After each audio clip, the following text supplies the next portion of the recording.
Honestly, I'm not a big fan of Windows 11. I think 10 was better, personally. But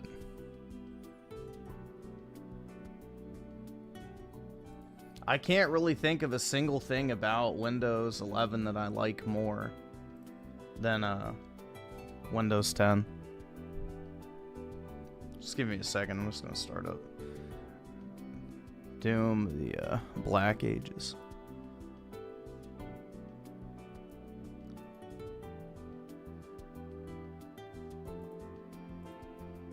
I played a little bit of Doom sped up. It's fun.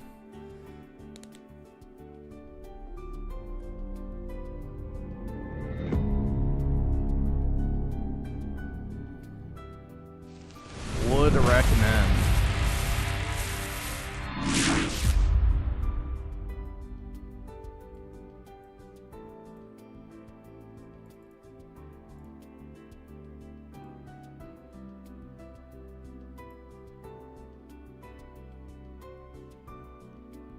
Alright, properties. Gonna work? Come on, OBS, you can do it. Come on. You know you want to.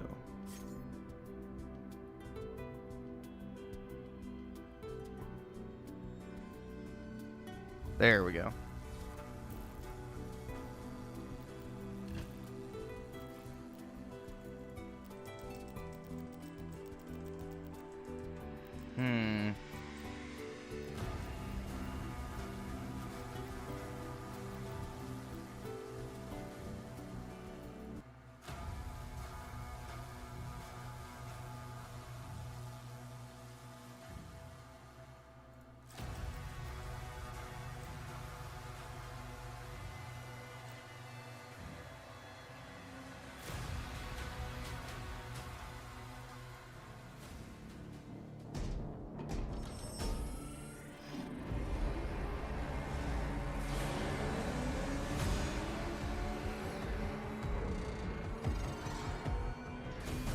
Yeah, I still like, this is the thing, is like, I don't have like a ton of issues with the game, all things considered.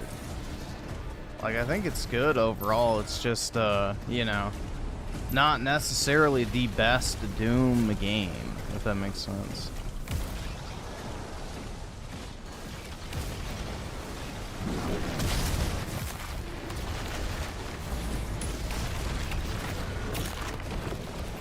Like, the mech sped up is, like, absolutely, like, fucking just sick, bro. Sir, a Titan broke through. The energy relay is under attack. Like, it just makes me think, like, bro, this should have been the default speed. Like, I don't think anybody would have complained. Like, people would have been like, oh, yeah, this is plenty fast enough.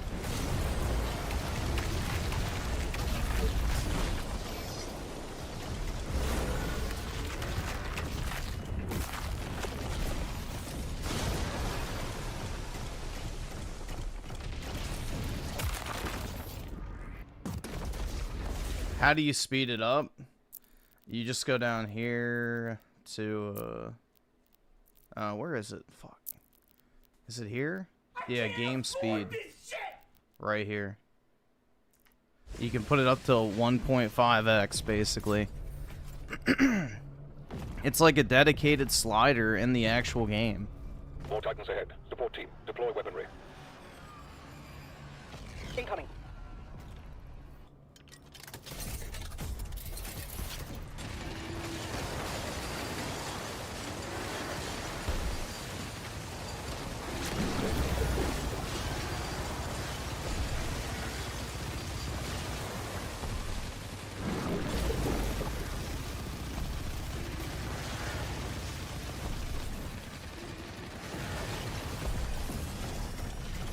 Sire, Slayer is approaching the core.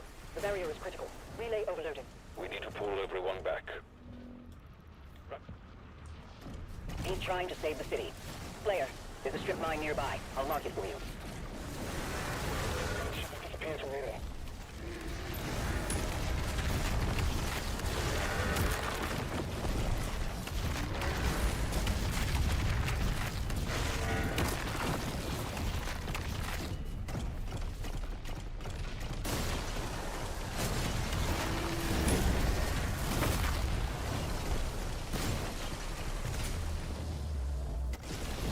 reports from the makers. Tracking the Slayer for evac now. How do you know if you have HDR? It'll be in your Windows display settings. I'm pretty sure it'll give you the ability to toggle it. All right, awesome. Thanks, nigga. All right. I turn my HDR off because whenever I have it on my consoles, it looks like shit whenever I put it into OBS, so I just turn it off on everything. Because unless you have an HDR display, HDR video footage looks like crap. So, it's not really ideal for content creation.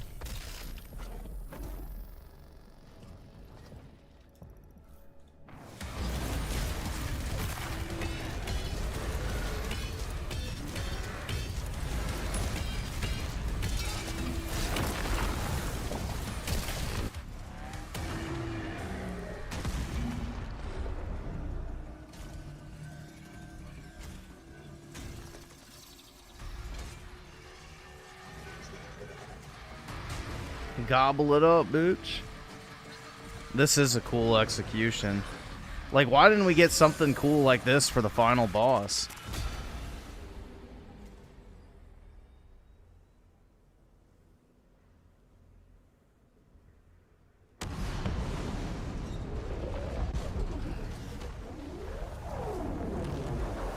I'm not in like a second playthrough or anything. I'm just dicking around on... Oh shit, I didn't mean to back all the way out. Oops. I was just dicking around on some of these missions. I guess that's a good... I don't know. I don't remember... Honestly, the problem is, too, is I don't remember a lot of these missions. They weren't very memorable in a lot of cases. But I'm just dicking around with the difficulty sliders and such.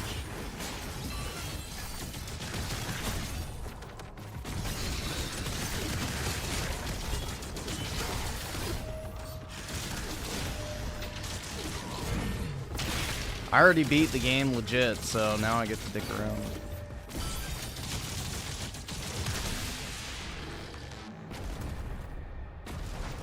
Location unknown. No reference data available.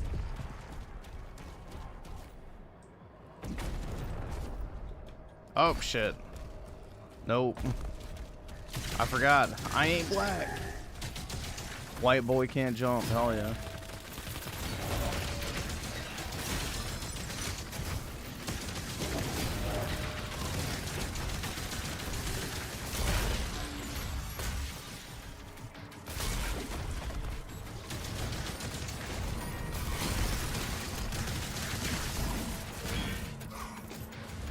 Nah, I played Rebirth for like 5 hours today. Well, I shouldn't say played. I left it on for like 5 hours. I played probably like 3 hours. I didn't have any problems.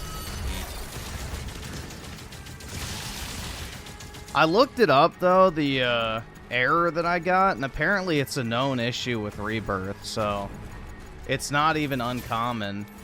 So the fix apparently is you leave your game at 66% rendering resolution or you stick it in window mode. And apparently that fixes it. It's a problem with the port. You get that issue too? Yeah, that's what I was reading, is it basically is just an issue with the game. Some Ordinary made a video on it. On what?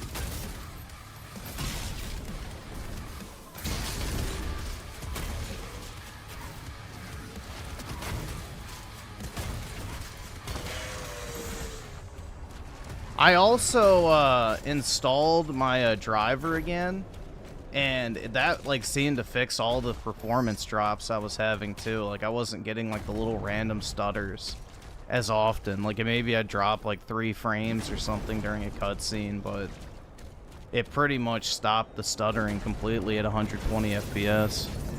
So yeah, that also could have been part of it. I don't know, but I think it's just that game. I haven't had a single problem with this game, which I would assume is probably a better judge since it's a brand new release and not a Japanese PC port.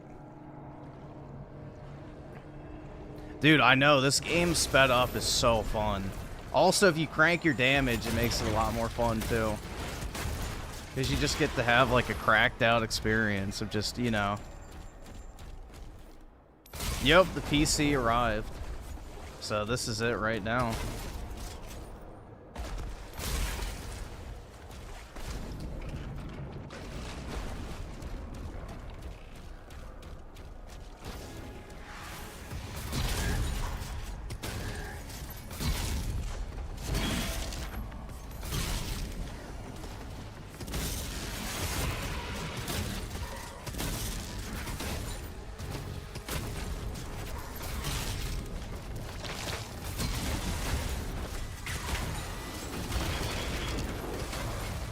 Oh shit. I wish there was a slider to turn those off.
Holy shit. 2 zoom. Oh my god. I don't know, bro. I don't know if the zoomer awesome. mind Thanks, can nigga. All right. comprehend this. The zoomer mind likes their parry simulators.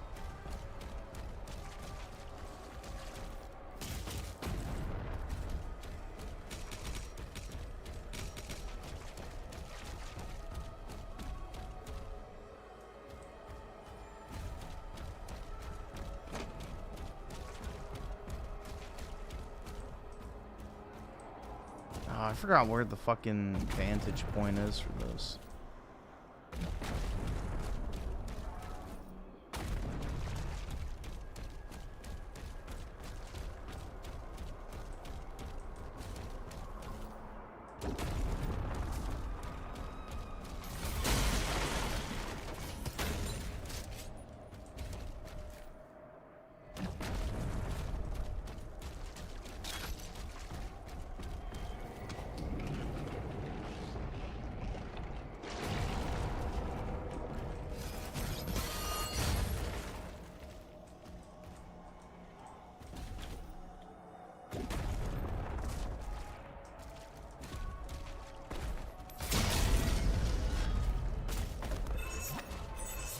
Oh, that's right. You just have to stop.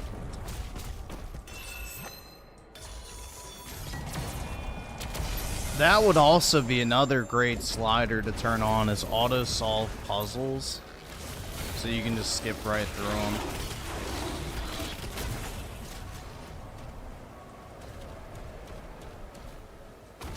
All right, awesome. Thanks, nigga. All right.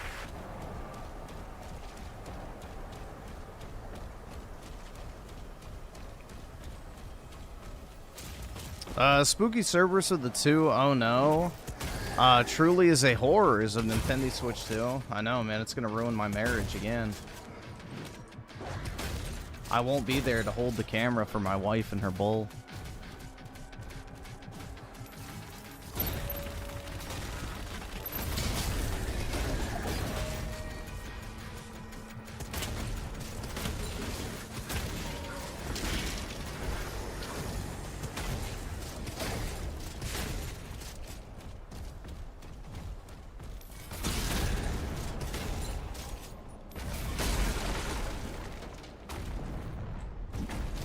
Oh shit.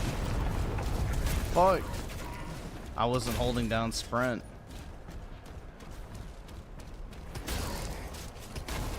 That is kind of the one annoying thing, is like the jump discrepancy. Like, you can jump so far while you're sprinting, but when you're not, you just go like...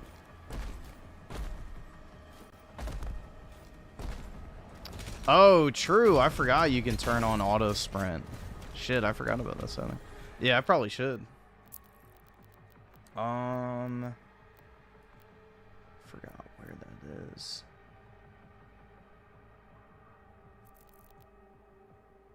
Weapon Bob. Auto sprint. There we go.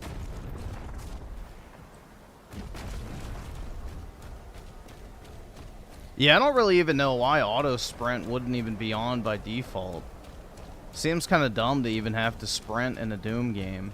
Like, the whole point is to be moving at a sprinting pace.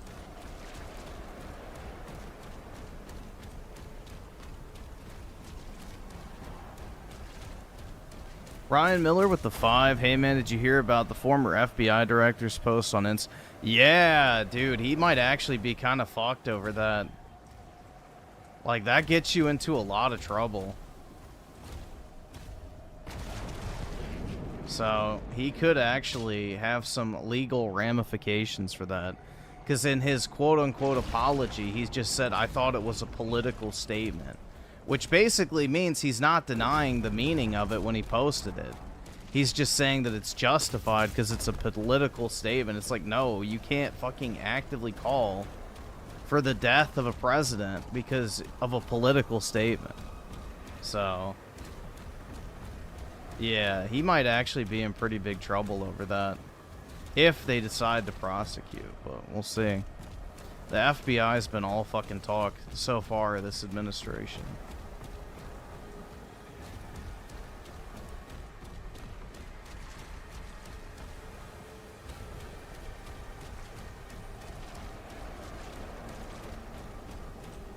But yeah, he acknowledges what it actually meant. So.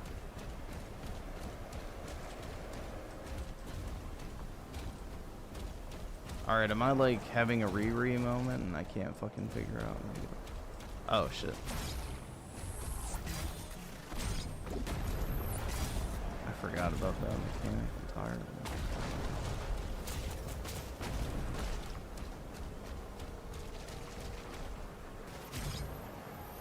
Nope.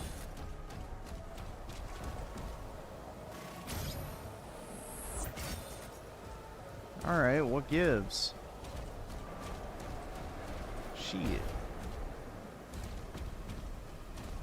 Yeah, I must be having a retard mode. I don't fucking remember how to get up there.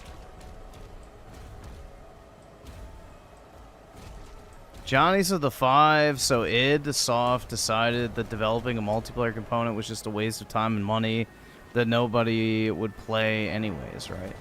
I mean, yeah, I guess that is the conclusion they came to. I disagree. I think if they actually made like a... Hold on. Why does this thing keep popping up? I need to figure out how to get rid of that on this monitor. It keeps asking me to do a fucking pixel cleansing. It's like, bro, I don't want to do that shit. Yeah, it's pretty crazy. So, like, now I have OBS running. I have this game running at, what, like 180 FPS at 4K. My CPU is only at 22%. So, that's probably a good indicator that this shit's running well.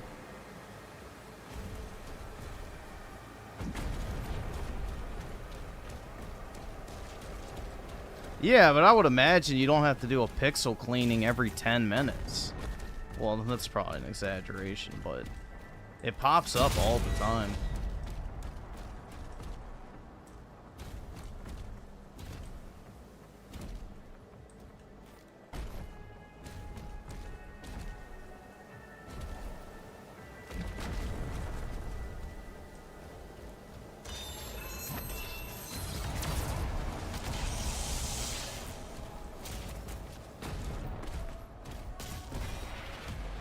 Hell yeah, dude, and another heckin' funky pop.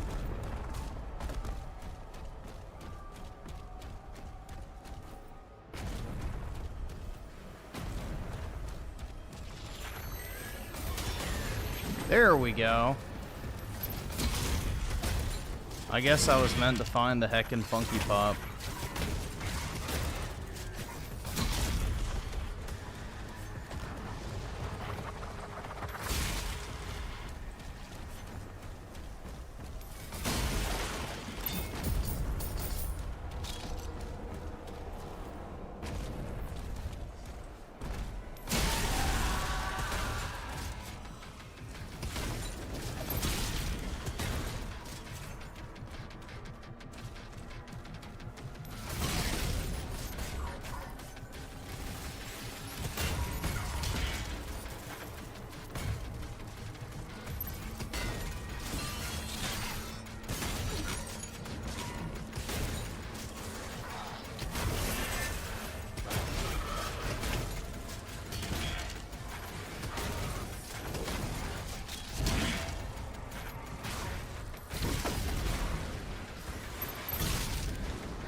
Yeah, I would agree, man. The base experience is closer to Sekiro than Doom at times. Like, you'll just find yourself standing there parrying normally, which I'm not a huge fan of. But once you fuck with these difficulty sliders and stuff, it's a whole nother beast.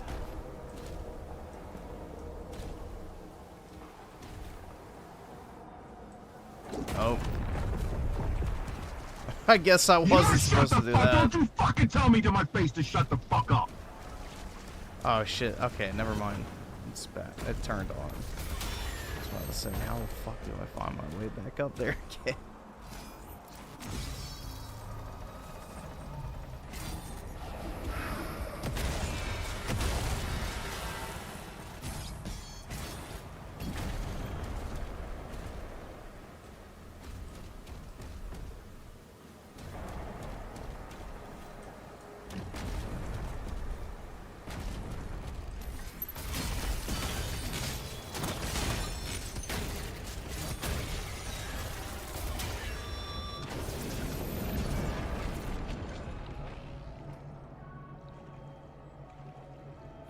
And let's see, Soycast guy with a 5, a user on Kiwi Farms, is now stalking my channel and speculating if I'm underage. Lol, also talking about my voice changer, so obsessed. Not underage, by the way. I mean, wouldn't it make it worse if somebody's stalking you and then they think that you are underage versus not? I don't know. Bro, I would just stop using that website in general. Like, it's probably not a good thing to be a part of, just generally speaking. The type of people you'll find on those places are not really the best and brightest.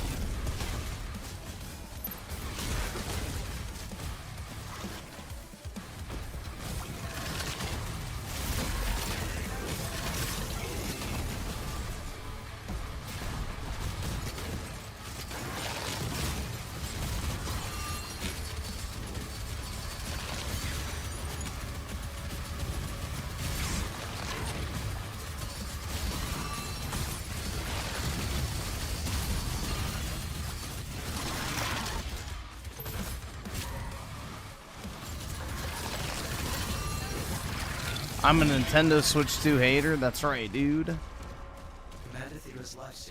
That's why I pre-ordered 6 of them.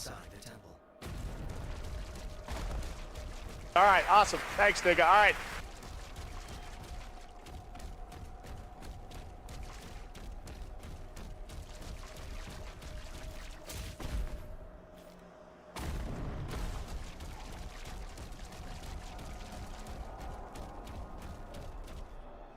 Yeah, honestly, an internet blackout might be what's best for society for like a month. Just force every single human being to not have the internet for a month. and just see how people react.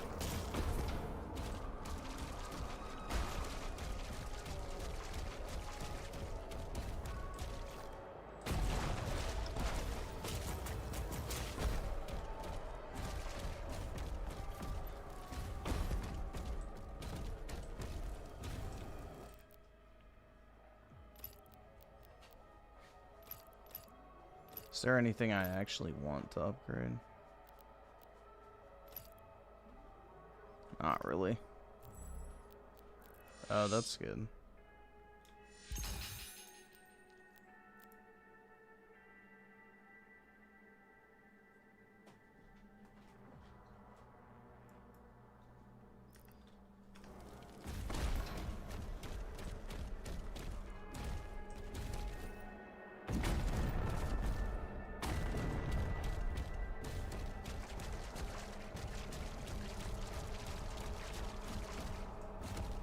Prepare the sacrifice.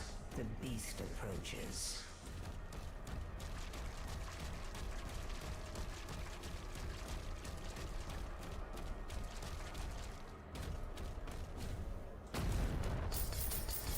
Oh, wow, I didn't grab that gold the first time?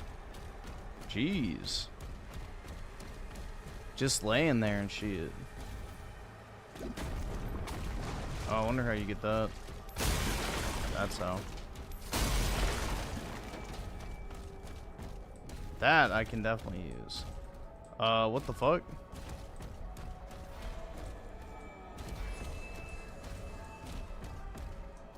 Uh-oh. Oh, is it one of these? Okay, yeah, it's like one of these scripted sequences.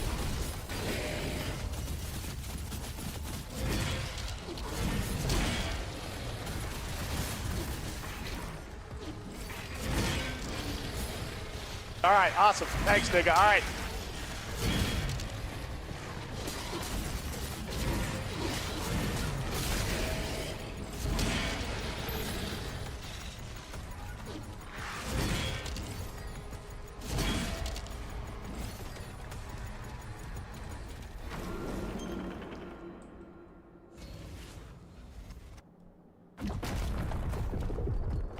Trippy.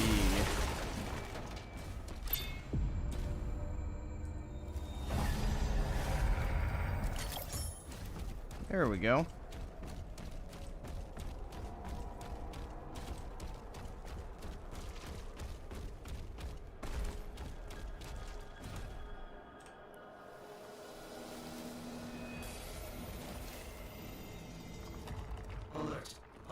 And May 1st burst with the 10, I decided to turn on my Series X for once to re-download something and the whole dashboard locked up.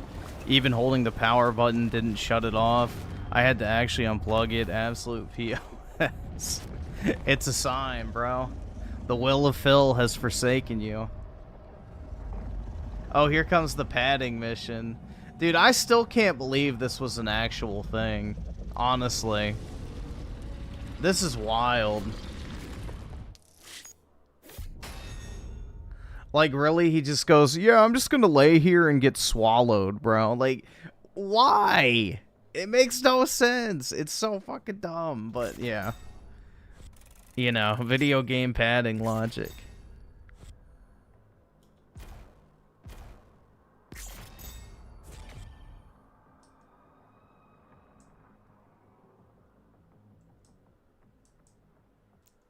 Dude, there's so many fucking collectibles, bro. Yeah, I'm gonna pick up Stellar Blade for PC. That looks really cool.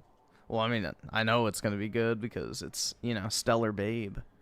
But it's a great game.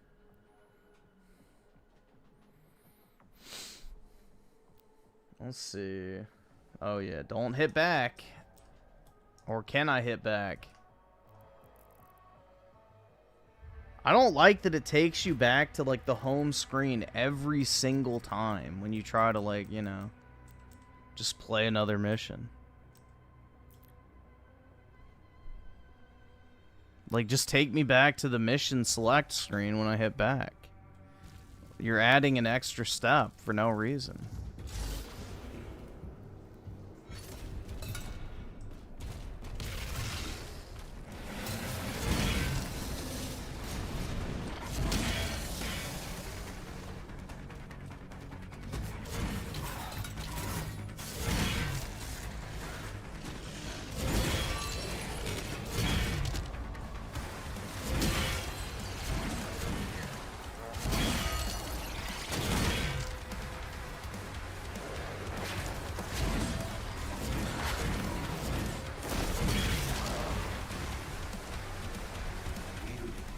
Attempting to connect to Sentinel Network.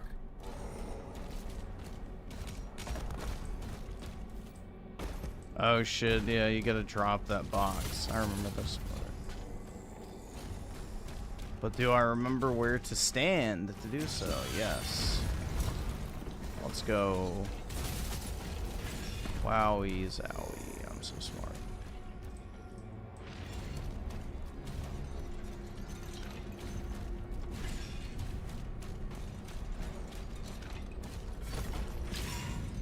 Oh, fuck. Can I not jump out? Shit. I thought it was going to condemn me to a slow death.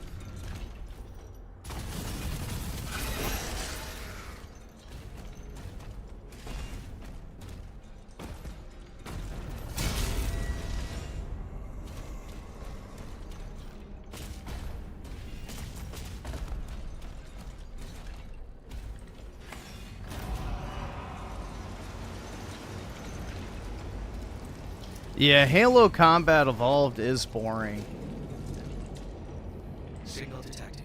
A beacon is emanating from the warp plane. It's the weakest Halo game by far.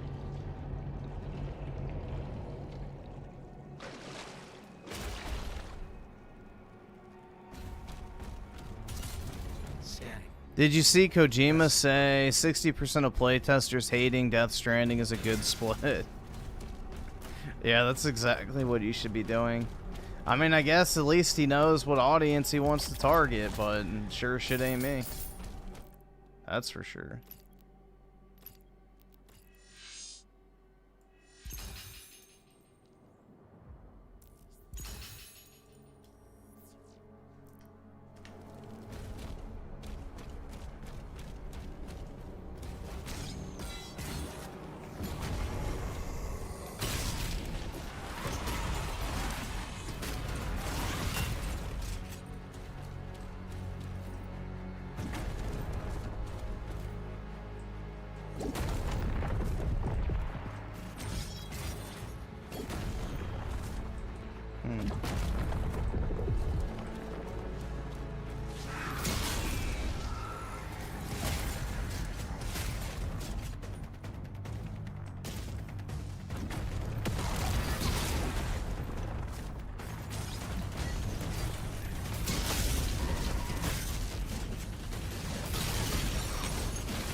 I mean, it has a great atmosphere, but the campaign itself I don't really think is anything that great.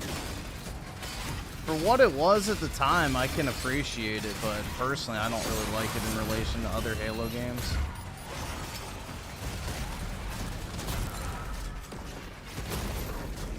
I don't have any nostalgia for it either, is the thing. So, I didn't play it back in the day. I played it at the time when Halo Combat Evolved Anniversary came out, and Halo 3 was already, you know, well established. And I think Halo 4 was out by then. Maybe not quite yet.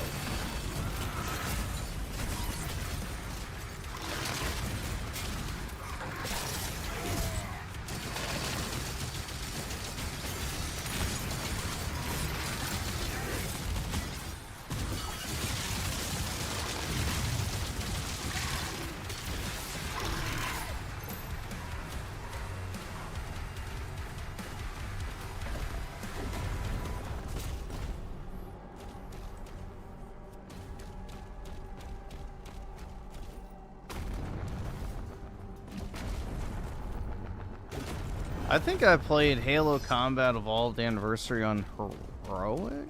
Not Legendary.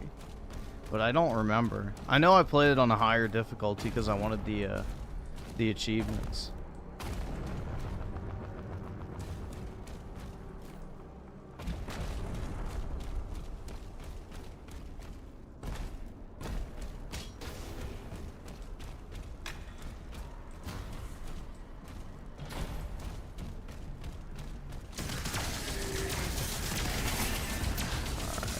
All those shields.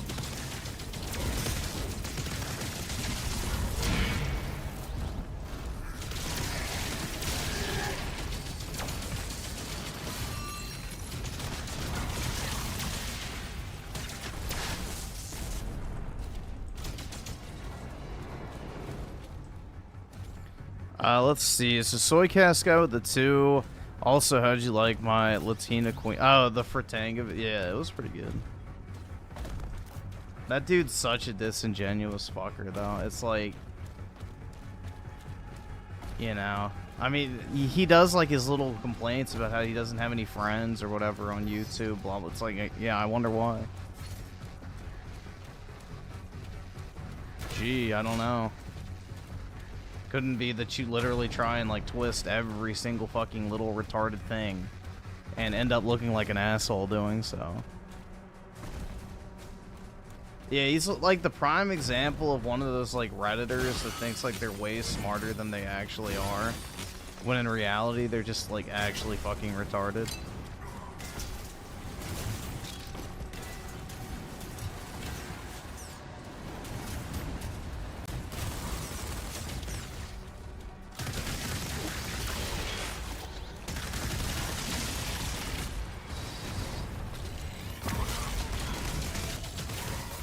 No!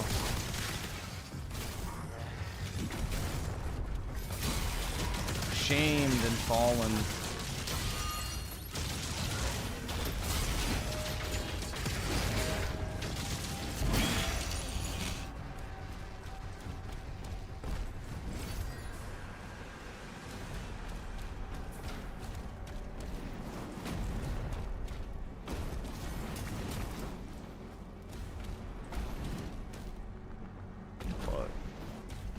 Can I make it back across there?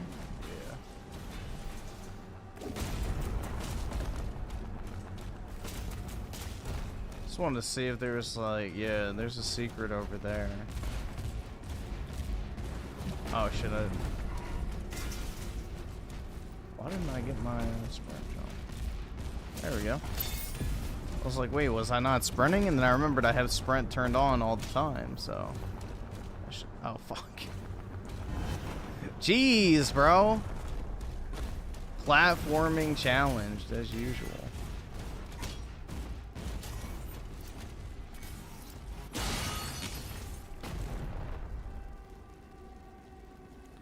And then let's see. Soycast guy with a 5. I haven't posted in days, but I still look at the site, and this dude on my profile is straight up stalking my channel and Discord. Yeah. The good thing is typically with those types, they lose interest pretty quick if you don't engage, so. They're looking for human interaction, no matter how they come about it.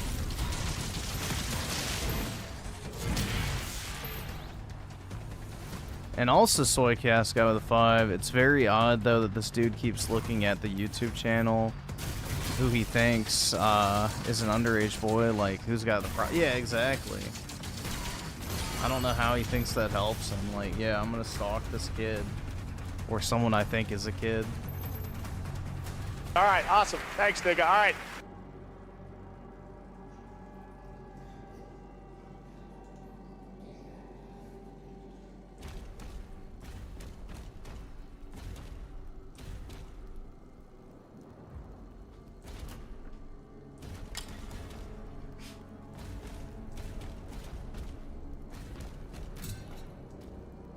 And Chaka Shaka Gaming with the 5, playing Rebirth at least 10 times in 1 year is pretty autistic, bro, not gonna lie.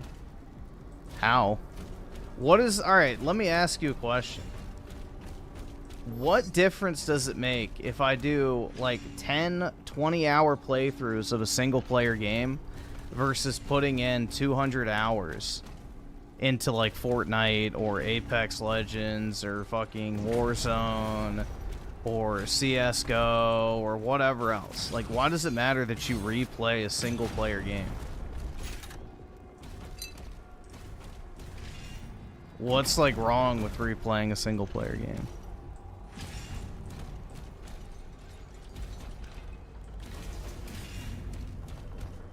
I mean, have you never, like, rewatched a movie or TV show or anything like that? I think it's more autistic that people care about you playing. I think so, honestly. See, I don't even have to bring it up, though. It's, like, literally just, you know, on the mind of pretty much everybody without any input from me.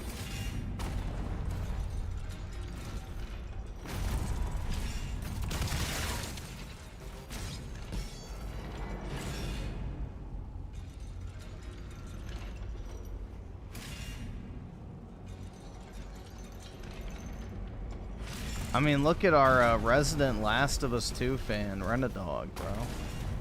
He has how many, what was it, like 800 hours or something in The Last of Us 2? Which would suggest that he's replayed that game about 40 times.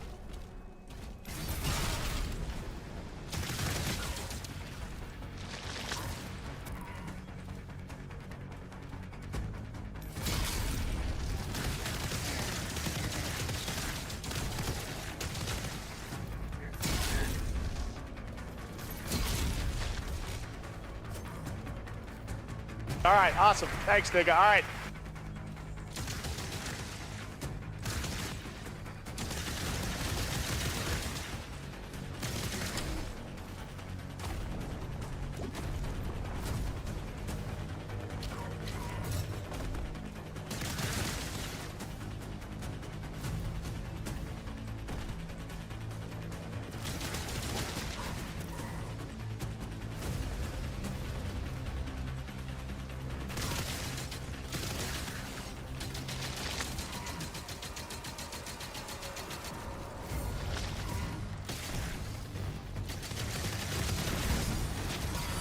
I don't know, I've always been a big replayer of games that I like a lot, personally.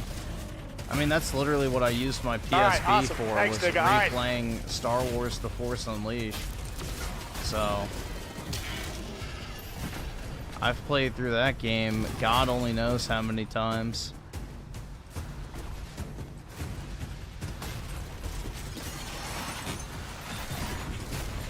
So, I've always been that way. If I really like a game, I'll replay through it a bunch of times over and over and over again.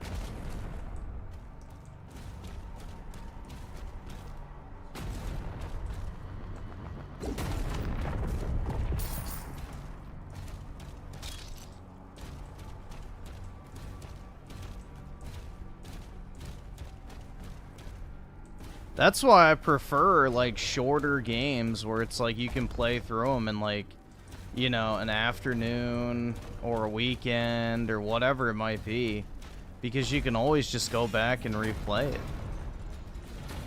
This attitude where it's like, oh, well, you know, once I beat the game, I can never touch it again, so it needs to be a heckin' 80-hour experience. It's like, I don't agree with that at all.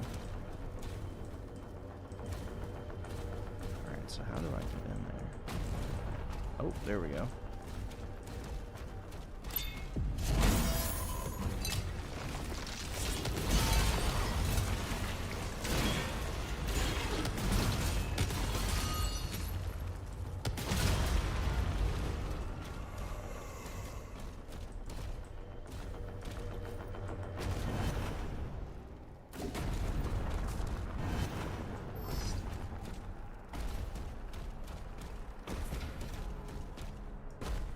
I mean, what's more crazy, though? Me putting, like, 2,600 hours into Halo MCC or 200 hours into Rebirth? Like, I don't know. I don't really think it's that crazy. Personally.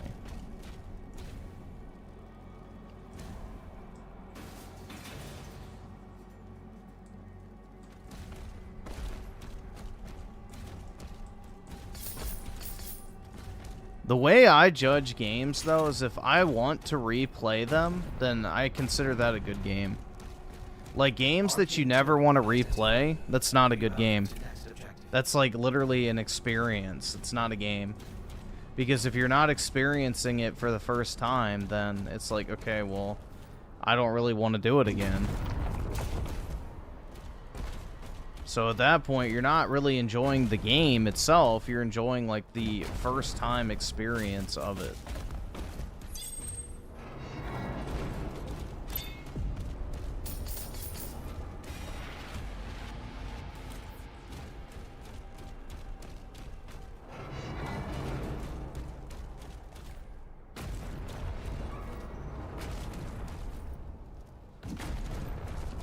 Yep, I got me Funky Pops. 2023 Perfect Arc with the 5. Yep, don't forget him skipping over my $10 dono last month because he wanted to read a dono below me about Aerith. Definitely not autistic behavior. Well, Aerith comes first, man. So, never forget. It's a general rule of life. And Oski Woski with the 5. Mute Brit, please. Alright. Can do. Soy Cast guy with a 5. I may not be a kid, but obsessing over someone who's fresh out of high school and said doxing bad is loser behavior. I keep talking about this. Lol. Yeah, you're never going to change people like that, though. I mean, the fact of the matter is most people on, like, your 4chans and Kiwi farms and stuff are too far gone. They're too far gone at that point.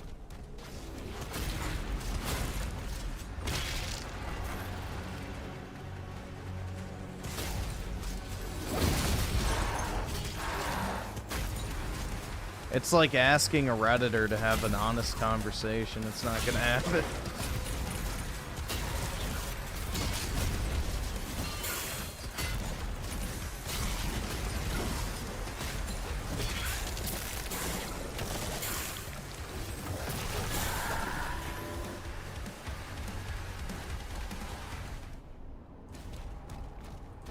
How many hours do I have in Final Fantasy 15? I'm not sure. I'd have to check across Xbox, PlayStation, and PC. But I would probably assume close to like 200 to 300. Either subscribe, donate. I'm not or sure. Get the fuck out. Yeah, I would say like 200 or 300 would be my guess. So about the same as Rebirth.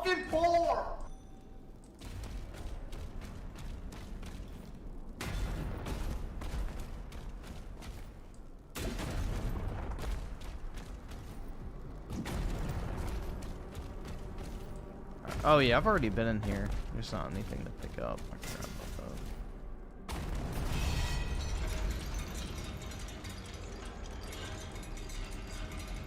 that. Let's see. Barista Craig with the 38 months. Damn, 38 months. It's been a long ride, brother. I rather have a few quality games I replay versus a lot I never touch. Also, I can only pick one. Space Marine 2 or the Dark Ages. Oh wait, no, not Space Marine 1. Space Marine 2. I would say, because Space Marine 2 goes on sale a lot nowadays. I would pick that up, honestly. I think you'll get more enjoyment out of Space Marine 2, generally speaking. Because you have the campaign, you have like the third, like, I guess not third mode, but the 3-person co-op mode, and then also you have multiplayer as well. So I would say Space Marine 2 is the better buy, especially if you can get it at a, you know, discount for like the Ultimate Edition and stuff. It's probably the same price now as you know, Doom is for the Standard Edition. But yeah, I would get Space Marine 2 personally. I think it's a better game. And Doom Boom with the 2. Thoughts on Trump's visit to the Middle East? So far, so good, man. He's bringing home a lot of money. Seems like he's getting a very good reception. And, you know, the more the media cries, the better you know of a job he's doing. So, they're definitely not happy. So, he must be doing a lot right. Also, he basically told Netanyahu to suck his dick, so that's great too.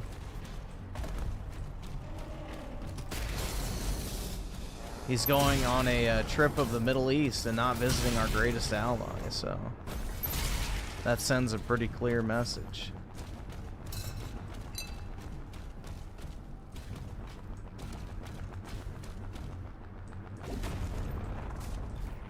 Oh shit.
I wish there was more sequences like that sprinkled throughout the campaign.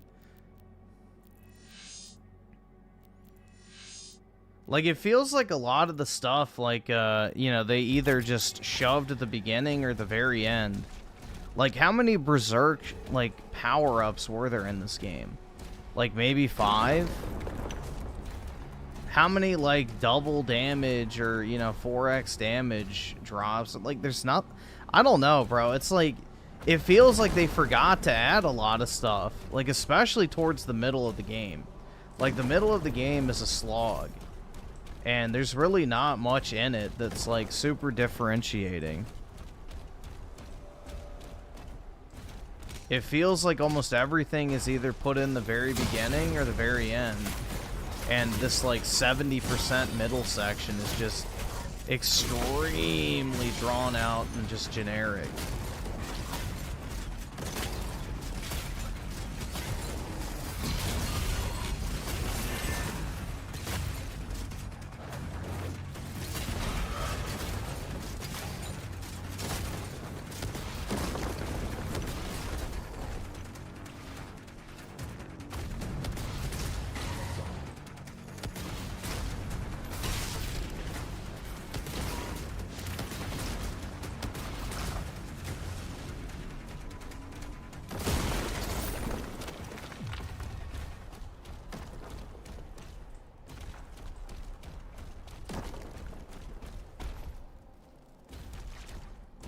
How is Eternal gonna have cheat codes for this stuff?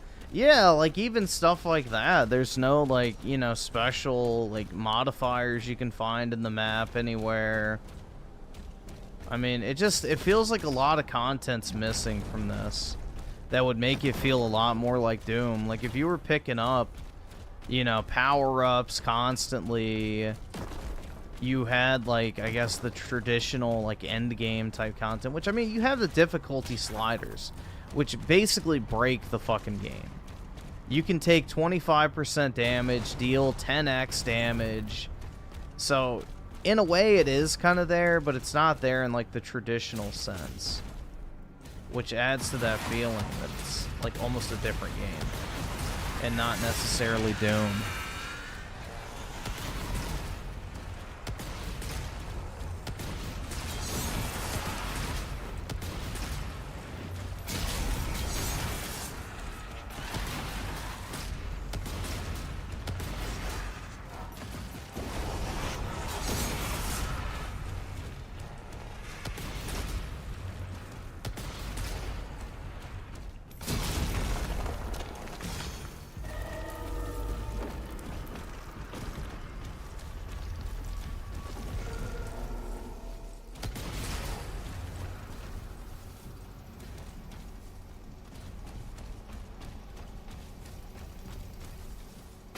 Yeah, I mean, I guess the good thing is if you are on PC, you can mod in everything you want, but still, I think it should be in the base game. I don't think you should have to rely on mods to make things, you know, fun. I think it's the job of the developer to include all that type of shit themselves.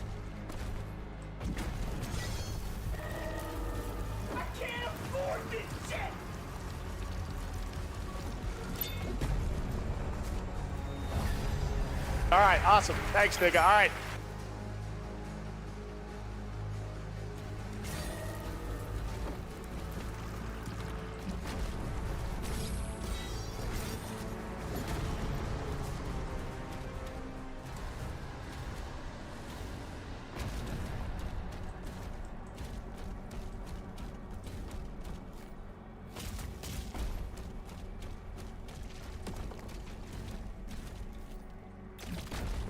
Dude, there's so many secrets in this game, though.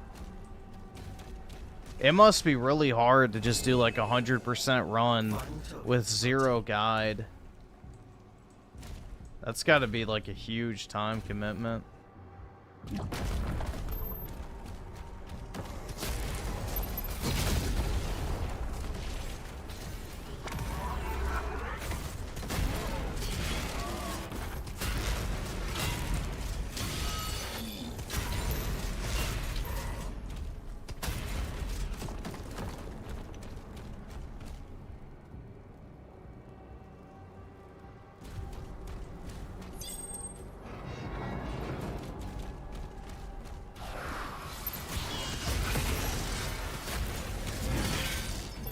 Oh, the map shows them?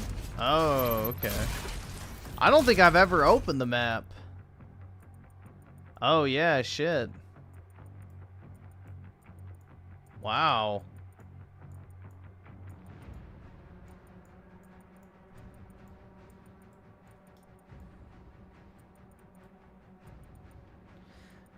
Yeah, the skulls are only at the very, like, last section of the game.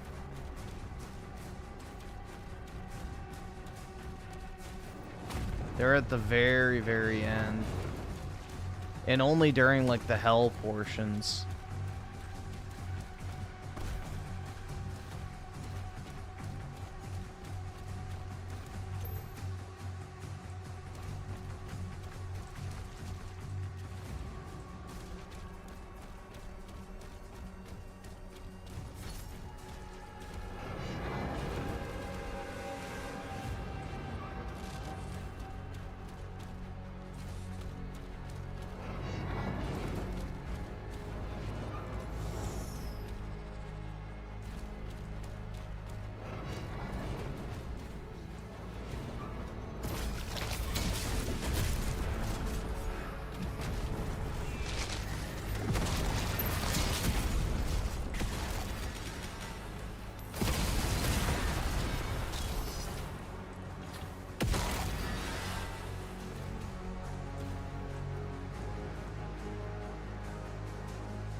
It's kind of crazy how these snake bitches are, like, unironically probably, I would say, the strongest, like, normal monster. They're actually pretty tough to deal with.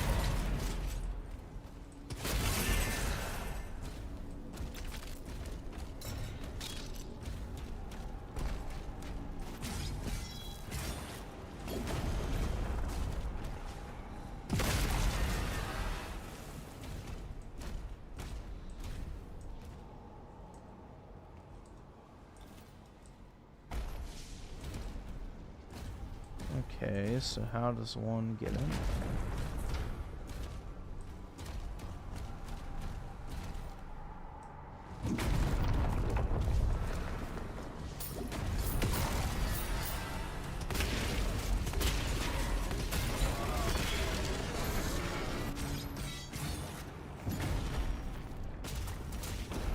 Oh, that is nice.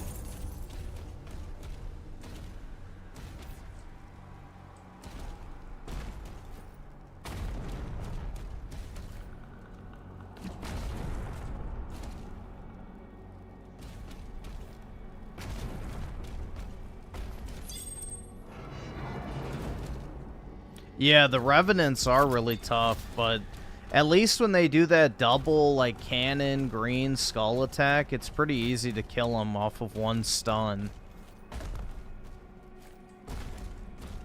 Alright, awesome. Thanks, nigga. Alright.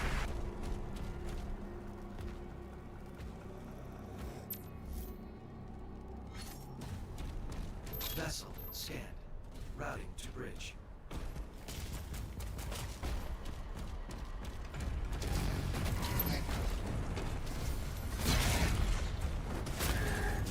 Yeah, see, I'm not a big fan of these leader mechanics.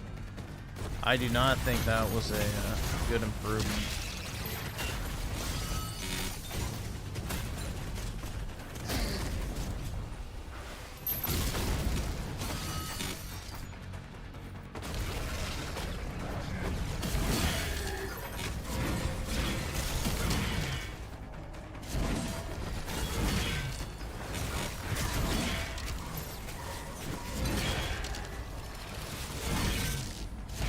Also, I wish the Berserk would just bring out your fists, like in Doom 2016. Like, I feel like that would have been better, too. Because having to use your melee, like, slows down your ability to actually, you know, kill at a fast-paced speed.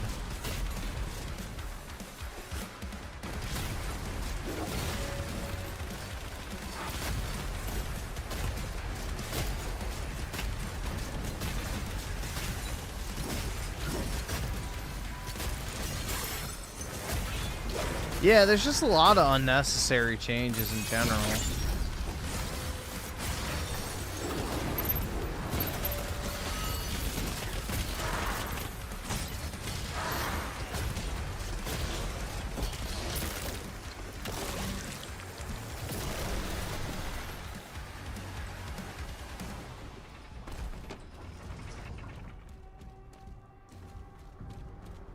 Yeah, that's the thing, is I don't know why, like, the quad damage and overdrive, like, none of that shit. There's no, like, power-ups at all until, like, these last few missions that I'm playing right now. Which you get Berserk, which is a seriously nerfed version of it. So it doesn't really make much sense. Like, I can't think of a good reason for not having the, like, typical power-ups and stuff.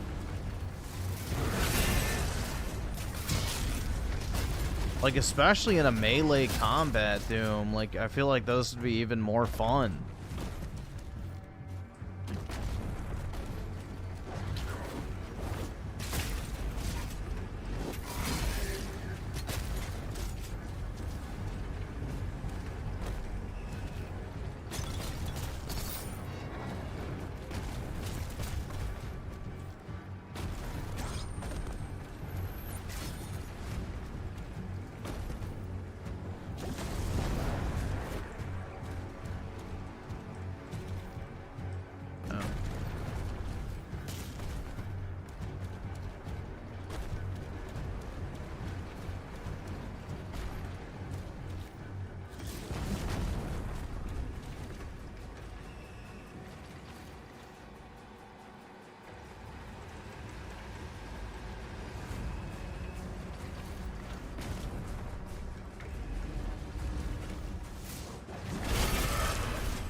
Spooky Cerberus with the 2. I can't find my earbuds. Losing my shit. Uh-oh. That's not good.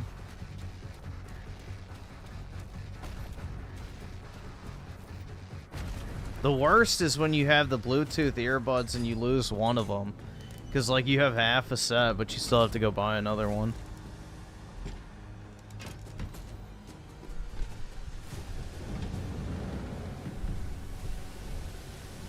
Soy Cast Guy with the 5. I'm sorry to talk about my drama so much. Anyway, how do you think E3 this year will go? Well, the only thing E3 we have nowadays is the Xbox Showcase, which I guess is kind of fitting because, you know, they're third party now, so it's basically the Western gaming industry. So, I don't know. Honestly, I don't really think there's much left to show. It feels like most developers have blown their wad as of late. But we shall see.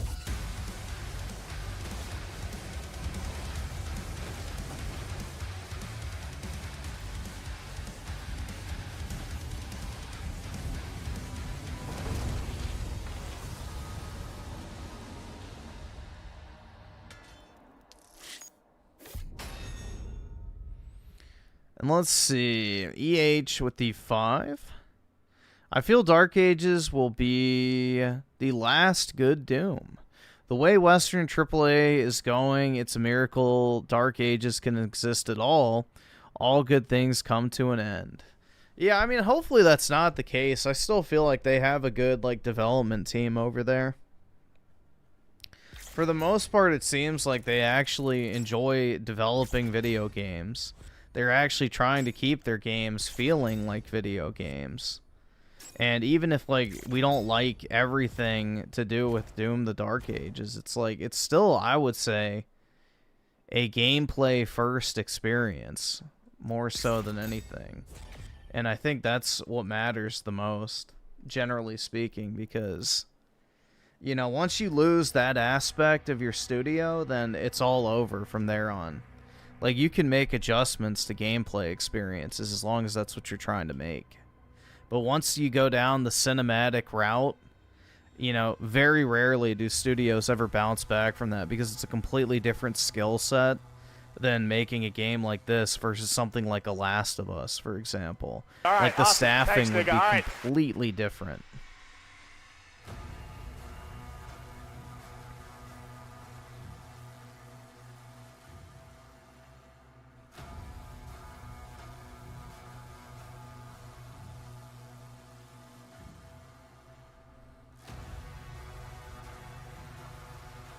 I think what id Software should do is, you know, id Software, I think, should make a different IP. I would love to see them do a spin-off of Gears or Halo, personally. Like, bro, make a id Software Halo Flood shooter, or a id Software Gears of War first-person shooter. Like, that shit would be awesome. They could easily do it. Like, it's just, it would be Doom just in the Halo universe. Or Doom in the Gears universe with, like, the weaponry and everything. And just, you know, go fucking balls to the wall. Do, like, metal remixes of the classic music. You know, make it over the top gory and just, you know, dark and gritty. Like, you could do a lot with that, and I think it would bring a lot of interest into those franchises again, because you get, you know, the top tier gameplay experience of, like, the Doom, like, I guess, modern shooters. And then you also get the brand recognition. So, I mean, shit, they could even do, like, some other IPs. I mean, yeah, they could make another Quake or something like that, but I just think they should do something other than just Doom. I think that'd be cool.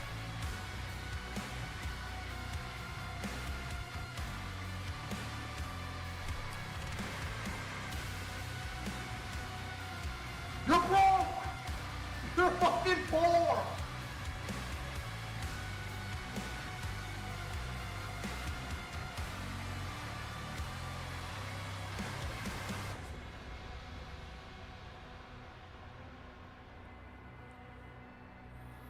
Renadog with the 5. Finished it today. It's a 79 to 81 meta for me. Some of the levels are way too big. I agree. Especially since I collected everything. Soundtrack is cheeks, too. I don't mind the soundtrack, but I'm not a good judge because I didn't like the other two, so... I'm not, like, if I like... I shouldn't even say like. I don't really like it, but... If I am in favor of the soundtrack change, then it's probably a bad indicator that the soundtrack's not good for the people that like the original, too. There's pretty much no edgy games anymore. The Dark Ages is the closest we've gotten to that recently. Yeah, that and Space Marine too. Like, that's literally it. I'm trying to think. I don't think there's been any other...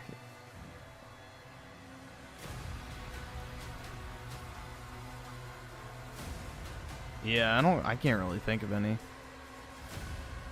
Yeah, edginess, unfortunately, is basically dead.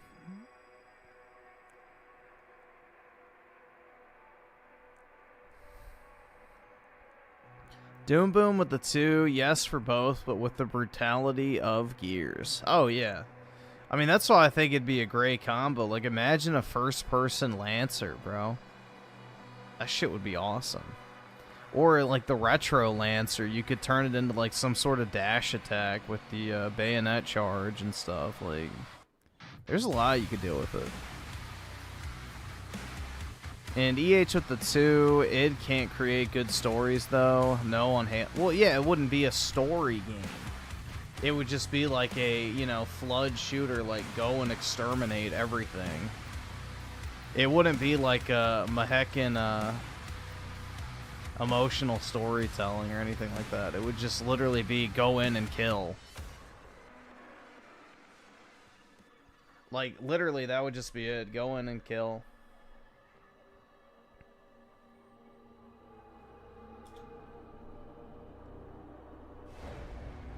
Hell.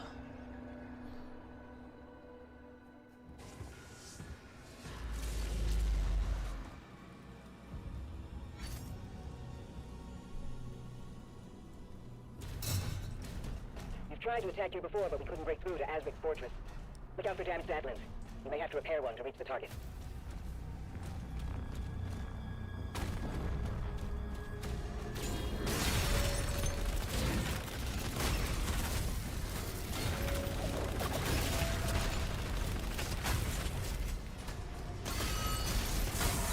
I should re-download that, whatever it's called, Echo Point game. I forget what it is. Like that, surfboarding parkour game with the guns.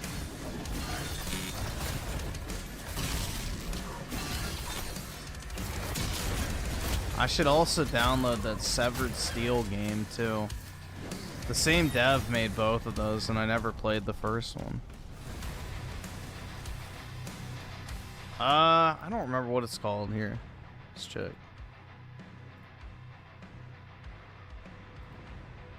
Echo Point Nova, that might be it.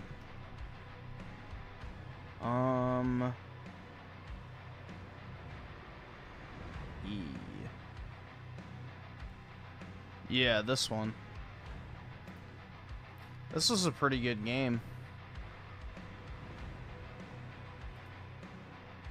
And then I think they also made...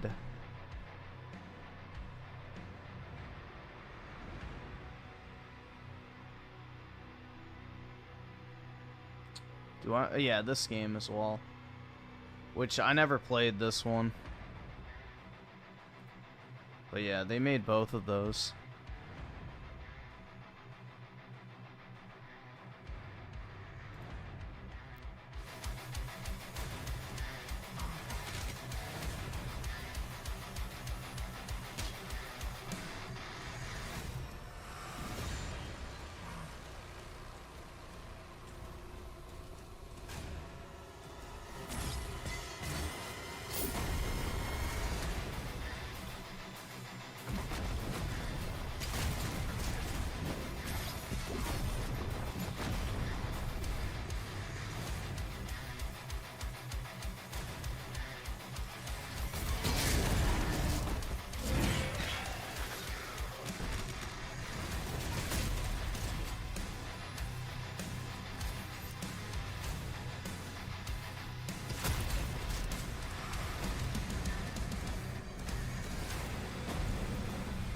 So I wonder how you get up there.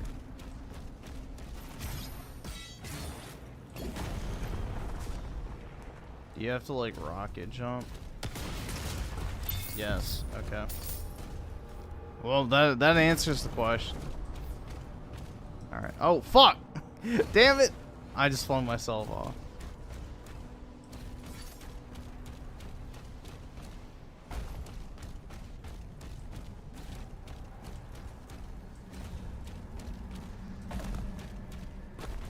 That's the gift and the curse of the auto sprint and the 1.5 movement. You don't have as much time to stop. Have I tried sleep mode? What do you mean? Alert. 2 hell cannons detected. Like just letting it turn off? I mean, I put my computer to sleep every single night. I don't like shut it down. The only time my other computer shut down is when I had to do an update or if the power went out. After you take those out, we'll interrogate why those admins working again. Updating markers.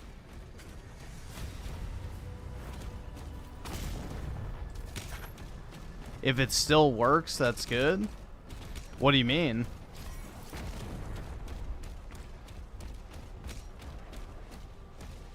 Yeah, I don't shut my computer down ever.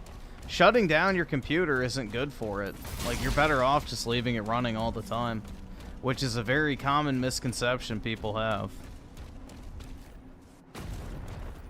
Like, constantly shutting on and turning on. I don't know. Yeah, shutting down and constantly turning on apparently is bad for it, so don't do it. Does anyone completely turn off their computer? I don't know. I've never done that. I know people do it to save power, but it's like, your computer's not doing anything while it's in sleep mode. Like, really? Like, you think like the tiny little drip of power to maybe power like 1 or 2 LEDs is like... Which even then, your LEDs shut off when you put it in sleep mode, so I don't know.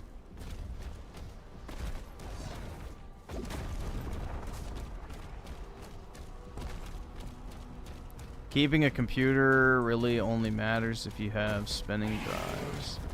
I guess, I don't know.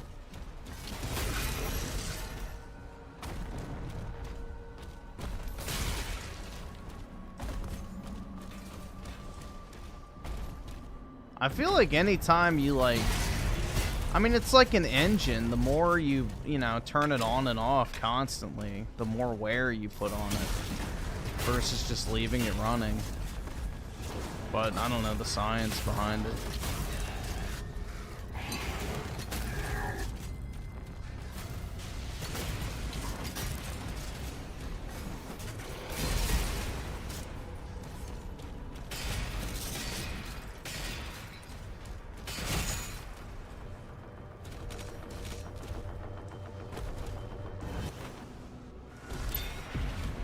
Hell yeah, dude.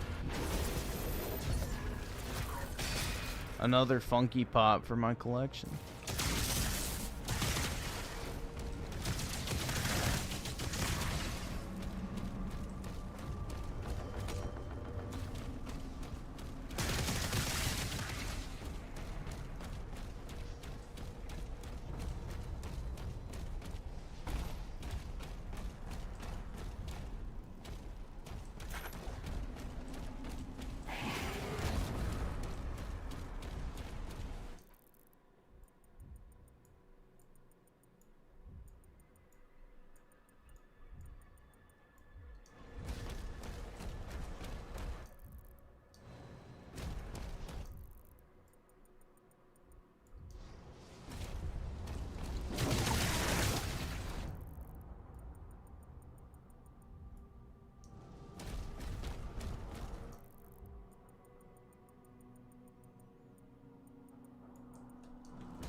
This map is kind of hard to keep track of.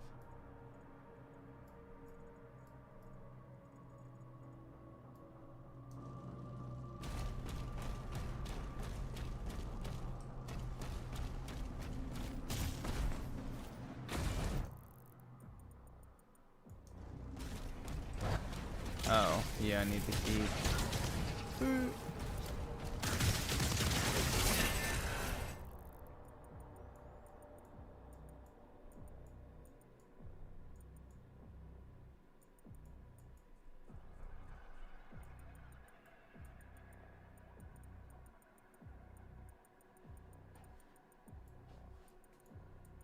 Yeah, this shit is huge, bro.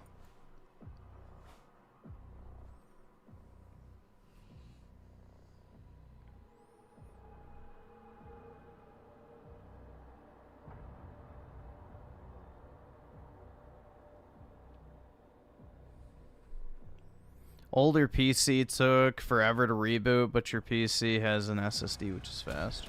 Yeah. Well, I mean, my other computer had an SSD as well, but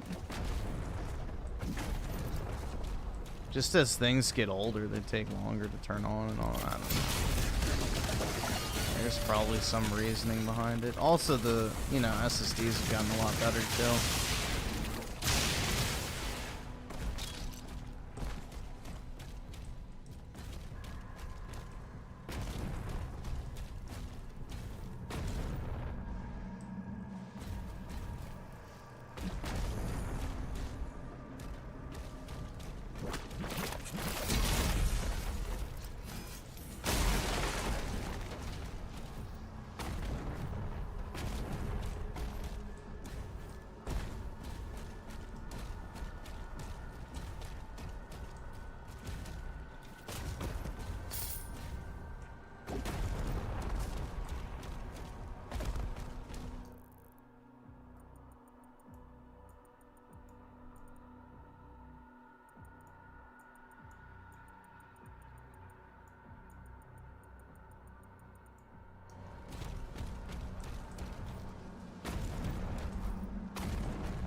Well, hopefully you won't have to spend anywhere near the amount I did because the GPUs will be more readily available.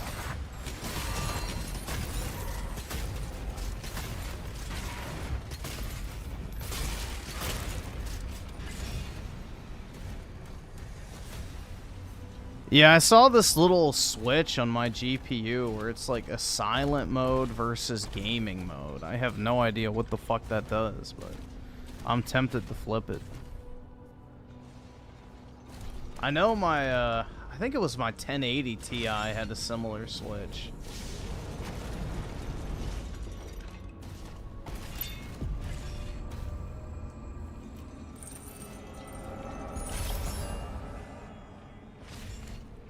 Gaming mode ramps the fans up higher. Oh, that's probably fine then.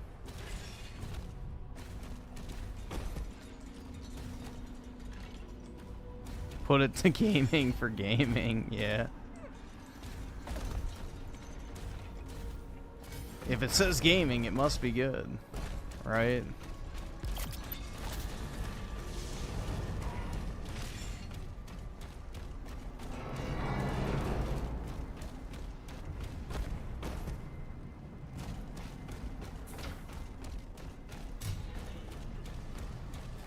Oh, my 3090 had it too?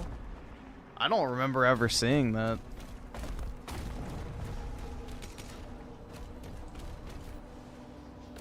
Maybe I just never looked.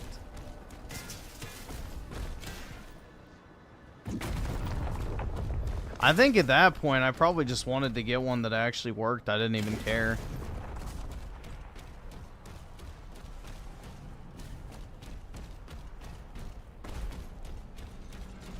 Yeah, that was definitely an experience when I put it in and then all of a sudden it just like puffed smoke. It's like, alright, nice. Unlucky.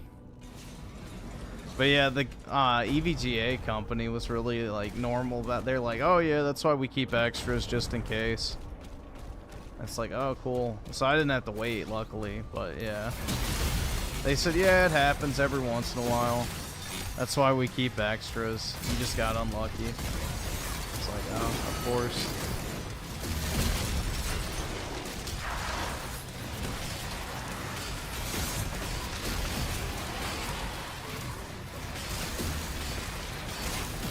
Yeah, it only took me like a week to get another one, so it was pretty quick. You know, obviously I had to send it in to them. They looked at it, they're like, yep, it's dead, and then they just shipped out a brand new one. Like it never even happened.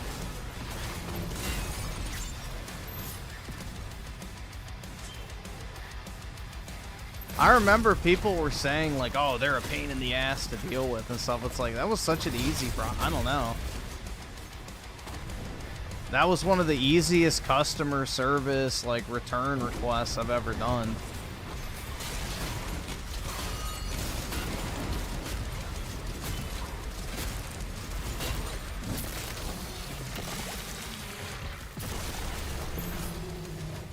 Yeah, I kept getting the people like, oh, good luck, bro. They'll rip you off. They'll make you buy another blah, blah. It's like, nah, I didn't have anything but a good experience with them. So...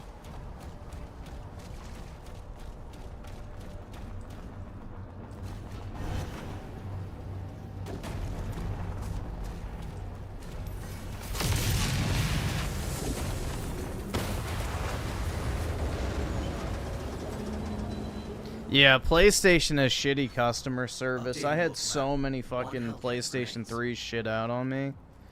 And I would have to pay, like, you know, $100 to $200 every single time to get it fixed. And it would take months.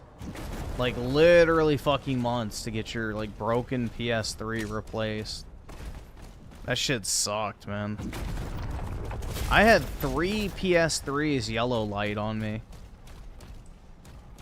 Like, I didn't have a single problem with my 360 Slim, but 3 PS3s, 2 of which were the Slims, they shat on me, so.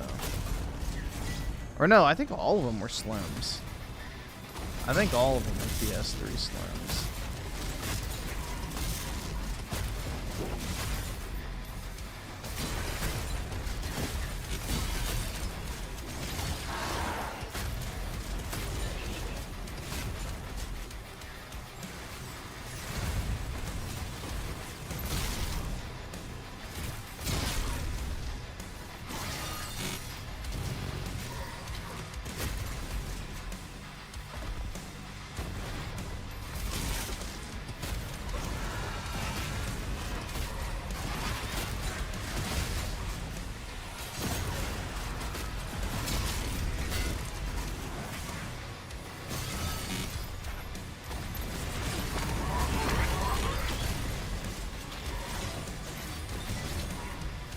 Damn, why couldn't I hit that? There we go.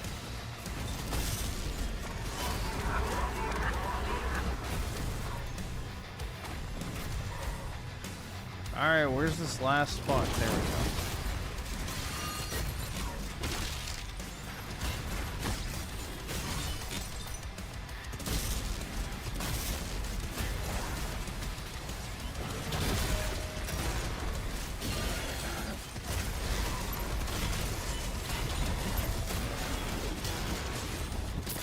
I don't know, call me crazy, but I think this is like the pacing of what a Doom game should be like. Personally. You know, maybe it's a tad much for the console crowd, but I think this pacing of Doom is probably the best form it can be in.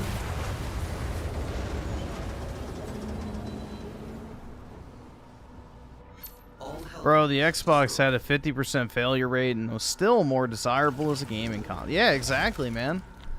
Like, people literally had a 1 in 2 chance of having their $300 to $500 console shit out on them, and they're like, yeah, it's still worth it, man. I'd buy another one. It's amazing how times change, right?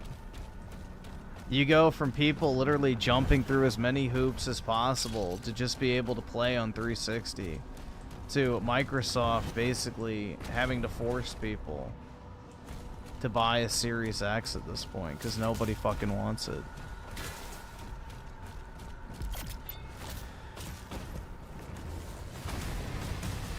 Even the bots are all switching to PC at this point. Like, you have your Cold Eastwoods who I just prefer playing on console types. Even they're, you know, abandoning Xbox.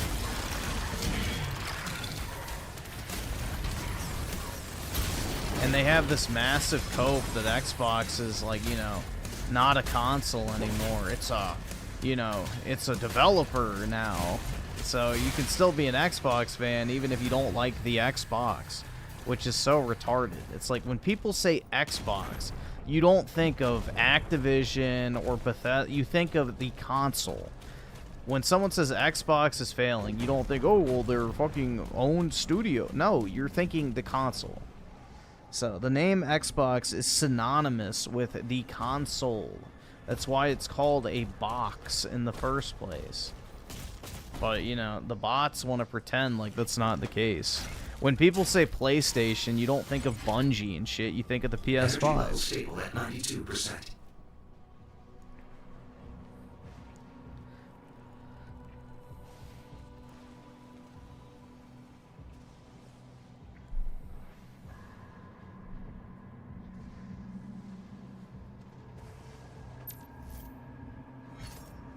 But the cope is off the charts, man. It's quite sad, though. You know, it's basically like, you know, a guy who's like a diehard sports fan. You know, his wife divorced him. His kids don't want anything to do with him. And his one, like, solace in life left is that he gets to watch sports ball during his free time after a long week of work. And it's then his favorite franchise basically gets moved to a different city or state. It's basically like that, bro. You know, these guys find like a life replacement type activity, and then it gets taken from them.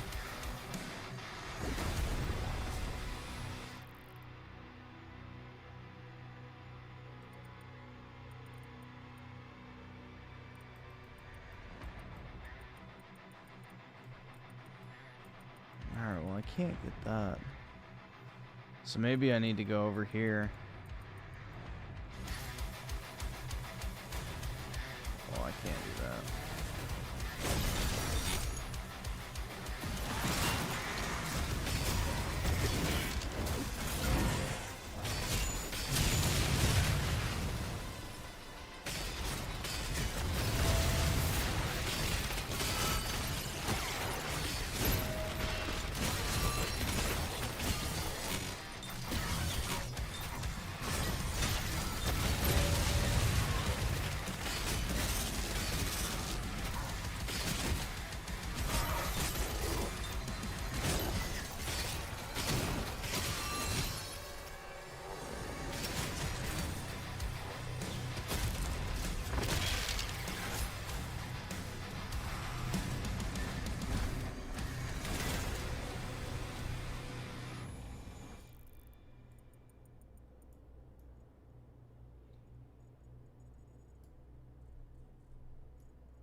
Bro, where the fuck is this key?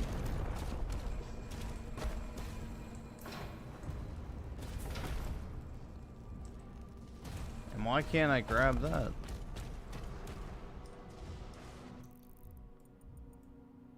Maybe it's down there.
Yeah, the level design is kind of a little hard to keep track of.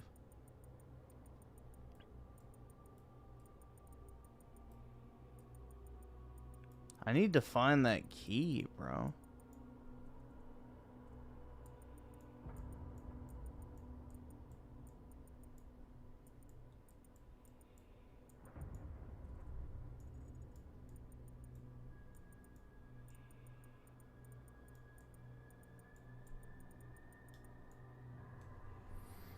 Run a dog with the 5. This is what I was talking about.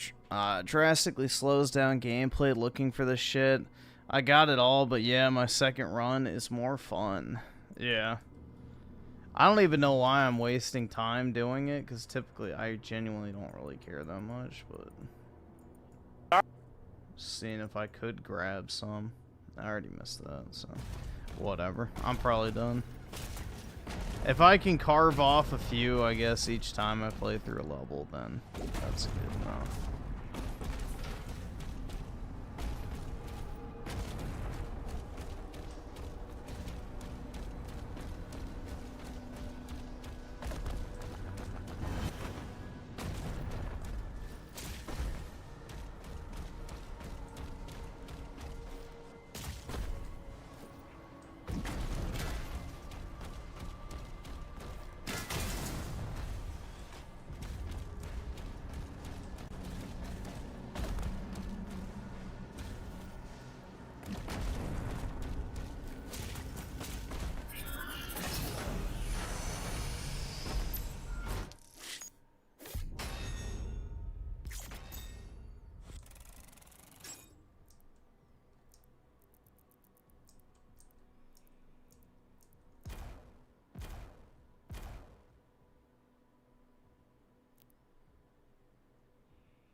So almost got that.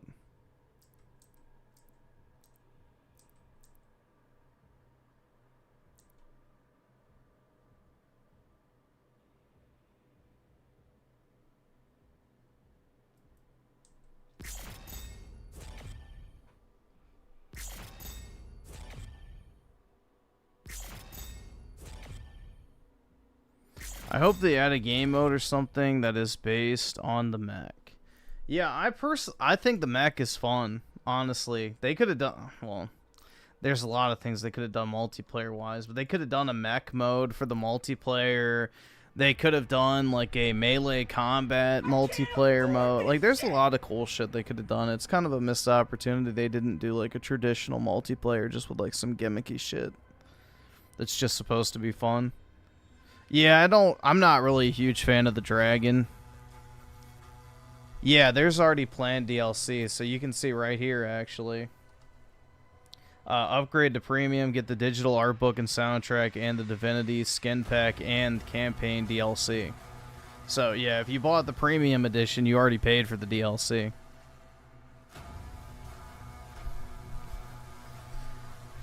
Kai Hoi official with a 5. Heyo, my special friend has bought a new $1,000 anime statue. Wowie zowie, man. Dragonstone Studio Fate Cal. Oh, God. No! He bought a Lolly statue? That's brutal, bro. The Ilias Veal von Eisenburn GK statue. Jeez. He bought a pedo statue. Yikes. Yo, that's the crazy thing to me is like, you know, maybe I could understand the big titty anime girls, but you're gonna buy like a fucking statue of like a literal pedo bait character and have that like proudly displayed in your home. Like, that's actually kind of scary. I don't know, bro. Like, that's a little too out in the open.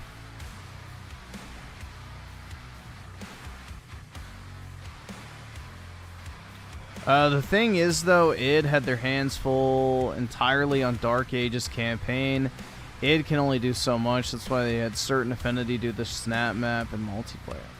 So my counter to that is... Okay, my counter to that is... There's 22 levels, right? About half of these are completely unmemorable and don't need to be in the game. So, with the effort that they could have, like, used in making, you know, a multiplayer, they could have just removed some of these maps. So, I mean, I get your point, but a lot of these missions are very, very copy-paste and feel like complete filler. Like, there's not really a distinct feel to every single mission in this game like in previous Doom games. So I think they went overkill in the campaign, and they could have used some of those resources to redirect.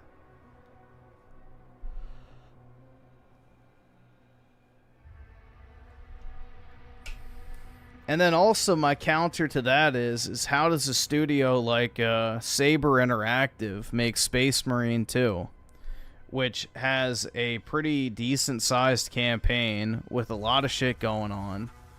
They make not only a multiplayer, which really that's all I'm asking for, is like a basic-ass multiplayer like that, and then also the operations mode. So I think it's an issue of just not allocating the correct resources where they belong, or setting priorities. Yeah, like just have a basic TDM mode or something. That's all you have to do. Nobody cares about Doom multiplayer. Say you're not an like, bro, you are literally a tourist if you actually believe that. That is quite literally how Doom became popular, but okay. Please, tell us how no one cares about Doom multiplayer. No one cares about it at all.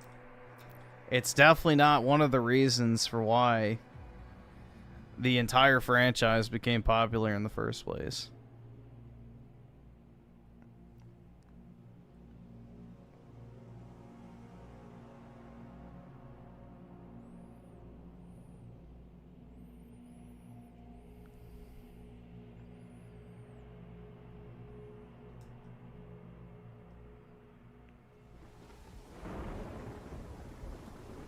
Skip that.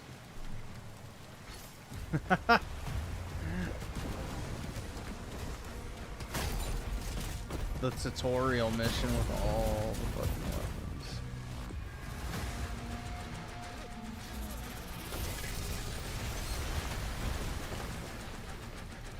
Yeah, the tutorial for this game was a little drawn out.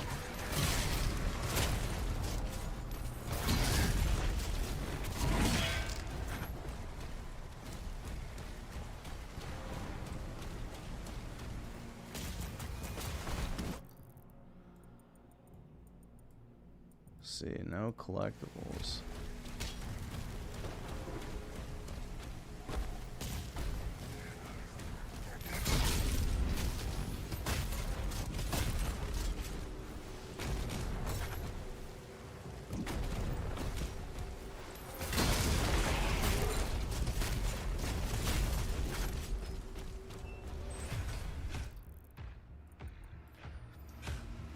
Let the nostalgia go? Alright, then I guess they should just stop making Doom altogether, because that's the entire point of them calling it Doom, is nostalgia.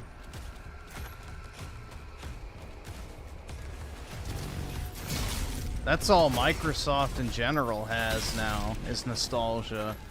People who used to like Halo, people that used to like Gears of War, people who used to like Forza. People who used to like COD. I mean, it's like... The Slayer is dangerous. Keep at your distance. Nostalgia is what sells 99% of modern games because, you know, most people can't actually make good games anymore. It's like God of War, the modern entries. Those did not need to be called God of War. They could have just made a new IP instead of butchering an existing one, but nostalgia. Ensign, double up on the Slayer's location.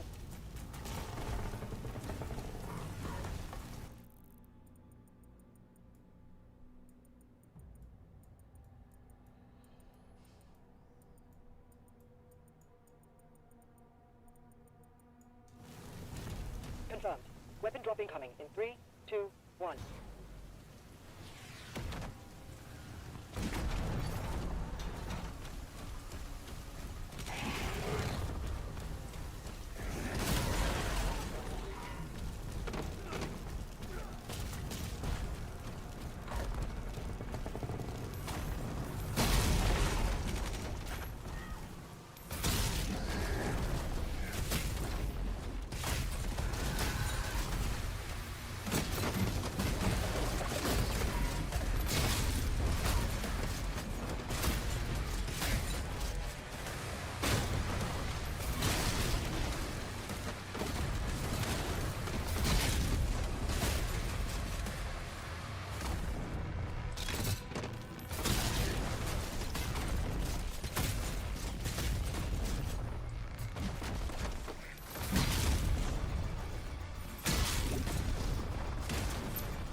The main gate is under lockdown. There's a key in the nearby church. Route in the location. Yeah, you can't move this fast in this game either without going into the settings and changing the movement speed to 1.5x. So, yeah, I'm not playing on the normal speed. So in Doom 2016, you can download a movement mod, I'm sure, and get this exact same effect if you wanted to. They just built it into this game, which, you know, a sequel should do. So...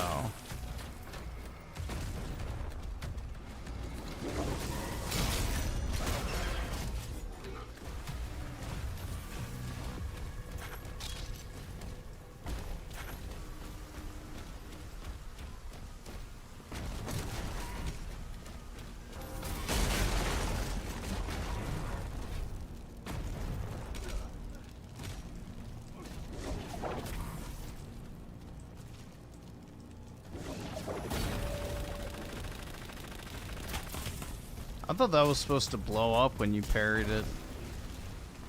Guess not.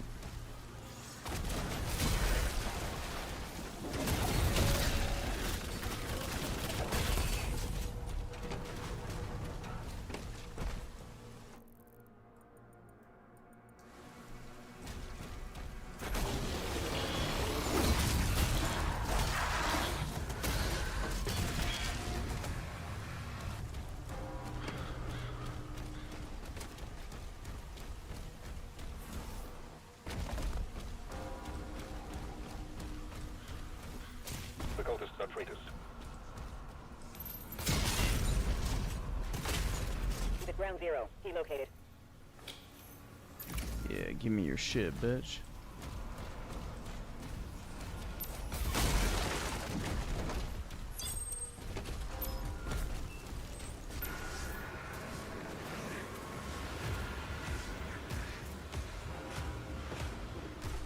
Once he kills the demon, the portals will collapse. My biggest gripe with Doom overall are the boss fights. Only like a few in the entire franchise. Yeah, it's hard to do first-person shooter boss fights. I think the Cyber Demon is still the best one. Personally, I really like that boss fight a lot.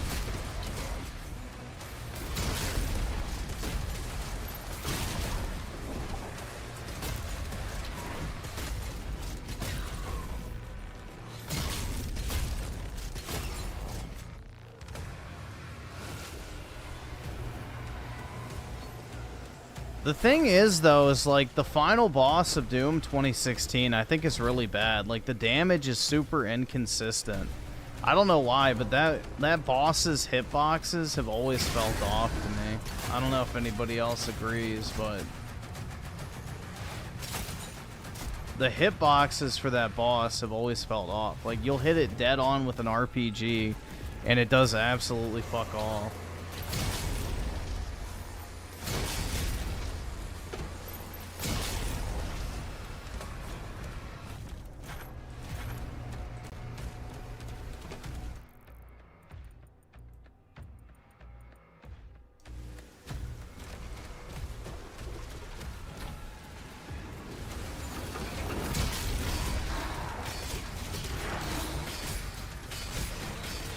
I can't afford this shit!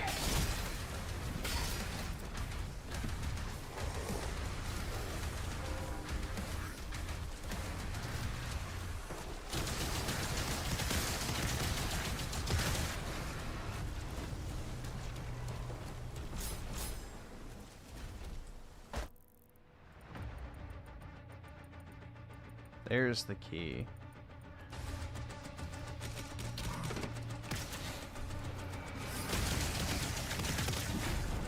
Oh, shit.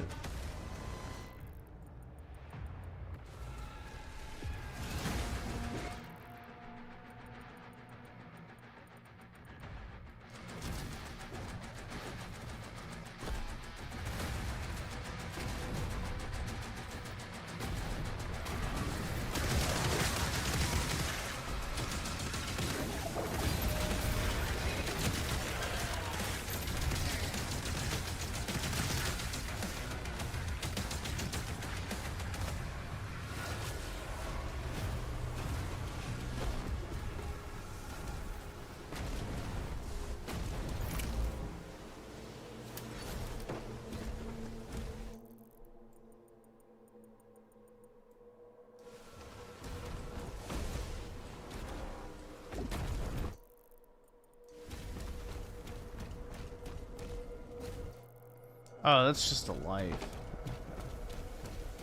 I don't need that. That's a customization item.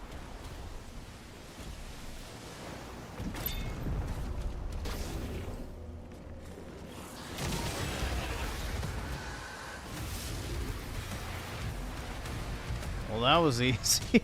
All right. That works.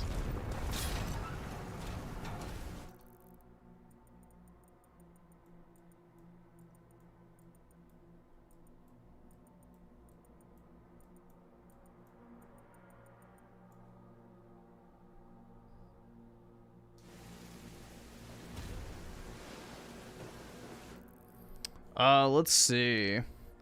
So, Sneed Feed with the 2 and the gay pair. Hey, you. Appreciate it, man. And 7-Minute Man with the 2. You can get the gold skin on Ultra Nightmare with... Oh, okay.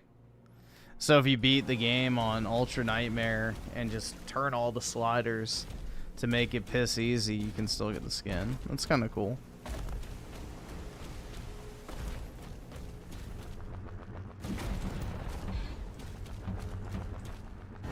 That's pretty neat.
Yeah, I can't go in there yet.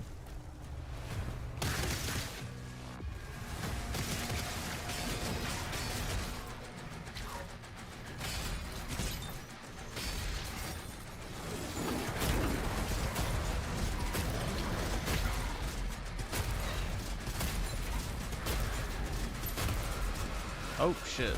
All hell gates closed. The village is secure.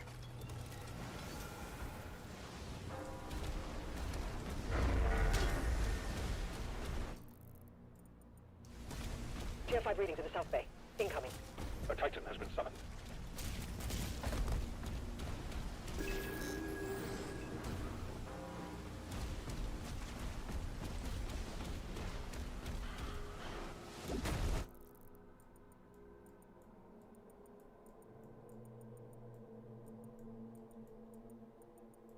All right, awesome. Thanks, nigga. All right.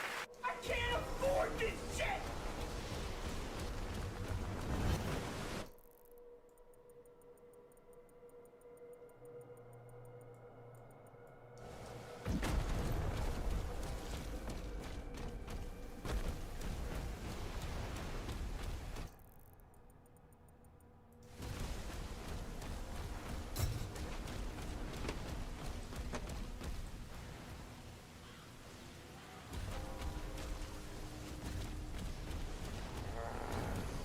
Let's see. So Oski Woski with the 5. Mute barista bitch. All right. And Isaiah with the 2. Did you grow up on Final Fantasy 7 and other Final? So Final Fantasy 7 was like the first video game I ever played, and I use play and kind of air quotes because my dad mostly did most of the playing of the game because I was like really young. But yeah, Final Fantasy 7 and 8 were like the first 2 games I was exposed to, like in general, because he had a PS1 and he liked the old Final Fantasy games. Because my dad was in the military, so like when he would deploy overseas and stuff to like the middle of bumfuck nowhere, there's not really much to do. So him and like all of his, I guess, buddies in the military would just, you know, play video games and cheat. So he enjoyed playing games back then.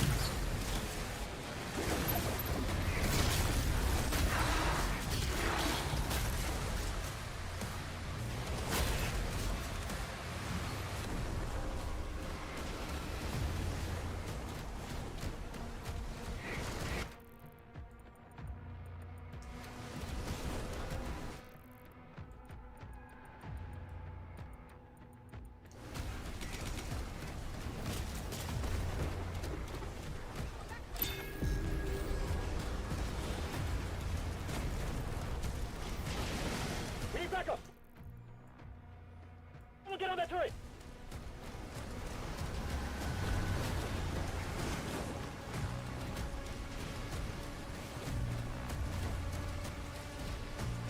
They're making a final push.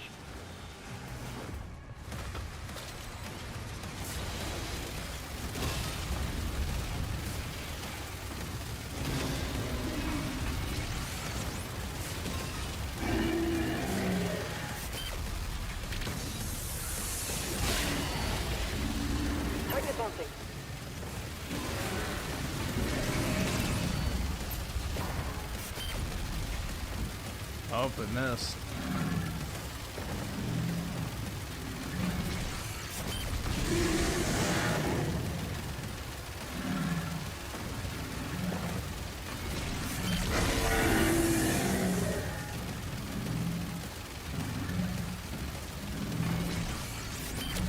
Tighten down.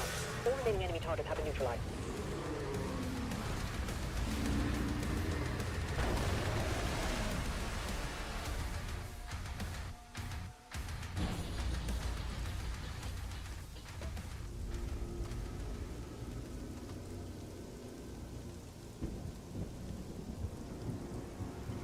Yeah, my dad's seen, my dad has seen my, Final Fantasy cards. So, yeah. They lied to us. And now he has a leash. The Makers felt a weapon as powerful as the Slayer. Should be guided. And you agreed. He's not one Of us. They want to... Bro, what did I miss? I didn't see anything else on the map. I get, what, one secret? Oh, collectible toys still. Shit.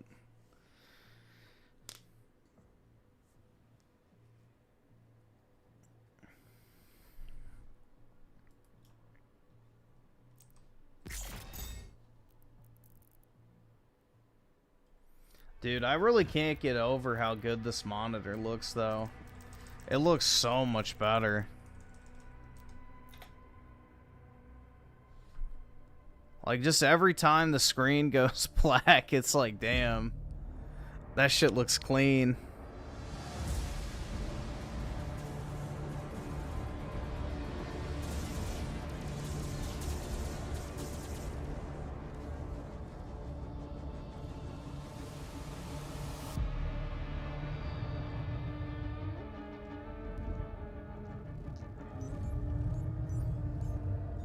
Sire, the demons are now targeting the Sentinel's energy relay. It powers their transdimensional barrier.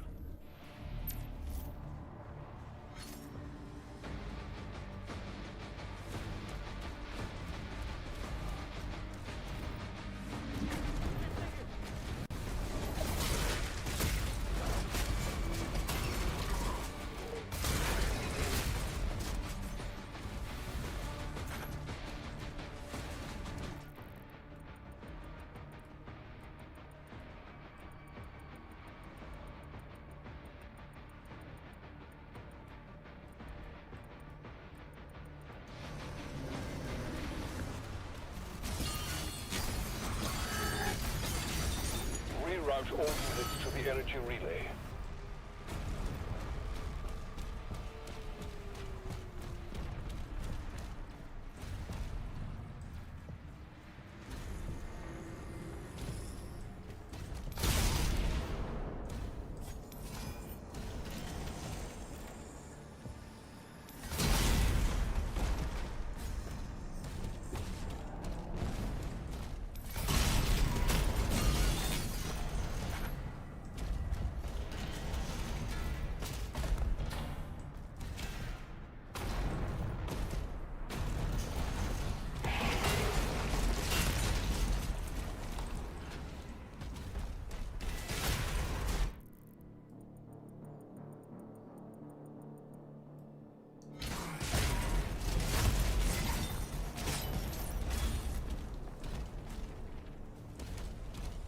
So I need to get through there.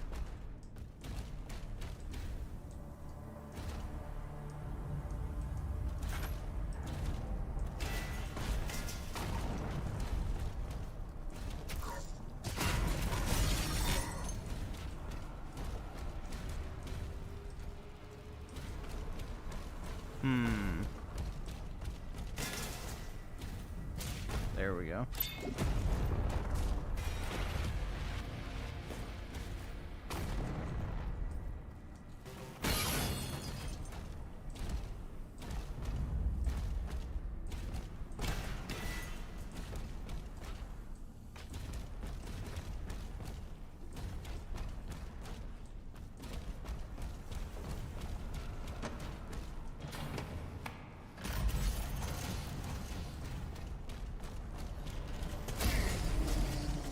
So what do you guys think? Is the crowd of people who thinks the Series X only went up because of tariffs, do you think they're now going to demand that Microsoft lower the price back down to $500 now that the tariffs aren't a thing?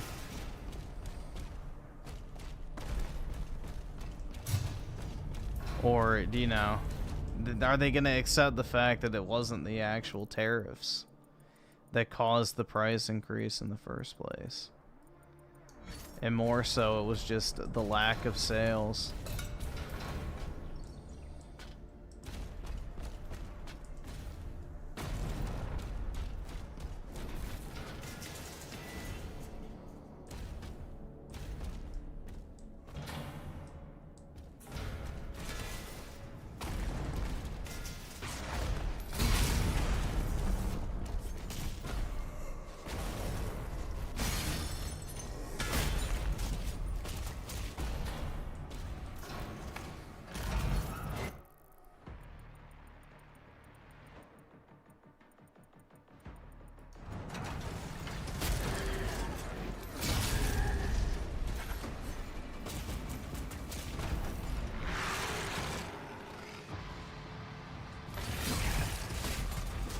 Can't even find the Series X at Best Buy, really?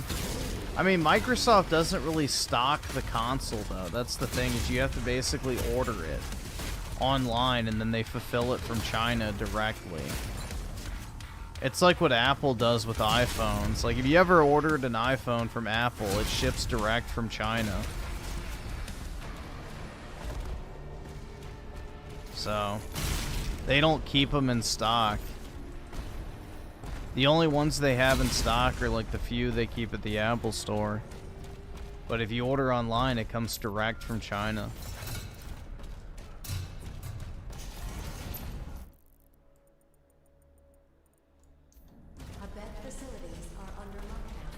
And Microsoft has started using that same distribution method for their Xbox consoles.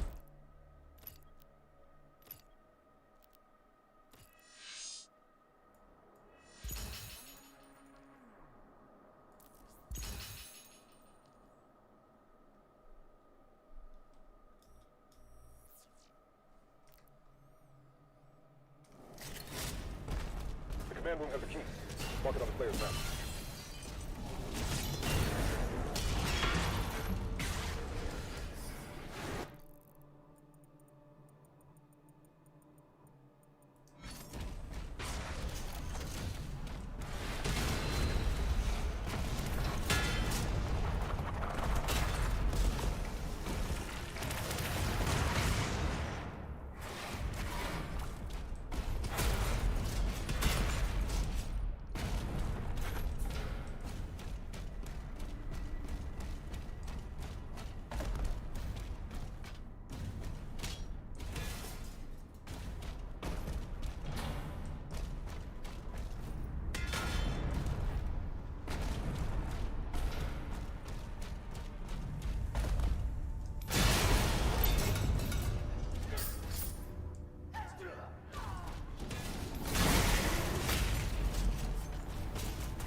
No, this game is not on Earth.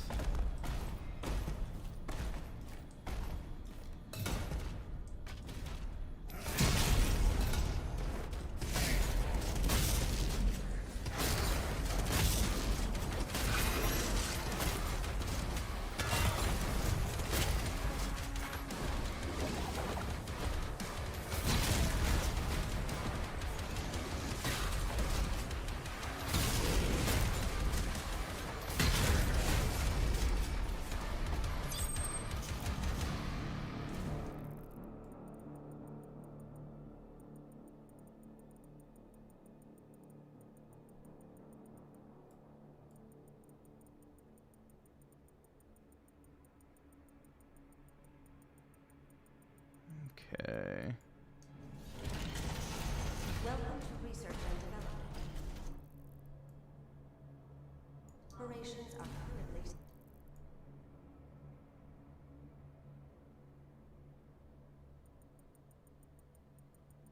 This map is not the most intuitive thing in the world.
Alright, that's one secret.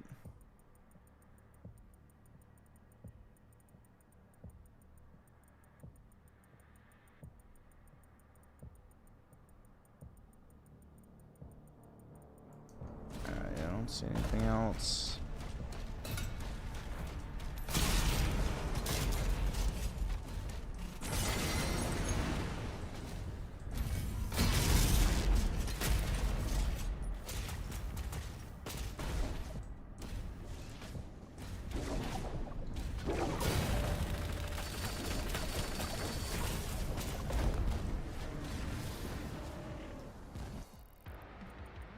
All right, awesome. Thanks, nigga. All right.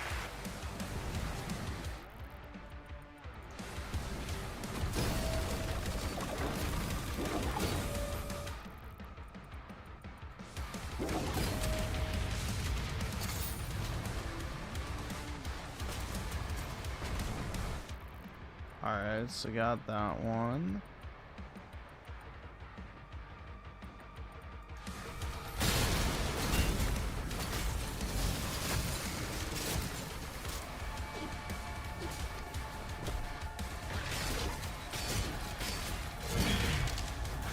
Digitized with the 5 grip. Did you see Marathon plagiarized assets? The game is cooked. Bungie learned nothing. Modern gaming is fuck. Oh my god. That's great. I hope they sue the shit out of them. That's funny as fuck, bro. Yeah, a lot of these lefties can't actually create. It's quite sad, bro. Creatively bankrupt.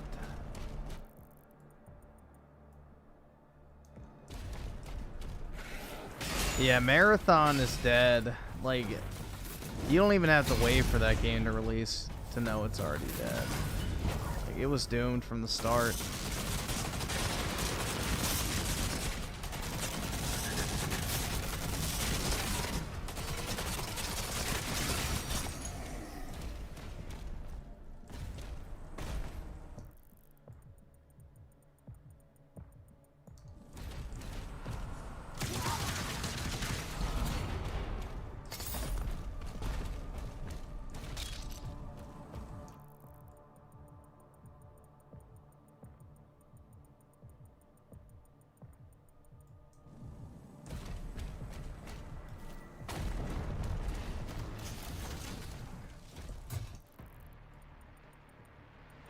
I need to figure out how to get.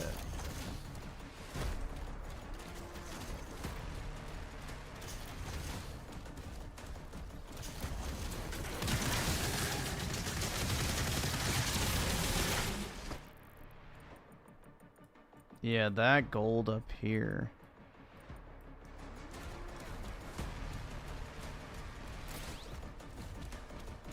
Okay, there. Oh, fuck.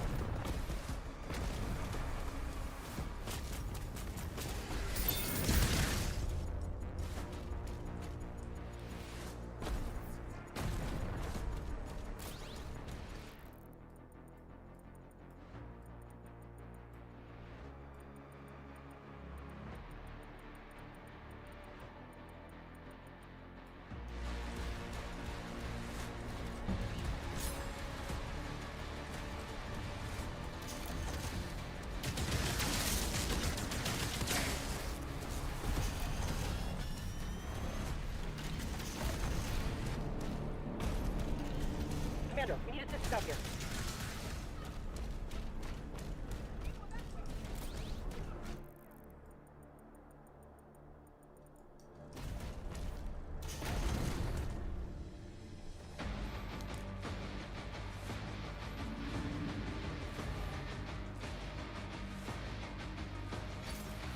But Griffin, it's an extraction shoot. I know, I love extraction shooters so much. That's why I play them all the time. I'm a huge fan of them.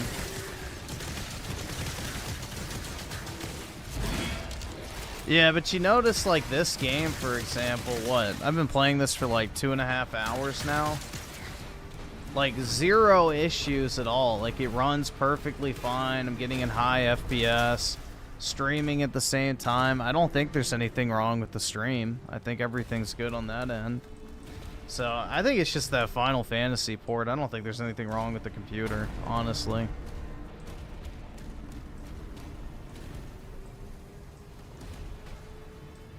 So, I did reseat my RAM just in case that was an issue too. I read that was a possible solution. So, which was a pain in the ass because the way they put it in, they like double layered the fans.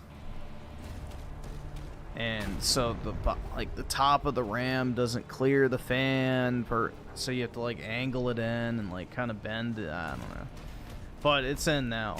It was a pain in the ass to get out and in, but it's a bad port. Yeah, I mean I played it for like 4 hours and it didn't crash. So.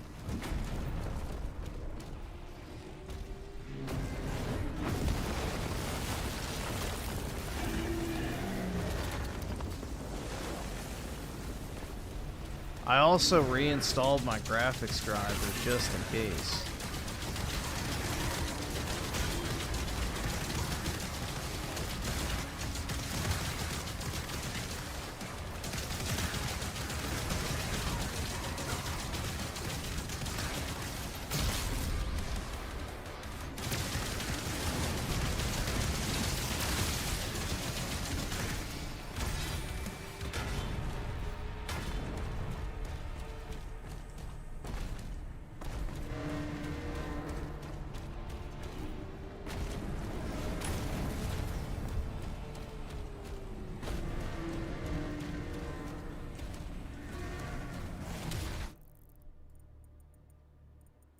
Oh, I just missed a bunch of gold.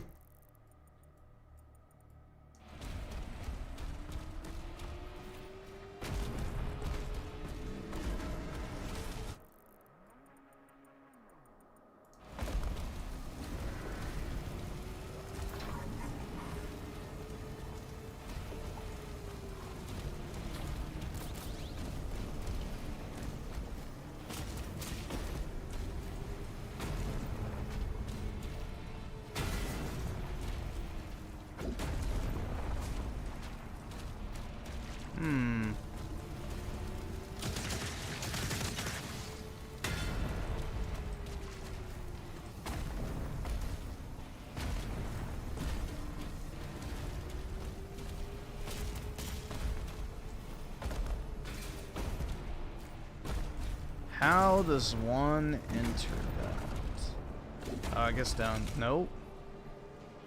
Shit.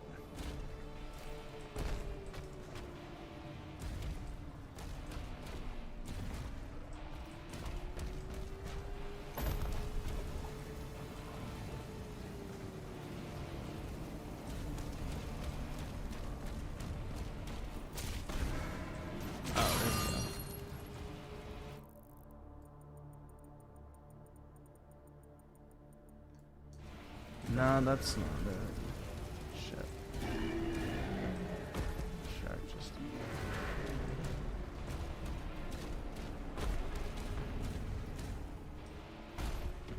Huh.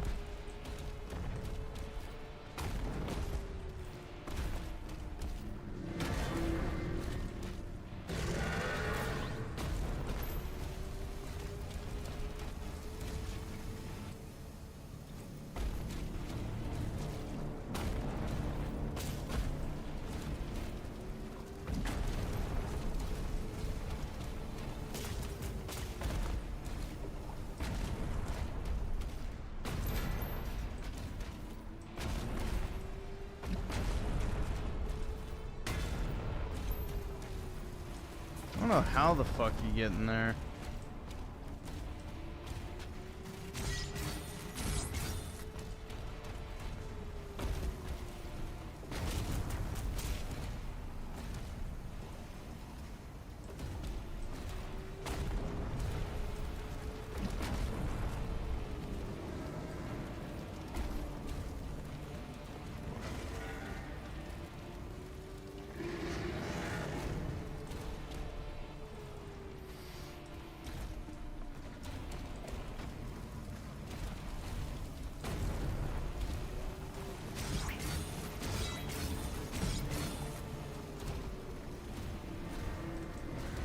Bro, I really don't want to look up a guide, but I might have to.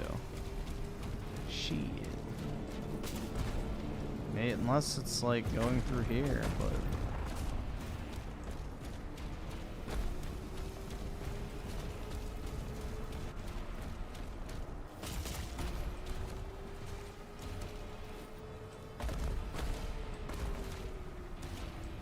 Ah, there we go.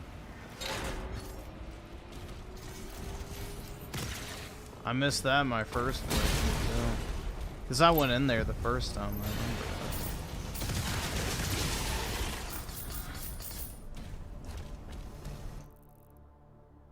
There we go. So I'm only missing one secret. I don't know what it could be, but I got all the gold.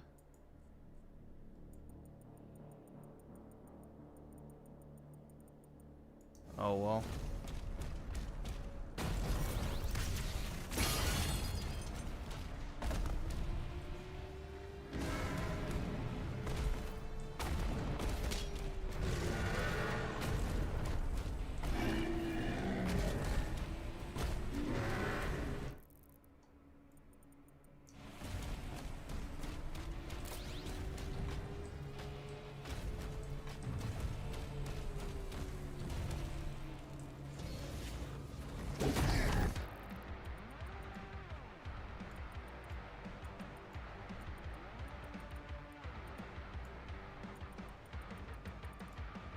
There's a teleporter nearby. Mark it for us.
Oops.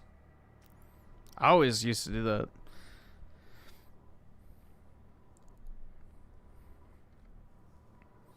Synth also made the mistake of trying to call null. Oh yeah, that whole shit.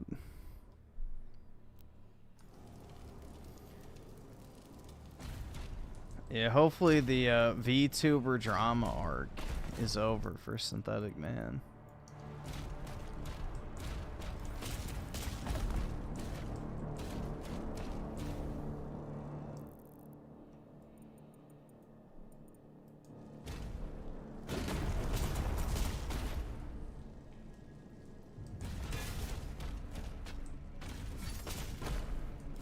Oh shit. No.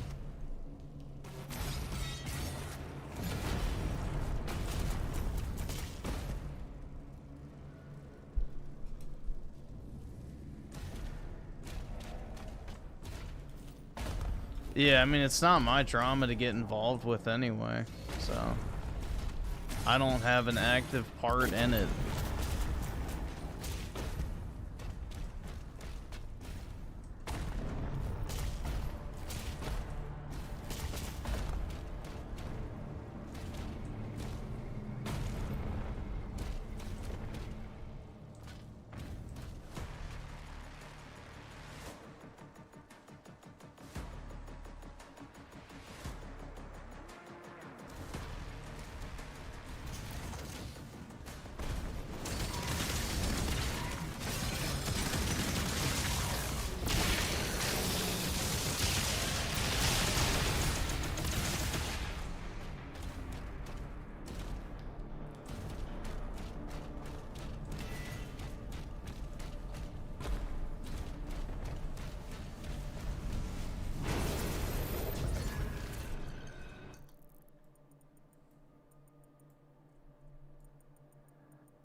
Dude, that really pisses me off. I can't find this last secret.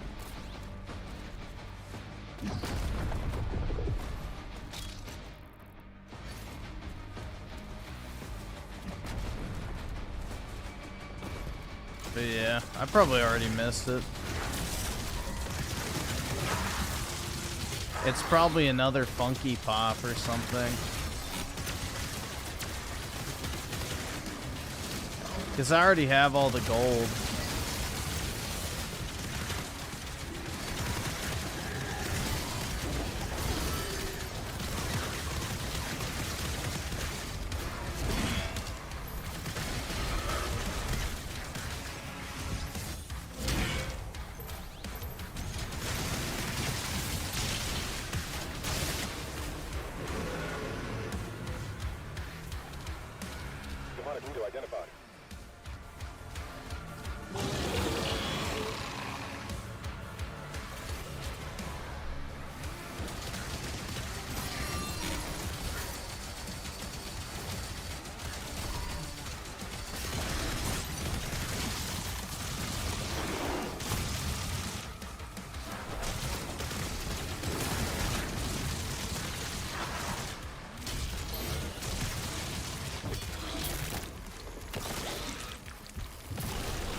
Bruh. 99%. Let's see what I missed. No, just a general secret. Shit. That's so gay, bro. That's so gay.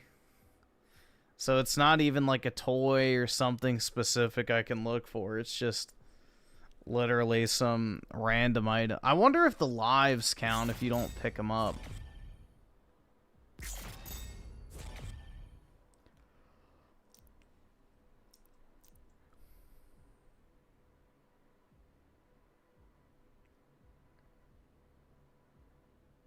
No, just finding them? Okay, yeah, then I don't know.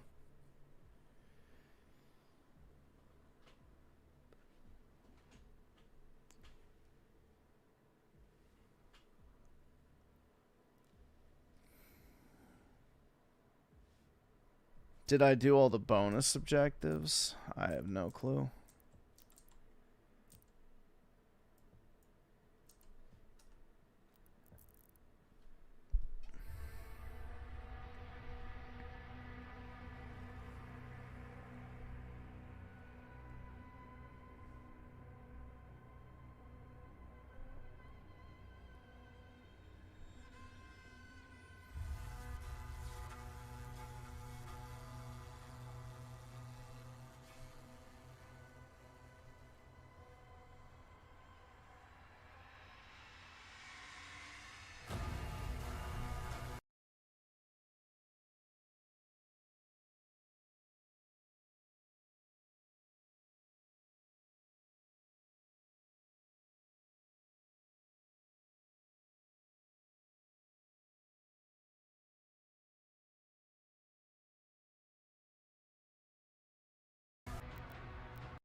I don't know why I didn't save the skins I put on, but whatever.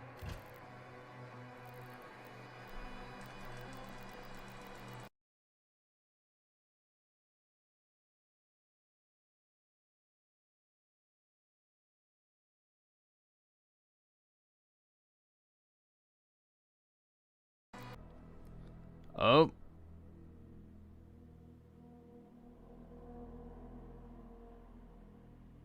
Are we good? Yeah, I think YouTube just lost connection.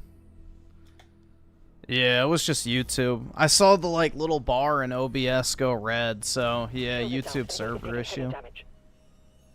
So we're good. Turret in the courtyard you can use to hold them off.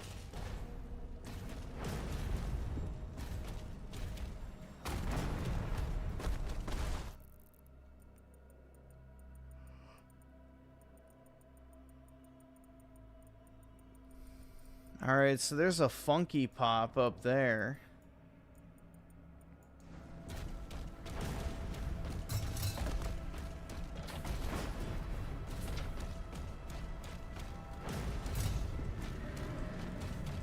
Yeah, I can see it.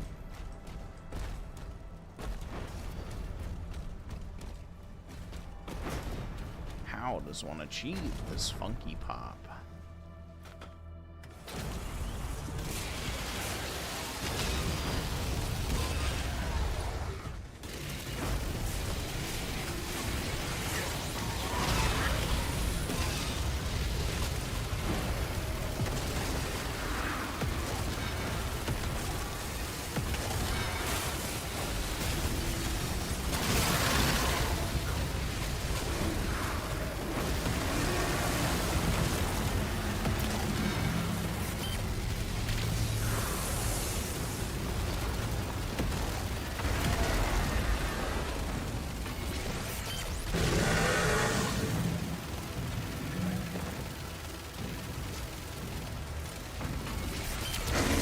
Took an arrow to the knee, dude.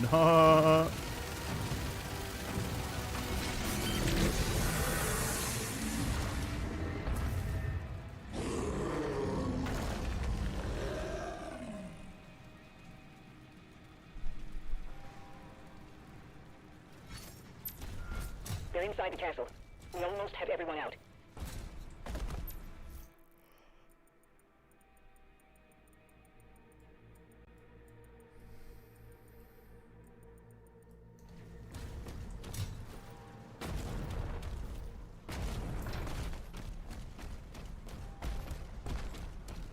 I can't afford 15 years too late? Nah, it's never too late for a dank meme, bro.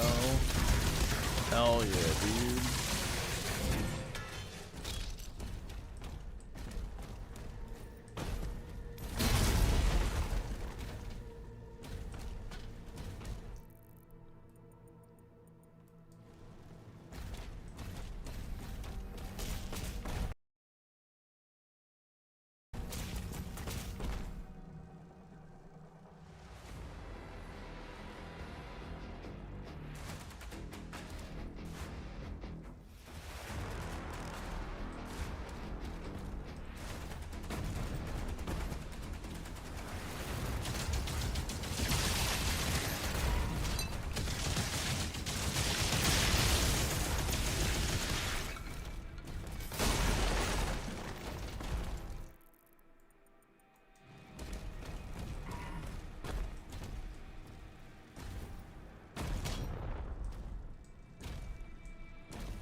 behind us. He's signed off.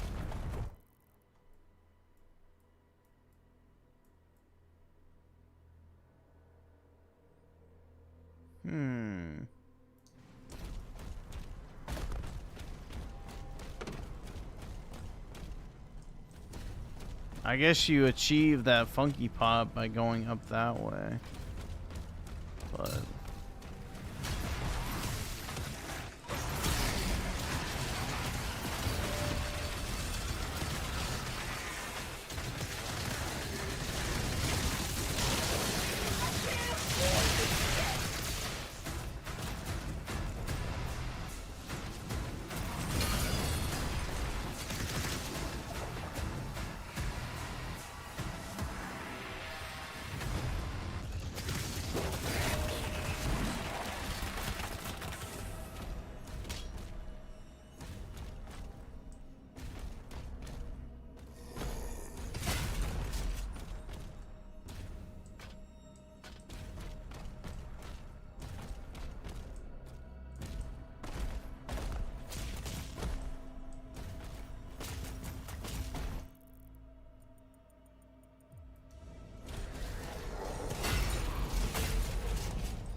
so I need to go back.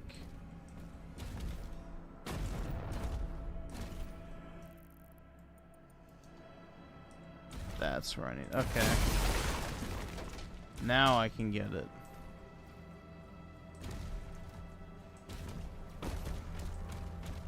There we go.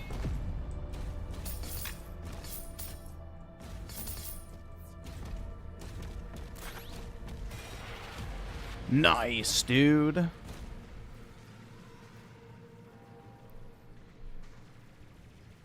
And Isaiah with the 2, they should be called Funko Pops. Yeah, I don't think they want to pay for it, but if Funko Pop was, you know, smart, they would take the free advertising. I mean, it's pretty obvious that's what they're inspired by.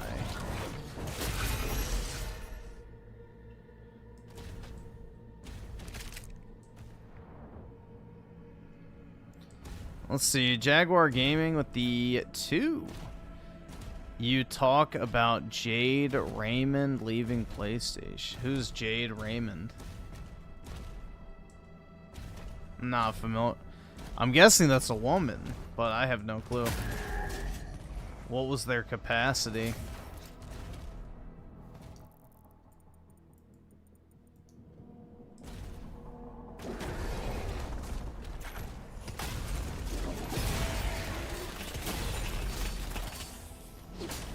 She made the OG Assassin's Creed. So a tech demo. But like, what did she do at PlayStation though?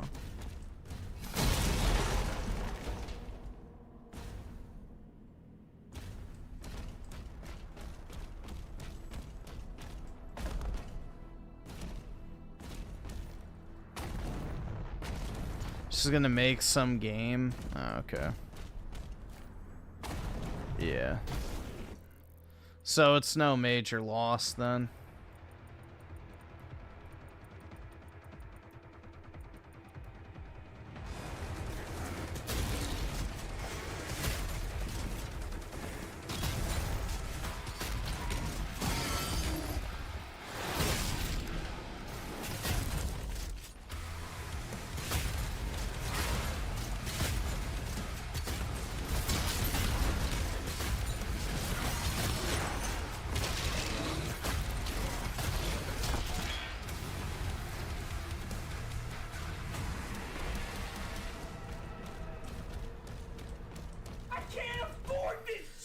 I wonder if it's another one of their live service studios they're just laying people off from. That could also be it too.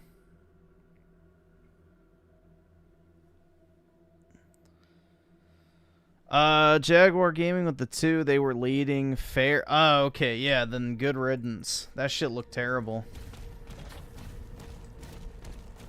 Wasn't that shitty PlayStation Payday clone, right? Yeah, that's not any sort of loss, so.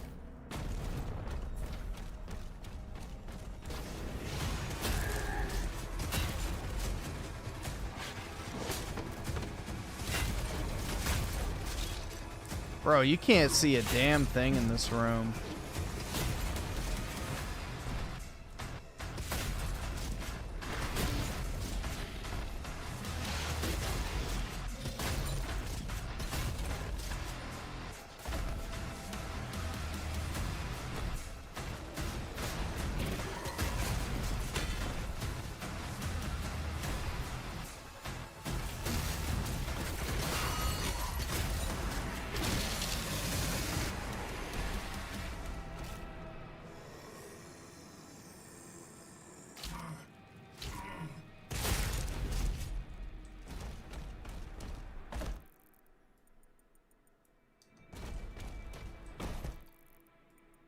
Yeah, PlayStation seems to be purging themselves of all the live service shit, so.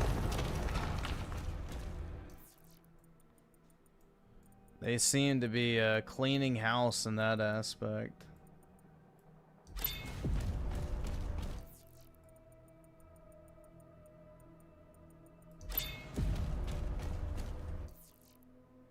The Jim Ryan era is slowly but surely being erased.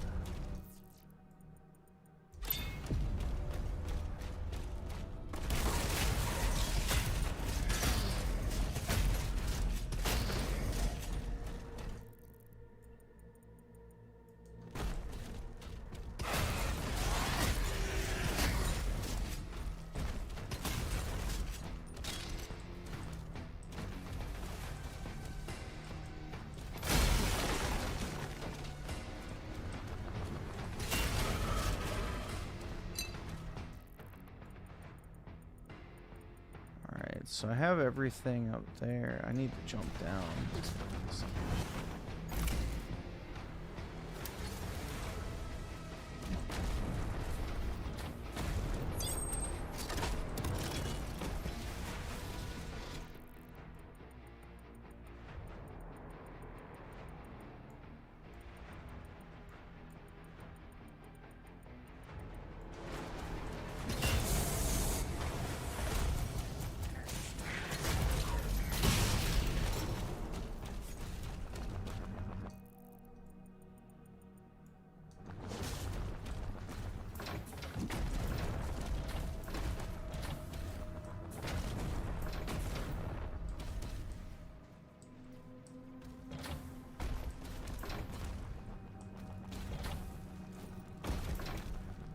So I wonder how I get in there.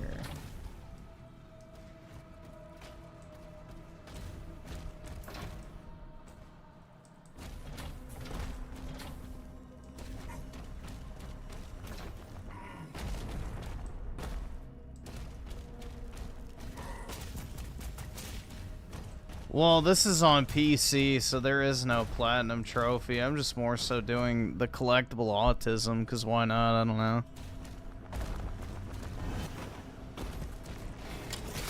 But nah, I don't have this on the PlayStation, so no platinum.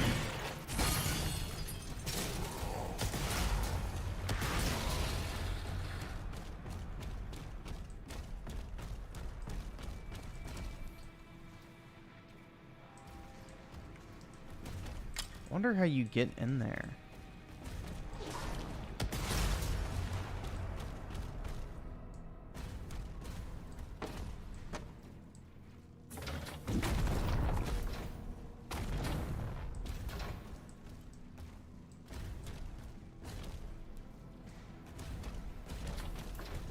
Yep, I'm just having fun playing my video games. Oh, that's actually a good deal. Tony Hawk Pro Skater 1 and 2 is $17 at Best Buy. It's a pretty good deal.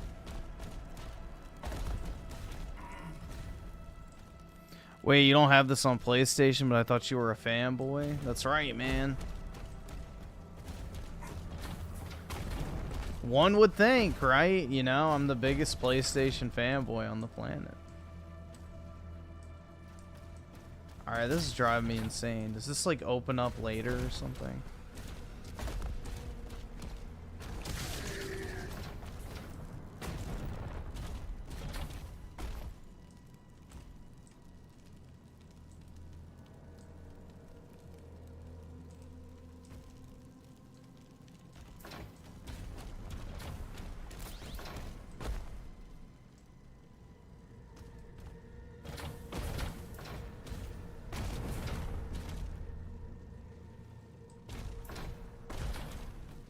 Opens love. Okay, after you go up top. That's alright.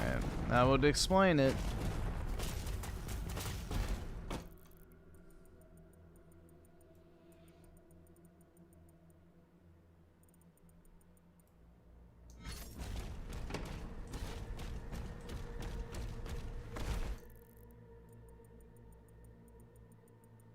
But I do still need to get this one.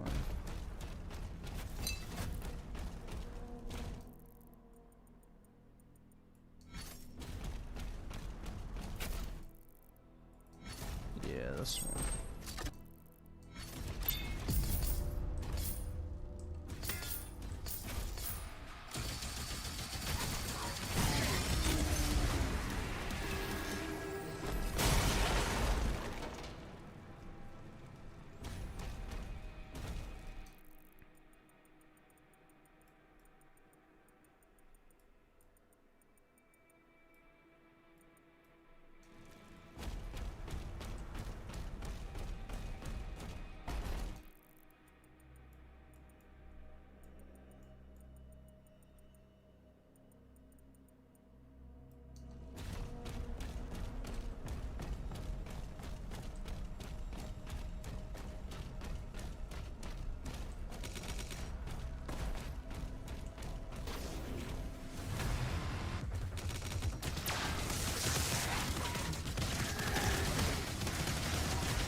The final transports are ready to launch.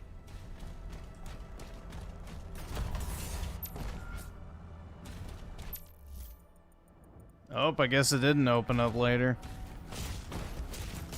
Oh well.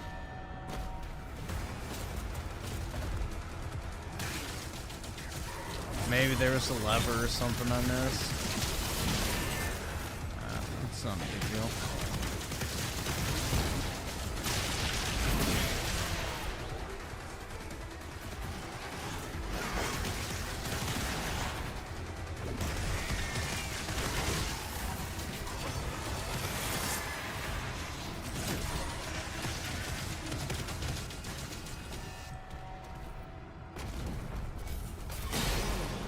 Structural damage detected.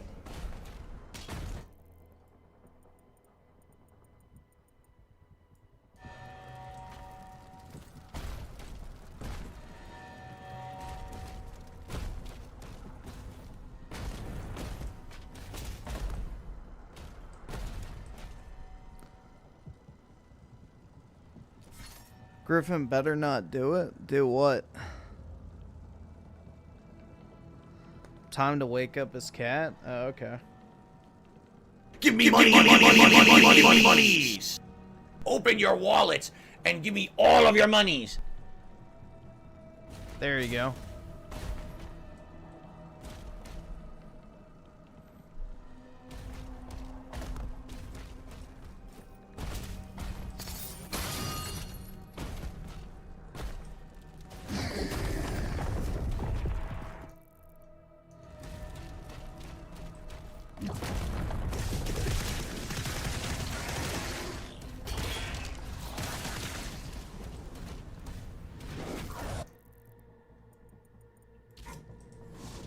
Oops.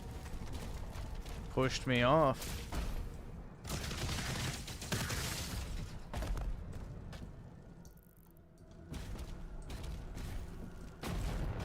That wasn't very heckin' nice.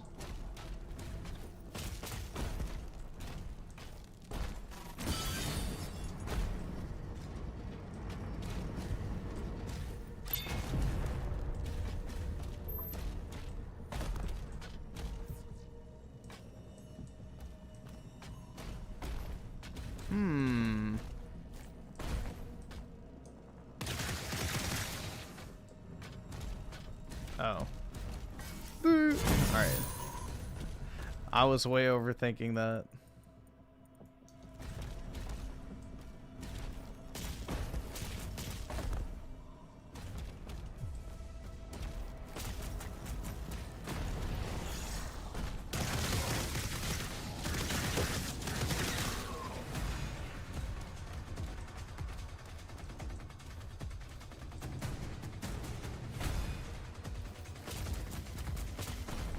Emergency protocol are in effect.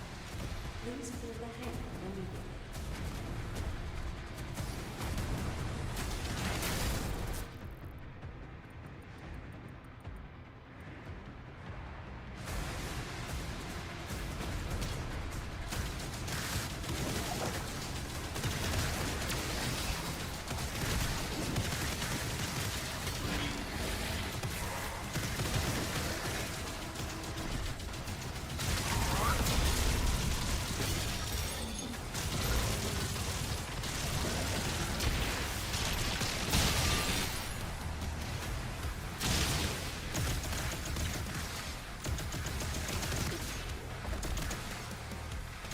Oops.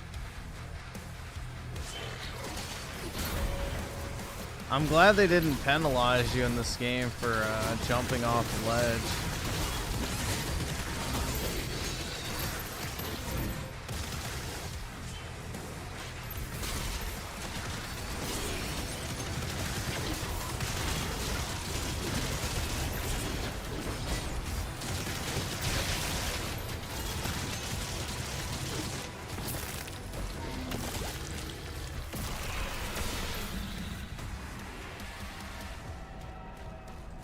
Several demonic signals are moving to King Novik's position.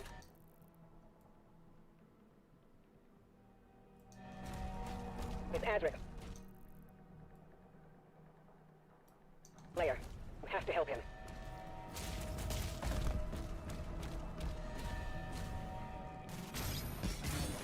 Last platform has been evacuated.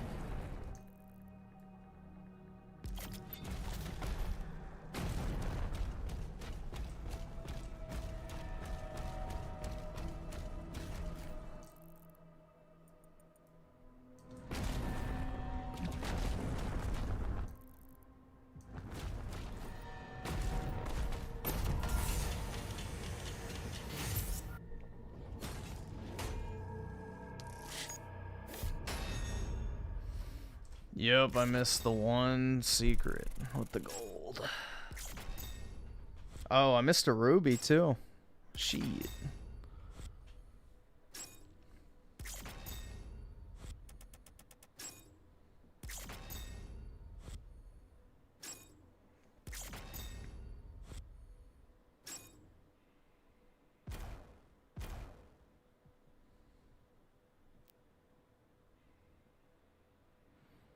Yeah, I do suck.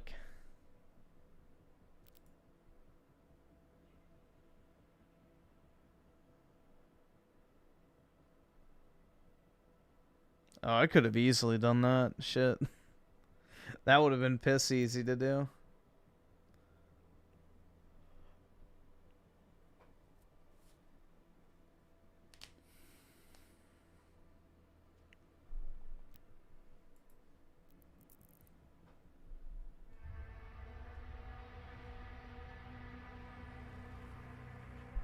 If Griffin sucks, Juan swallows. It's entirely possible, yeah. I could see it.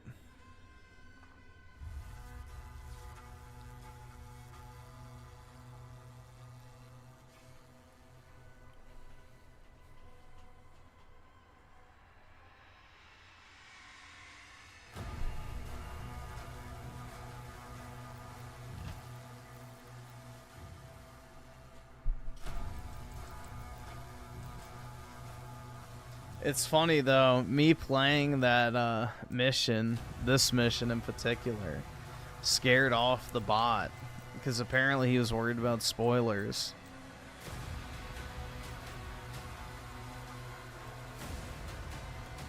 Which I don't even know how you worry about spoilers in the Doom game, but you know, to each their own. That's crazy, man. Juan with the 2. Here, let's see. Hostility between races is exploding. It's not even hostility between races, it's hostility from one particular race that the other races are sick of. Vera, if the tether is removed, the Makers, their directive was clear. What would you have us do? Nothing.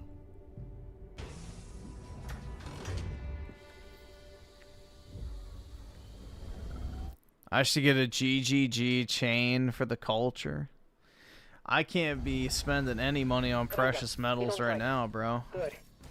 The only metals, or I guess maybe it's considered a metal, that I bought is a new computer. So there you go. That's my precious metal right now. For the price of a pre-owned Rolly, dude, I could have had, or I have my PC, so I could have bought a pre-owned Rolex or some shit. It's kind of crazy to think about. Griffin isn't Jewish, unfortunately. Yeah, I don't come from a long family tree of diamond and gold merchants, unfortunately. So I can't get the tribe prices. No tribe pricing for me.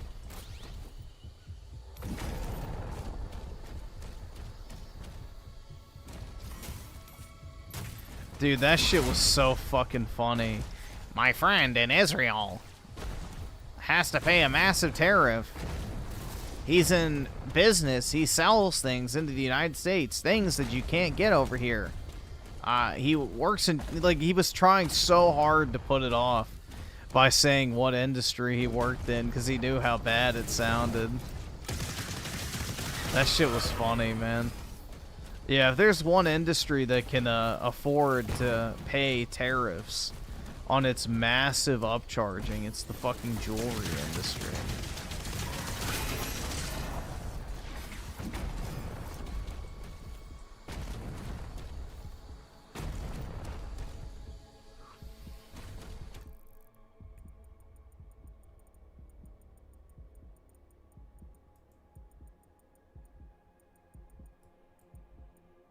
But yeah, he was trying so hard not to say jewelry.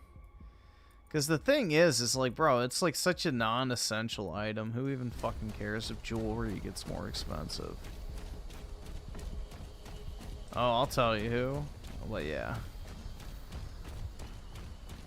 Yeah, Ben doesn't give a fuck about the United States. He views the United States as like a vessel in order to achieve what he wants in life, and then, you know, he'll probably retreat to Israel or something at some point.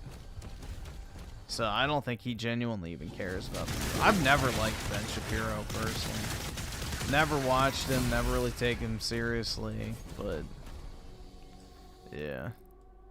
I genuinely don't think he cares about the US at all.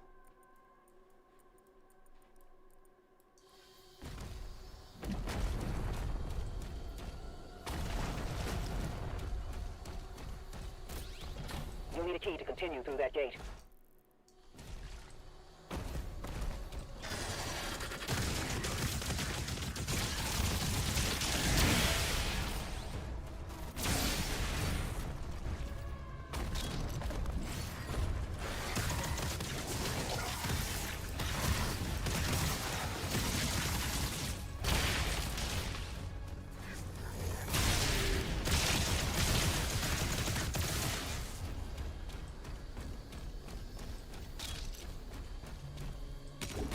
Oh yeah, dude, he was so ass blasted over Kanye too, is because he LARPs as like one of those like First Amendment types, where it's super important, dude, in order to have freedom of speech, but you can just tell he absolutely fucking despises freedom of speech.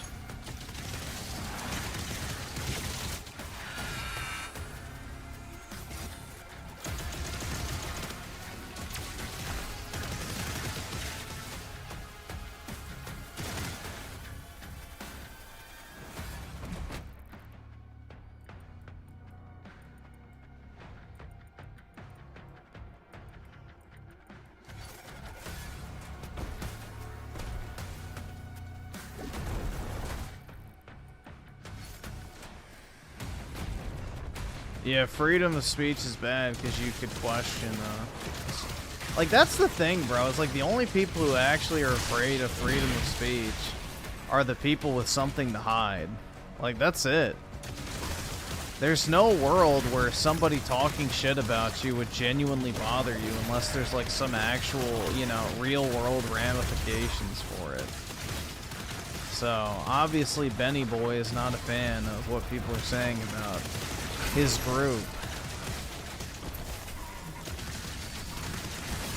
But it's perfectly fine to say negative shit about other people's groups, just not his.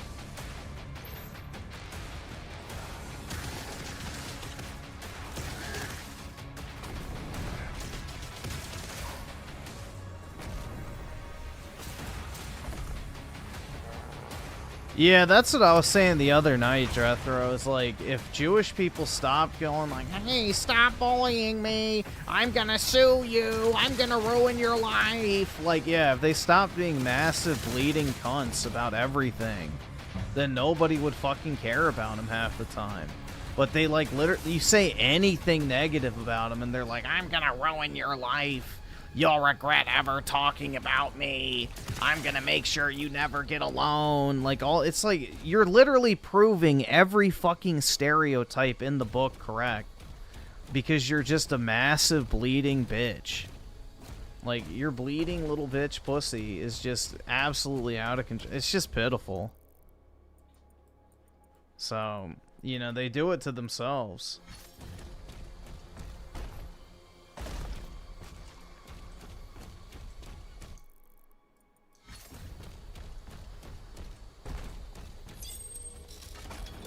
We lost hundreds when they took control of the mine.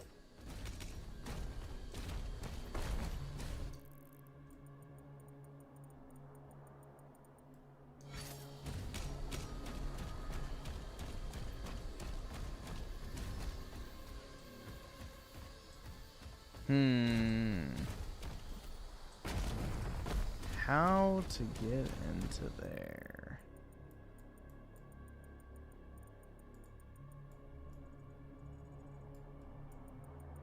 Maybe I can crawl up that way.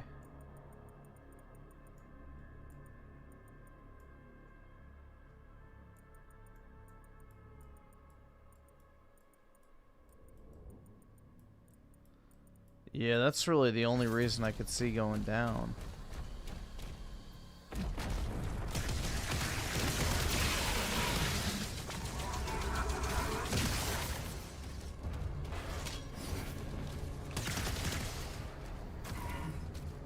Oops.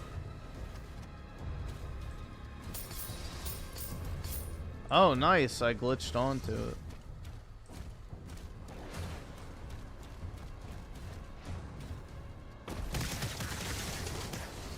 Well, the fact that I have not been down here is a good sign that this is the right way.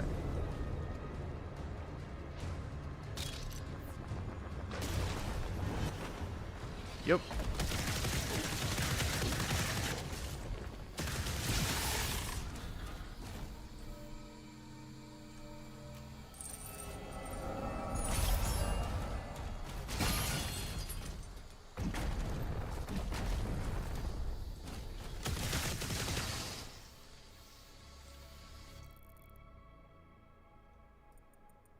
Oh, fuck.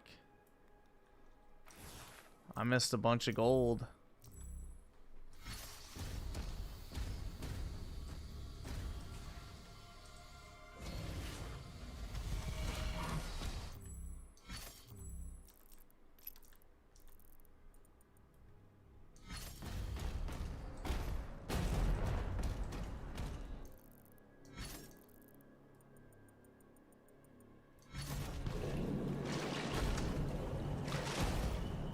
Oh yeah, I was swimming this one.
Griffin's last name is McSheckelstein. That's right.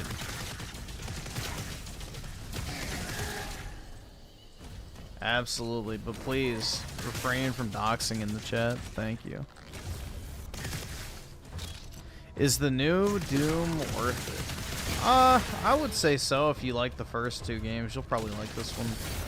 It's different though, so don't go in expecting it to be like 2016 or Eternal, because it's not at all.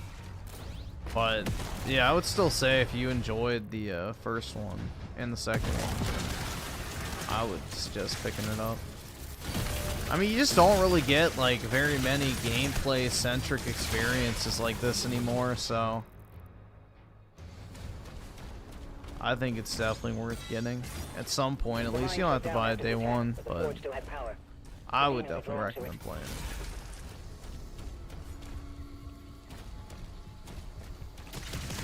Well, right now I have like the sliders on, so I've like sped up the game a lot. I also have like the damage modifier on to deal more damage, but I would say in comparison to the first two, it's a lot more slower paced in the sense that it's not you just like charging head on into every combat encounter. Instead, you're taking a much more defensive role and a lot of waiting around for parry opportunities, because parrying is the most effective way to deal with pretty much every single enemy in the game.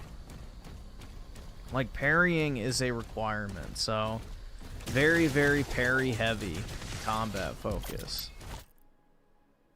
But that's more so in the higher difficulties. On the lower difficulties, you can probably get away with doing it less.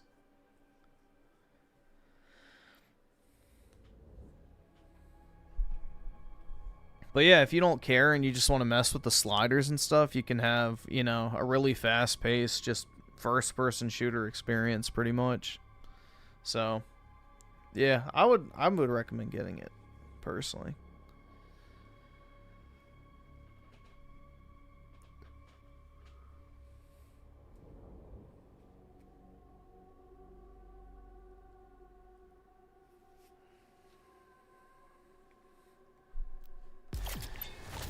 Yeah, the shield is OP, so you need the shield for everything, so that's what you should upgrade first, yeah.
Yeah, I saw this game isn't really doing insanely well on Steam either, which is kind of sad.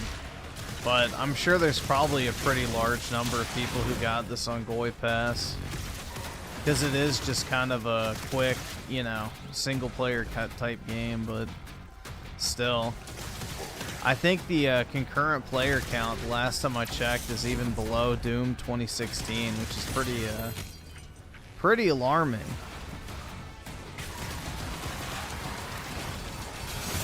Because not only was PC gaming way smaller back in the day, but Doom 2016 was not like a known entity back then. Nobody really knew how it was going to turn out until after the fact.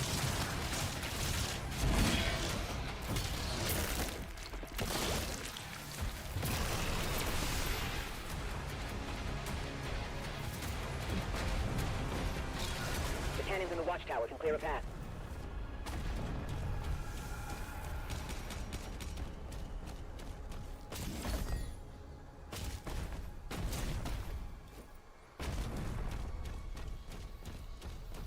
Yeah, I was kind of sad when I got my computer, though. They sent me the motherboard box, but they didn't send me the GPU box, which, you know, I don't really need the box, but it would have been cool to have.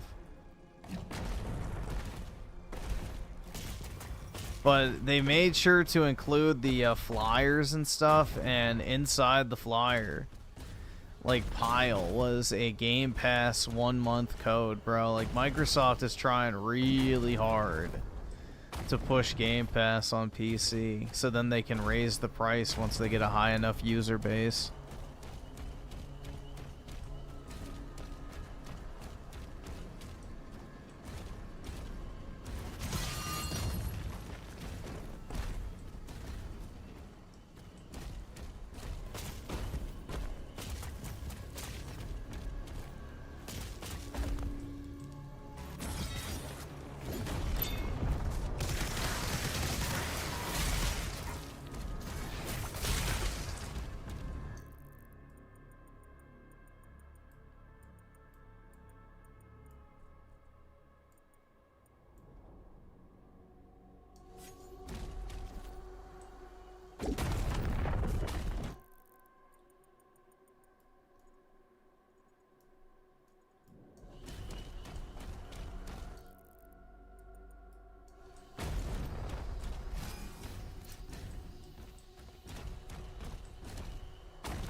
Wait, let's see what happens.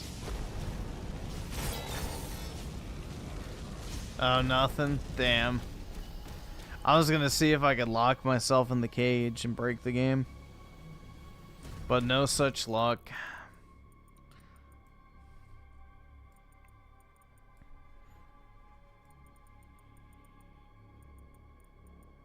Haven't seen one ad for Doom.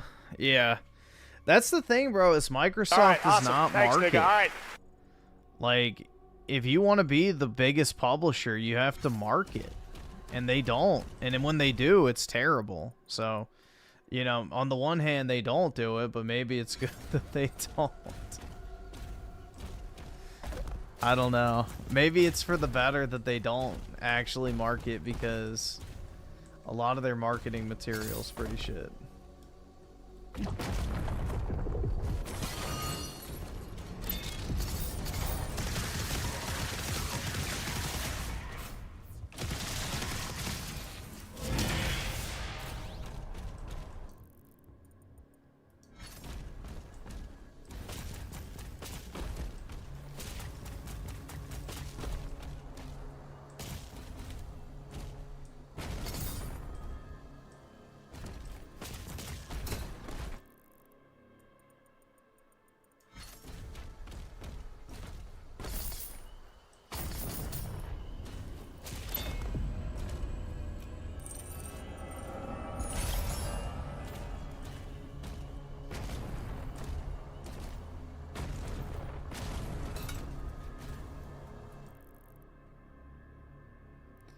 Yeah, Microsoft just doesn't have any taste makers left, which is the problem, which you need for marketing too.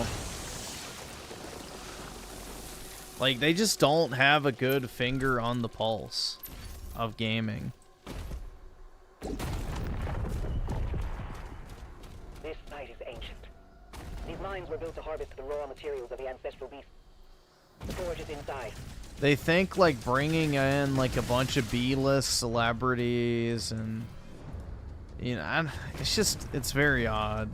Or they'll put black women in, like, the trailers or commercials for all their stuff, and it's like, what group of people in the United States probably makes up the smallest, like, the smallest population percentage? But on top of that is probably the smallest portion of gamers out there. Black women. Why are you marketing your shit with black women in the commercial? Are you trying to sell to people that are never going to buy? Like, is that your intention? Because if so, it's working.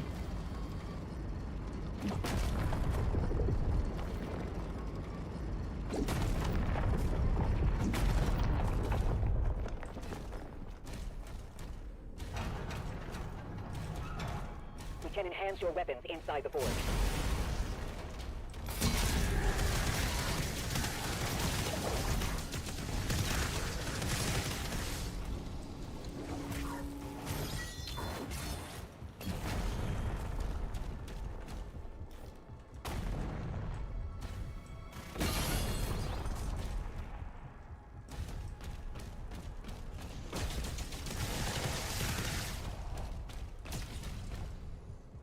Picking up high levels of demonic presence near the fort.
Agadon identified.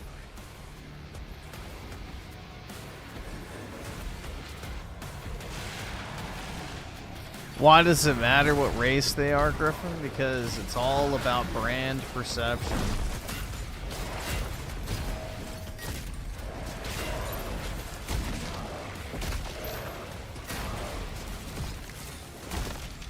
I mean, let's face it, do you want to be associated with a brand of gaming related shit that's marketed towards women?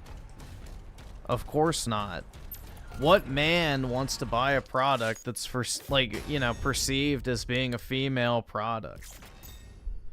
Alright, what the fuck did I miss? It said 98%, but I finished everything. The fuck? Is it the missions? Maybe? I guess the missions count as a percentage point.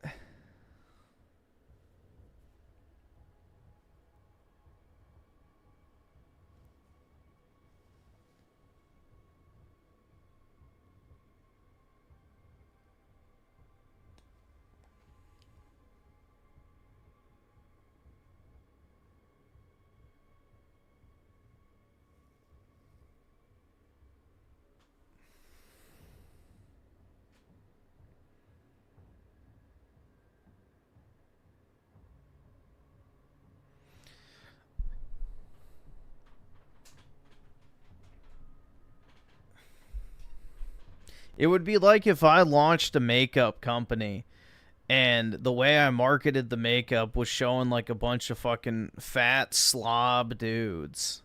like eating fucking Burger King or something. You know, it's like, okay, how not to sell your product? You know, show it being used by people that, you know, the average customer of that product would not even remotely relate to.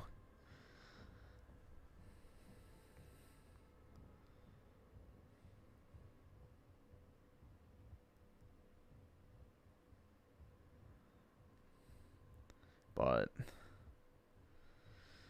Nick Batista with a 5. In your opinion, when did you think gaming started to decline? Like 2016. 2016. We still had like some decent games and stuff. Like, you know, I would say 2017 onward kind of was the beginning of the end, unfortunately. Once Trump took office, that's when all the lefties and media, not just gaming, lost their fucking minds. So they viewed it as their moral obligation to basically brainwash kids so that a person like Trump could never be elected again, basically. I say right after the end of the PS3 and 360 era, personally think the soul of gaming died. Yeah, around 2016 is when everything kind of just went to shit, honestly. I think that's like the general date I would, I guess, focus in on.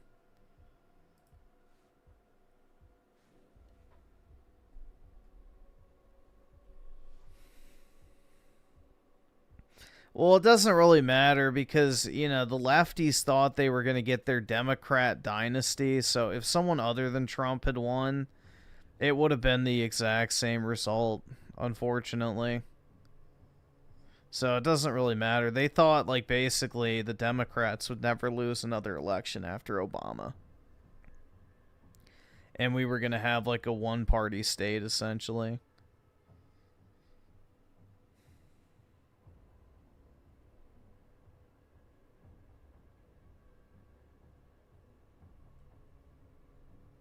That was the dream, man. That was the dream. But I don't think it worked out that way for him.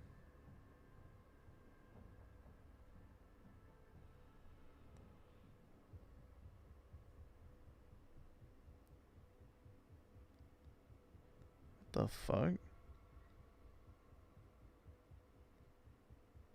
Huh.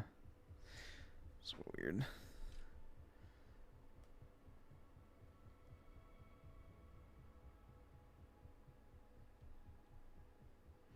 TDS is a different kind of beast. It really is, bro. These people are deranged. They're absolutely fucking deranged. They have let their hatred of one man completely just mind fuck their very existence. Like, it literally dominates every aspect of their life. Like, they cut off friends and family. They refuse to, you know, interact with society in a normal manner. Like, it's just fucking, they'll commit crimes. It's just wild, all to own the orange man. And it's like, you're not doing anything other than just ruining your own life. You're a fucking bum that nobody cares about.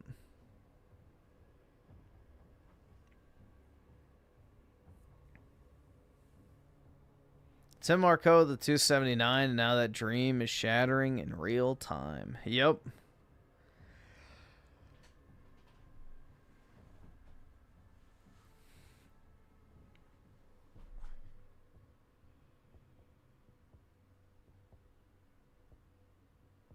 Oh, but they're addicted to it. They can't turn off the news. Like, it's their entire existence. They have nothing and they are nothing.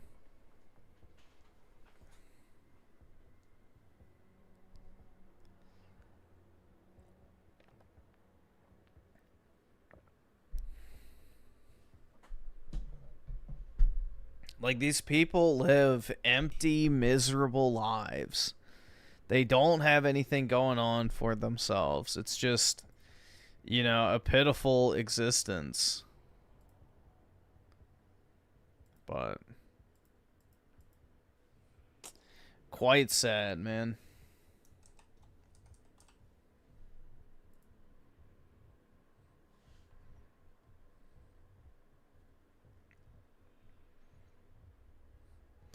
I liked when Trump would end his tweets with sad, yeah. Because that's how most of these people are, is sad. Why is there no, like, music at this menu? I don't know. There's a lot of weird things with this game. I just realized that it was just, like, silent. Like, for a game that's, like, usually, you know, pretty based on the music for the most part. I'd say that's probably what defines the Doom experience for a lot of people.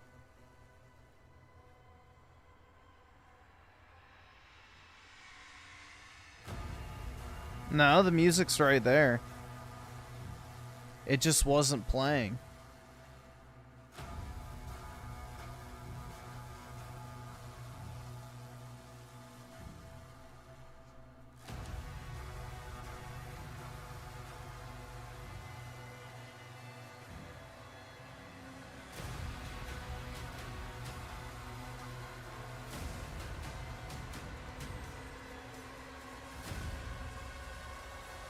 Yeah, personally, I'm not a fan of the Doom soundtracks, but it's just kind of odd. Like, every modern game, it seems like, just refuses to have any sort of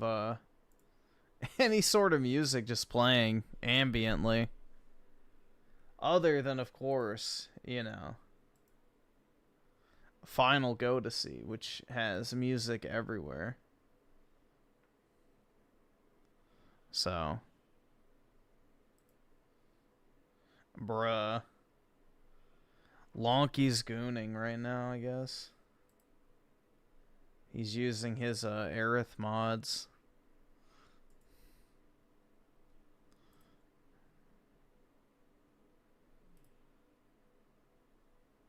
Yep.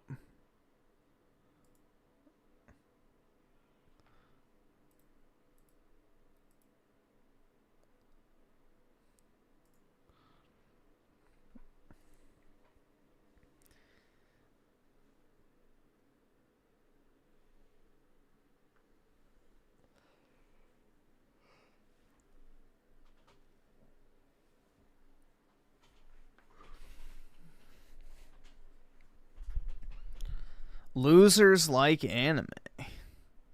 Yeah, I'm not really a huge anime fan, but I guess it's better than watching the slop that comes on like Netflix and shit, so can't really say I blame people for watching it, especially considering how little like actual good media there is out there.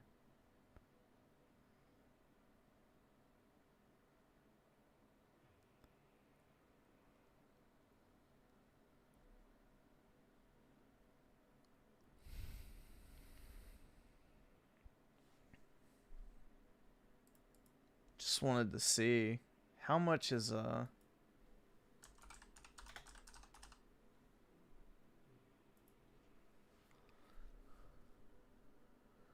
okay, it's not on sale right now.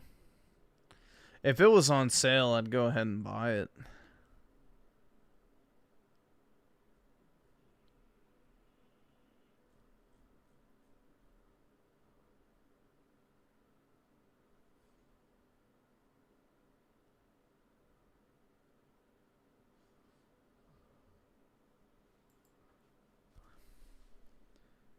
Let's see, is anything on my wish list on sale?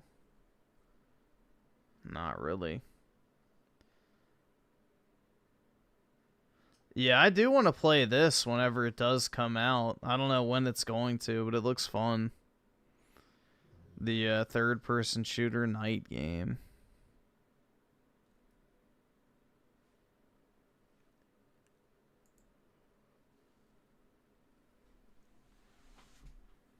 It's $33 on CD keys. You shut the How much fuck! is the Don't you Ultra? fucking tell me to my face to shut the fuck up!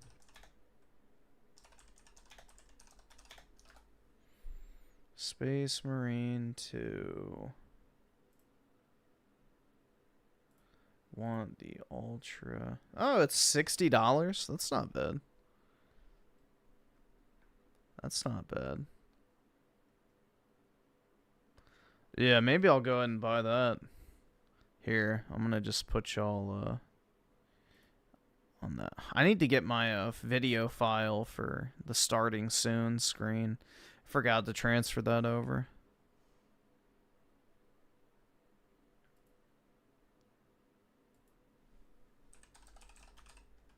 Let's see if I remember my PayPal. I haven't had to sign into my PayPal in so many years because of that old computer. Okay, it's text code now.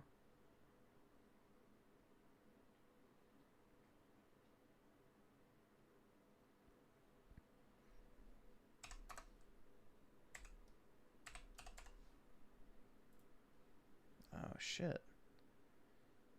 My num lock isn't on.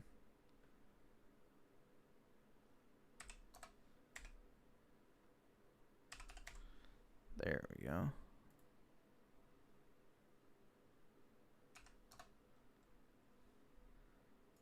What the fuck is wrong with this?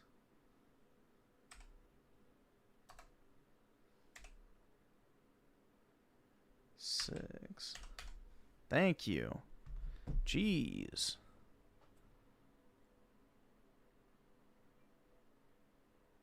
Oh, I forgot I have that money in PayPal.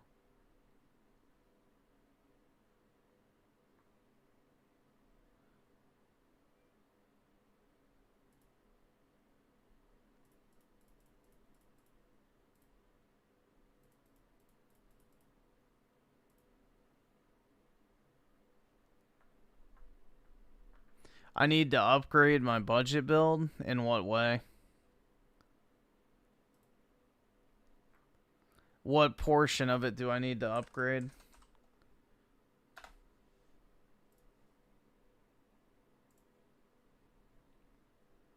A 6090? Yeah. I'd just settle for a normal 69 at this point. Alright, get my key.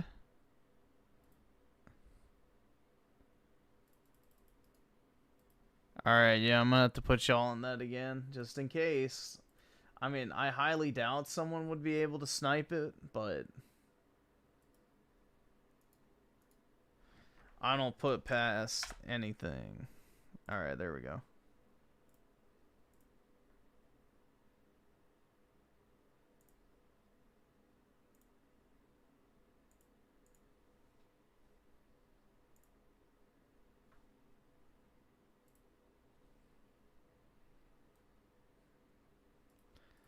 Oh, you know what we haven't done in a while? Speaking of codes. Let me check my Humble Bundle. I probably have a shit ton of stuff in there again.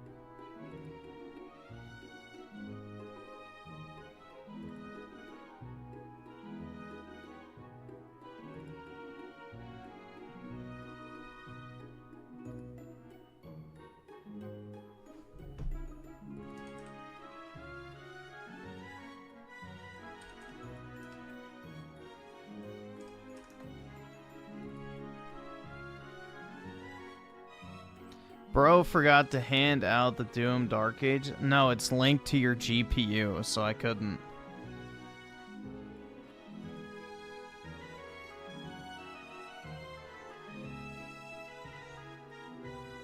And it didn't even work when I tried to do it. Like, it wouldn't even enter. It said your system doesn't meet the specifications, so it's like, already it's buggy, so. It said to contact NVIDIA support, which I'm not doing.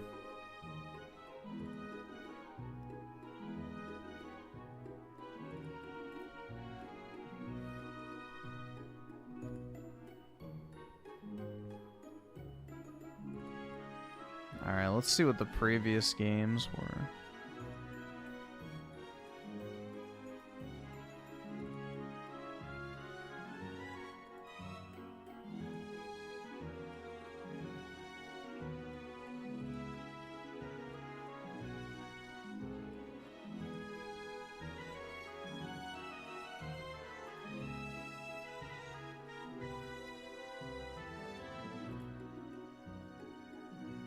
Oh my god, bro. I have so many. Jeez. Okay.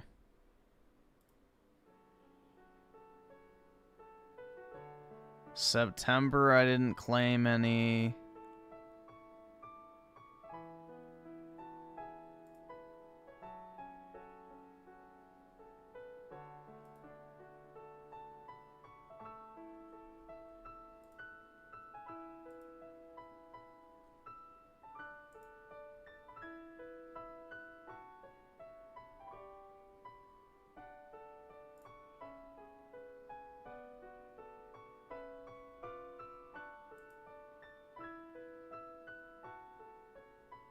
Well, some of these I actually want.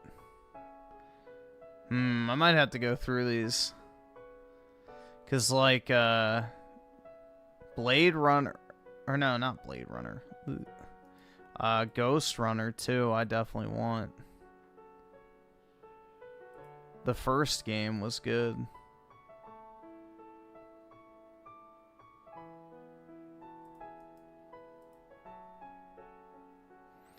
Let's see. I am going to redeem that one for myself.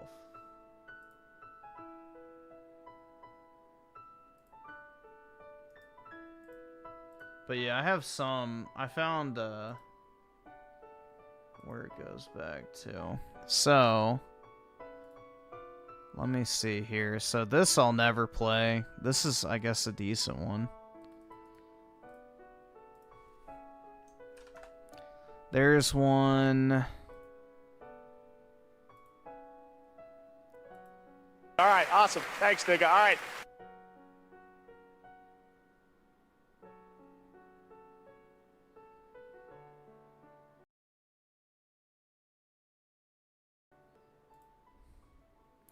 Griffin wants to give away the slop. Well, yeah, I pay for him.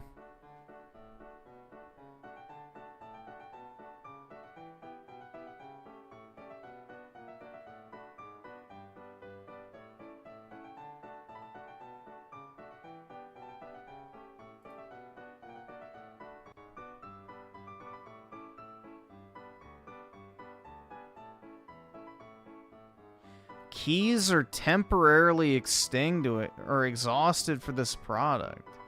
Okay, well, that's one I can't give away. That had a 90 on Steam. It's like some Starship Trooper game or something. I don't fucking know. Let's see. So that was July. So now it's time for August. I guess people like this. Sifu. That's a decent game, I guess.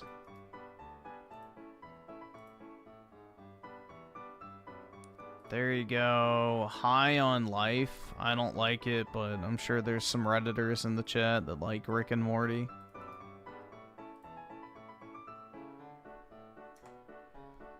There you go. Anything else in there? Nah, just a bunch of indie slop. Okay, next up, September. Guardians of the Galaxy. I know people like that, the Square Enix game. So, there you go. That actually got a good reception overall. It's overwhelmingly positive on Steam. SpongeBob the Cosmic Shake. I'm not a SpongeBob fan, but maybe somebody is.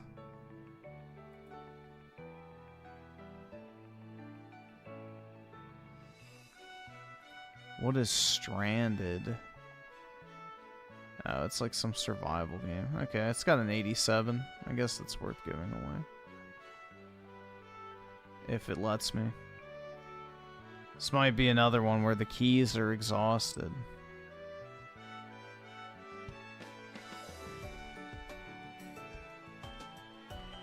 Yep. As soon as we receive more keys, we'll add them to this page and send you an email. I'm sure you won't.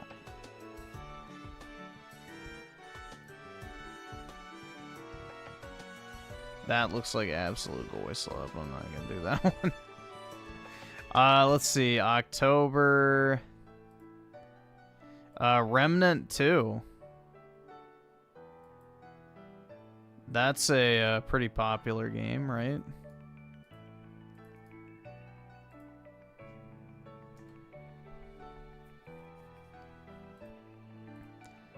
Pedo Sona 5 Strikers. That's, I guess, decent.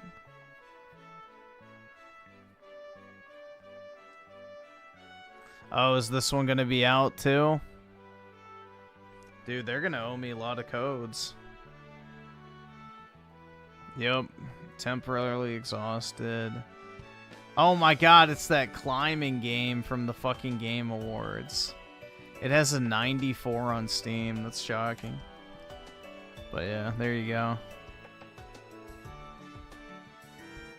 Yeah, that's everything in that month that's worth anything.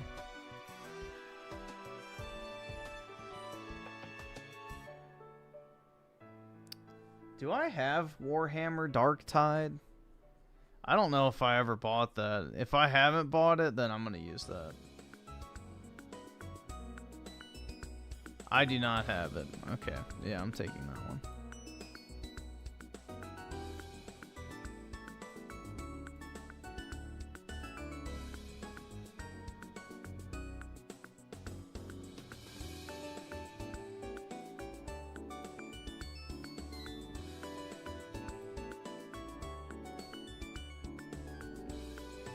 That one's mine.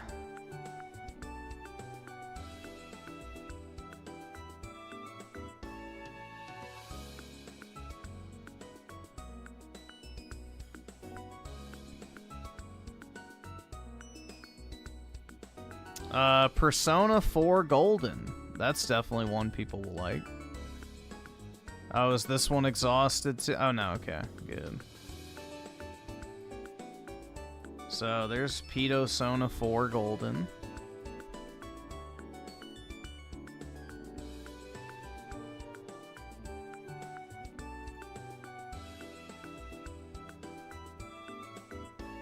This is an 89 on Steam, so I guess that's worthwhile.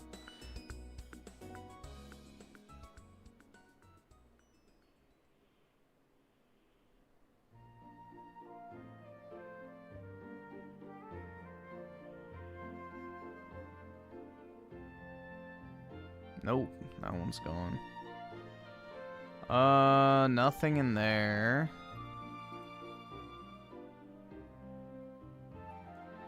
December. Oh, it's bro, the Indian fucking Old Spice game is in there. What the fuck? The shampoo sponsored game.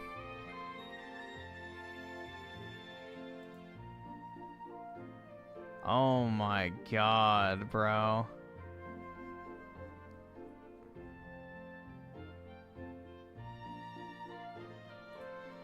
I'm almost tempted to redeem that for myself. Alright, this is like some strategy game. I don't know if anybody cares, but it looks kind of like Civilization.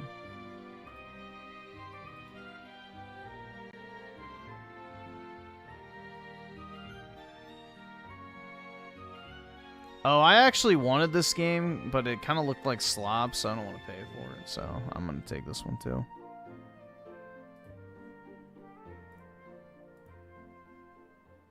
It's like a slop game, but yeah, I want it because you know, I would like to try it, but it's just Atlas Fallen. It's not even a good game. Oh, this is that game U Generation made me play. There you go.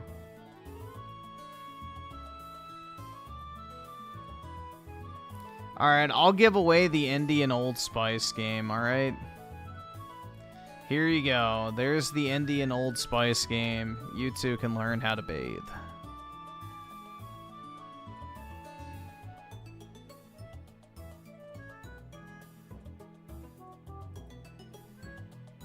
I'll share.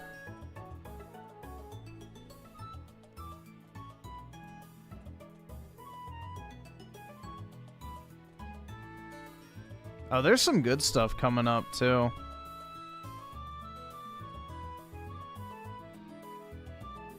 This has an overwhelmingly positive rating against the storm. So obviously that's a popular one. That's like one of the headlining games, so. Let's see if the code actually comes through. Nope. Jagged Alliance. It's got an 89 on Steam.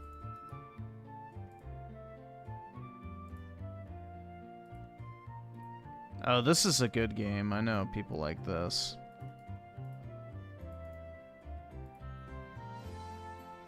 Yeah, that one I'm familiar with.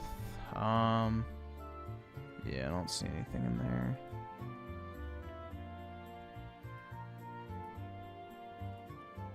Immortals of Avium. It's an origin code, so I can't use it.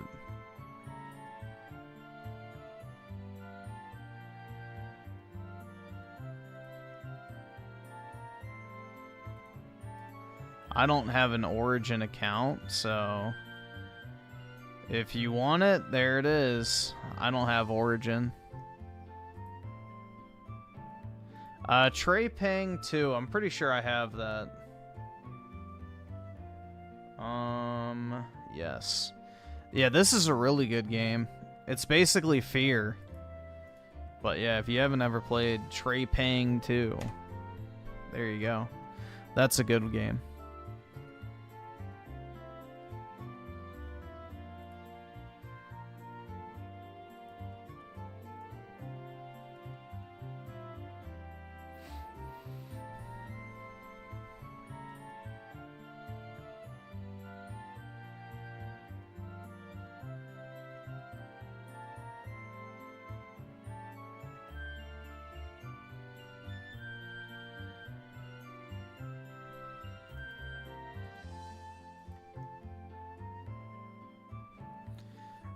Pacific Drive. That's that driving game from that PlayStation Direct. I remember that. There you go. Homeworld 3, mostly negative, so I will not give that away.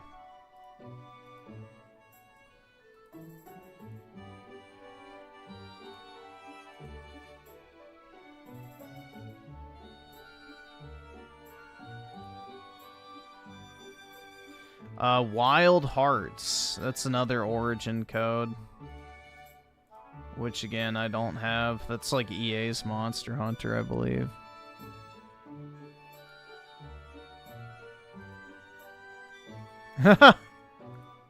Another Origin code for We Was game developers.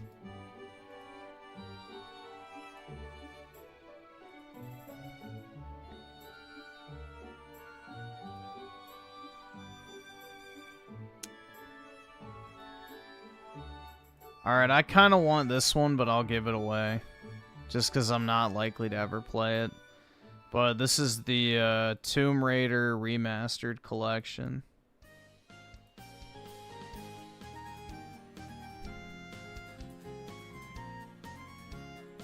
I would actually redeem that one, but...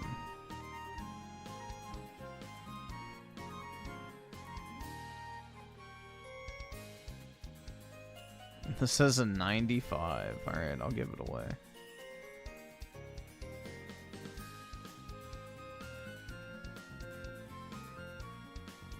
I don't think there is any more EA codes, just based off my glance, but...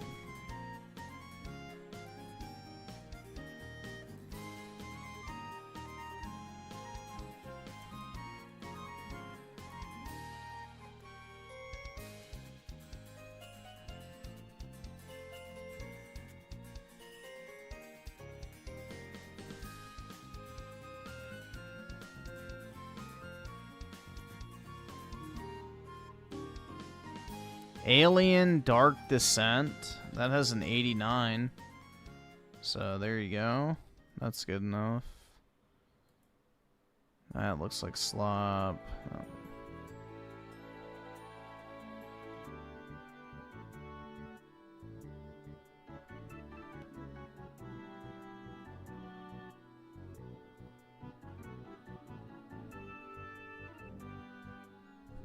What is this? This kind of looks cool. What the hell? This is just a slop indie, so.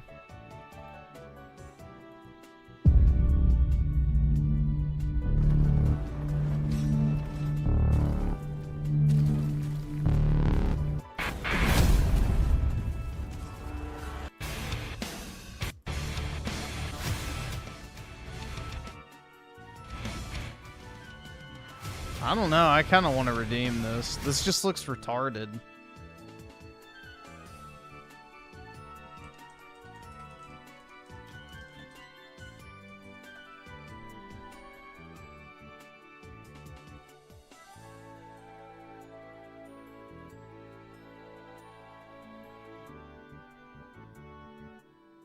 An overview. Hey there team, welcome back to the channel. Welcome to my overview of Diplomacy is Not an Option. Specifically the 1.0 version, it made it through early access, and this should always be celebrated. As much as I dislike the abuse of early access, I do like propping up games that, and of that sub-genre, spin-off genre, it's quickly becoming its own thing, of like a colony builder, wave defense. Okay, it looks kind of gay. They Are Billions kind of set the scene. We had a look at Cataclysmo recently. In all honest truth, it's a genre that I'm warming up to, and this game has gone... I mean, it kind of looks decent when you actually get to see it in action, but I don't have the patience for, like, the strategy aspect, so I'll give it away.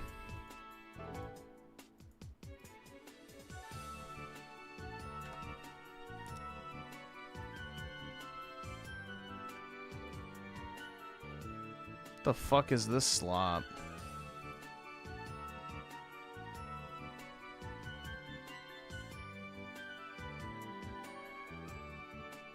%. Alright, whatever. Somebody can have this Globo Homo garbage looking. Whatever.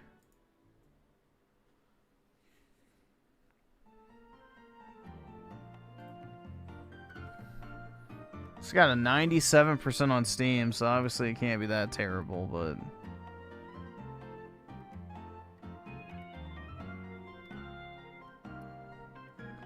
Alright, I think that's everything I have. Yeah, I can't do the May games yet. Unless they've already charged me.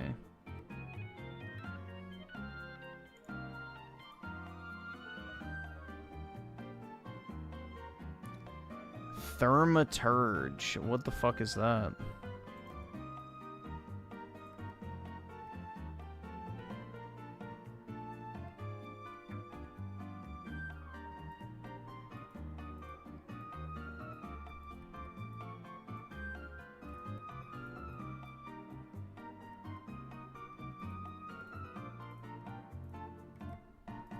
I can't afford this shit!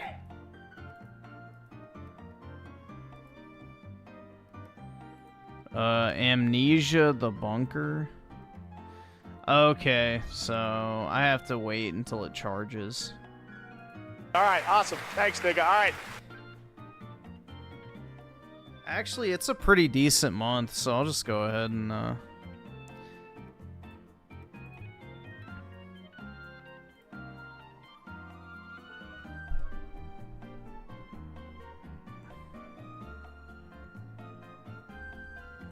Alright, so here is... why is that not letting me copy?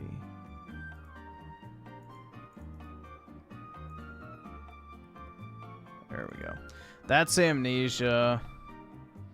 Evil West. Alright, that's pretty good.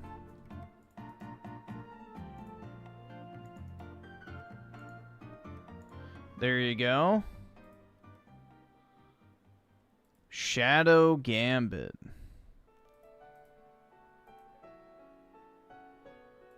That has a 92.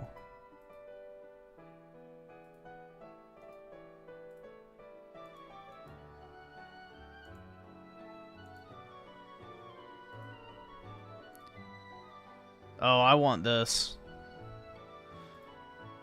Yeah, I haven't played this, and I definitely want it. That's mine. Hold on. Put y'all there. I want my Japan slop.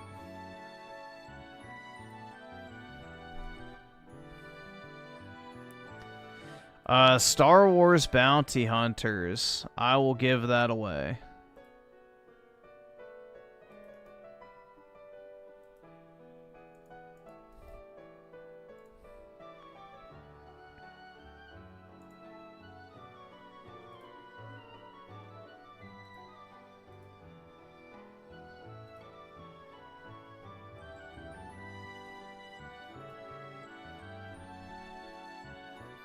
I have no idea what this is, but it's like one of their headliner games, so I'll just give it away.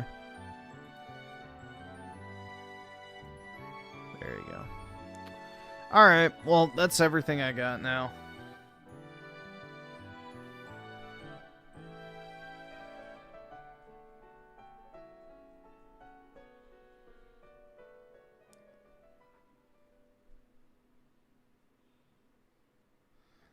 So yeah, out of all of that shit, bro, all I took for myself was Ghost Runner 2, Dark Tide, the Atlas Fallen, and this 100 Heroes game.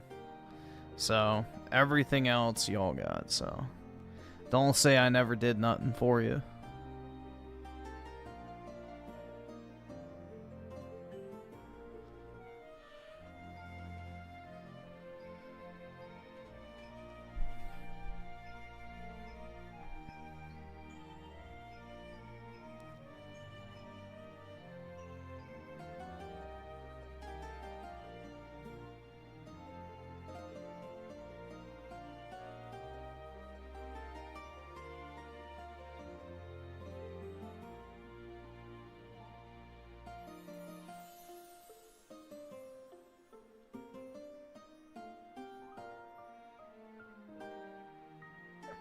More than what Yong does? Yeah, you gotta pay $100 for him to speak your name.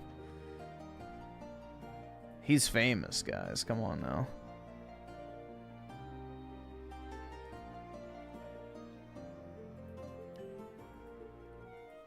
Yong is a genuine e-celeb, bro. I just want to see how this runs. I don't know if we'll play very much of it. You're broke! You're fucking poor!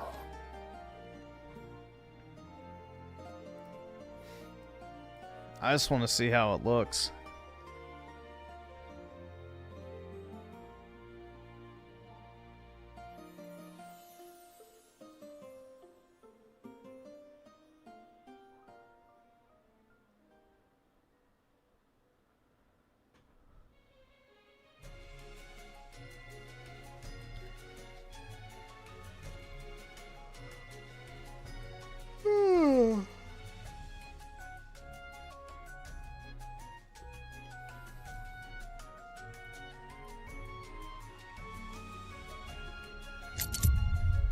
Alright, let me get to the screen.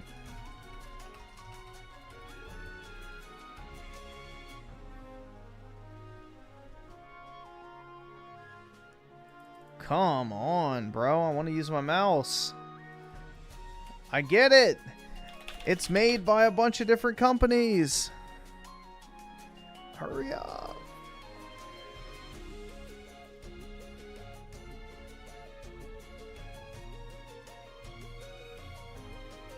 This PC is busted. Oh, it's pre-creating shaders. Wowie zowie, I forgot about that.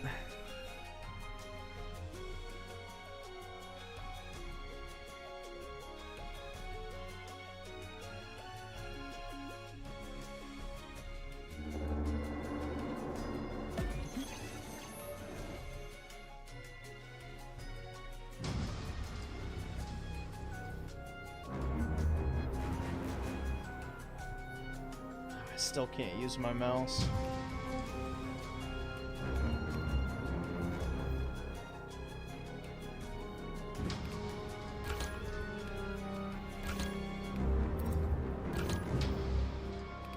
Settings.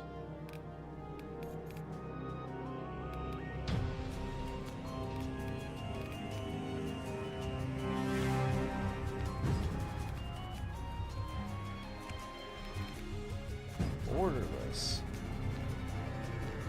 Oh, is it one of these games that doesn't know what borderless means? damn it. I guess it can't become my primary platform to play this on.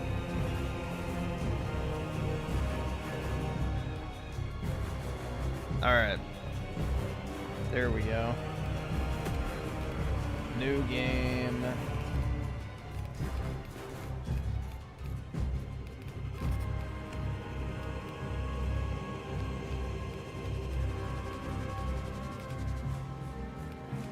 Oh, I guess I should go back, but too late now.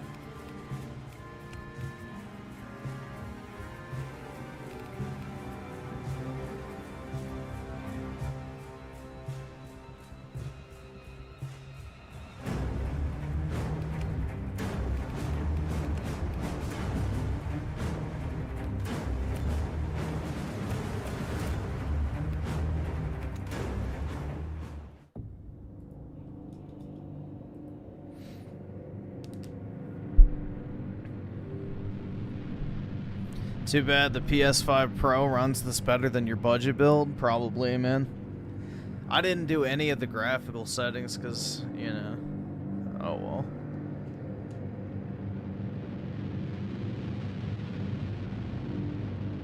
Dude, it just... Bro, this OLED screen is so nice. Honestly.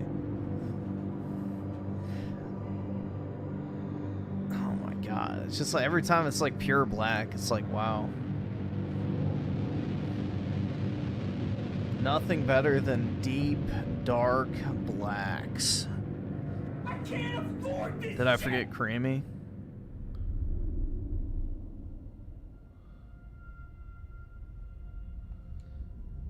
Alright, let me skip. Oh, can I not? Oh, it's loading.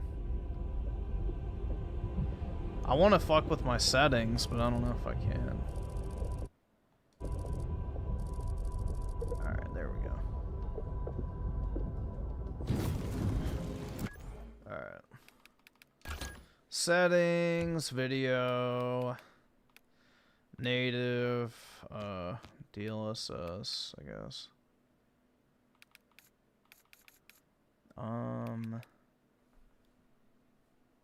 Frame generation on. Off, FPS limit. Dude, we gotta put it on ultra everything. Off.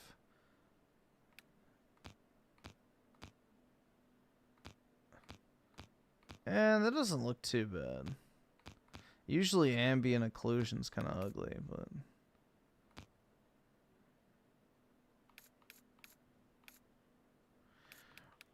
Alright.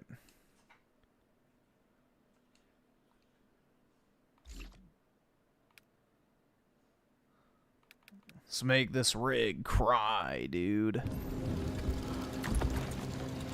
Yeah, this looks crispy as fuck, man.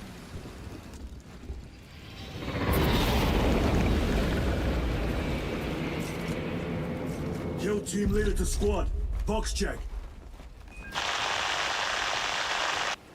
Repeat. Kill team leader to squad. Confirm Vox contact. I think this is a little more demanding than Crisis. We have crashed. It's from your position. Do you have the I don't actually remember how to play the normal game, which is bad, because I've only just played multiplayer. Approaching orbital launcher facility. Well secured. Hellstross, Alpha! I'm moving to the crash site. Do you read? Any side of the commander?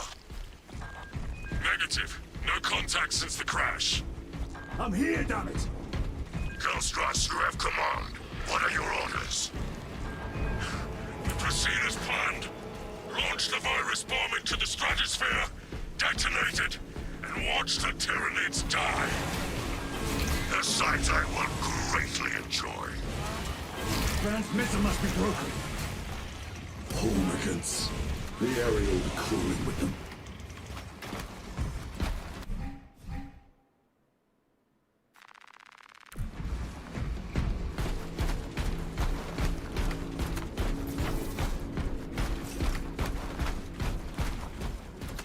Alpha, where is that damn virus bomb?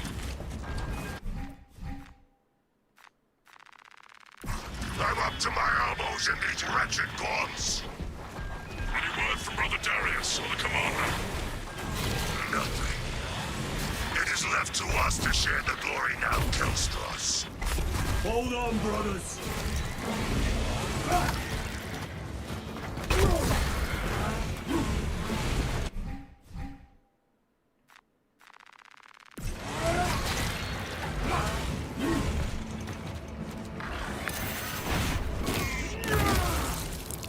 There we go.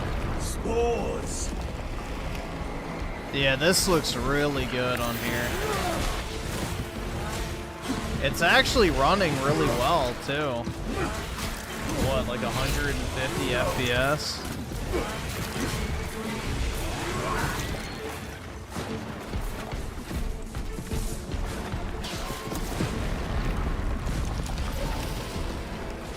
Now they send larger meat to stop.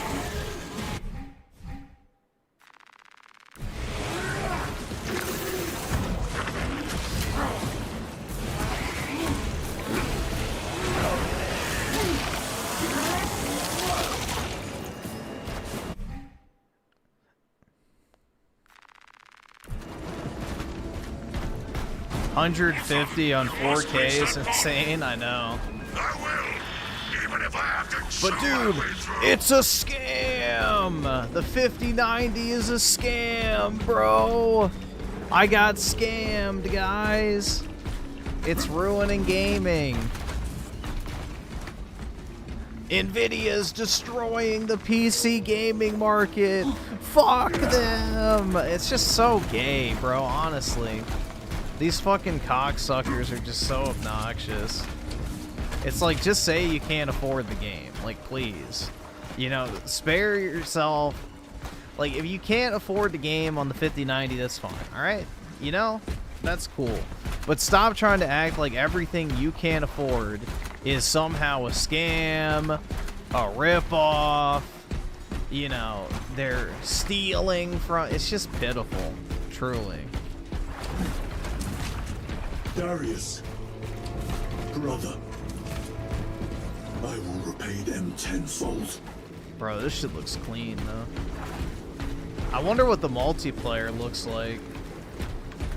I mean, that's like my best point of reference graphically. This bolter will roar in your name, Darius. I swear on it. Fist pump! Come, vermin!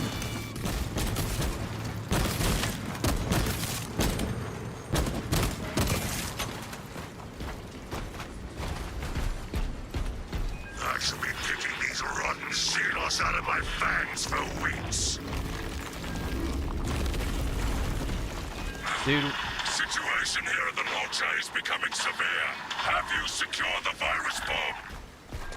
No. For every gaunt I smash, 10 more come raining down. Oh yeah, I finally opened up one of my Elite controllers too, so I'm using that now. I am almost at the crash site. Just make sure the launcher is still standing when I get there. Hold the line for as long as I can.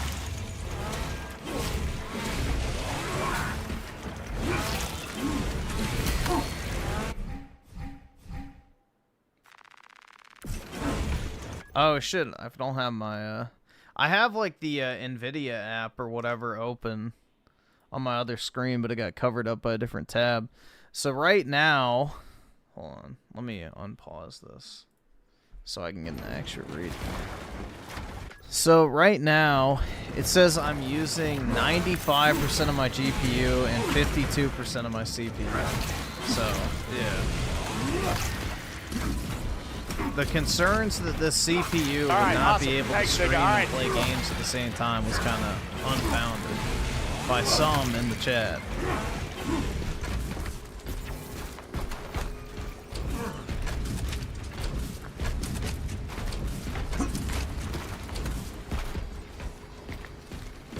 Remember when Alex said you're not going to use the full power of 5090? Yeah, I'm literally using it right now. It's 96%. So, how much more do I need to use? Hold on, the chat just crashed. Of course, right after I tabbed out and then tabbed back in. I guess 96% of my GPU is not good enough. You know, I got ripped off, bro. Jeez.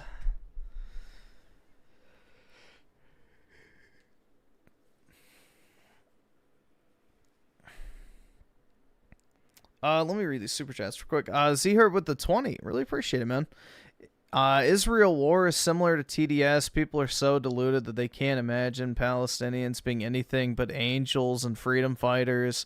I wasn't even defending the Jews, but they couldn't see any fault in Palestine. I know, bro. I mean, that's more of a commentary on the state of the world today in general.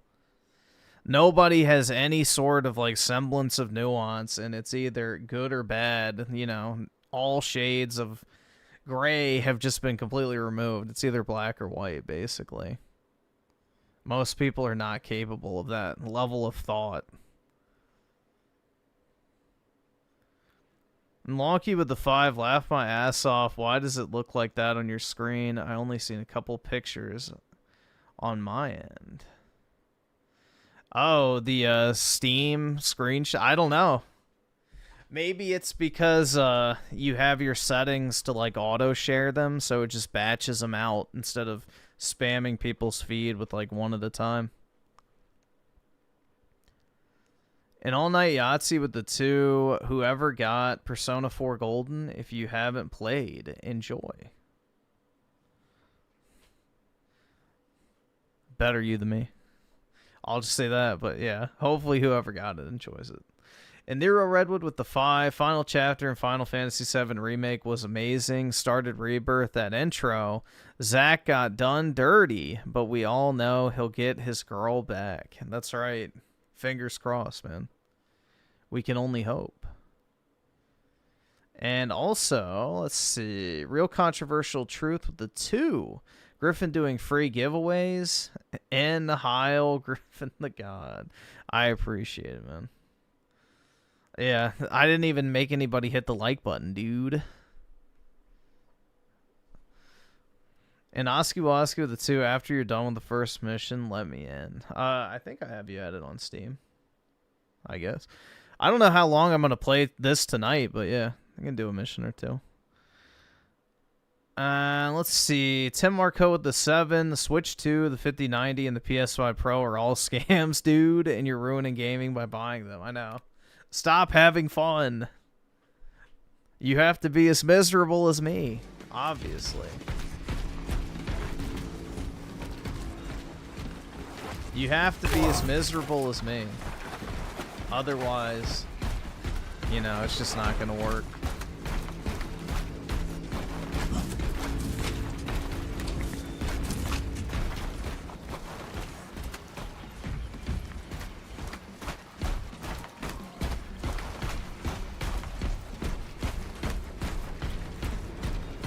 If these are fake frames, then I'm all for... Yeah, exactly.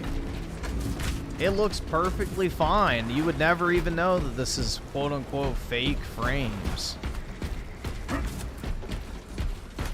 This shit looks great. I mean, y'all are seeing the compressed version of it, not even like the native version.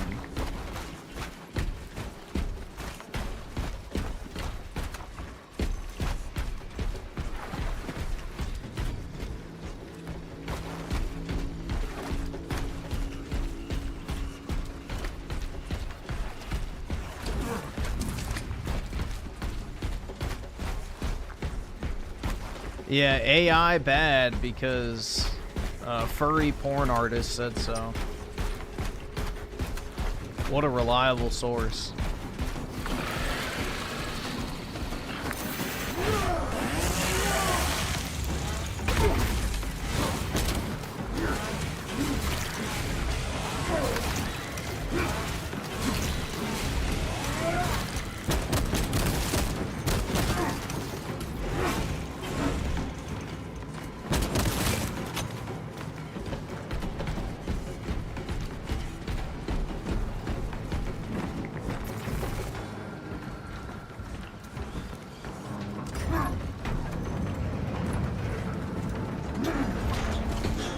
We are running out of time.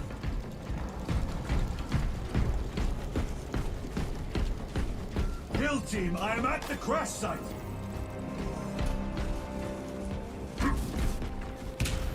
Alpha! Terran!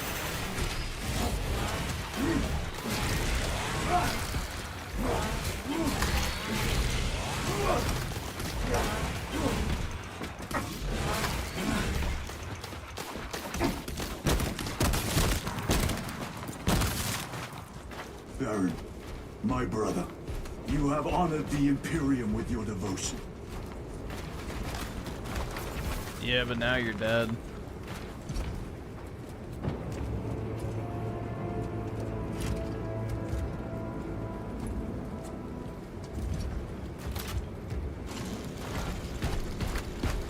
Alpha! Hellstros, if you can hear me, I have the virus bomb. Headed to the orbital launcher. Is that as hard as your bite, Xenos? Come on! The flow pussy. Endless shoulder! Alpha! No! Your death will not go unpunished.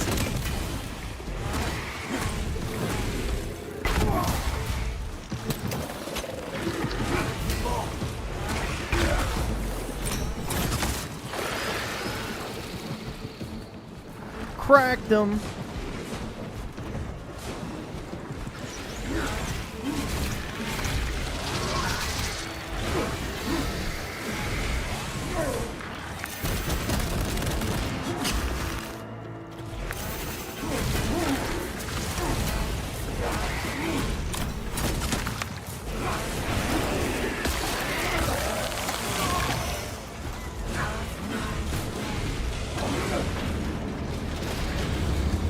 I don't know if I would like this on keyboard and mouse, but maybe. Tyranids have breached the perimeter. Alpha! I'm just more of a fan of third-person shooters on controller. Hang on, Hellstros!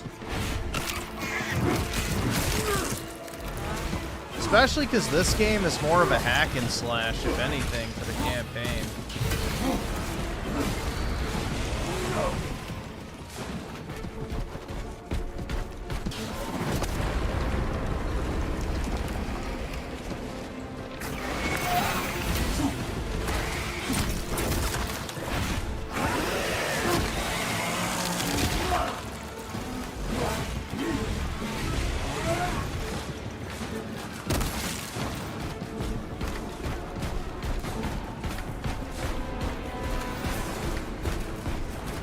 Hellstros, are you with me?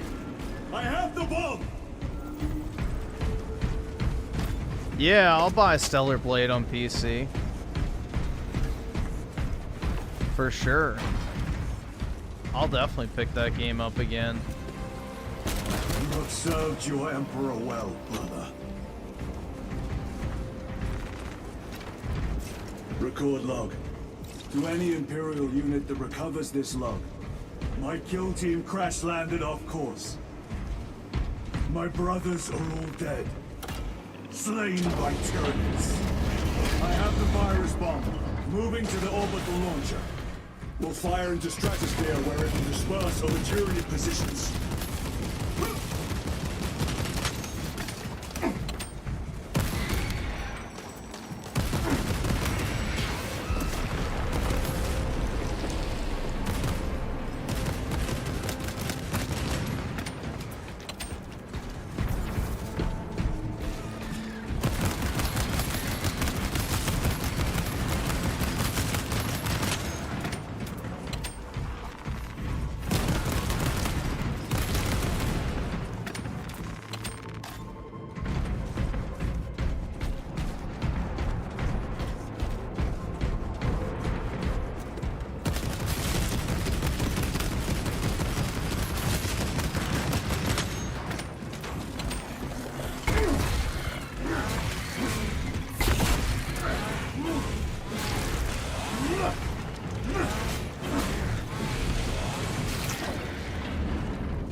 Continue log. The virus is our one chance to delay the Tyranid invasion. The virus will spread through their forces. They will adapt, but it will slow them down. The virus must be launched into the stratosphere. Nothing else matters.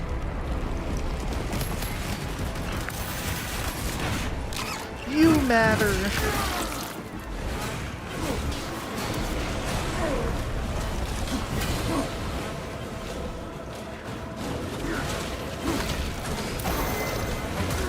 Oh shit.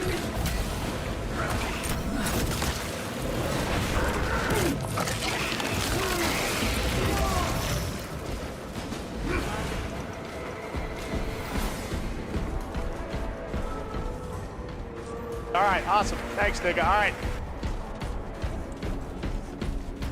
Operator shift change overdue. Your tardiness has been flagged for invigilation. Open the gates.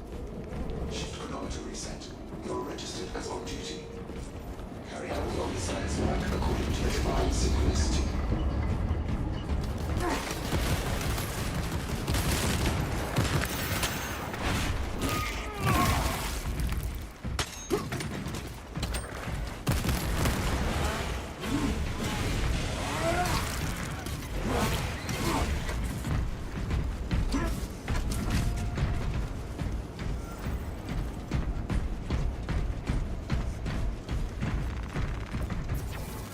Inserting payload. Yeah, dude, I wish all, like, smaller studios would just make games like this again. Because Space Marine 2, I think, did very well sales-wise, right? Yeah, they would 100% make a better Gears game at this point.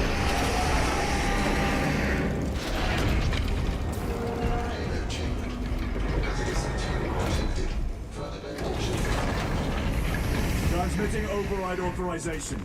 Set course for stratospheric But yeah, this detonation. game's running perfectly fine on my computer too, so I think it's just Final Fantasy that was fucking up. And then my dog shit save file of fucking cyber junk, bro. But I don't, dude, honestly, Cyberpunk is so dog shit, I don't even trust that game to work properly anyway. Even if anything and everything is perfect. Where is the command console? On the observation platform. Cyber junk, I have no fucking faith in at all. From the very first time I ever booted that shit up, it was a disaster.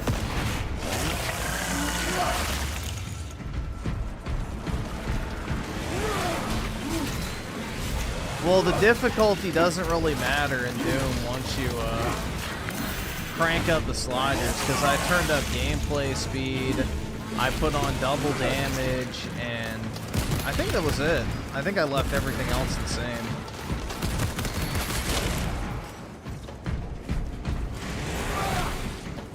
So I just doubled my damage and then put the gameplay speed up to 150.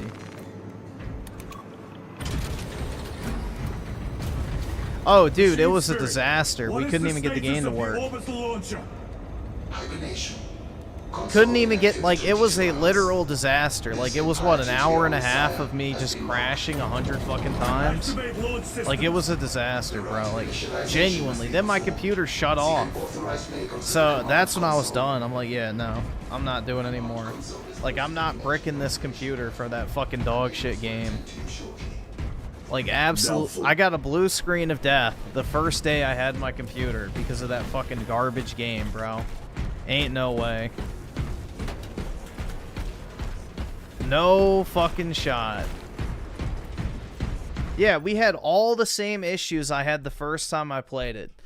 The audio issues where my audio, like, input and output devices disconnect. Had the annoying static effect that kept playing after the game crashed on my computer. The game would just crash at the exact same spot when I tried to go up and down the elevator. It would crash in the same spot during dialogue. No, the game is just a heaping pile of shit. It's a garbage game. Like, it's a broken game from the ground up, bro. Every single thing about that game from day one was a fucking lie. Like, from the very first time they showed off that game, it never existed. at all. So everything we saw prior to launch was a fucking fiction. And they've slowly patched together this semblance of a game that has been propped up by a bunch of weebs jerking off to the anime. So, prior to that shitty anime, Cyberjunk was universally hated, and rightfully so, but then the weebs saw a fuckable anime girl and everything became okay. Awakening systems from hibernation. Right of capacitors initialized. Personnel may begin prayers of charging. Run. Can you not hasten the damn process? Seismic disruptions have occurred. Launch trajectory may have been altered. Yeah, this shit was so mind-blowing the first time you see it. Like, just to see this many on-screen enemies is wild. And look at this, I'm getting 170 FPS. Like it's nothing. But dude, 5090's a scam, bro. Yeah, 2077 might as well stand for the number of bugs, honestly. That's probably the best way to interpret that.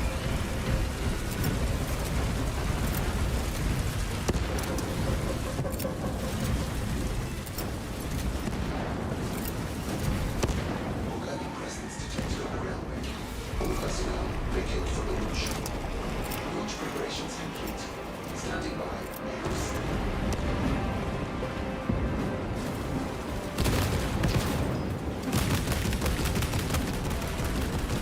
So cool, man.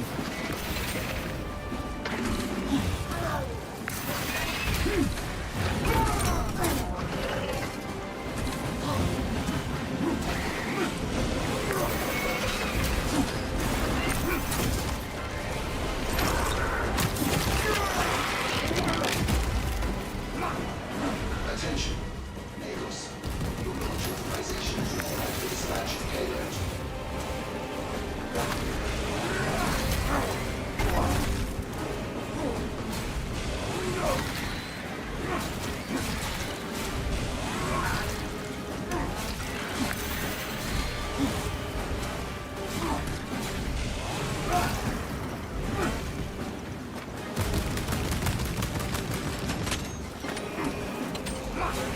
Attention. Lagos. Your launch authorization is required for dispatch of payload.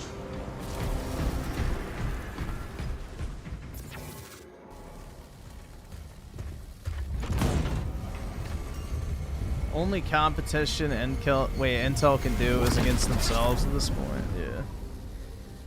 The thing is, though, is if, you know, Intel does turn things around, their stock is going to be a hell of a buy and long-term hold.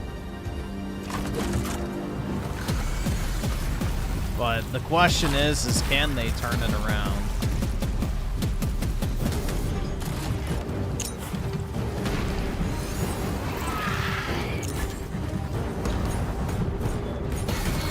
This sequence is so badass.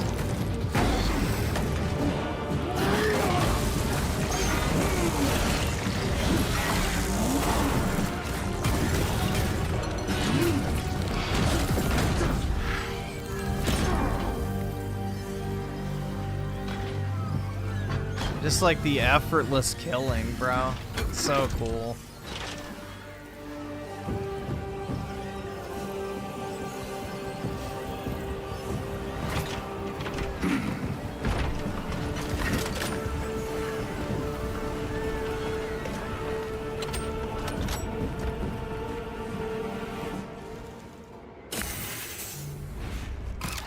I will take you all with me.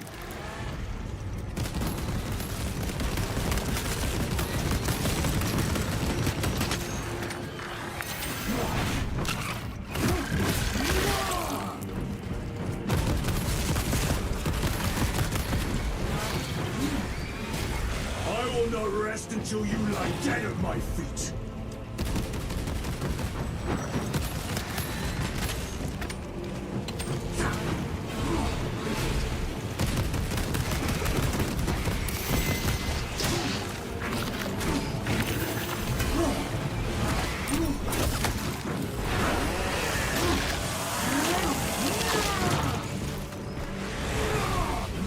The fact that Gears of War doesn't look like this at this point is just sad, bro. Just another wasted IP in the modern gaming industry.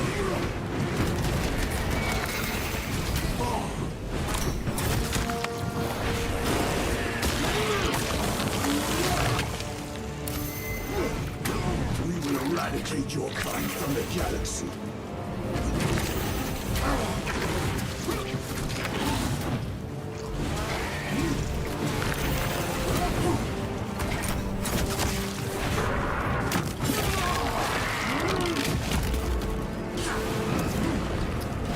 I think it's Unreal Engine, but I'm not sure. May that virus strip your flesh from your bones.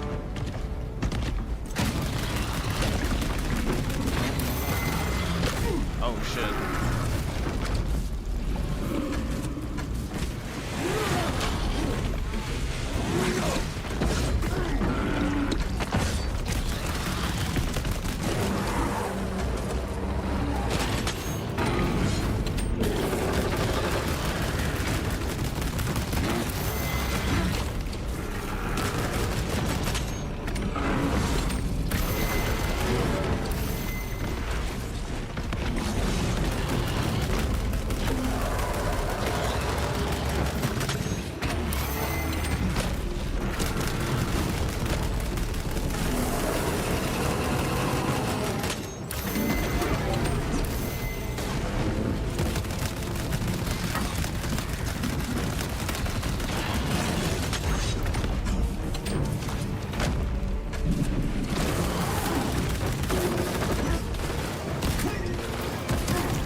I don't know if you can actually kill this thing or not.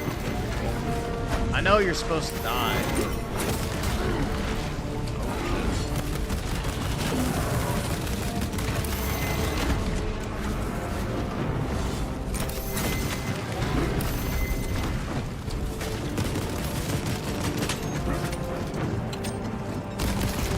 That would be funny if you could kill it and then just another one shows up. That would be like even more depressing. You like finally kill it and then another one just shows up. Yeah. If you kill it, two will spawn. And sure, yeah, I don't know how long it takes to kill.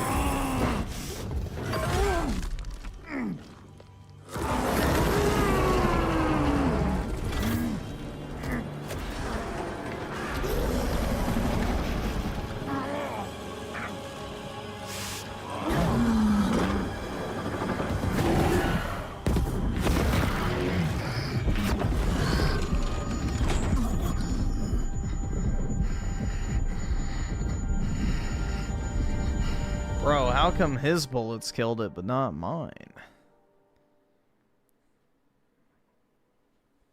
It was rigged from the start, bro.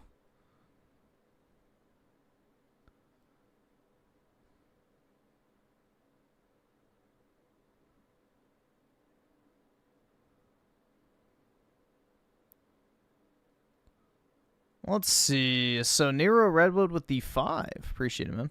Was thinking of getting a 4K monitor to replace my TV, at least a 120 hertz one. Will my PS5 work on it as well? Yeah, it should be fine, man. I'm mostly a headphone user. Yeah, you should have no problem with the PS5 on a monitor at all. So, I use mine on a monitor every night, so yeah, you should be good to go.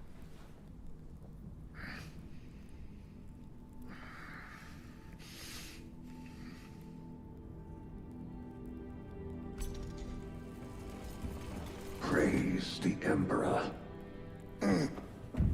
And Midnight Mallwile with the 20. Really appreciate it. Hey, I'm gonna try and order my Switch 2 soon, so I'm happy. Also, Dark Ages is fun so far. Shield being used defensively is fun. Also, can we watch this? I'll take a look in a second, but most likely yes. Oski Woski with the 2. Nah, imagine 2 more show up. It's like, damn, yeah. That would be like the ultimate sad hour. By the Primarch. I must get back to the Watch Fortress. You have been reassigned. My place is with the Death Watch. The Inquisition can find no stain on you, Titus, accused of heresy. You have served penance in the Death Watch for almost a century, and not once have you faltered. But you will never know redemption until you have faced the judgment of your brothers. Prove yourself to us, and know true absolution.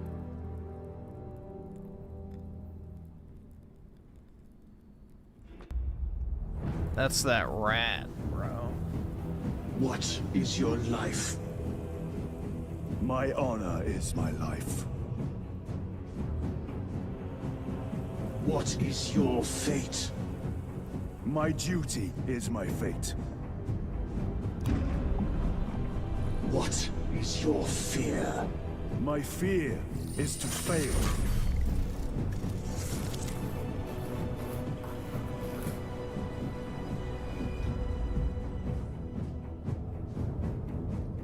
What is your reward? My salvation is my reward.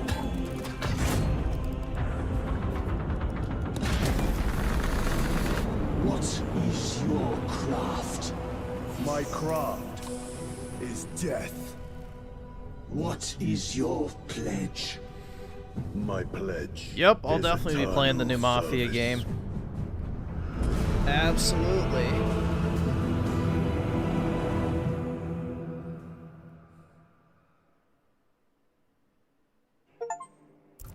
Violated the space book. Surgery has remade you as a Primaris Marine.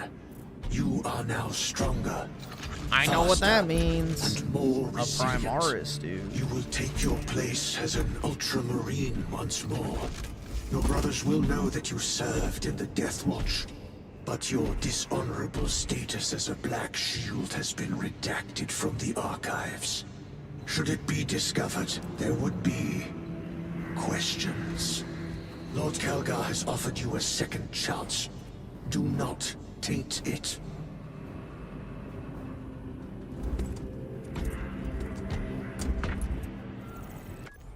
Hold on, let me do something real quick. I need to use my mouse. Oh, what the fuck? Why is this not here?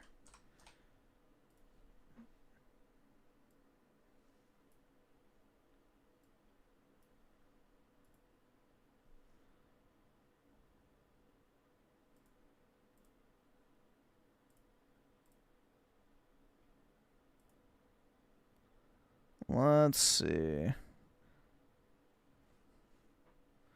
Gotta check this account real quick.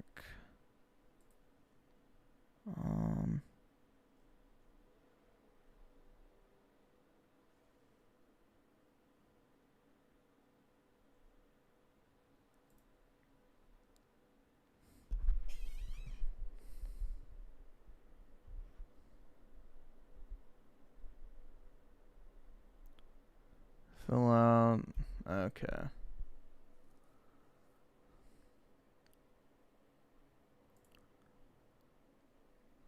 See. So.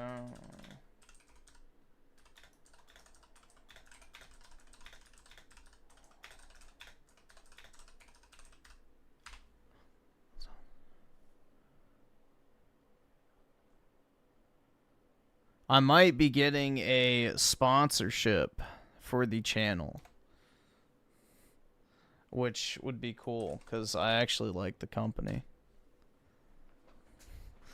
But so yeah, I'm just trying to reply to this thing.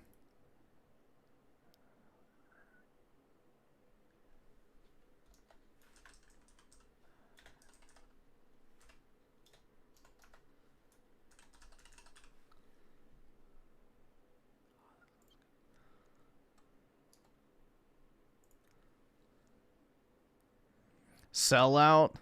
Yeah.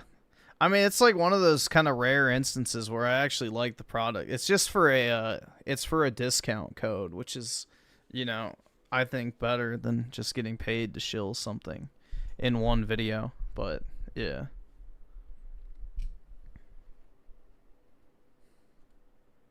It's the company X. Oh yeah, man.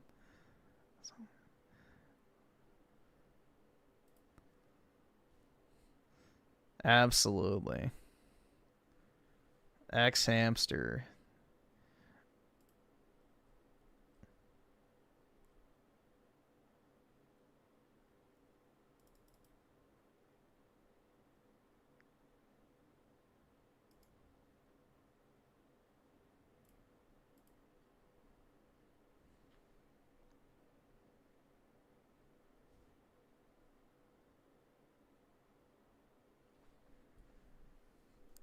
Adam and Eve, no.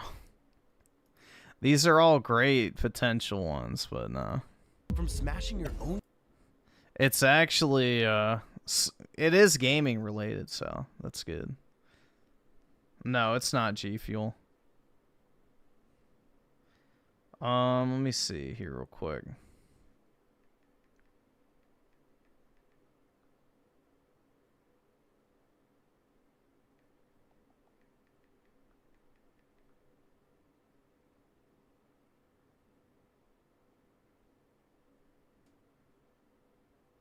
Okay.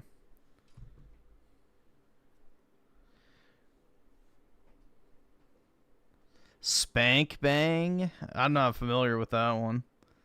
What is Spank Bang?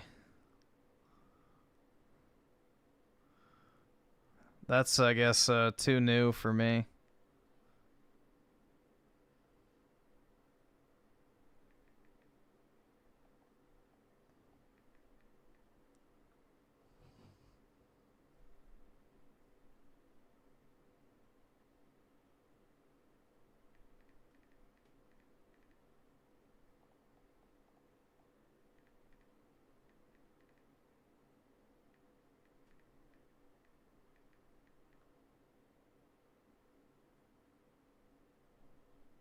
Alrighty, there we go.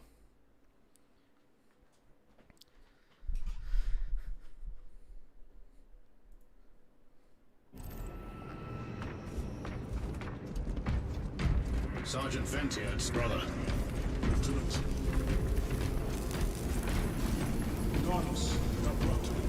Oh, next video coming then? Well, it's not like a one-time thing, so it would be like just a promo code that I have, and I get like a percentage of the sales, but it's like a discount. So it's like the typical thing where it's like you save 15% or whatever it is. I don't really know. But then the person whose code it is that you used gets 10% of the sale. So it's like that. So it's like the typical influencer marketing type shit.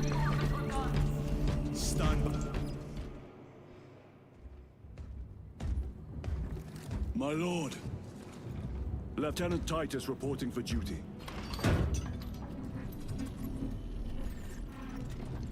Yeah, I can put it in the description. I can have like a little pop-up thing every once in a while. How are your wins? I could put it as like a banner on like a video or something. Yeah. It's not like a dedicated like, oh, you must make a video, and in the first 3 minutes you need to put a 90-second ad read showing off the product and talking. It's like basically the opposite of, you know. Basically the opposite of... Unlike the great value offered by the sponsor of today's video, shilln, a company focused on enhancing your nutrition through delicious and conveniently packaged drinks. One of my goals for 2023 is to hit the gym frequently, bulk up, and get fit, as well as enhance my diet and health in general. And for that purpose, shilln has fit perfectly into my life. The package I received was the variety pack, featuring a wide range of flavors including strawberry, vanilla, chocolate, chocolate mint, cafe mocha, and banana. I tried every single one of these, and not only did I think that they were all delicious, I also loved how creamy and smooth the drink's texture was. I actually looked forward to drinking Soylent every day, be it before or after a workout or before or after a meal. And beyond that, the 20 grams of soy-based protein that each bottle offered was perfect for my dietary needs during my bulking phase. Beyond protein, Soylent drinks also offer various macro and micronutrients beneficial to one's health, all backed by science and clinical research. You don't have to break the bank either, with Soylent packages ranging from $2 to $4 per serving. For the cherry on top, Soylent drinks are portable and long-lasting, with a shelf life of over a year, even when not refrigerated. I don't know why it replaced the file with this one, but bad and delicious drinks are up your alley. And if you'd like to support my channel along the way, be sure to use my link as well as the code YONGYA30. The first 500 people to do so will get 30% off their first order with Soylent. This is Lieutenant Titus. He will be leading our squad. Is that so? Well, I shall be glad to have a commander of such experience. Is the rest of the squad ready? Already assembled on the flight deck. Good. We'll leave immediately.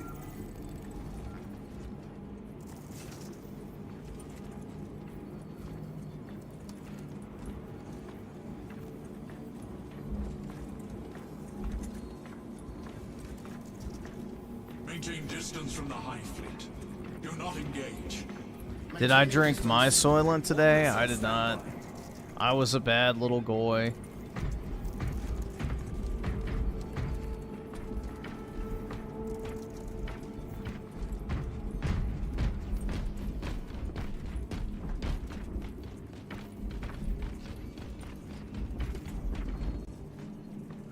Hold on. This thing just...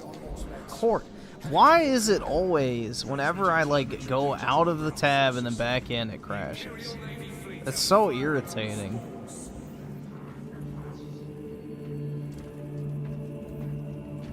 Alright, there we go. Press Y. Alright, give me a second.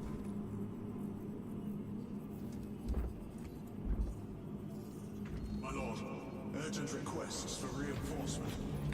Do I have you added on Steam, Oski? I don't know if I do.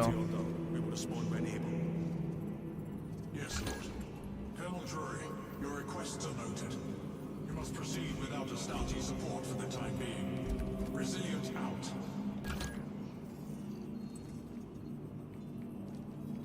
I don't know.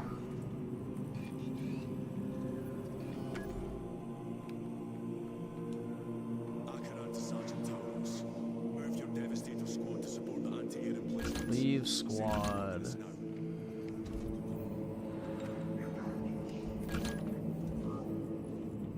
Yeah, I do have you. There you go. Get Colonel Fracas on Fox. My lord, I am unable to establish a link. Charming. No, channels are clear. Keep trying.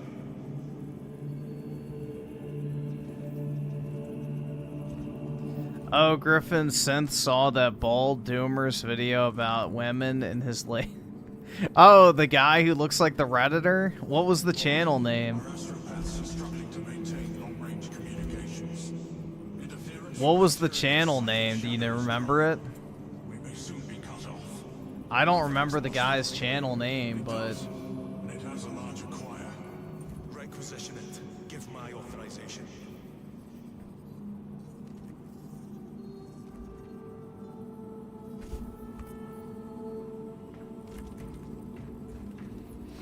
But yeah, that shit was bad, bro.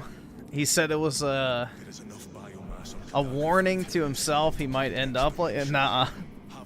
That dude was soyed out, bro. Sire, without the chapter master's authorization, I can't afford this consequences. And should exterminate as be necessary, I will... Oscu Wascu the 2. I'm on PS5, so I need the code. Oh, okay. I guess... There you go.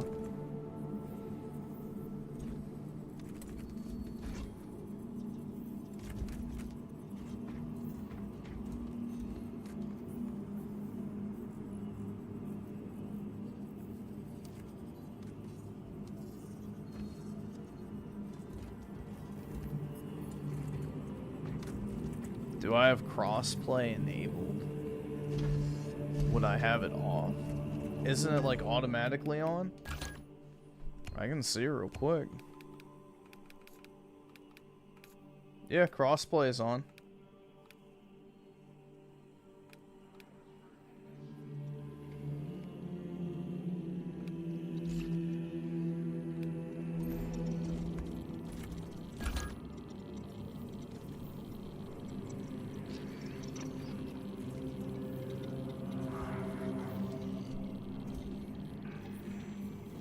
Yep, now you're in.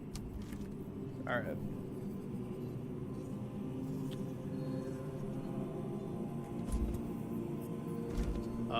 Why can I not? Oh, shit, that's why I was in the menu. It's like, why is my fucking thing not working? But yeah, that was why. That's such a small invite menu, too.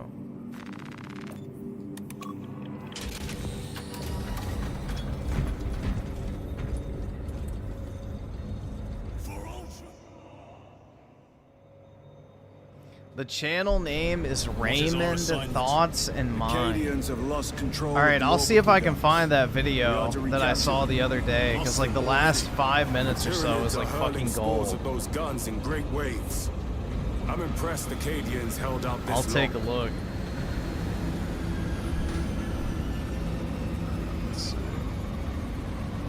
Brothers Lirio, Altarius, and Alien make up the rest of our squad. Raymond, have any of you faced Tyranids before? There it is. Only these past 2 days. All right, awesome. Thanks, nigga. All right.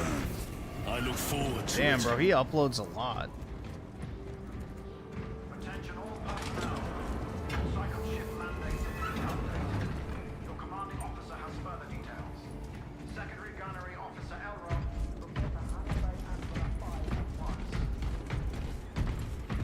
What do you think you're doing? Ordnance deployment. Path obstructed. Stand aside. For the Primus! Do you know what will happen if one comes loose? Path obstructed. Stand aside. Oh, I think it was this one. Life sucks and then you die. I think that might be the video. Sergeant? Brothers, we I are think that joined title by sounds Lieutenant familiar. Titus. Welcome, brother. We are yours to command. Let me see if this We is leave immediately. Yes, Lieutenant. It looks like it. We march for McCrack.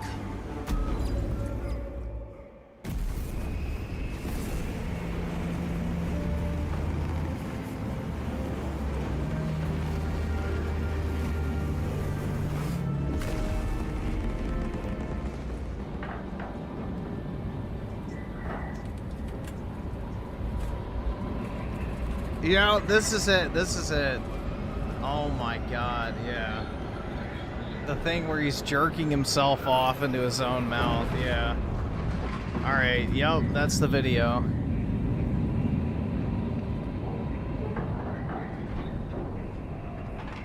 No, I haven't seen the You Have No Idea What Loneliness Is. I never watched that one.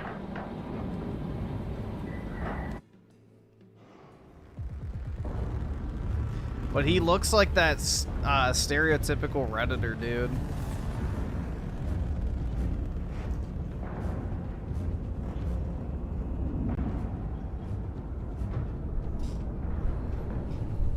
Well, it looks like he uploads like at least once a day, so I'd imagine there's like a whole fucking, you know, collection of salt.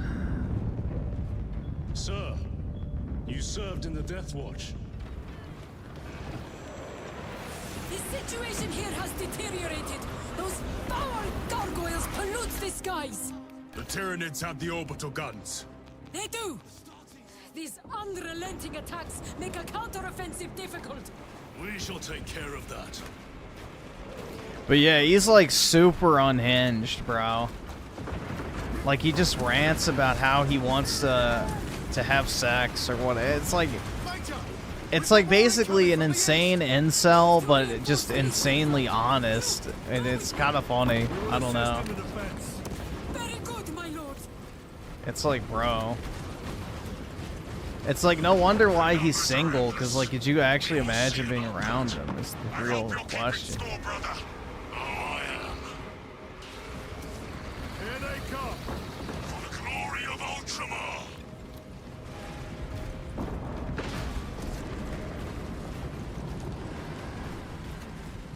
Yeah, he just rants and rages in his fucking videos about how he wants to have sex. And no women find him attractive. And that, you know... It's just, it's very sad, bro.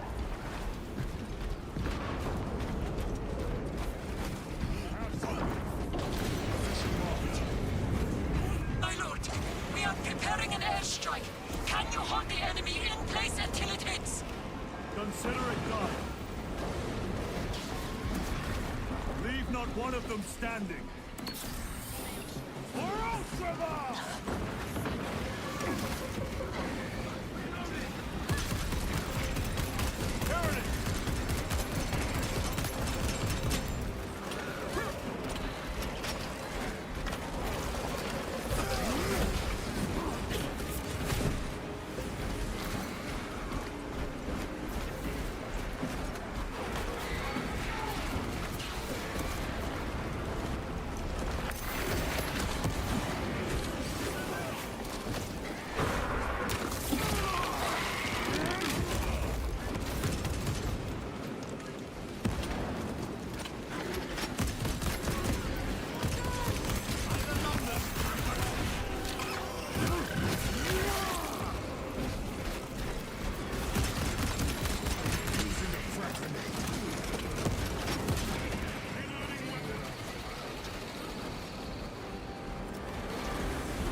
Another thing that might help with your streaming is the 5090 has multiple NVIC units on board, while your old 3090 only had one. Yeah, that's possible, true too. Yeah, I don't know, like so far streaming has been fine. I upped my bitrate again, so I used 6,000 on my previous one, which is way higher than what YouTube recommends. They tell you only to use, I think it's like 2,500 kilobytes. I used 6,000, and now I upped it to 10,000, so... The eighth never miss!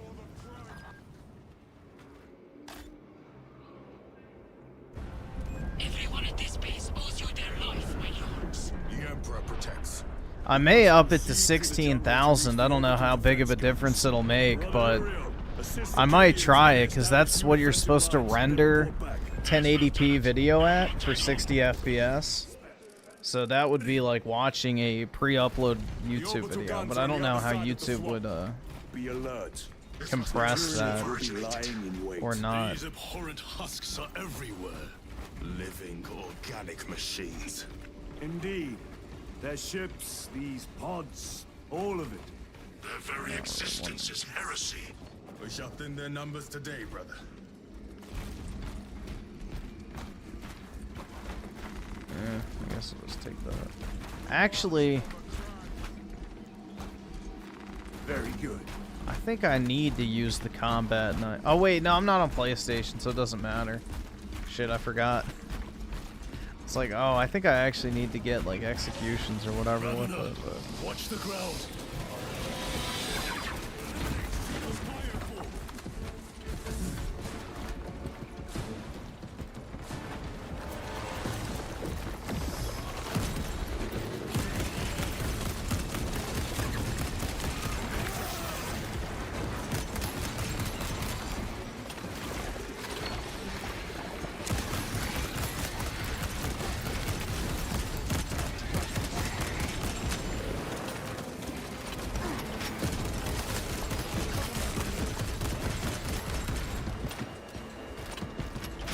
I know Twitch hated people using high bitrate. Yeah. I think Twitch, like, what? Theirs was super low. But yeah, they try to get you to use, like, really low bit rates because, you know, it costs some money. But at the same time, it's like, bro, YouTube makes a shit ton of money off of my streams, so they don't have a right to complain, which is probably why I've never gotten the complaint, because in the past, like, Twitch would contact people and tell them, lower your bit rate. Like, that's what happened with DSP, I remember. DSP got in trouble, I think, with Twitch for refusing to lower his bit rate. Which is funny.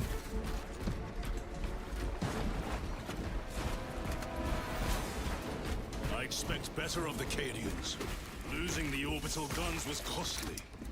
Well, I understand why they do it, because, like, let's say you're a YouTuber with 0 fucking viewers, and you're streaming for 10 hours at like 100 megabytes per second.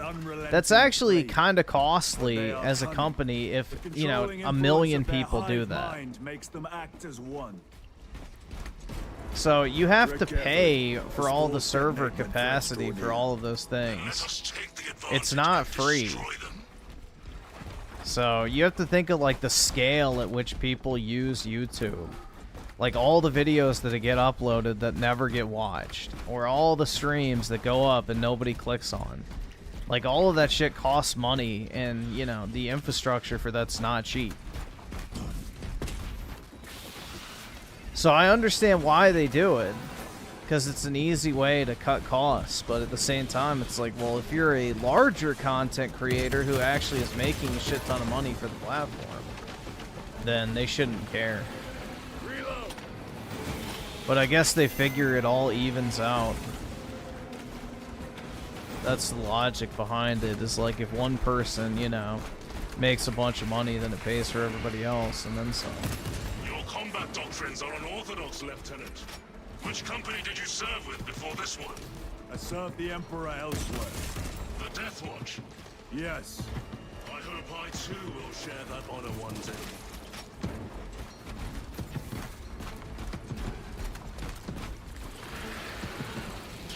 I thought the Death Watch was not an honor.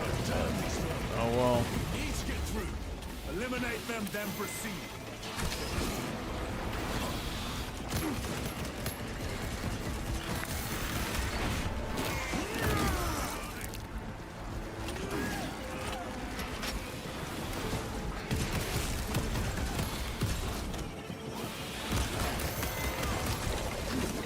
Yeah, it's like when you edit a video, you know, the higher the bit rate up to a certain degree, obviously, the better quality it's going to be. Like, you know, when I record footage, it's like 50 megabytes per second, which is a bit rate of 50,000. And, you know, YouTube probably compresses that dramatically, but if you render the video at 16 megabits per second with 50 megabits per second footage, it, you know, the compression compounding doesn't have as big of an effect. But if you watch, you know, compressed footage through compression, then it makes it look even worse. The swamp will be infested with Xenos. So There that's is a a bunker straddling the riverbed. We will cut through there. But that will add considerable time. Surely we will not trade strategy for expediency. As you command. Lieutenant, Captain Akaran has given us new orders. You must proceed alone. Understood. Thank you, Lirio. See you on the Resilient.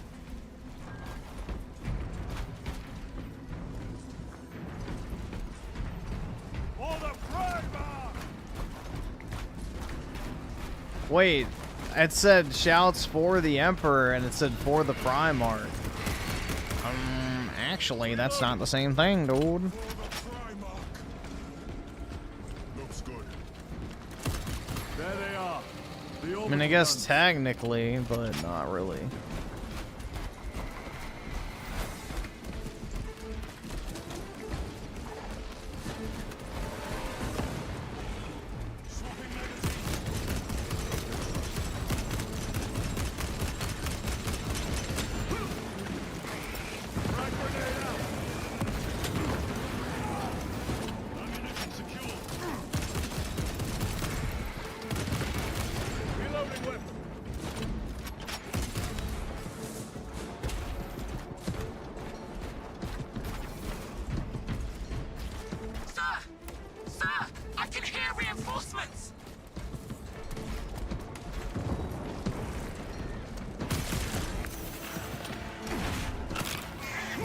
How long have I been playing this for? Can somebody check? I'm just curious, because, like, by now, you know, I feel like Final Fantasy already crashed, so I think this is just more evidence that it's not a PC problem. An hour? Yeah. Angels! We're saved!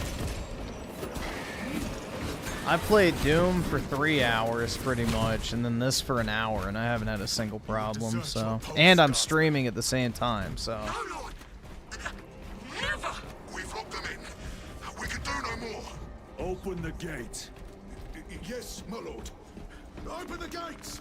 Sir, you said open the bloody gates! Open the door! Special tactics preparation complete. Weaponry, over here. My gifts from the forge. Better. Another wave. We can't help them. You will serve your emperor, soldier. Trying to get up here. Into position, men. Do not let them surround you. Deploy frag grenade.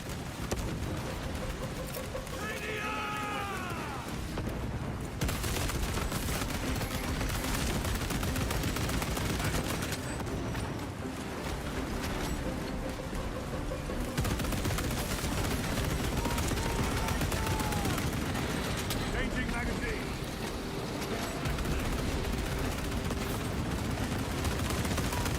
Are you not the Lord Castellan's soldiers? Fight, damn you! Where is that alien spirit I have heard tell of?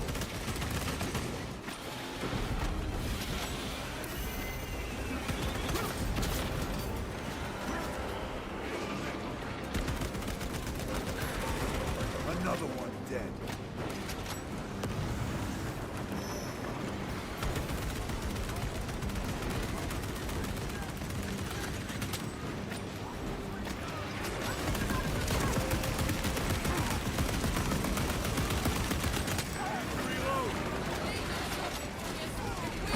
Ammunition depleted.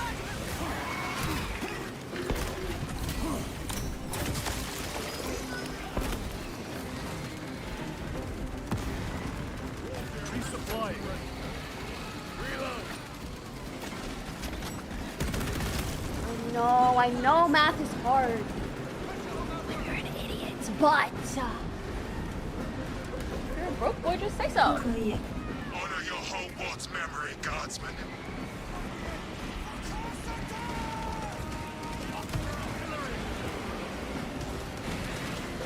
That one was half baked.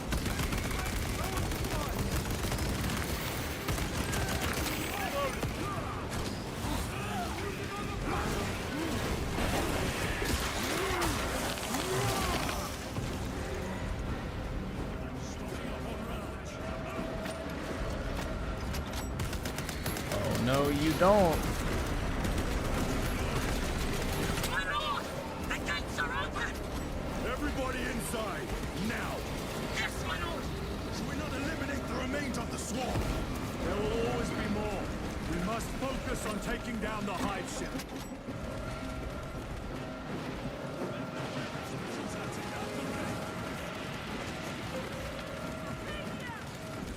Guardsmen, get these gates closed. Yes, my lord. Transmitting command now. Stand by. Do not relent in your attacks.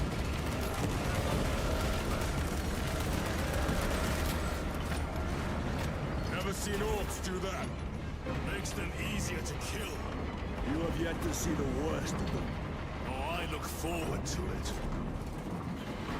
We're wasting time. Proceed through the gates.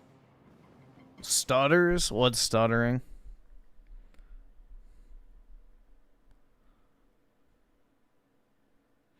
Let's see. Shit, man. V-Blaze, 1 mid, 2 night with the 50. Really appreciate it, bro. It's very kind of you. I just placed my bitrate at 1400p at 13,500.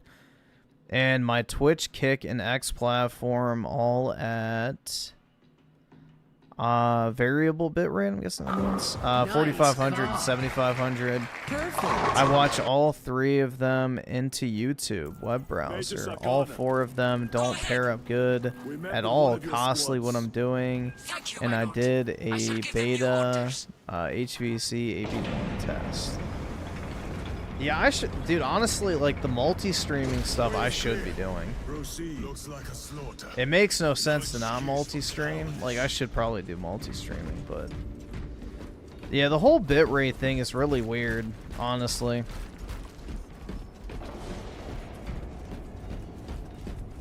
There's so many different ways to do it, and every site has their own bullshit, and I don't know. Doesn't Kick have a bitrate restriction, too? I think they do.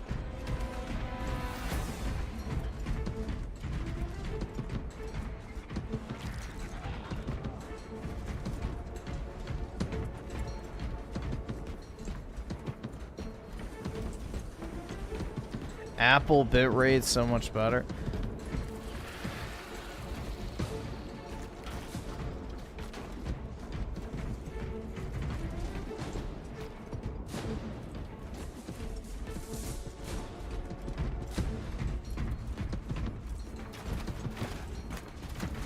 I don't think what the AV1 is necessarily Apple, right?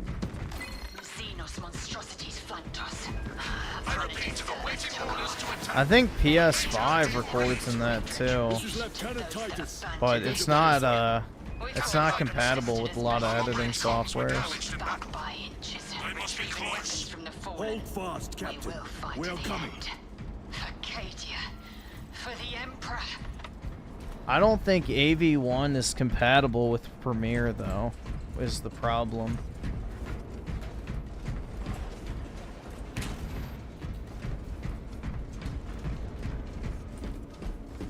I think that, yeah, I'm pretty sure that's what it was, because I wasn't able to, edit that God of War video, because, all the footage was recorded, I think, in AV1. Or it was WebM. Oh, okay, yeah, that would definitely make sense. WebM fucking sucks. I hate WebM format. WebM is fucking cancer. And fuck websites for using it. Changing magazine. Clearing the way.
Arcana. Receiving. We have made contact with Captain Iden. Iden? I thought him lost. We are approaching his position now. Can you patch me through? Working on it. I keep hitting the wrong paddle. Fuck.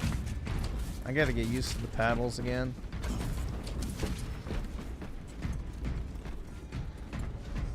Supplies marked. A few more rounds never hurt. Loading up.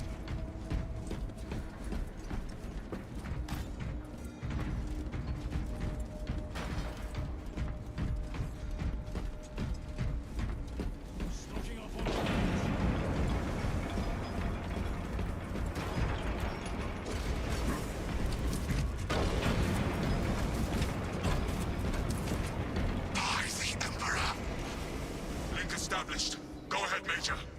Captain Iden, I thought you a dead man. Wait, they added horde mode? I don't think so. You're tougher than Grok's hide. I don't think they have yet. Iden, we need to take back those orbital guns. I've got armor ready to roll. See it done, Captain. Yes, sir. Let's give him a taste of Cadian wrath. Arms grenade cache.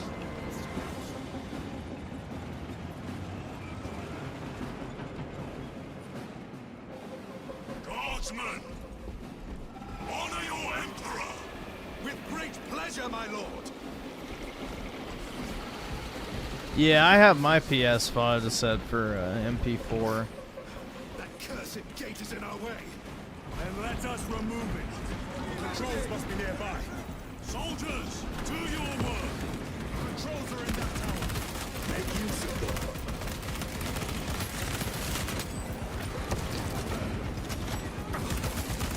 Way is clear. Proceed.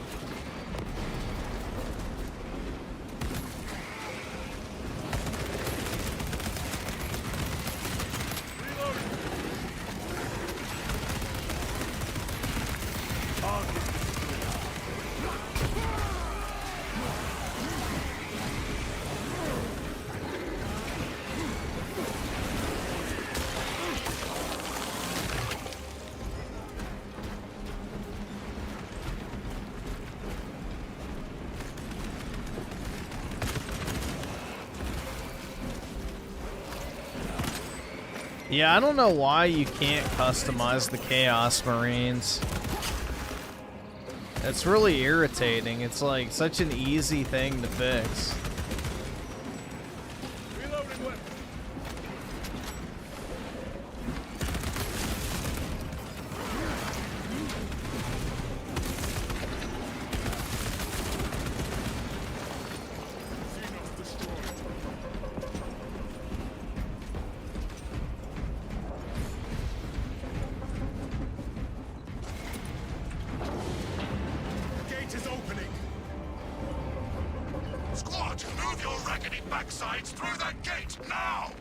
Move to link up with the Cadians.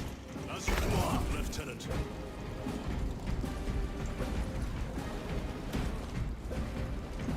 Stim located.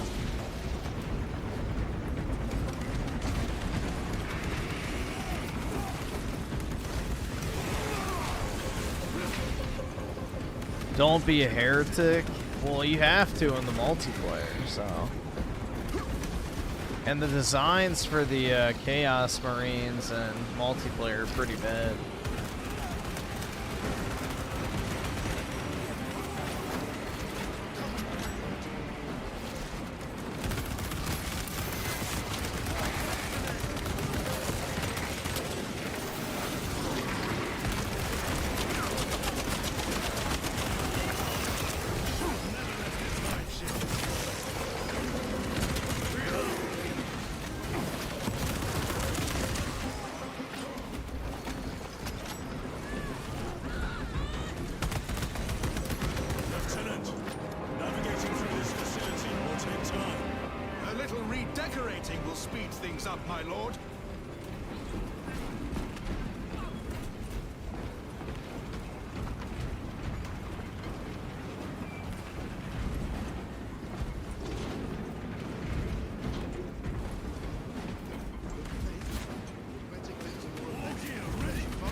Take it down.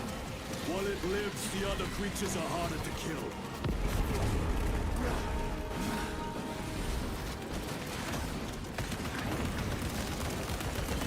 Zoanthrope eliminated. Need ammunition.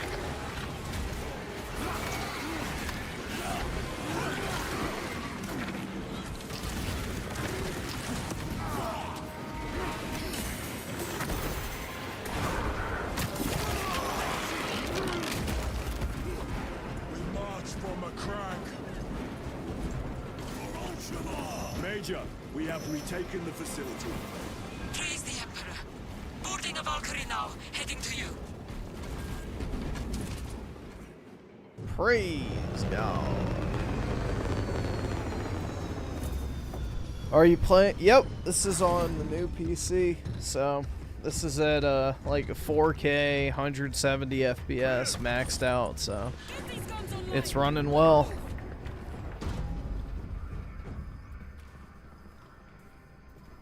We'll punch a hole in those hive ships so big you can fly a frigate through it. It won't let that happen without a fight. My old PC? What do you mean? Major, we need Like, to establish what this ran at? I don't know, I just bought this game on this. But, my old PC was a 3090 and then an i9 9900K. This new one is a 5090 and a Ryzen 7 9800X3D, I think is what it's called.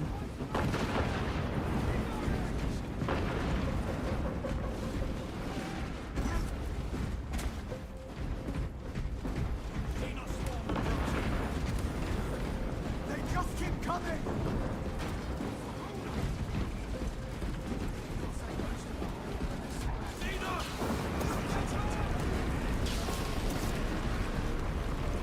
Northern wall is breached. Concentrate your fire. No hesitation.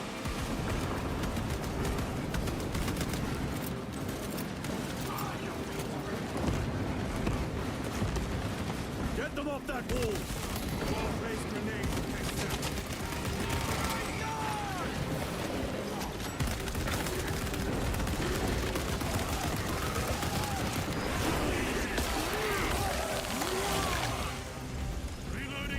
Let me jump down there.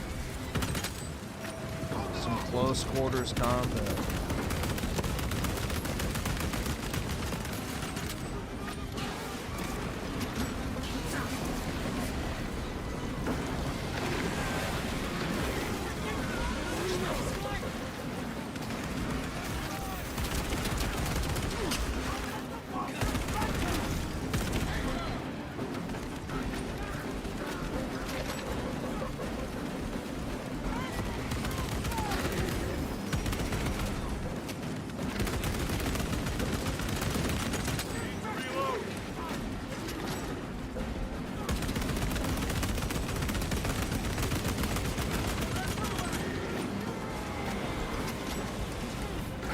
Lieutenant, the orbital guns are functional, but the targeting system is jammed.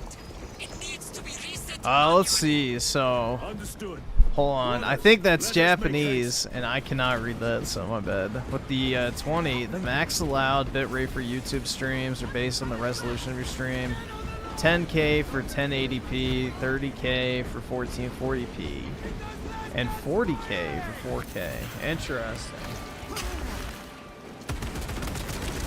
Yeah, it used to be 6,000, and they used to complain about it all the time. Like, I used to see it in the dashboard constantly on, like, a little yellow banner. It's to be like, oh, lower your bit rate. You've, like, I guess, approached the maximum allowed bit rate.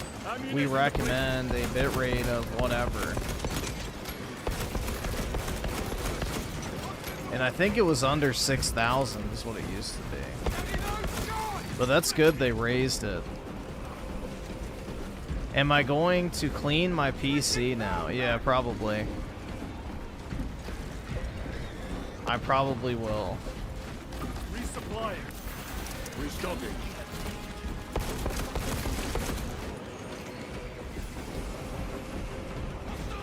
I mean, it's really easy now, so yeah. Most likely. Plus, I like opening that door. It's satisfying.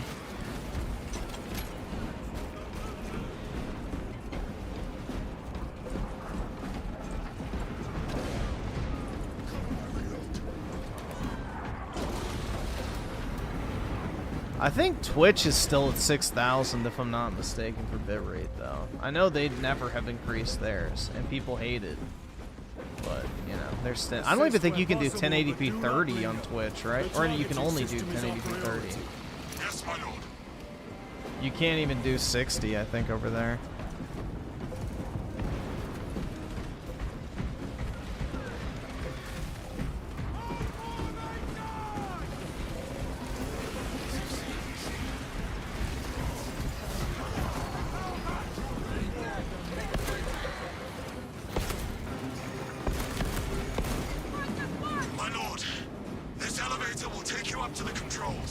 Do I have a screenshot for my exact specs?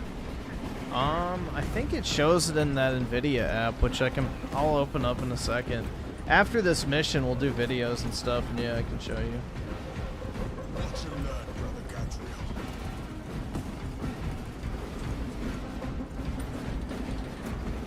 Yeah, Twitch is a cancer, bro. Get rid of them. Major Sarkana, we are almost at the targeting system. You need to manually raise the petals of the satellite dish. We will see it done. Major, I see the mechanisms. Stand by. Be alert. The Tyranids have taken notice of you. Let them come. Keep them off me while I get this done.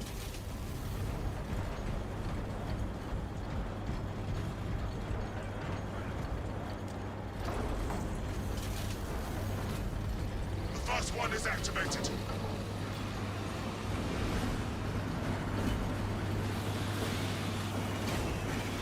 Done.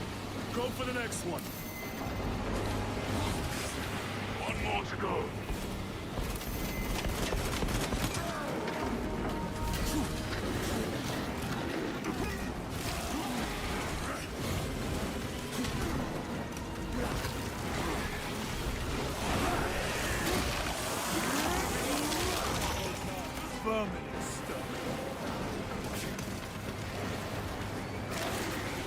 This mission was a pain in the ass solo.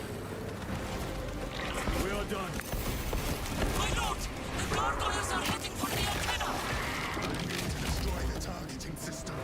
See that they fail.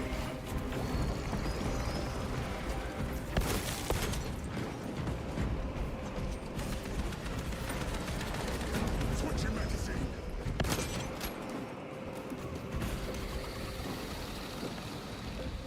How does streaming with background music work? I see streamers get away with it. It just depends. Like, sometimes it doesn't get claimed for a while, sometimes it does. It just, you know, it's hit or miss.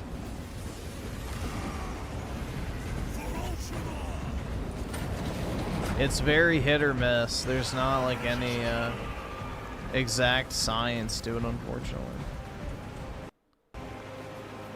Uh-oh.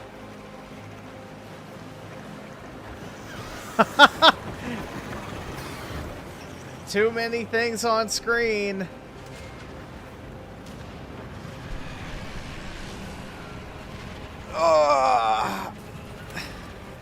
Yeah, that's not surprising at all. Let's see if it recovers. Probably not.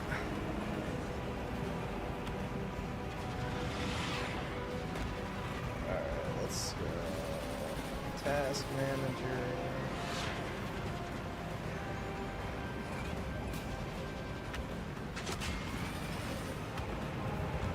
The audio's still going.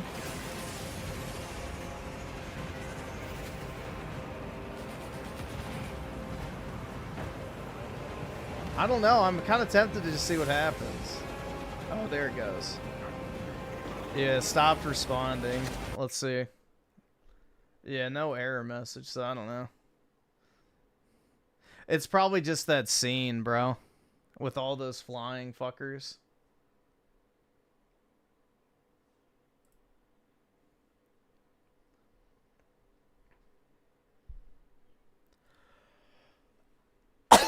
Shit.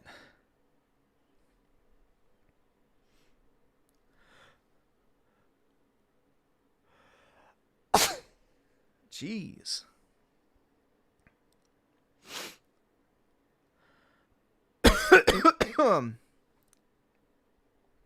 I got scammed. I don't know if it has checkpoints or not, actually.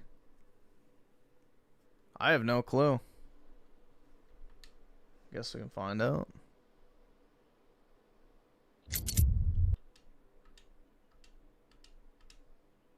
Now I can skip all that intro shit.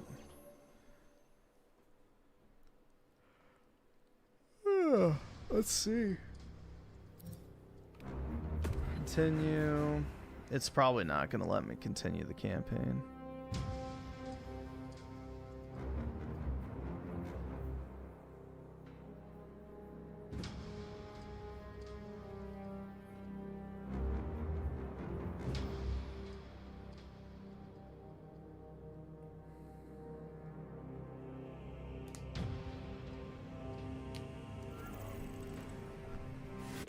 Oh, nope. Put me right back. Let's see what happens. Yeah, look at the resolution drop.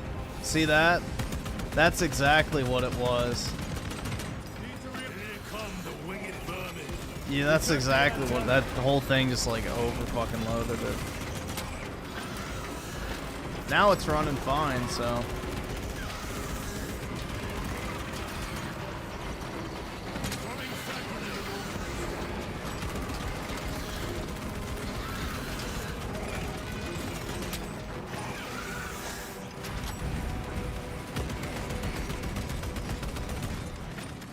That's just the good old-fashioned PC gaming moment, bro. Need a fucking another one dead. Reload. More gargoyles headed for the antenna.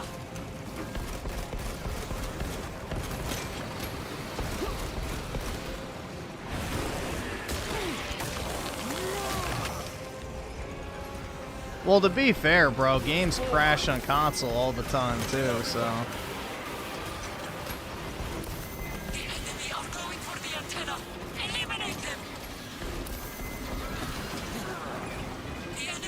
This game, I'm pretty sure, crashed on me when I played the campaign on PS5, I believe. I'm not sure. I don't remember. It was so long ago. Oh, I'm out of fucking ammo just altogether. Shit. Incoming mine. Is it Jover?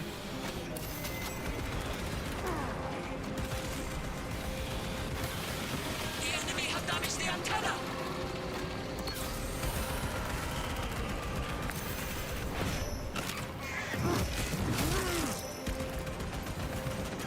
Changing magazine. Resupplying.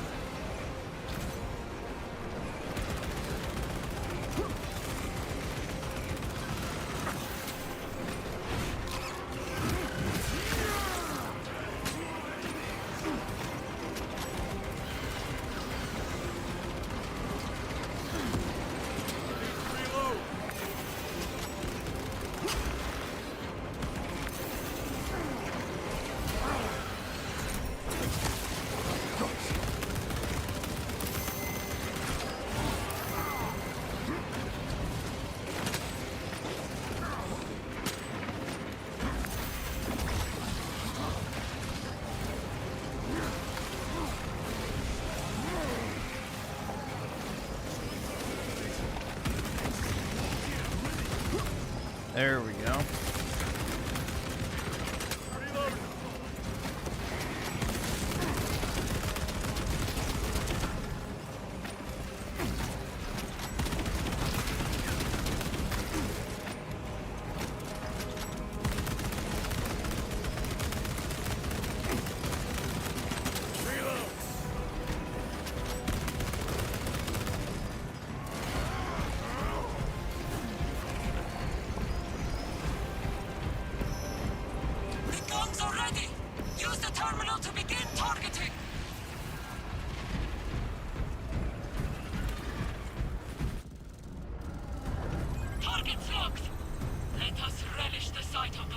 Q.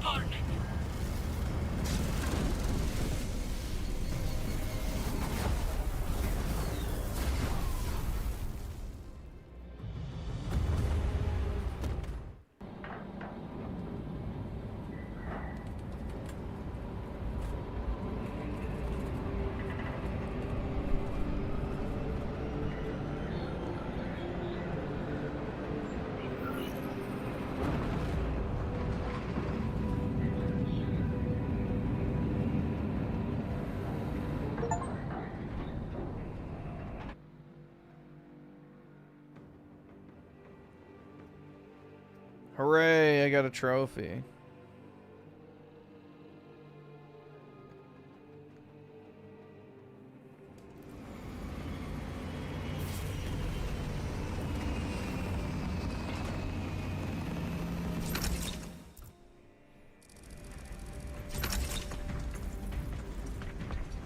Lieutenant, Captain Akaran has new orders for you. Very well. Where is Elian? The enemy tried to smother us. We got separated. By the time we had slain the attackers, Elian was dead. Something put a hole clean through his helmet. I should have been with you. I only wish he had lived to see that hive ship burn. I fought beside Elian for 2 decades. He could not have been defeated by Hormagaunts. There are creatures more deadly than Hormagaunts down there. You should not have let our squad be divided. He is gone, Sergeant. Duty is all. I do not forget my brothers so quickly.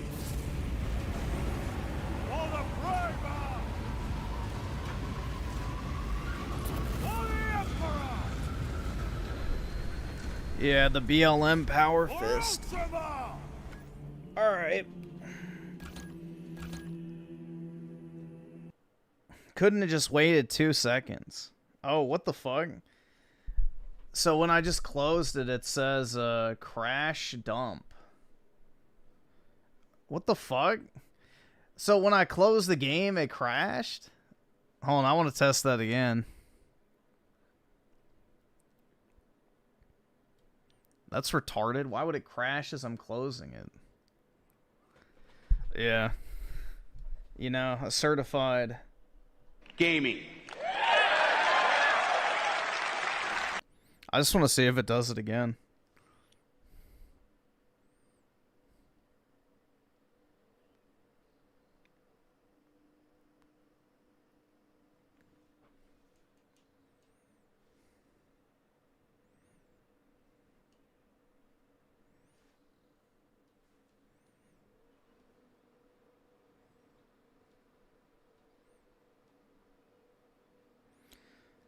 I don't even consider this to be problems.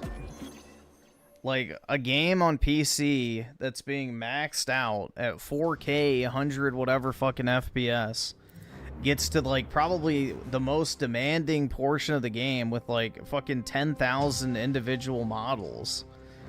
Like, yeah, I don't really care. That's not really an issue. Alright, so let's continue and then try to recreate. Just curious if it does it every time.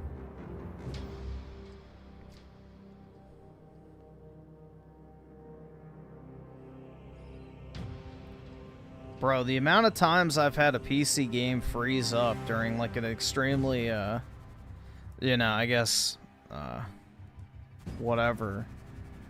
Bro, I can't think of the word. I'm tired. Intensive part. There we go. Graphically intensive part. Like, it's normal. So, a lot of games do it. A lot of other platforms do it, too. So, it's not really a big deal.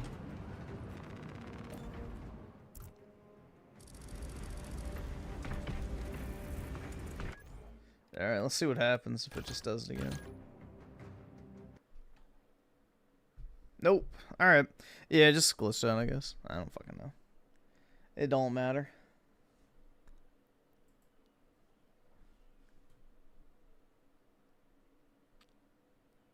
Actually, 1 second.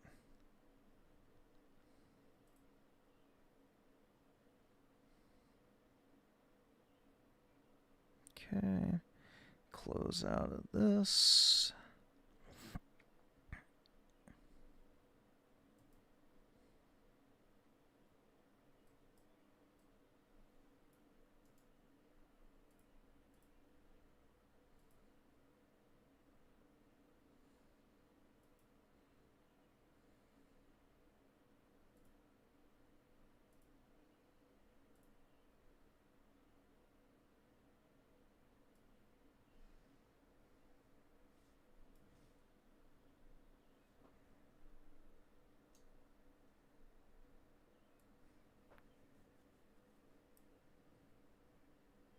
Alrighty.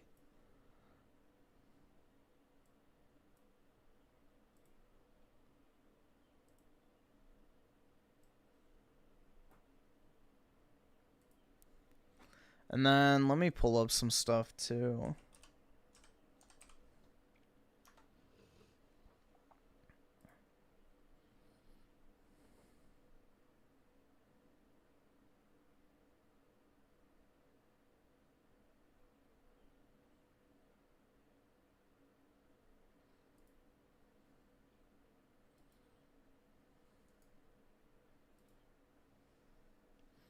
So I got this.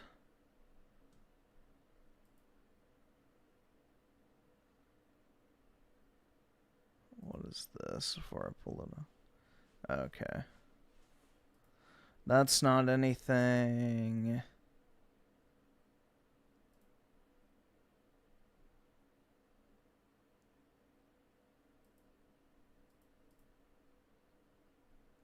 Oh yeah, this.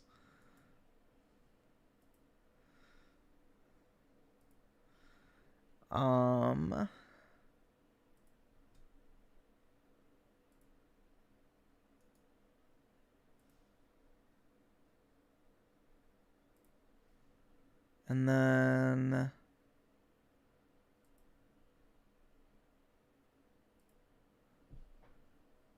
oh yeah, bro, that's so gross.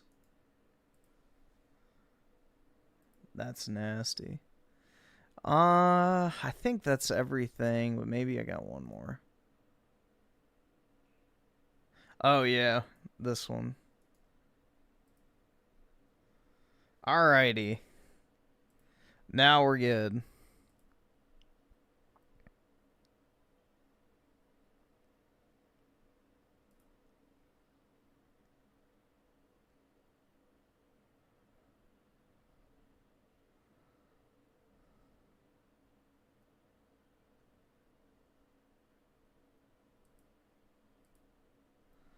All right. Yeah, that's everything. So first off, we have women's romance. I'm gonna kill you. And this is so true. It says, I don't think men know what women truly fantasize about, and this proves it. And then the same person says, if you could just choke me a bit as you rail me, that would be great, thanks. And then choke me harder, daddy. Or choke me out, daddy. Whatever the fuck. So it's like, you know, typical, bro. Women moment. But yeah.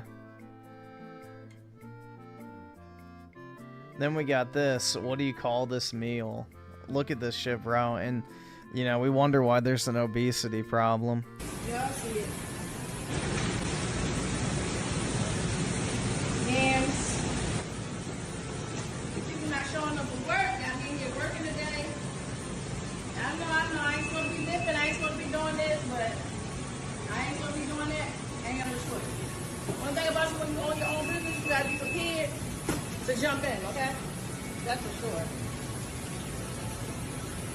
Yeah, all y'all talking about this too much sugar, they the best yams in the world. You don't play with her. I need to add more. So get down here and spend this money. Go open at 11 today. Okay? Alright, I'll call y'all back. We'll get to work. Yams. So, yeah, it's just literal fucking diabetes. Just pure diabetes, bro. That's all it is.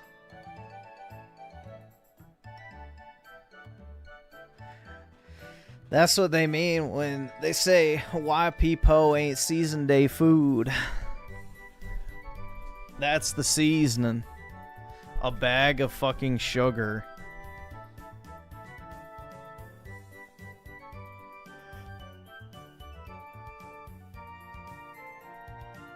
So then we got the ROG Astral GeForce 5090 Dahab edition. From sands to sky. This looks pretty cool.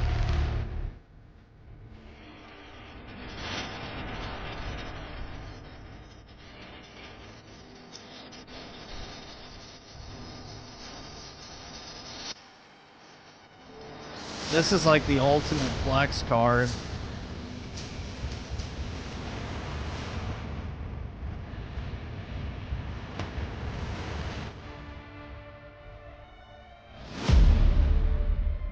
It's $7 grand, but it has gold on it. It looks pretty cool. But yeah, it's like a golden 5090. She can only get it at I think a store in Dubai, so no such luck. So we got already standing in the corners, refusing to engage, like an autistic child.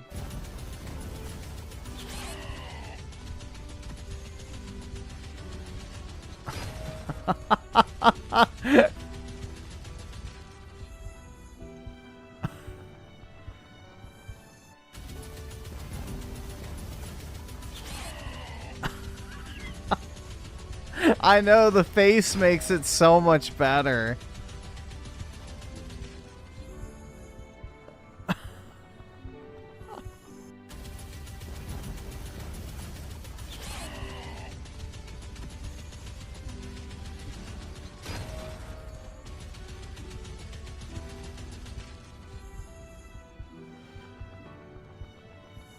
Oh my god, bro.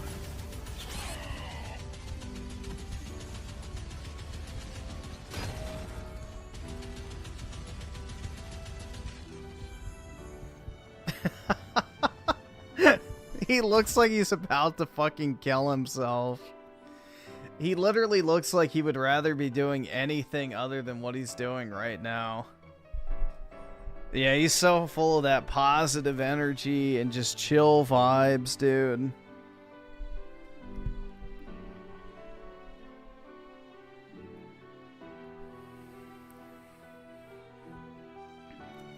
Let's see, so Assassin's Creed sales are out, and it's way worse than you think. 2 months ago, Ubisoft launched another triple, or I guess quadruple A game, a title the CEO himself called make or break for the company. Within days, Ubisoft proudly announced 3 million players, or 3 billion if you count Ubisoft Plus glorified DRM posing as a game launcher.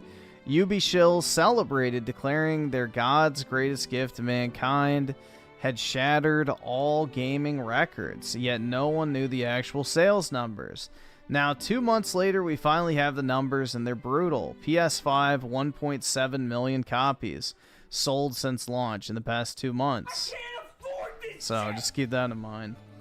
PC, 367,000 copies sold on Steam in the first 2 weeks. After which sales plummeted so hard it became difficult for game analytics to gather accurate data. Xbox, no exact numbers, but it's the worst performing among the 3 platforms. So let's be generous and assume it matches PC's copies sold. That brings the total to 2.4 million copies sold across all platforms. To put that into perspective, Ghost of Sushi sold that many copies in just 3 days, and it was a PlayStation exclusive. Even Assassin's Creed 1, a game from 18 years ago, sold 2.5 million copies in its first month.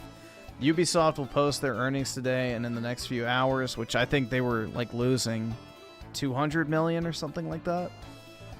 What do you think they're going to tell investors to hide their massive flop of a game? So there you guys go. That shit did not sell well at all. And surprising no one, Xbox doesn't fucking sell games. Shocking. Who would have ever seen that coming? Never would have imagined that Xbox would be the lowest selling platform.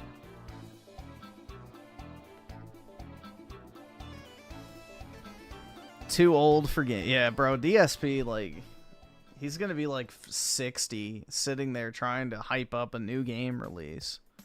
Like, come on, guys, we need that support.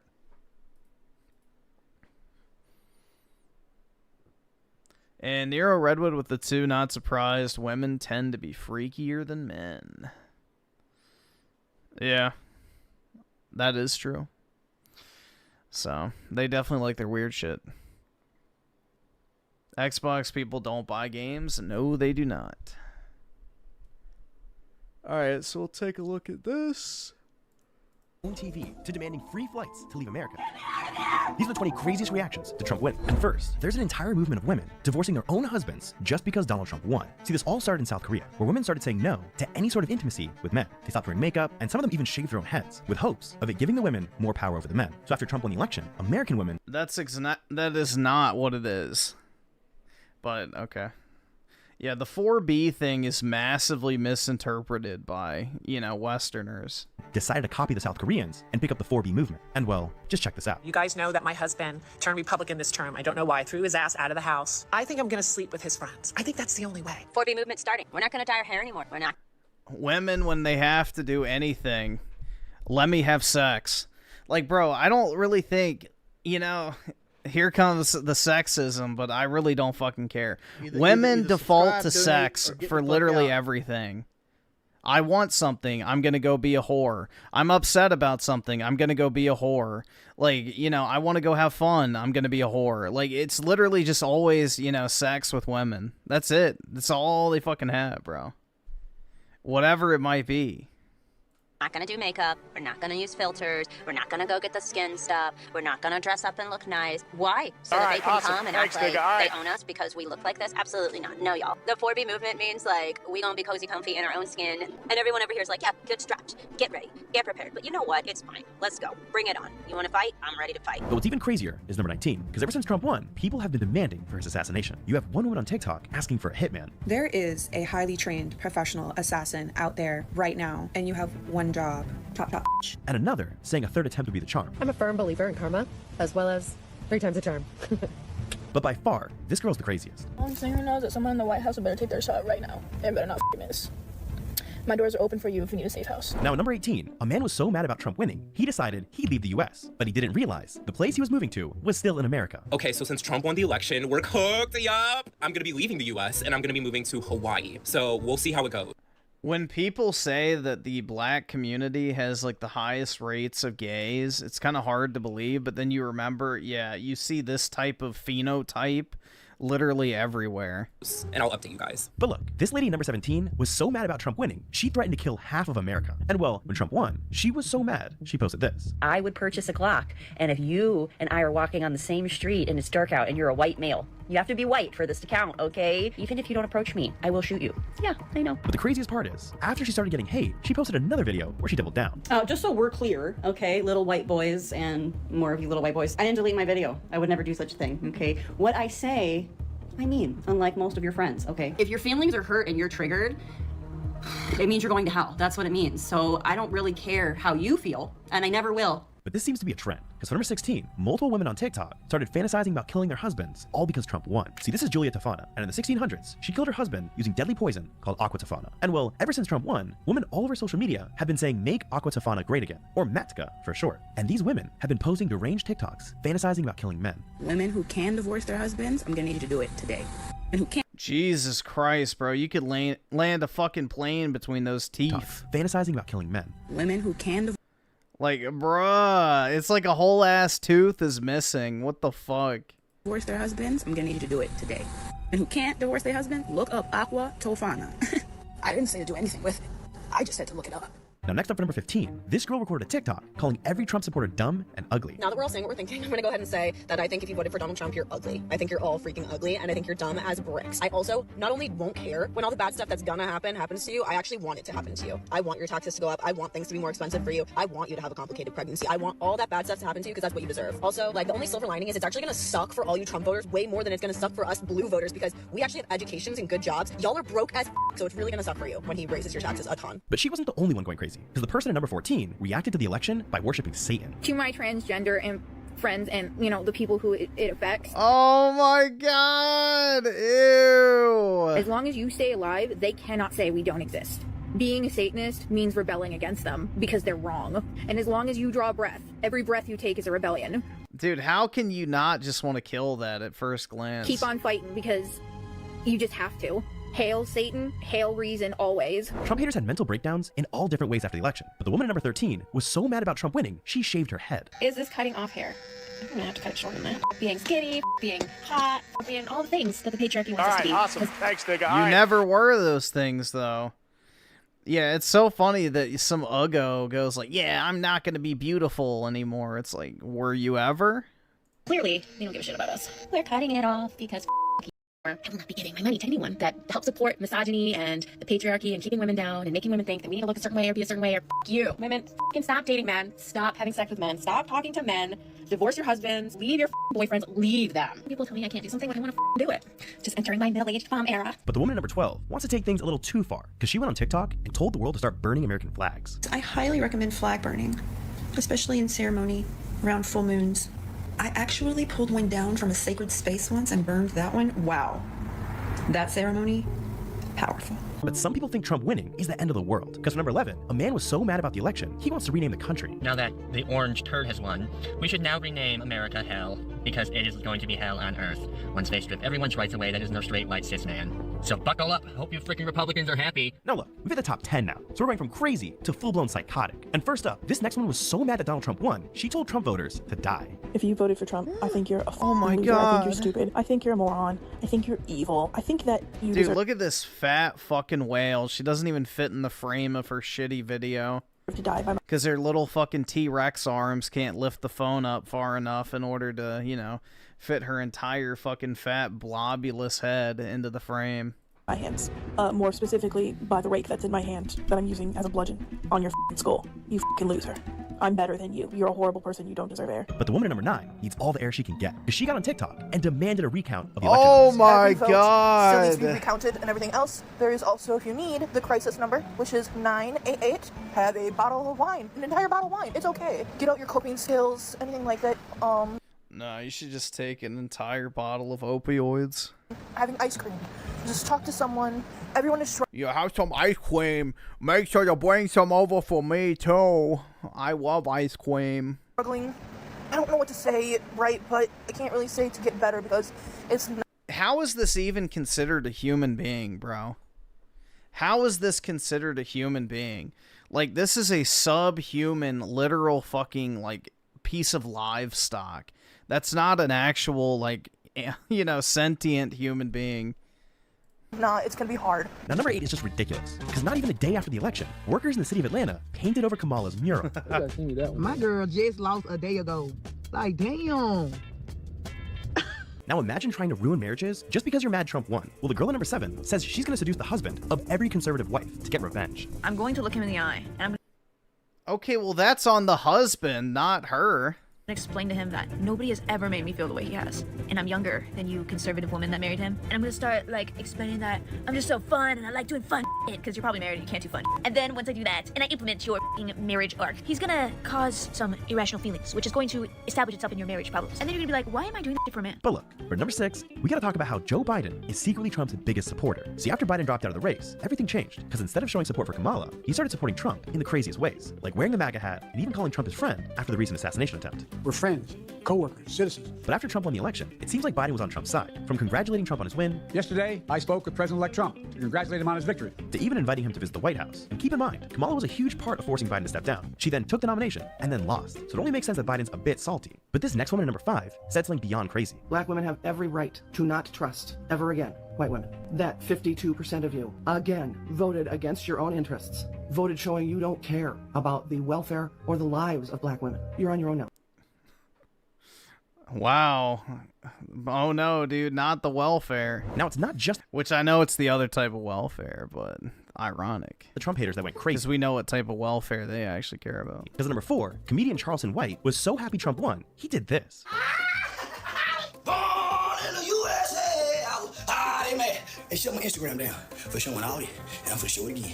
In order for America to be great again, we got to have white men run the country. Now look, we've hit the top 3 now, so these reactions aren't just crazy, they're insane. And first, we gotta rewind time for a second and talk about the 2016 election, because it gave us some of the greatest freakouts ever. See, back then, everybody thought Hillary Clinton was gonna win, but out of nowhere, Trump came back to win the election, and people lost their minds. Like when this woman went on Twitter and lost it. It has to be a joke. I cannot believe this is happening. I'm literally about to myself, and I'm not kidding. You better fix this right now. Or when Miley Cyrus started crying, saying Hillary should have won. My support for everyone besides Donald Trump. She deserves to be the first female president. And that's what makes me so sad.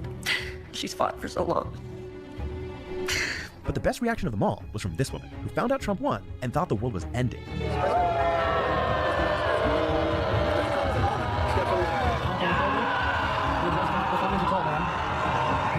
sorry to my world. This is not what we want. But look, now we're switching gears back to the recent election, and the woman number 2 tried to hurt Trump in the dumbest way possible. Do it. Really? Yes. Yeah. That CPS. Pull. Do it. But no reaction. Imagine, bro. But women can beat up men, right? Trump in the dumbest way possible. She couldn't even permanently damage a TV with a fucking hammer fist. Like, are you fucking kidding me? Do it. Really? Yeah. That CPS. Pull. 2 of them. Do it. But no reaction was more pathetic than our number 1 moment, because Georgetown University decided to help their students deal with Trump winning in the most insane way possible. See, Georgetown University is in Washington, D.C., and it has a lot of liberal students, and they each pay around $62,000 a year to go there. So you'd think this university would give... They don't pay it. They take out student loans, then they never pay back. Give its students the best education possible, and at the very least, prepare them for the real world. Well, after the election results, Georgetown thought their students wouldn't be able to handle the outcome. So the school decided to create a self-care suite where students can go to help them forget Trump is their president, by baking them cookies, having them color, and even letting them play with Legos. So for the next... Yup, my college had this type of shit back in 2016, but there was a ton of Trump supporting students, so, you know. It was pretty hype the day after the election because, you know, you had all the fucking shit libs screeching and crying and shit. But then there was, like, the big-ass, like, red hat gathering in the middle of the campus to celebrate, so... It's 4 years. These guys are going to be living it up like preschoolers. And honestly, I'm kind of jealous.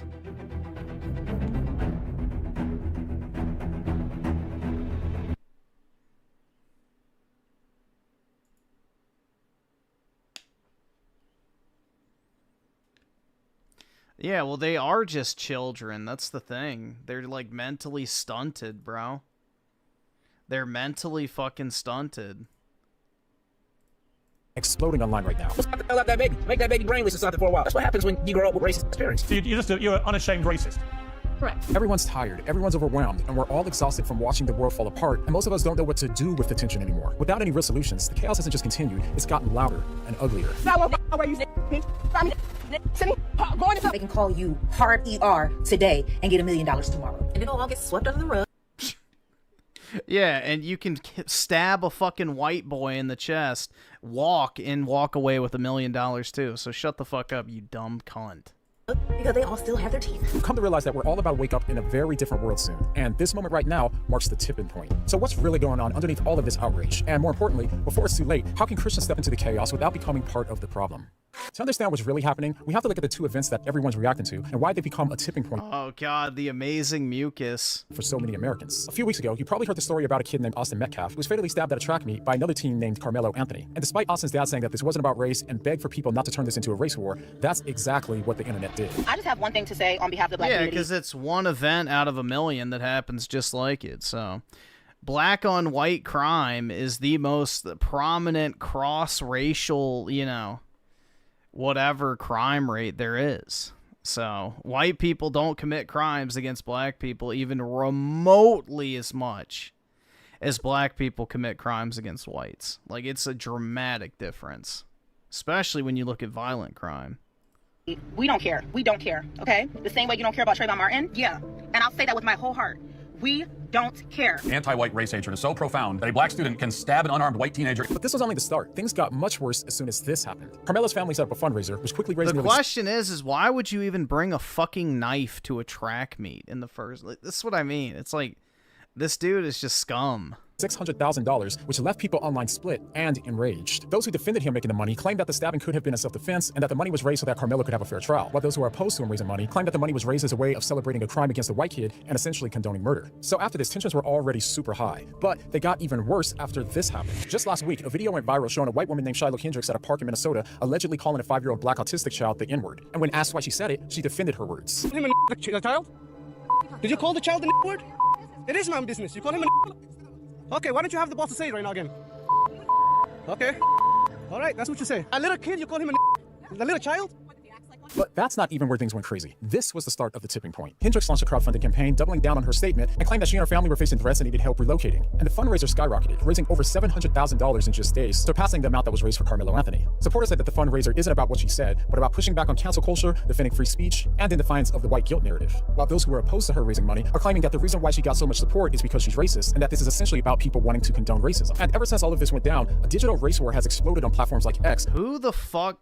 Dude, this is what's so ironic, is black women, especially on Twitter, are like some of the most openly racist pieces of shit on the entire internet, like without a fucking doubt. But they'll be the first to cry racism on literally anything. It's like beyond irony. So this whole racism shit is just fucking retarded. You know, the people who claim to be its greatest victims are its greatest proponents at the same time. With so many people saying absolutely horrific things about the other race. And this isn't just one or two people saying things like this. Literally thousands of people have been openly calling for violence or hatred, or retweeting statements of violence and hatred towards the other race. As calls for segregation keep continuing to stack up more and more each day. But the more that this race battle continues to evolve, it's become more and more apparent that these events are more than just controversies. They become symbols of something much deeper and much more dangerous to our future. These events are about what they triggered in all of us. I mean, just take a listen to what both sides of the debate are saying now. So the way to fight back against essentially this anti-white hatred that's been systemically, God, this dumb fucking slut, you know, ingrained in U.S. society is with white unity. And underneath what's being said, what we're really saying is that both sides feel like they're experiencing— that bitch is a grifting whore. Why are they even using her as any sort of authority? Are being dismissed. Both feel under attack, and what we're left with now is race baiting from both directions. Identity politics on both sides, and a contest over who's the greater victim, as everyone claims systemic oppression against their group. And by the way, I'm sure both sides would be more than eager to explain why their claims are legit and the other side's isn't, but to say that would be to miss my point. Because my point is this: what I've come to realize is that it's easier to recognize genuine problems or even misdiagnosed problems when we're on the receiving end of it. Of course there's exceptions, but our personal experiences and history shape how we view the world and what we notice. And if we're not the target, we easily miss those subtle things that others might see every day. This is why most non-Christians don't see prejudice against Christians, even though a lot of us believe that we see it. It's why Jewish people on the left like Ethan Klein and David Pakman were quick to call out what they perceived as anti-Semitism, while the rest of their non-Jewish group dismissed it as non-existent. It's why women on the right have called out what they see as misogyny coming from those like Andrew Tate. Now the point is not whether or not these people are right, but how people within certain groups may be sensitive to what they perceive as attacks coming from the outside while dismissing it when others claim the same thing. It's happening all across the board, and it's feeling a dangerous pattern where everybody's experiences feel invalidated, which makes everything worse. The end result of both sides feeling ignored is that we're locked in a cycle of retaliation. Sorry, but just to be clear, you just said to me you use the N-word regularly. In what context? Do you use it with black people? Yes, if it's appropriate. When would it be appropriate? Anytime I feel like it. So you're an unashamed racist? Correct. Every reaction becomes fuel for the next one, and now it's no longer about right or wrong anymore. It's about defending your group because it feels— what is this? It's to make you feel sad, bro. Feels like our dignity and self-worth is on the line. So we react, we generalize, we moralize, we snap back, not because it's wise, but because it feels like survival. Yeah, what fucking dignity is this shit? This is not survival. Shut the fuck up, bro. Becomes fuel for the next one. And now it's no longer about right or wrong anymore. It's about defending your group because it feels like our dignity and self-worth is on the line. So we react, we generalize, we moralize, we snap back, not because it's wise, but because yeah, this is absolutely the proper response, bro. I'ma steal that TV and shit. Like, bruh, fuck off. Feels like survival. And when that sense of threat— that is not survival. Oh my God. People will justify almost anything to protect themselves. This is why we're now seeing— they're not protecting themselves, you fucking half-wit. Holy, yeah, I'm gonna go rob a Best Buy to fucking protect my— fuck off, bro. People go so far as to openly defend violence and racism. And the real problem in all of this chaos is this: most of us feel like we're stuck between two bad options. Stay silent and get streamlined by attacks on a race, or strike back and slowly become— do not show footage of fucking BLM while talking about people being afraid to survive. Jesus Christ, dude. We hate. Part of why we feel so stuck is because we're constantly being pulled by outrage and often only seeing one side of the story. That's why I'm happy to have Ground News as a sponsor of today's video. Ground News gathers articles from over back down. Political voices have trained us to get louder, and we're rewarded for doing so with callousness or cruelty. They tell us that this is the only option left, that we tried to turn the other cheek, but it doesn't work because the other side is just too evil and wants us eliminated so that way they could destroy the country. But here's the catch: the more that we take their advice, the worse things get. The more that we scream, the less anyone listens. The more we retaliate, the more emboldened our enemies become. The more immoral that we act and justify it as a necessary evil, the more morally confused everyone gets. Just take a look around. Outrage isn't fixing anything, it's just creating new villains. And besides, yelling at people and shaming them won't change their mind anyway. In psychology, it's called psychological reactance, which shows how aggressive tactics like shaming or yelling usually make people less likely to change their mind, not more. So as the cycle of reactiveness continues to grow, nobody feels more seen. Nobody feels more heard. No one feels more healed, and no one's desiring more peace because the problem isn't just a reaction. It's what we used to feel righteous, what we claim to when we feel unseen. It's about something that I call value makers. You see, we've all been distracted by these surface debates, but if you've ever thought, why does everything feel so personal now? Well, this is why. We as humans are painfully insecure. We're constantly searching for ways to feel more valuable, whether it's through success, intelligence, fitness, relationships, beliefs, or even morality. The things that we subconsciously depend on to justify our sense of self-worth are what we can call value makers. We all have them, and they're usually good things, but they become dangerous when we treat them as foundational to who we are. We're constantly going to these value makers to tell us why we matter, and the easiest way to feel more valuable without even having to do anything is to look down on others who don't have what you believe makes you valuable. Think about it. If you're in shape, you'll feel better about yourself if you choose to look down on those who aren't in shape. Stop eating! That's why you're fat! In politics, we tell ourselves things like, I'm valuable because... I mean, that's not even looking down on others. Telling someone to stop eating, that's why they're fat, is just a factual statement. There's nothing wrong with that. Because I'm on the right team, because I have the truth, because I'm more moral than they are. But when our identity is built on these things, we start seeing others as less because it helps us feel like we're more. And this habit, it becomes like a drug. We need more and more of it to keep our self-esteem intact. And today, one of the most powerful and fastest growing value makers is our racial or political tribe. It works because it promises instant meaning, instant moral clarity, and a ready-made enemy to look down on. So once you understand that, you start to see how racism and so much of the online outrage today isn't just about hate. It's about people desperately trying to feel valuable through their tribe. The only problem is, when your race or your group becomes your ultimate value maker, every insult to that group feels like a threat to the very foundation of who you are. That's why people go to extremes. Why they defend the indefensible. Because it feels like they're defending their very identity. But like virtually every other value maker, seeking comfort in your tribal identity won't make you more secure in who you are, but only more insecure. You'll crumble when your side loses, when your group gets mocked, when you don't feel affirmed. And when your identity is built on something that fragile, you'll always be on edge. Always defensive, always reactive. And that's why we need to, you know, affirm trans kids, stand with Ukraine, and remember that Black lives always matter. You make a harmless joke, the other person thinks you're attacking. Yeah. No, the simple fact of the matter is multiculturalism doesn't fucking work, and it never will work. You have to have a shared culture, shared values, and shared, like, general beliefs in order to have a functioning society. Simple as that. You know, adapt or die, essentially. It needs to be the mentality. Today, everyone has a little bit of snowflake in them. And then look at them. Snowflakes. So I hope you can see by now, this isn't about politics or outrage. Fundamentally, it's about misplaced identity. And not I mean, bro, like, this may be a little bit harsh to say, dude, but, you know, 99% of racial tension towards black people would go away immediately if they just stopped committing crimes. Like, you know, it's a harsh thing to say, right? But there's not, like, this genuine fucking hatred. Like, I don't know any white people that genuinely hate black people. If anything, people hate ghetto culture. That's the thing people hate. Because it's behavior. So I don't think really any white people nowadays even give a fuck, like, you know, if somebody's black or not. It's all about how they act. So if, you know, the crime stopped tomorrow, pretty much all racial tension would disappear. So it's really as simple as that, dude. I don't know. Now that we see the real battlefield. But we have a society that enables criminality, which then breeds this tension. Maybe we can finally stop fighting the wrong war and actually fix the problem. The problem isn't that we have value makers, it's that they become so foundational to our identity when they were never intended to be. They can't fully affirm your self-worth because they were never designed to. And as Christians, out of everyone, we should know this because of the gospel. You know that you truly internalize the gospel when you can know in your heart that Jesus didn't just die for you, he died for the very people who hate you, the people that you can't stand, the absolute worst racists in the world. You know that you've internalized the gospel if you know that, while also knowing that you're no more deserving of salvation than they are. And if that feels unjust when you look at them, it's because it is. It is unfair for him to offer them salvation. But it's also true when they look at you and believe that it's unfair for him to offer you salvation as well. You and your worst enemy are valuable because you were loved enough for the God of the universe to die for you. Nero Redwood with the 5. Remember, snowflake may be an offensive term. Please refer to them as emotionally challenged. Yeah.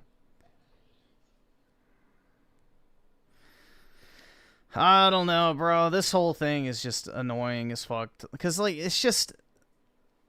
There's no, I don't know. You have to be cruel in order to come up with an actual solution. And most people don't want to be cruel because they're worried about, you know, perception and shit.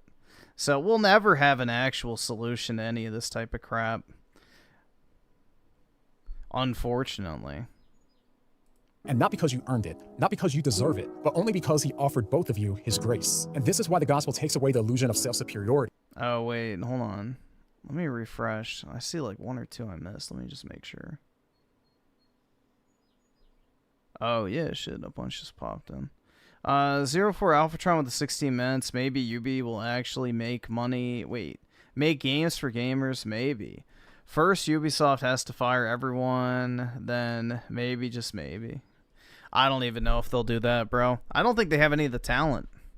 But they're too politically brain-rotted at this point, and I think the Ubisoft formula is kind of dead. So, they had a good thing going with their open-world games for a while, and they bet everything on that, and yeah, it's not really working out too well for them nowadays.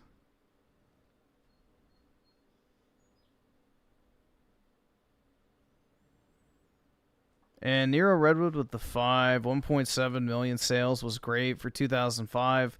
Most games need to sell 10 to 20 million, I feel, given the massive waste of money for slot type. Yeah, I mean, Assassin's Creed Shadows probably cost like 300 to 400 million to make, plus marketing. So they would probably need to sell at least, like, what, 7 million copies to get in the realm of breaking even or maybe getting profitable. So, yeah. It's not looking good for him, man. Not at all.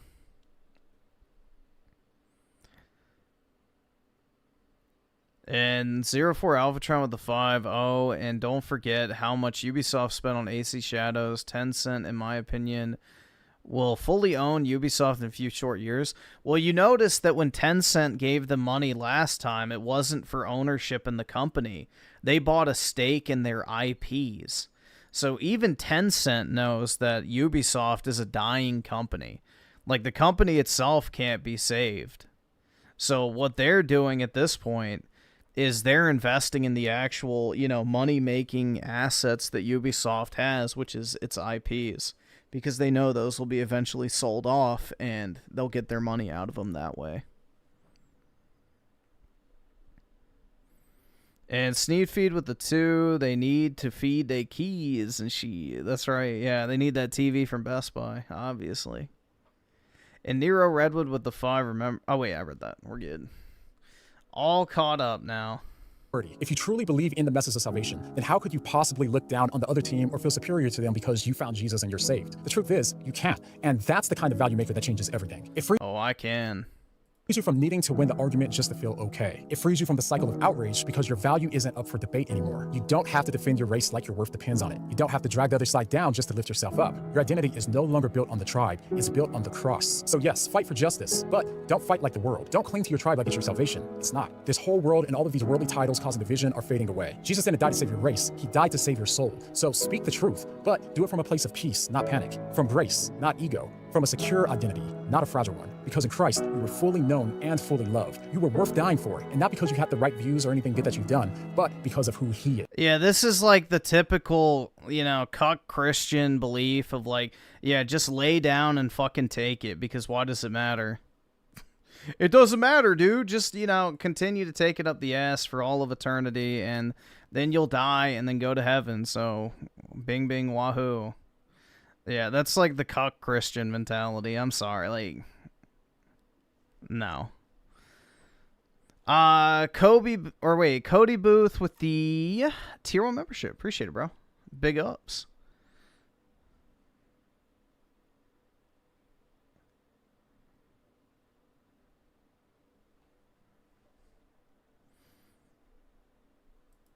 And when that's your foundation, you can finally stop fighting for your value because it was already secured at the cross. Hey, thanks so much for making it to the end of the video.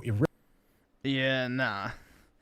See, this is the thing with Christianity, is you have to be careful, is because a lot of these guys will take it and like try and make it into like this bitch-made mentality of like, oh, just sit there and become the fucking, you know, basically bitch of the world. And it's like, yeah, nah, absolutely not. That is not what the Bible says, to just sit there and become a fucking martyr donate, constantly. Or get the fuck out.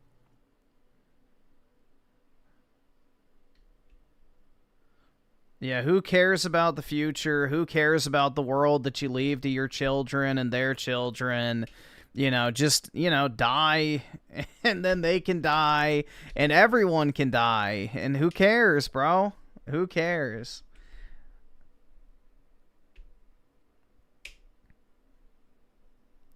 Yeah, who cares about the future generation? It's like, I don't know, bro.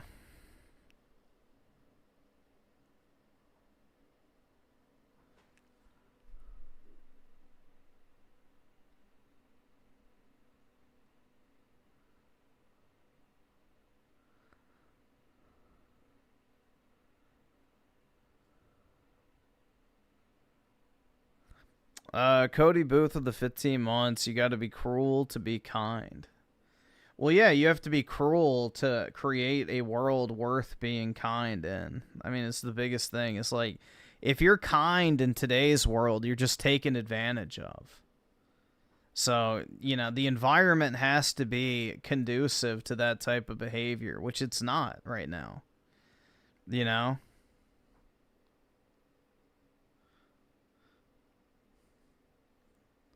Like, if you try and do good, people will try and use that against you. So, the world is not conducive to kindness at the moment.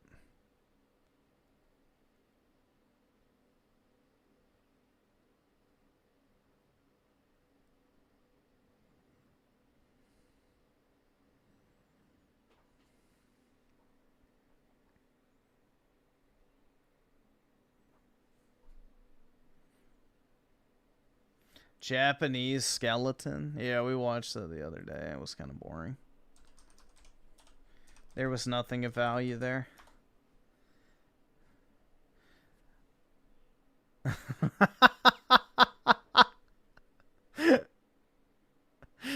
Bad news. Oh no. Hey there, gamers. Dreamcast guy here. And no.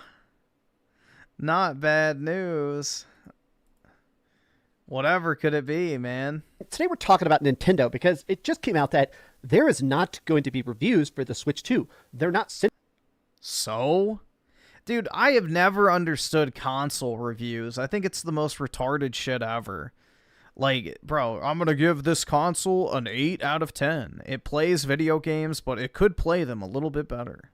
Sending out early units, which means that journalists, major websites, YouTubers, influencers, nobody's going to have access to it. So nobody's going to be able... No one cares. ...to break down the goods and the bads, the features, the battery life, the... Oh no, dude. YouTubers and games journos don't get their early console when nobody cares. Actual stuff that makes it good. There's also not going to be reviews for any of the launch games. And the reason they said this, There's literally one launch game, and it's Mario Kart.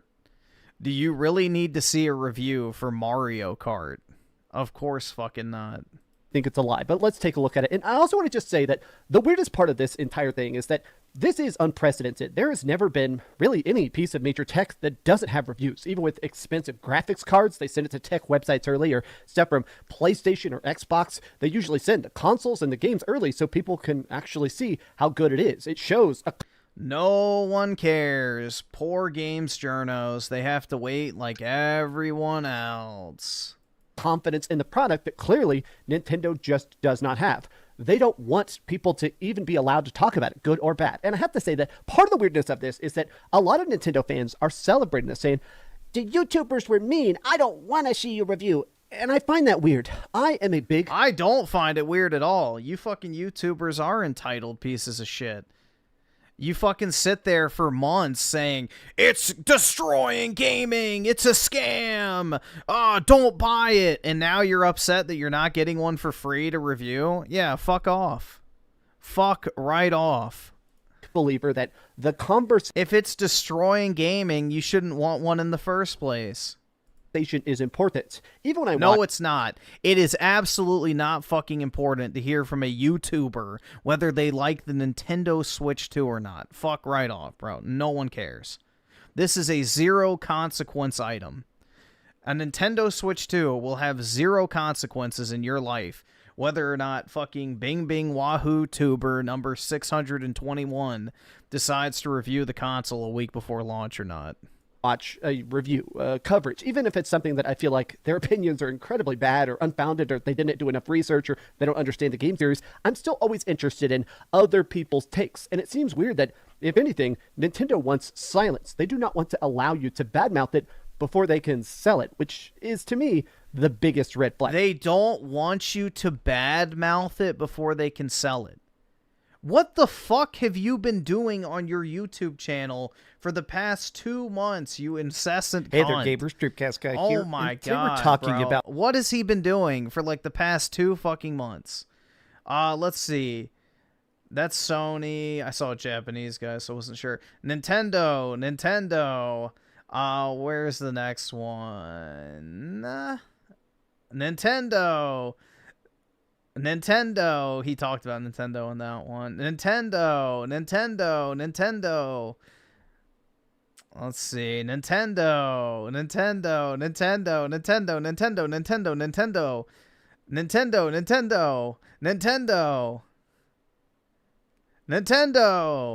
Oh my god, bro. But they don't want you talking shit about it, right?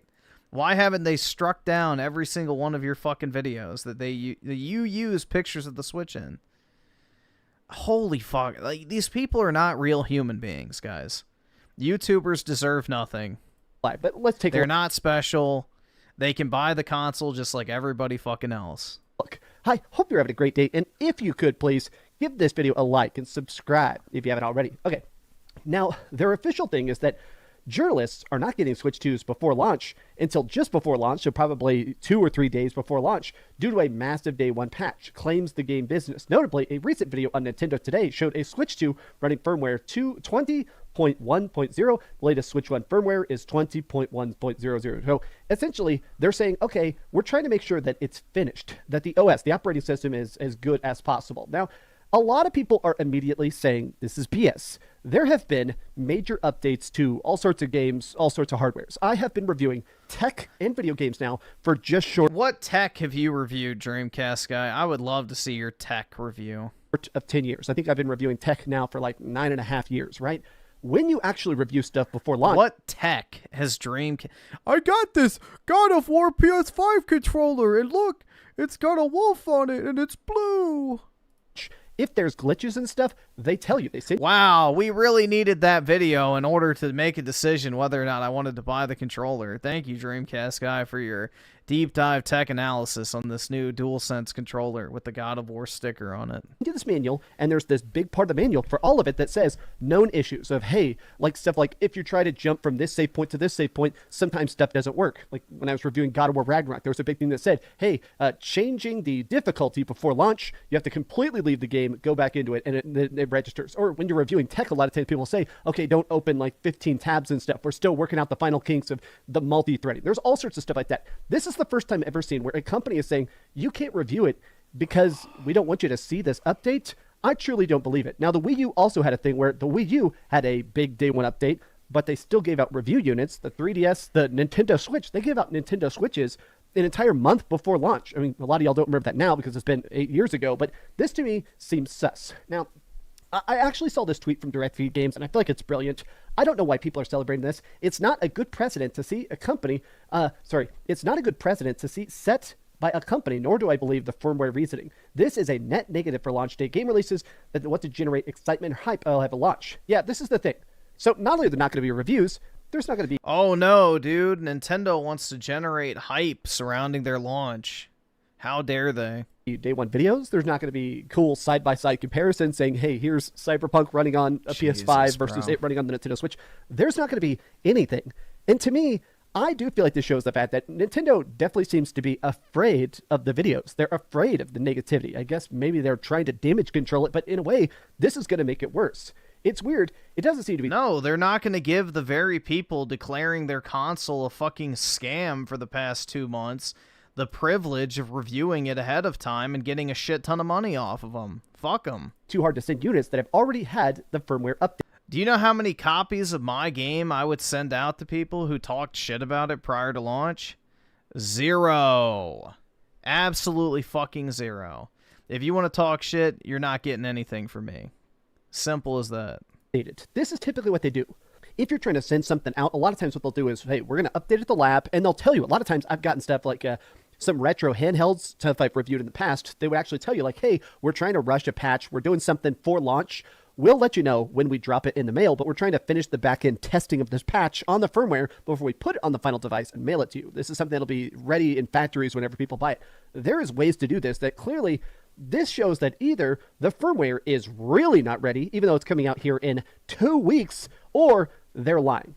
Now, some people are making memes about the fact that, yeah, a lot of security researchers, aka hackers, are definitely going to break into this. A lot of people are also pointing out the fact that if this is true, you shouldn't be saying that. If saying, hey, there's a massive security vulnerability, people aren't going to update their Nintendo Switch 2s now. People are going to be buying them specifically so they can hack it and bootleg games. Oh, God, so glad I have 2 incoming. Yes, researchers, everybody is like, look, man, hackers are absolutely going to mess with this. Now, additionally, people are making a very important observation, which is the fact that this is also a bad sign, because I hope this isn't a situation where the console requires an internet update in order to work. We've seen this with Oh, boy, dude, and we never had one of those before. God, the internet. Other systems. Now, the reason this sucks is not just because it does make your system basically have a ticking time bomb to it. If your system requires an internet connection to initially work, then that means in the future, whenever that console becomes irrelevant, whenever the servers are offline, your system is just a brick. I don't like that kind of stuff, but also additionally, there is not a single game console that had a digital storefront that does not still have access to download your purchased games. Just an FYI. I believe you can even still go on the fucking Wii shop and download your old games. Maybe not, but that's what I think I heard. So pretty much every single marketplace, even after it gets taken down, lets you go back and re-download your shit. But whatever. Actually, if you buy a system and the servers go down on launch day, then you... Because people were freaking out about that with like the 3DS, and it's like, yeah, you can still download your stuff. Like...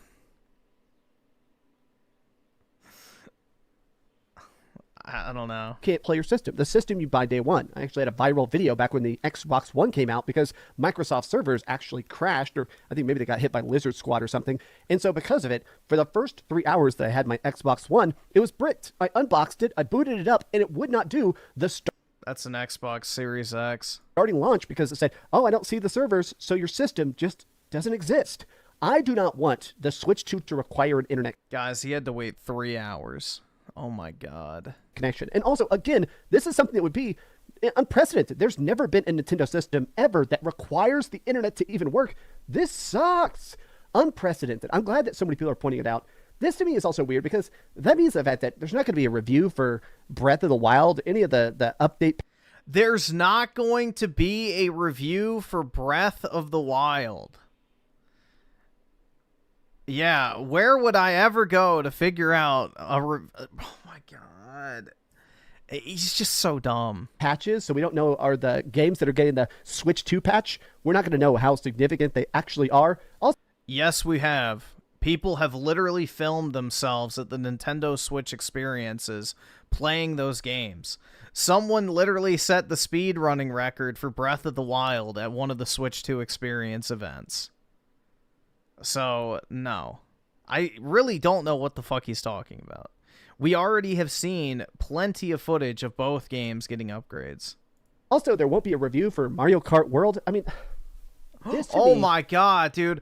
Wow, I really need my review. Dude, these people are like literal sheep. Like, honestly, they need some authority figure in their life to tell them what to think, what to buy, what to like, what to be interested in, what to believe. It's like, bro, you can't go without a fucking review on Mario Kart.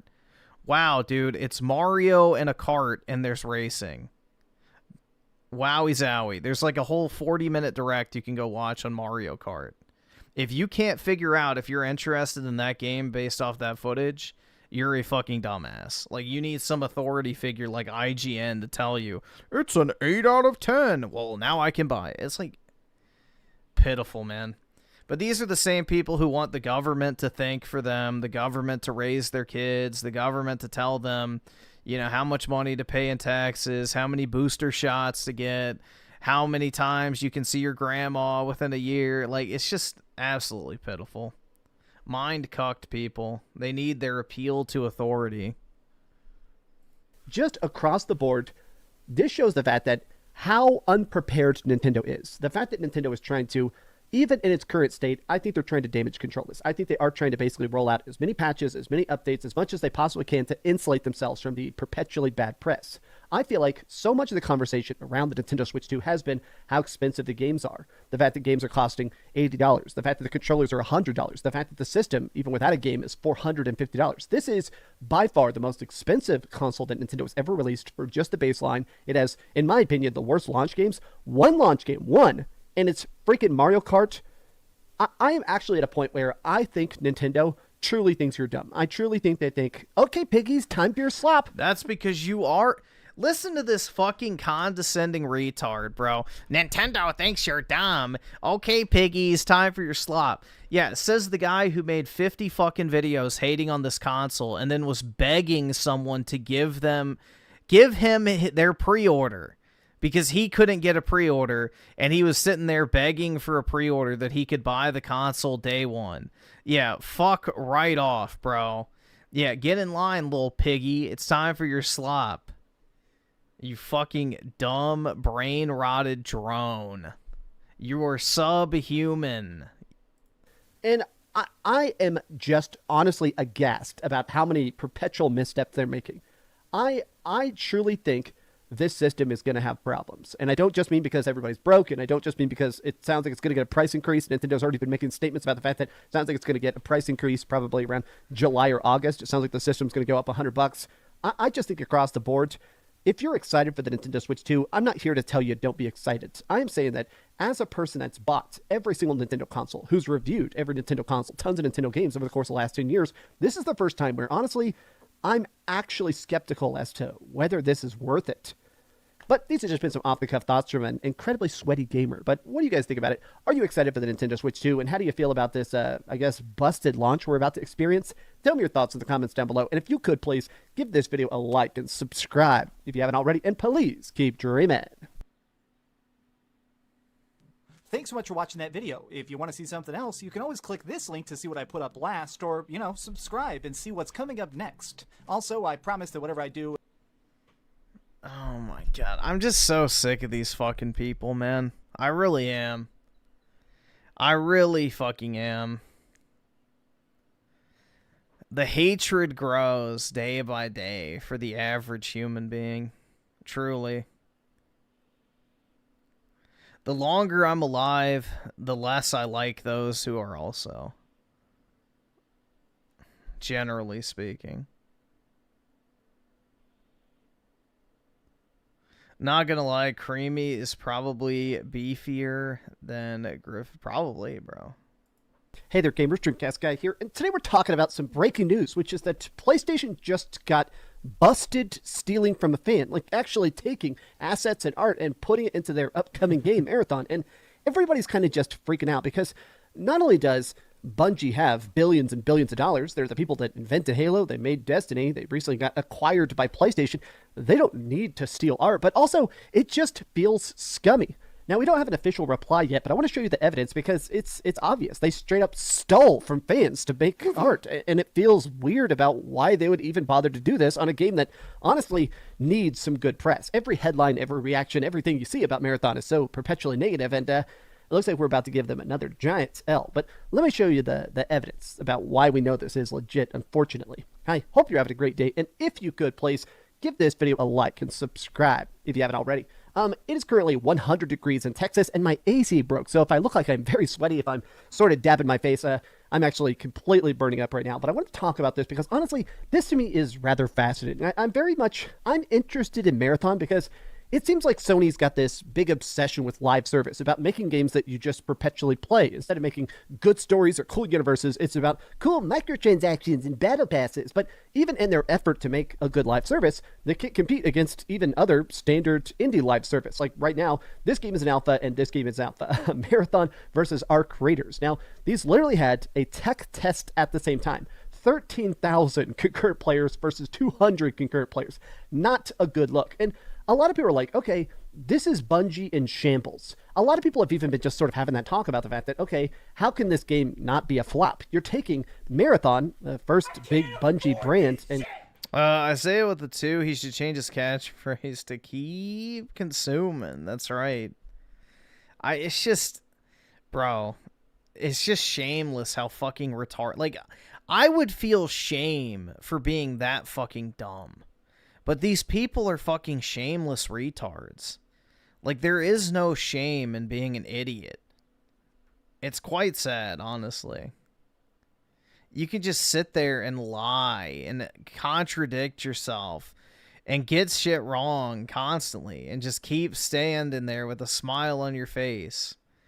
It's just sickening, bro. Genuinely. And completely redoing it. It makes me hate this very, in a lot of sense, bland milquetoast shooter. What's the point of it? But okay, let me show you the evidence. So here's the tweet that's currently very much blowing up.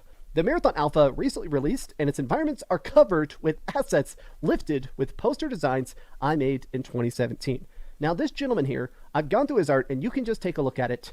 It is definitely 100% stolen. So you may be thinking, okay, these are just tiny logos and stuff. This is the kind of stuff that is actually part of copyright law. A lot of times this stuff is actually still stuff that's trademarked. This is part of what a lot of times people call it a style guide, where if you have a particular brand, a particular essence to your art, this stuff is what sells it. People hire you because, hey, you have this iconography.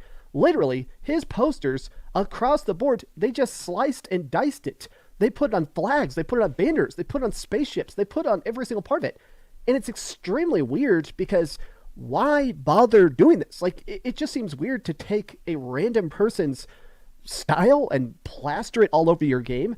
And look, I'm just going to say, this stuff is like background art. I mean, this is the kind of stuff that a lot of times, in my experience, talking to studios and reading books about how games are made, this is an important part of the industry, is a lot of times finding these entry-level positions of, okay, we need a guy who's going to write NPC dialogue. We need a guy who's going to be able to make, I don't know, some random background assets. We need a guy who can make how frayed the flags are. That's an important part of a game studio, is those jobs that are less crucial. You know, there's stuff that is still cool, it's still important, but it's not, you know, head designer, not head artist and stuff like that. The fact that clearly they just decided to, instead of hiring an entry-level artist, it seems like they just copy and pasted, stole stuff from a random person on Twitter. This is so crappy. And I feel like it just shows, in my opinion, this shows that Bungie doesn't care about the Marathon project. In my opinion, a lot of times what's fun about this is exploring.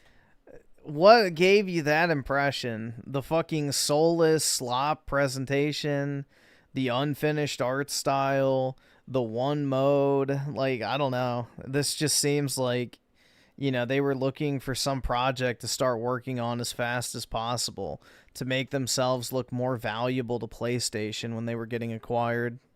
Okay, here's how random Coke labels should look. Oh, here's somehow the billboards in the background should look. That's the kind of stuff that a lot of times is fun to kind of, all right, the game's main beats are done, the gameplay loop is done, now we get to just have fun tinkering with all those extra assets that add that spice and flavor. Now, immediately, all the replies are like, what the heck? I don't have the resources or the energy to pursue this legally, but I lost count on the number of times a major company has deemed it easier to pay a designer to imitate or steal my work than write me an email. In 10 years, I have never made a consistent income for this work, and I'm tired of designing for huge companies, moodboarding and parasiting my designs. Oh my God, I see that Joseph Cross follows you. Is there any insight you can give about that connection? He's followed me for a few years, as have a few other Bungie employees, never had any communication. This is ridiculous. Don't let Bungie sweep this under the rug. I'll be honest, this is the reason I'm making this video, is partially I want to call extra attention to the fact that they are just straight up stealing this. Now, this right here, Paul Tassi, this guy is a very big, I think maybe one of the biggest Destiny writers. He's a guy who actually, he writes about Destiny over at Forbes.com. A lot of the updates, the raids and stuff for literally a decade now. And I appreciate the fact that he is very much instantly calling this out. Yeah, man, this is not good. Don't think you can explain this away. Everybody is like, bro, this is just wild. I love, man. Now, in my opinion, Paul Tassi has been much more lenient on Destiny and Bungie than a lot of people have been. A lot of the bad changes, a lot of the bad patches, a lot of the bad monetization. Paul Tassi's been more lenient, and he has been more of a cheerleader for Marathon than other people. He has basically been out there saying, let's be open-minded about how much better it can be. Now, I'm annoyed about the fact that I've been following a lot of the Bungie people on Twitter, and a lot of them have talked about, oh, the problems with the alpha, there's a lot of placeholders. There's a lot of stuff that's still being changed. There's a lot of stuff that's still being tweaked, like icons and layouts and maybe where buttons are going to be. But stuff like this, assets like this, I think this is stuff that's in the final version of the game. Stolen stuff is very much already in the final version of the game. It's coming out here, what, in 4 months? This is the kind of stuff that is going to get scrubbed, thankfully, but this is ridiculous. Bad enough that Bungie paved over 30 years of existing Marathon art. Even worse, they shamelessly stole assets from an independent artist. I was interested enough to buy it, but no way am I playing it now. How low can they go? There are so many tweets like this. Just when I thought there hadn't been enough bad news about Marathon to turn me off from playing the game, this is effed. I hate it. What the hell? Literally, every person is talking about how bad this is. And I want to end this video off with a tweet I saw this morning from Steven Totillo. He was writing about this new statement from PlayStation. It was actually released during their investor call, where they said that their goal is to get... Z here with the 8. Appreciate it, man. Bungie been PlayStation's biggest L, to be honest. The past decade, at least. Concord even had former Bungie devs. Yep, it did. It was made by former Bungie devs, actually. But the thing, yeah, I mean, people say Concord was their biggest flop, but I think Bungie is, honestly. Because they paid, what, $4 billion? So, yeah, this is their $4 billion flop now. Get basically play hours. They're no longer trying to get a growth of the player base. All right, awesome. Compared to a few years ago, All right. the financial discipline is in place. Sony CFO with a telling comment about their changes at first-party PlayStation studios. Their goal is focused on monthly active users prior to units shipped. Maybe I'm reading too much into that, but I almost kind of feel... You are reading too much into it, because it means they're already selling enough consoles. We don't just want to sell consoles. We want the people buying our consoles to be using their consoles regularly and spending more money. Shocking. Like that's saying, we're trying to find a way to make the cheapest product with the most playtime, which I guess is everybody's goal. You know, come in under budget and oversell. That's always the goal, right? But to just explicitly say that your goal is to cut corners... I just feel like that's not a good look. That doesn't get me excited. I mean, obviously, Marathon is screwed, but I must admit that now I'm on the edge of my seat. I want to see the statement. I want to see the lawyers rebut this. I want to see what Bungie has to say, because this is so obviously theft. It's blatant, but... Yeah, any copyright infringement attorney would be salivating at the opportunity to sue. That guy probably wouldn't have to pay for his lawyer until he won. These have just been some off-the-cuff thoughts. How do you feel about the current state of Bungie, and specifically Marathon? Are you still going to play it? Are you trying to get into the alpha? I do want to still try the alpha or beta or whatever the next one is, but currently, my hype level, it's in hell. Thank you so much for watching this incredibly sweaty video. I love you very much. Be sure to give this video a like and subscribe if you haven't already, and please keep dreaming. Oh my god, it is 10 million degrees in here. I am gushing sweat. Wow, I hate it. I gotta move to Alaska. Thanks so much for watching that video. If you want to see something else, you can always click this link to see what I put up. Or you could just be, you know, a working adult who can afford air conditioning. There's also that opportunity.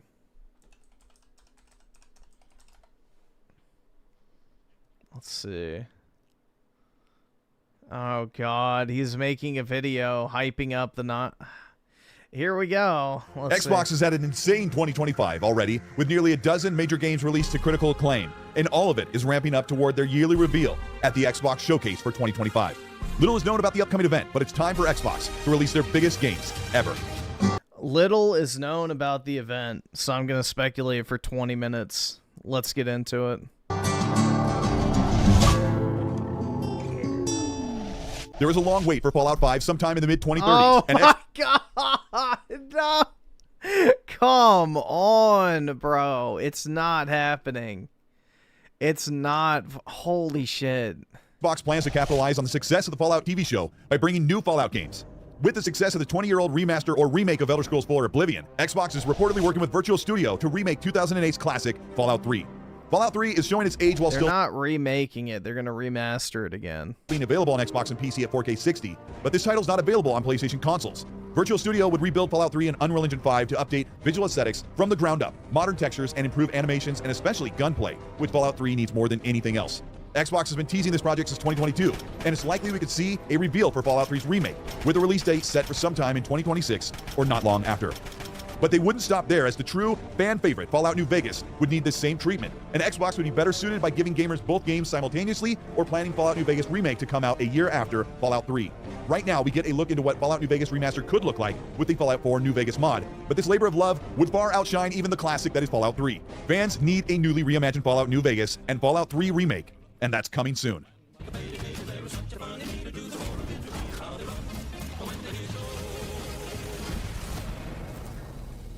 Halo has been absent from the Xbox Showcase for almost 5 years, and it's here we go again. Time for Master Chief to return, and the newly formed Halo Studios has been working on an Unreal Engine 5 full ground-up remake of Halo Master Chief Collection.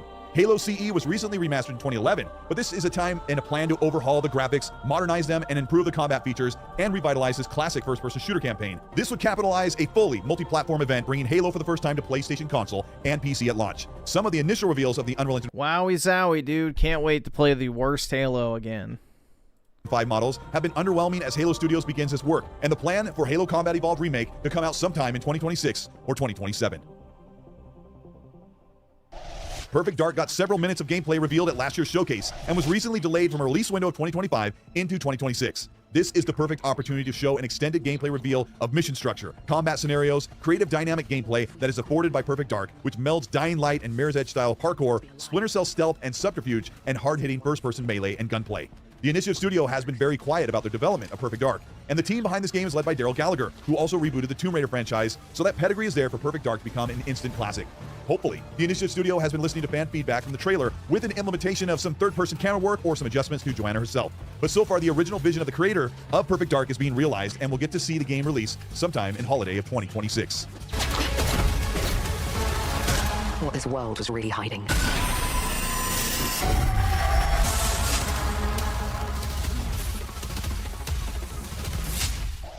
Ninja Gaiden 4, Xbox's first-party studio, is teaming up with Platinum Games to develop the next... Xbox's first-party studio is teaming up with Platinum Games. No. Xbox is not making this game. Ninja Gaiden game. After a 13-year hiatus, Ryo Hayabusa returns to a dark and gritty world alongside the Dark Dragon Yakumo to fight in a rain-soaked cyberpunk-like Tokyo with all-new Unreal Engine 5 modern visuals and lightning-fast, challenging gameplay.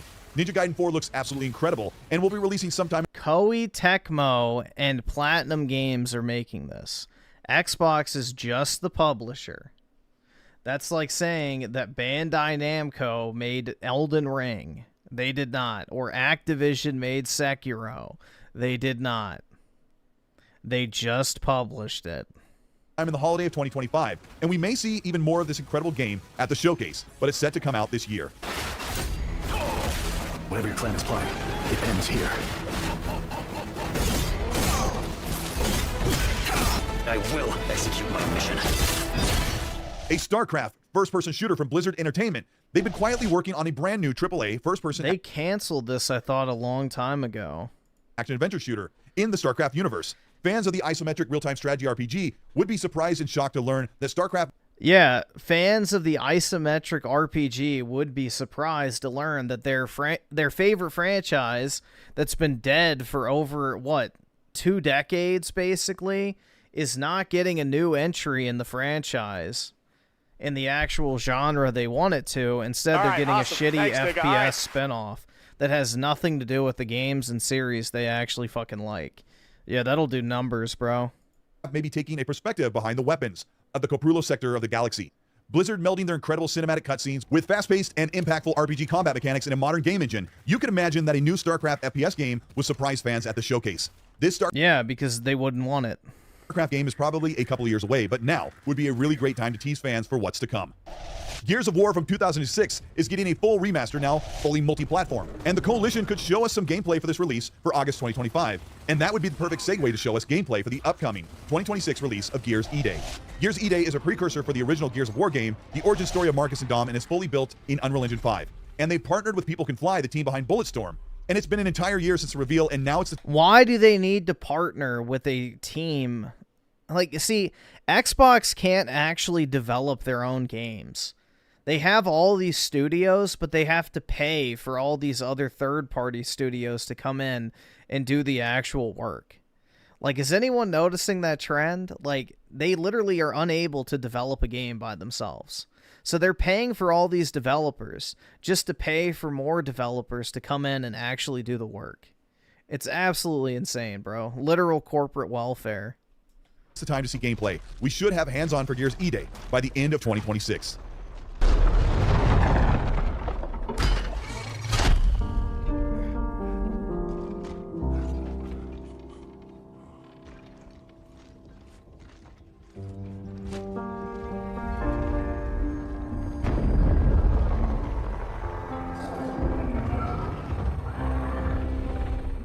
Undead Labs has been working on State of Decay 3 for almost 6 years, and this newly modernized open-world zombie survival game got its first reveal for gameplay last year, and looks incredible, more visceral and immersive. with over 30 plus seconds of actual in-game combat. Enough to find the courage to keep going. We get a look at a more mature State of Decay. Undead Labs is reportedly working on a more connected, almost MMO-like open world with a persistent world that you can freely join random players online or a cooperative fashion online to meet your friends and build your own world together. Hopefully, Undead Labs has improved the emergent gameplay and base building because what we've seen right now from State of Decay 3 looks incredible, and it's also set to come out by the end of 2026. Clockwork Revolution is a first-person single-player RPG from In Exile Entertainment. This has the DNA of our favorite Fallout game set in a steampunk universe. The visuals are a step forward for In Exile Entertainment, and this will be their first major AAA title with a changing world that is all based on time travel, reversing the clock, pausing, and combat and story-based mechanics. A short gameplay montage shows that the game will be released in due time, but we could see it as early as 2026.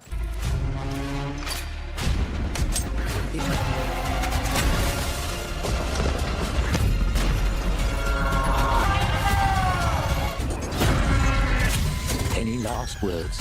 Fans of the Final Fantasy series no longer have to wait for their games to come to Xbox, as Phil Spencer has worked to partner with Square Enix to bring Final Fantasy 16 and the 20. The hopium begins once again, guys. Will this finally be the year? Will it finally happen? Find out this E3. 2019 Final Fantasy VII Remake to the Xbox console. It is reported that Final Fantasy 16 and 7 will get their reveal at the showcase with a possible release date to come to Xbox at the end of 2025, with Final Fantasy 7 Rebirth coming out the following year and completing the trilogy on all platforms. Fable from Playground Games is a long-awaited reboot of the famed fantasy RPG. All of this in-gameplay footage shows promise, and Playground Games does not disappoint. Expect a larger-than-life story, more variety and immersion than ever before, and the ability to play as a male or female protagonist. The visuals and environment rendering appear to be another high watermark in graphics, and Playground Games' penchant for British humor shows that Fable is going to be a creative, action-packed, high-production quality RPG. New gameplay revealed during the year, also accompanied by a delay that probably puts Fable at the end of 2026. There's still some work to be done with animations, but Fable is probably one of Xbox's most anticipated, and it's just about a year away from release. Bandits, because they like to rough up bandits, don't they? Outer Worlds 2 from Obsidian Entertainment is a promising action RPG that has seen some 20 minutes of gameplay revealed over this past year. They are promising a bigger and better sequel with 2 to 3 times more variety, combat choice, and RPG mechanics. The breakdown of incredibly diverse weaponry and a nod to inspirations from Fallout New Vegas make Outer Worlds 2 one of the sleeper hits for Xbox, and it's set to come out sometime around September 2025. The sleeper hit because you'd rather be asleep than playing it. Ha ha ha ha. Toys for Bob has been working alongside Xbox and Activision for many years, and recently signed an agreement to partner with Xbox to revive one of their classic franchises. All leaks and rumors have pointed to Spyro the Dragon getting a full reboot on modern consoles and PC to round out the selection of family-friendly platformers that have been lacking on the Xbox ecosystem for over a decade. I'm not sure if the Spyro franchise would be as popular now as it was 20 years ago, but there's definitely a spot for Spyro to return for platforming fans. Forza Horizon 6 from Playground Games is long anticipated and years overdue. Set to be a every other year affair and move to almost a 5-year gap, the Forza Horizon cycle has long been rumored to be located in Tokyo, and this could finally come true. Oh, Japan, dude! True. Playground Games has been long creating the best racing game in the world, and with its recent addition of Forza Horizon 5 to PlayStation, fans are wondering if Forza Horizon 6 would be set to be coming out the same year as the last game came out on PlayStation. This time, Forza Horizon 6 will be fully next-generation exclusive, leaving the last generation behind, and the Forza Horizon Playground team has been likely relegated to help ship Fable for the next year, but it's more likely that most of the team has been readying the next Forza Horizon for this year, if not moved to 2026. Hopefully, Forza Horizon takes us to Japan. Starfield is an incredibly diverse sci-fi action RPG which has been held back by some of its mechanics, and the upcoming Starborn DLC is supposed to change the game and hopefully give it its Cyberpunk 2.0 moment. Rumors are that the Starborn DLC will fully flesh out key gameplay mechanics that are missing from Starfield, things that Fallout or Elder Scrolls fans expect. One of the most glaring omissions is a full-bodied outpost and building customization mechanic. And if Bethesda follows the formula of adding world building to their expansions, Starfield could see a true update that will really make the experience your own. We'll find out when they reveal the DLC this summer for release, possibly around September of 2025. ZeniMax Online has been working on a brand new sci-fi action-adventure RPG MMO to follow Elder Scrolls Online. Rumors and leaks pointed to a collaboration with Disney and The Mandalorian, but this has recently been corrected with a job announcement saying they are working on a brand new IP. We don't know what ZeniMax is working on, but the promise of a sci-fi action-adventure game could point to something related to a Starfield-like experience with multiplayer and cooperative gameplay or something in a cyberpunk dystopian world. This will be one of Xbox's biggest surprises. Arcane Leon has been hard at work creating a stylized slasher with Marvel's Blade, which is set for 2026. But Xbox may want to update fans with a reveal of how Blade will look and feel from the masterminds behind Dishonored and Deathloop, bringing this iconic Marvel vampire killer back to gaming. The half-tone graphic style with Arcane Leon's biting art direction and razor-sharp combat and creativity promises to make Blade one of Xbox's biggest new games, but maybe it will launch not in 2026, but closer to next generation. Oh my god, it's just the endless hype cycle for shit that keeps getting delayed. You know, oh, it'll come this year. No, it's actually coming next year. Oh, it'll come by the end of next year. Oh, it got delayed again. It's just exhausting, bro. Nice, just getting started. Absolutely Everwild from Rare has been exhausting. one of Xbox's longest-standing games in development with zero gameplay revealed. Reportedly, Everwild was pushed back to the drawing board in 2022, and this God World type game would see players exploring an Earth-like fantasy landscape, learning the flora and fauna, and training beasts and animals and creatures to learn magic, build and craft in a survival simulation, and combine cooperative gameplay to train beasts to fight enemies and rule over this fantasy world. Insiders have recently keyed in on Everwild making its big return next month at the Xbox Showcase, and I would expect to see that long-awaited gameplay for Everwild. With the success of the Doom trilogy now in the hands of players, it should be working on their next IP, and it's only logical that they take on a full reboot of the Quake franchise. With the remasters of 1 and 2 released a couple of years ago, and id Tech 8 showing the impressive visuals afforded in Doom the Dark Ages, the Quake campaign and arena-style multiplayer would fill a massive hole in the first-person shooter genre. It's unknown if the Xbox Game Showcase of 2025 would be the place to tease a Quake reboot, but it definitely would get everyone's blood pumping.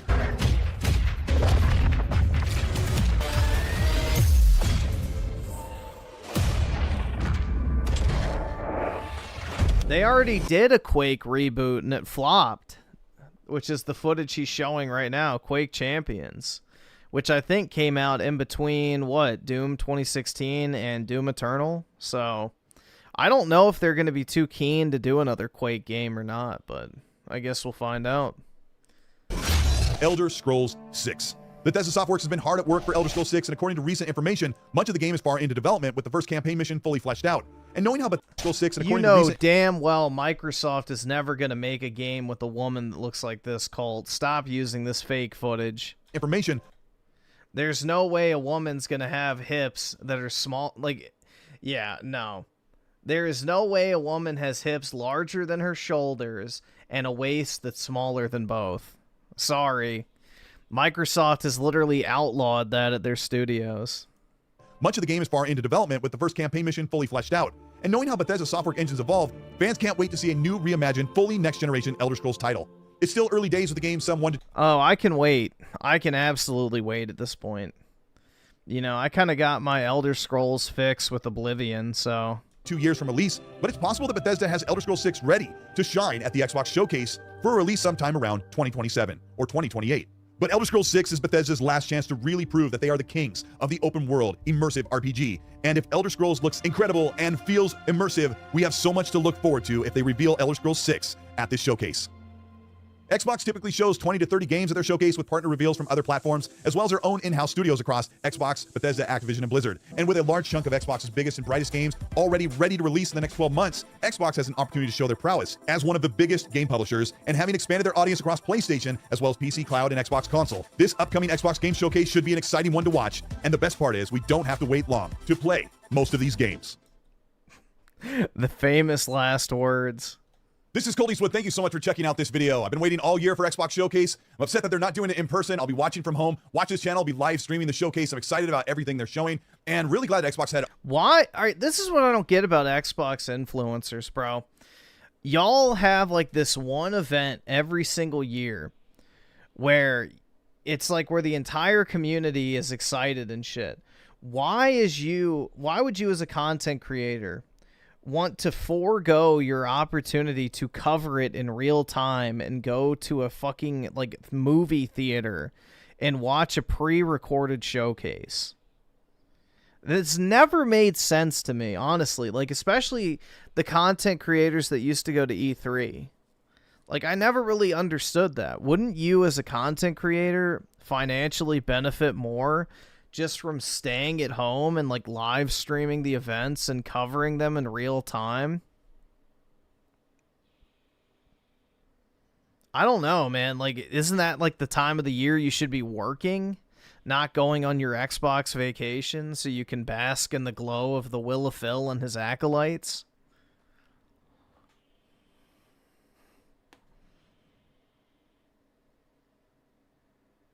Well, Griffin, you don't go out anywhere? Yeah. So what? At least I'm not a hypocrite.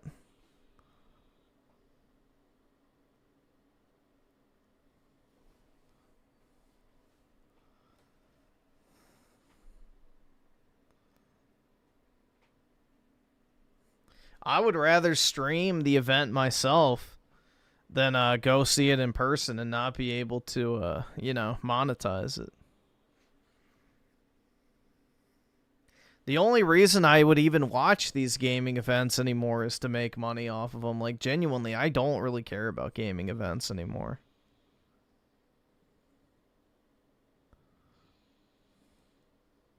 Most of them are just boring as shit.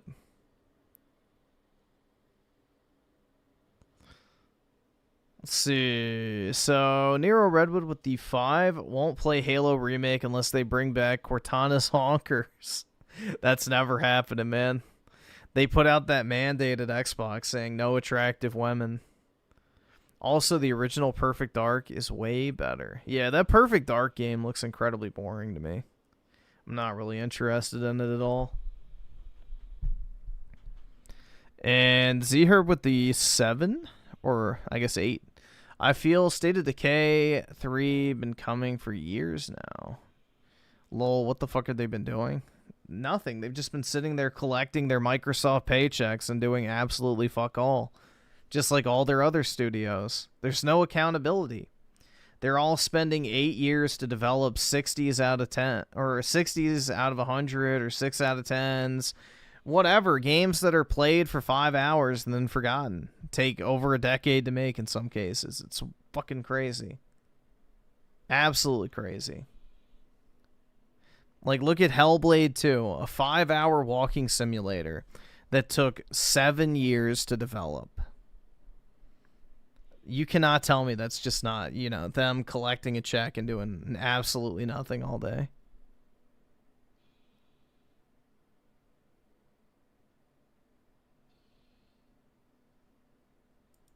All these games they put out over the end of last year and all through this year so far, and they're not even done. If you ended up enjoying this video and learned something about what we could see, let me know by liking and subscribing to the channel. We didn't learn any. We learned something about what we could see. So if you enjoyed my speculation is what you should say.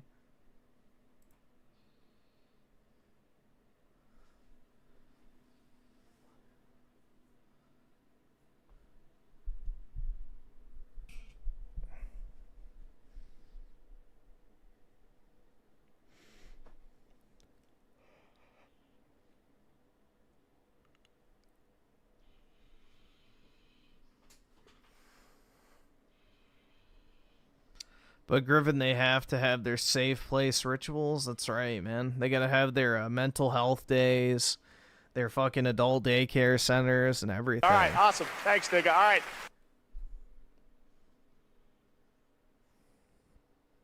And Nero Redwood with the 5. 6 years since the announcement of Elder Scrolls 6, and they are only done with the first main quest. What the fuck are they doing there? Giving each other reach arounds.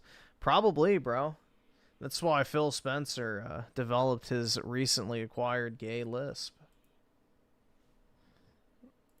I'm just really passionate about all the teams at Xbox, and I think they're just doing such a great job. All right, before I get off, I just want to test something. I want to see what the multiplayer looks like on this. So, yeah, I'm just really proud of our developers. We have such great teams and IPs and talent. And Game Pass is such a great value. And I'm a gamer just like you. So I love video games and blah, blah, blah, blah, blah, blah. You know, I tire of it all, man. I tire of it.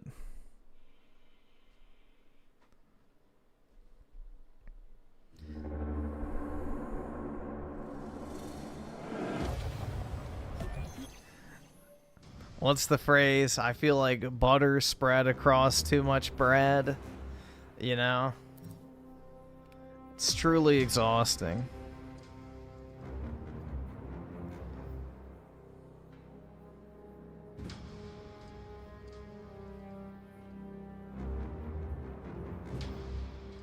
You're playing more. I want to see what the multiplayer looks like. I just want to get the graphical comparison.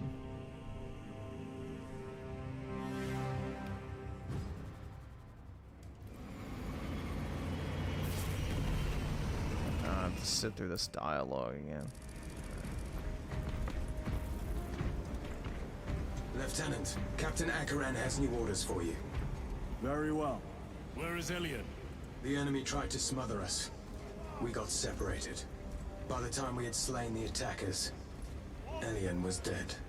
Something put a hole. You could put a certain Kanye song in the background of this. With you. I only wish he had lived to see that hive ship burn. I fought beside Elian for 2 decades. He could not have been defeated by Hormagaunts. Alright, There are let's creatures see. more deadly than Hormagaunts down there. You should not have let our squad be divided. He is gone.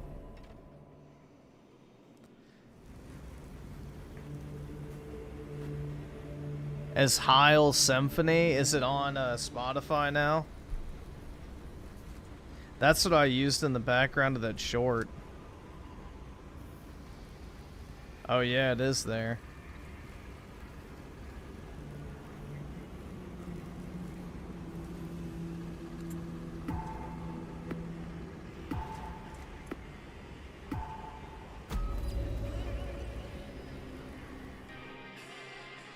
Yep. That's funny, man.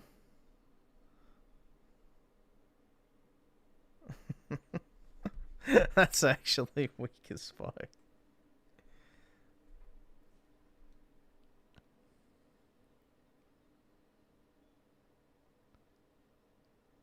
No, they didn't change the lyrics. They just put the instrumental up. Everybody knows what the lyrics are. That's the point.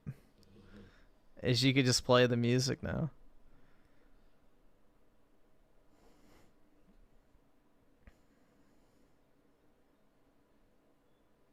But now you can put it in the background of your TikTok videos and all that type of shit, and nobody can fucking ban it because there's nothing wrong with it. It's just an instrumental.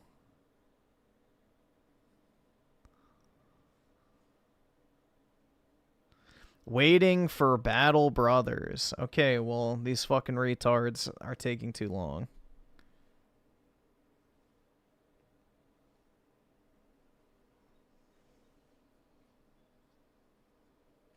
Is the server gonna be down? Oh, nope. Oh, wow, this already looks a lot better. Damn.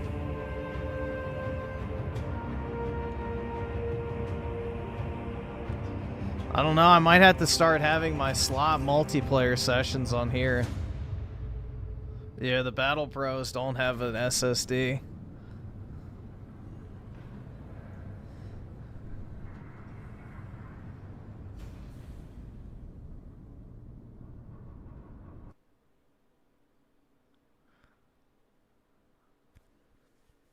Bring honor to the chapter, brothers. Yeah, this looks a lot better. There's like that fog on the PS5 version. It's still like it's still like here, but it's not bad. You know what I mean? You can still see the fog, but because of that graphical setting, it makes it a lot less white looking.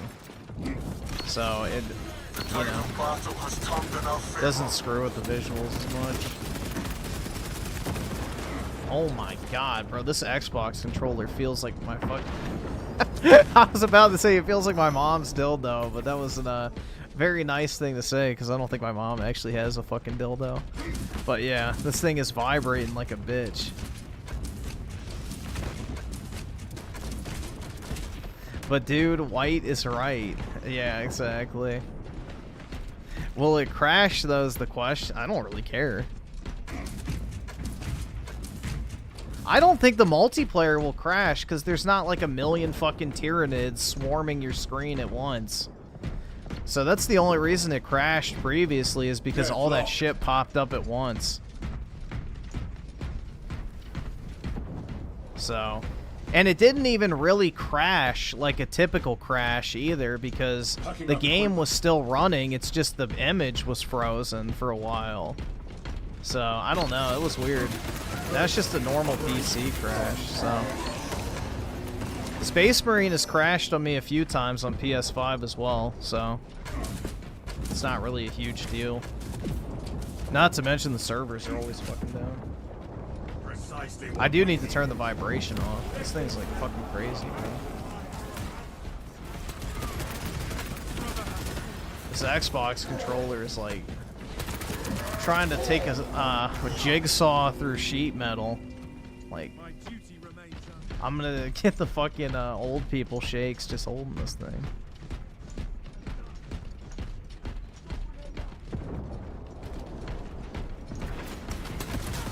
Fragmentation device in play. Engaging elite countermeasures.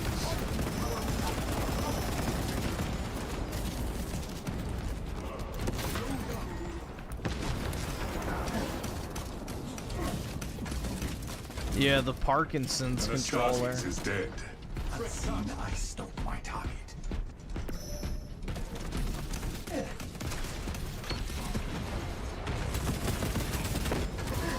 Iron Halo. Yeah, bro, it's like literally bouncing around in my hand. Like, it's intense. I get to even the death toll today. Game.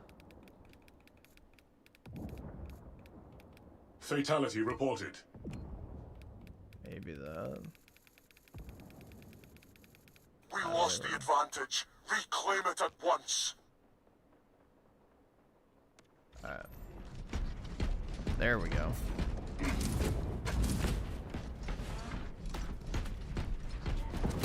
Much better.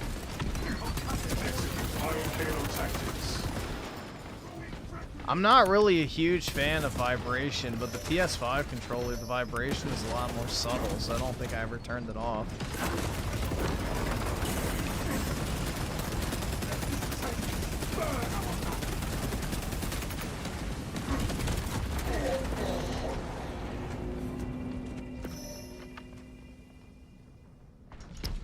Yeah, Sour Fruit Punch is basically Sour Phaseberry, if I'm not mistaken. But yeah, I have tried it. It is good.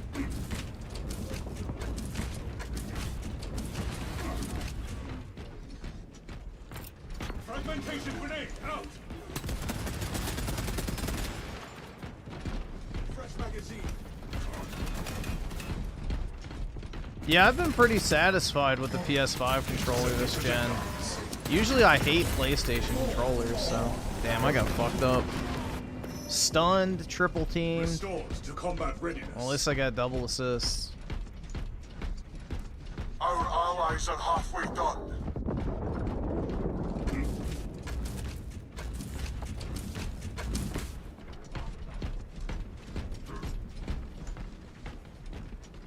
I'm getting over 200 frames right now. That's great.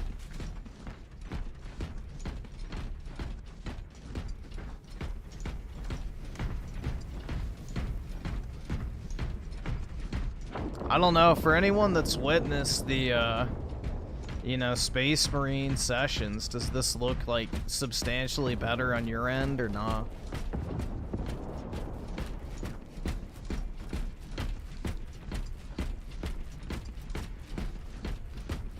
Slightly?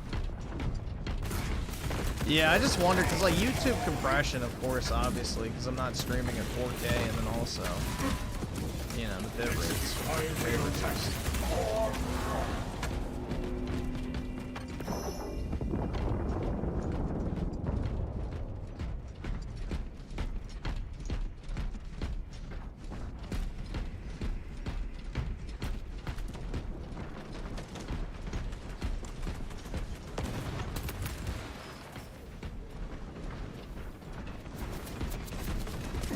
Conversion field operational.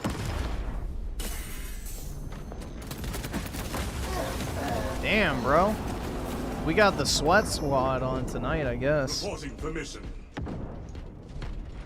Nah, it looks the same, and I don't have the newest graphics card also.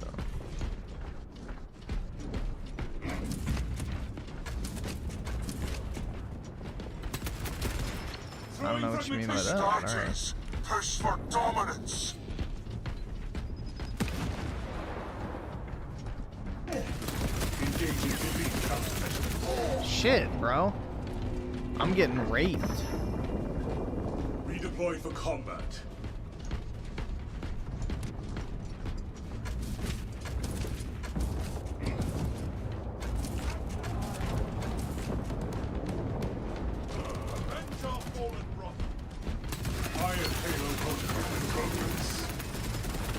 I still consider this nighttime. 3 minutes remain. Decimate them. Because the only people who are up at this hour playing video games are probably no-lifers on the West Coast, like at fucking 3 a.m. So, the only people playing video games right now are people with no lives, like myself.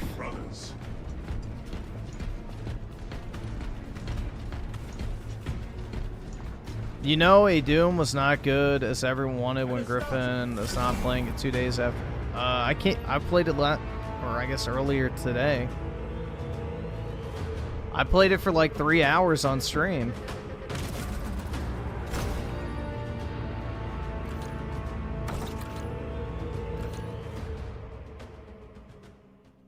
I mean, I don't think it's as good as it should have been, personally, but I was just playing it earlier.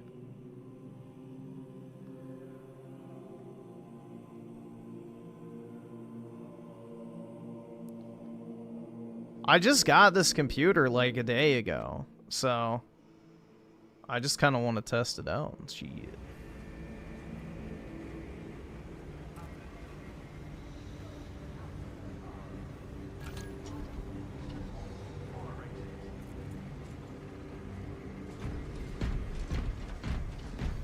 Trying to think of another good game to test on it. I was thinking about possibly Final Fantasy 15. Since it's like an older game, just to see how it looks. But yeah, this is my 5090 build now, so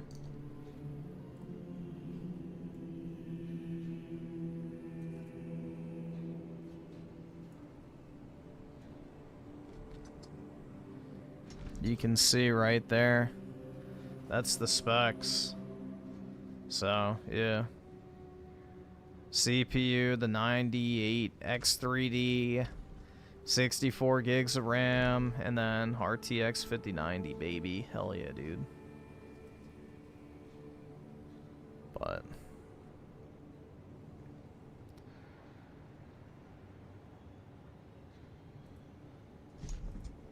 yeah, I'll definitely do Stellar Blade when it comes out. That'll be a fun game to revisit. Unfortunately, I won't have my tan line skin.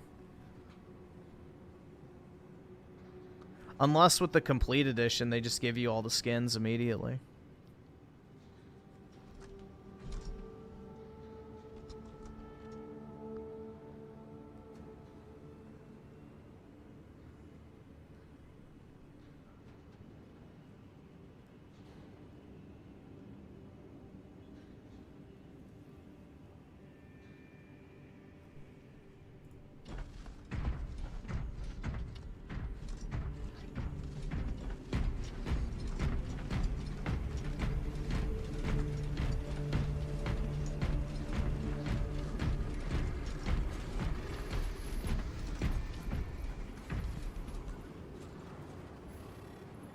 All things considered, too, this computer's pretty quiet. So it doesn't sound like a jet like the PS4 did back in the day. Alright, I understand, game.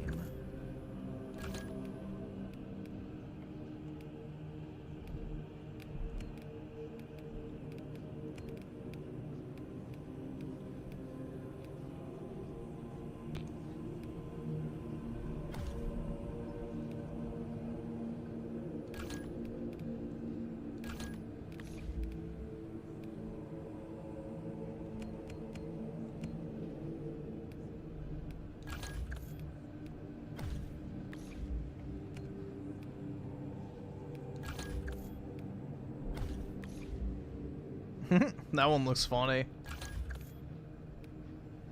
He doesn't have DLC armor yet, I guess. Just tactical. Yeah, that's nice.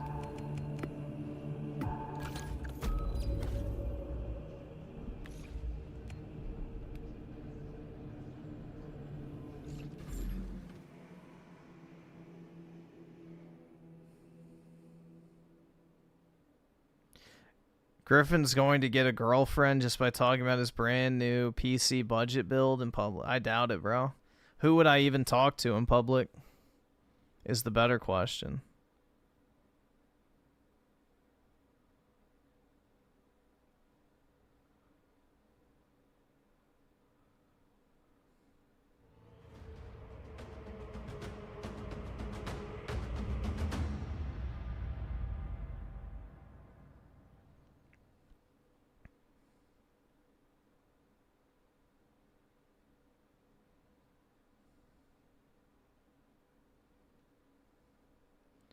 Play a Capcom game for a true test of power.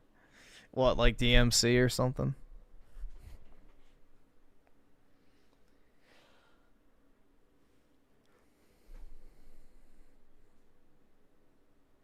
Monster Hunter? I don't know if I want to rebuy that. Does that have cross progression or not? If it has cross progression, I'll rebuy it, but I don't know if I want to go through that campaign again.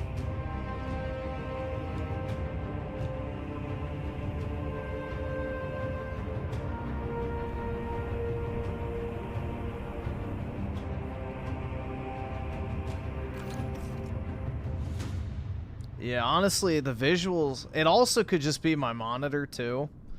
But the visuals look a lot better. Like, everything just... You know, the colors and everything, which probably is the monitor, but still. The textures, all the little details on, like, the ropes, the leather straps, I don't know. They did a very good job with this game. And I can finally experience it in its full fidelity, dude.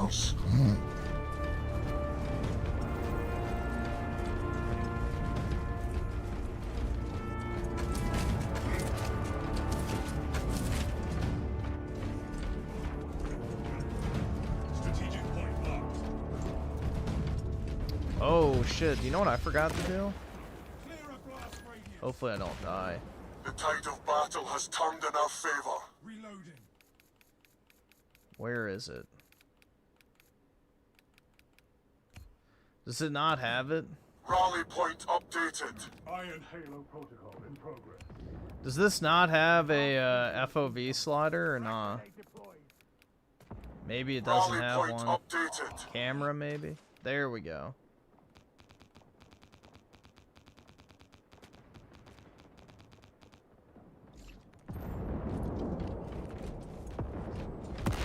There we go. Rally point updated. Iron Halo ready. Now I can see. And Astartes is dead.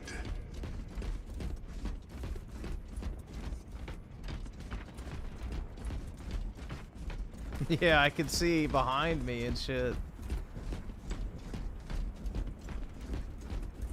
Dude, it's like those God of War games where the entire left side of your screen you can't even fucking see. It's infuriating. Like, why would you want to play like that? It makes no sense.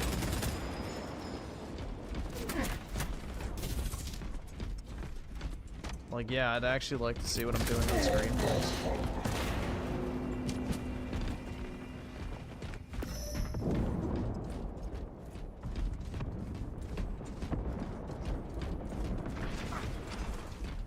Active camouflage charge.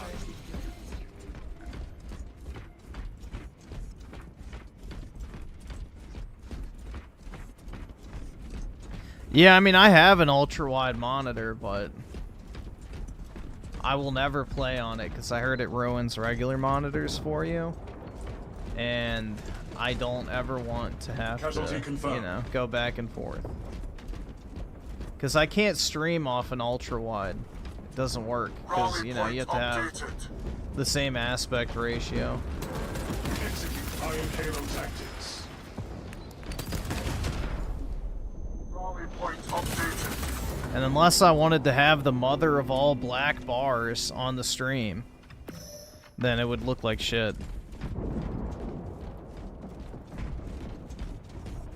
Yeah, I literally only use my ultra wide for like my Chrome tabs, and then also OBS, and then whatever else I have open that I just use off screen. So it's my productivity monitor. I also use it for editing timeline too, because you can have the whole video file displayed at once, which is nice. Fragmentation device in play.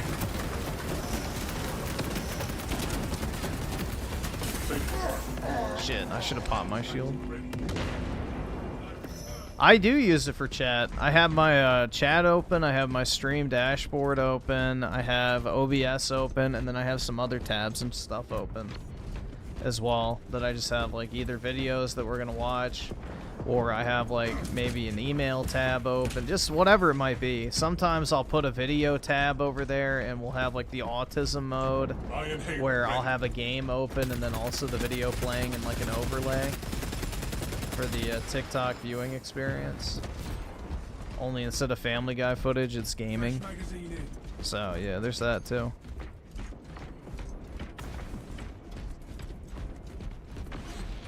I definitely get my use out of it, so I bought it for a productivity monitor, which is what it's great for because, you know, it takes up as much space as like 2 monitors, but you get as much real estate as 3. So it's nice.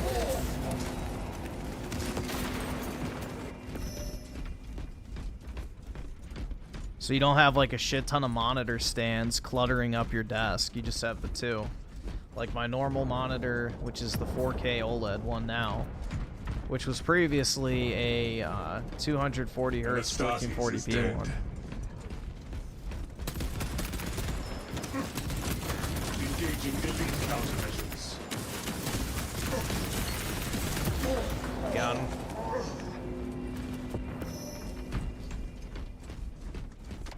I really like this FOV. Is kind of hard to get used to at first because I'm used to having the bigger reticle, but honestly it looks really nice. I love higher FOVs.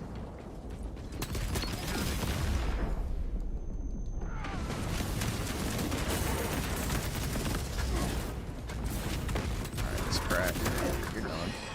You're done, buddy! You only had 1 left in the tube. You're finished. He overplayed. Ammunition restocked. I've seen your kind before. Bro, we have a celebrity in here. Travis Scott, dude. Holy shit. Why did I stop watching videos? Because I wanted to test this out before I got off. Yeah, this is the max FOV. 145. Which is great. Iron Halo, 1 life. Well, dude, most games still don't even have FOV sliders on console. Because isn't it more demanding resource-wise? Because they have to render more of the like screen at once, as far as like the environment. I don't know. I guess it depends on how the game is rendered. But I believe it can be more hardware intensive the higher your FOV, because more of the game is rendered at once, because it's in view.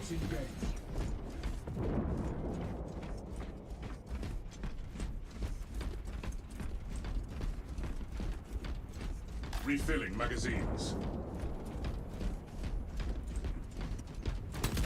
Intercepting projectiles.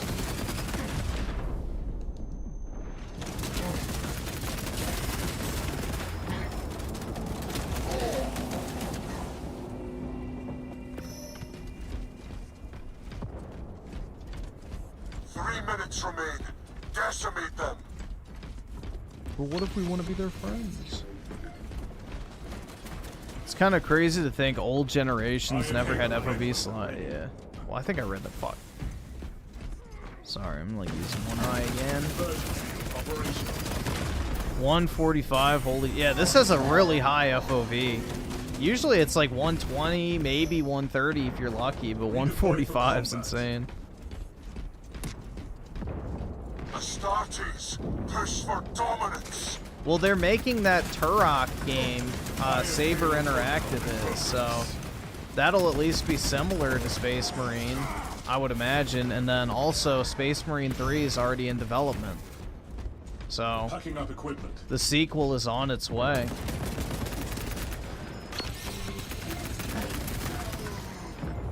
which is really bro. I could have never imagined this game was ever gonna even come out. Like, as a OG Space Marine fan back in the day, the likelihood of this game even existing was like 0 to fucking none. So the fact that it actually exists today is so crazy.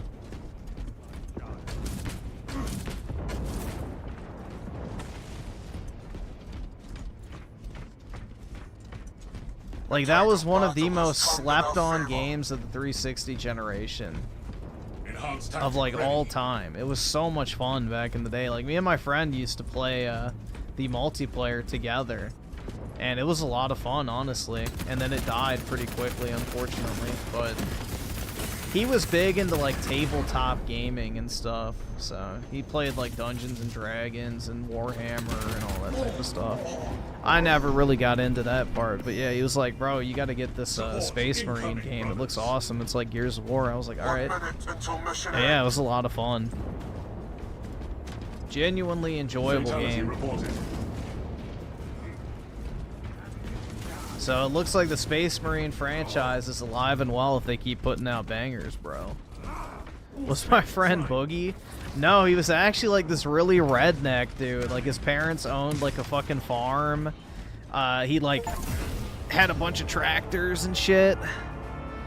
He had horses, and yeah, he's just like your typical redneck guy, but he loved tabletop games. It's kind of funny. But yeah, he liked video games, tabletop games, and, you know, packing a fat lip.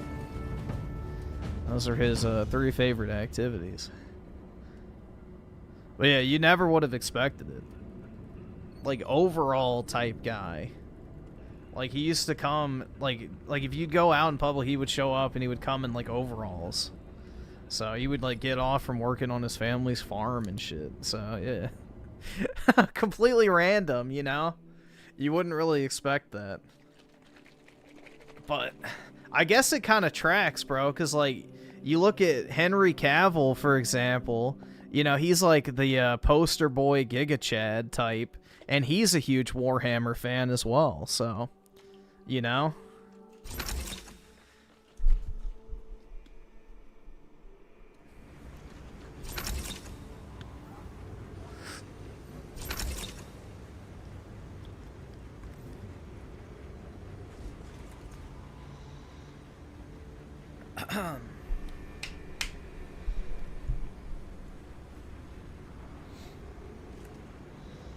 Bro, this looks so... Oh, I love the FOV.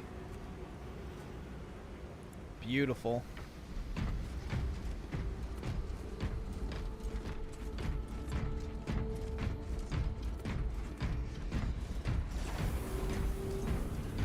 Yeah, I'll definitely be picking up the Turok game. I think that'll be cool to try out.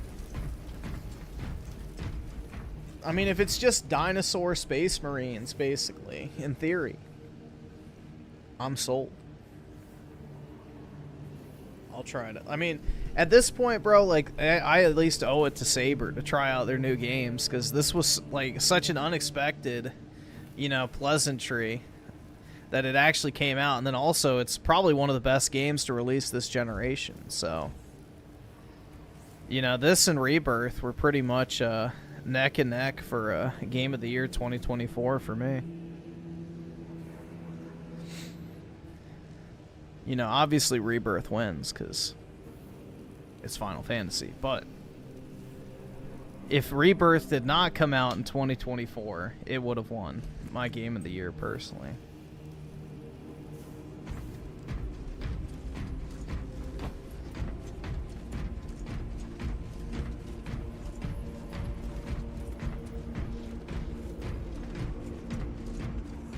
Like, this is genuinely one of the most fun games we've gotten in a very long time.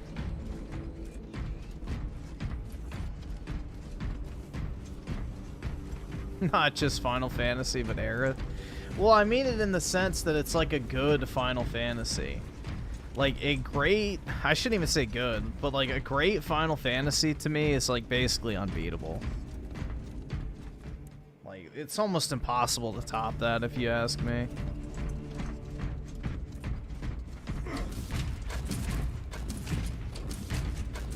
When Final Fantasy does what it's supposed to do, you'll be hard-pressed to find a better game.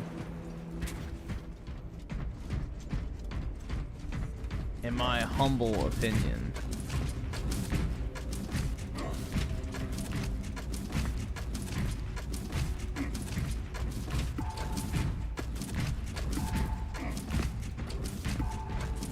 Yeah, I saw the Kingdom Hearts 4 screenshots.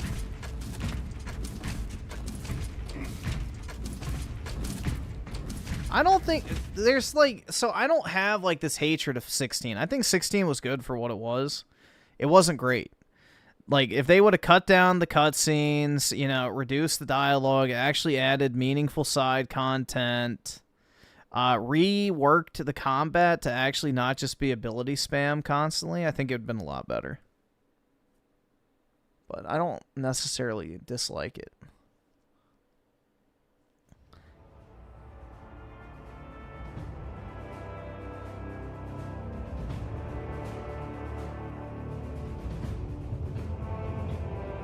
Do your streams only render it? Yeah.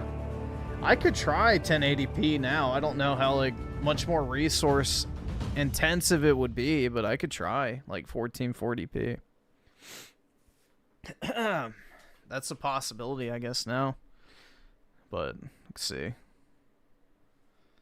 I gotta look up the bit rate required for that is.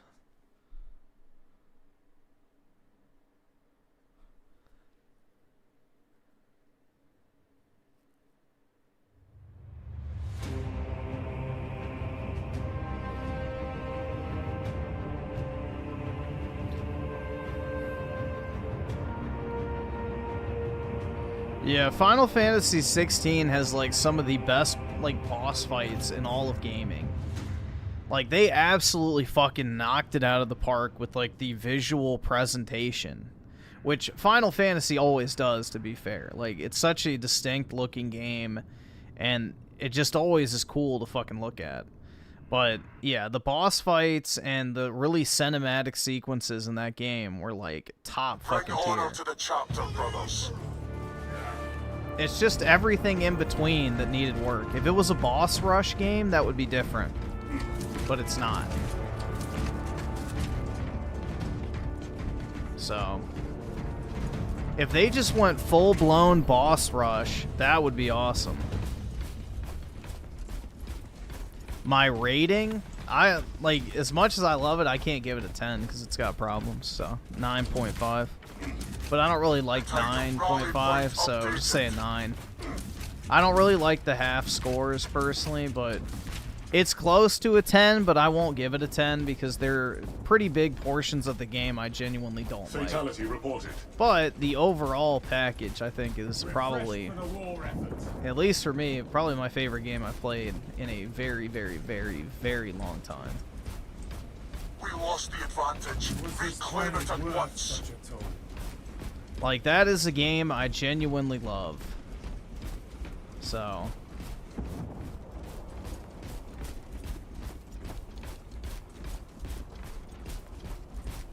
And Astartes is dead.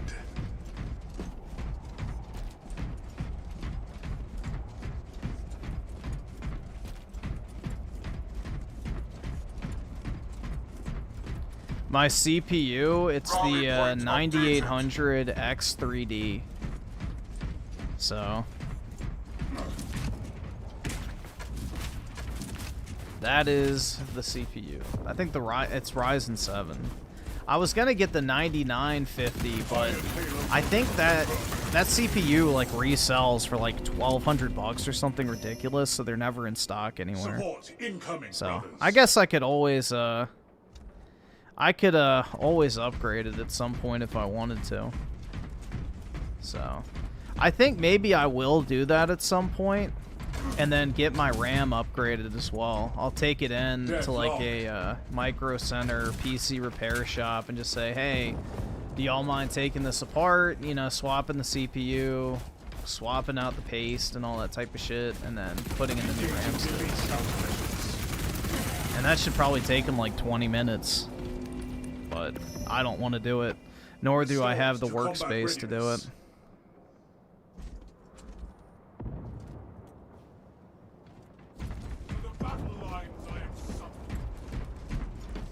I got rid of my coffee table when I got my dog, so I don't have like killed in anywhere to action. like put a large object to open up and work on. So, and if I put it on the floor, it'll get dog hair in it. So that's a no-go.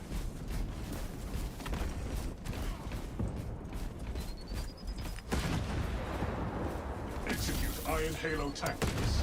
I think Micro Center's doing pretty well, like, financially, because of the renewed interest in PC gaming recently. I return, ready to take Yeah, my so vengeance. far my CPU usage in, like, this game, for example, is, like, I think 30-something%. I can check in a second, but here, I'll just check real quick, because I don't know how much longer I'm going to be on. Yeah, CPU utilization 36%, 37, just hit 41. So yeah, I'm not even using the CPU really that much at all compared to what it could be doing.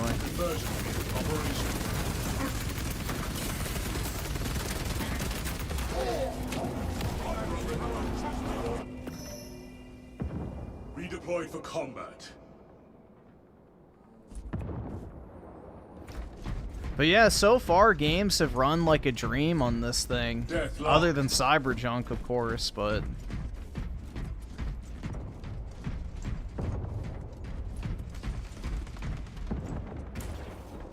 that's not surprising at all. Like Doom, the Dark Ages, I'm getting like 180 FPS at 4K max settings, which is great. This, I'm at 4K max settings, and I'm getting like 180 to 200. So, and these are pretty demanding games.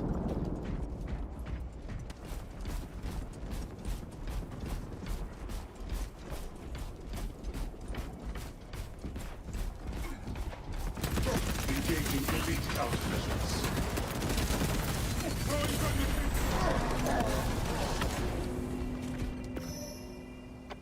Support incoming, brothers.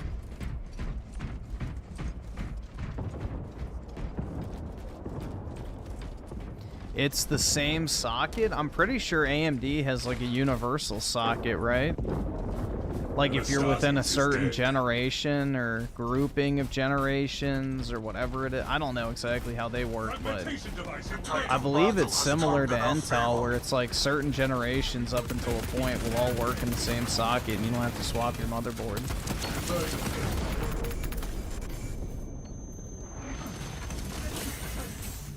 Yeah, dude, I should try Master Chief Collection and put the frame counter on. Enhanced tactic ready. We tried it the other night and it worked fine. Like, it looked really good, but I didn't have the frame counter on. That would actually be funny.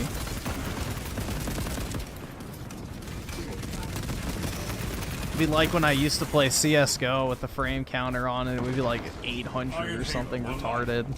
Rally point updated. Yeah, I'll definitely pick up Stellar Blade. I'm happy to rebuy that game. That's a really fun game, too. Rally point updated.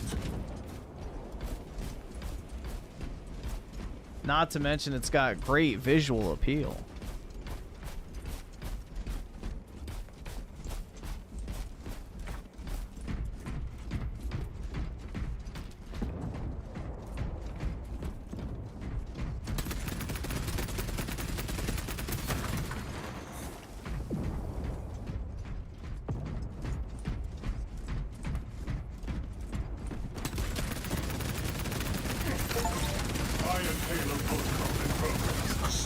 Shit. Push for dominance.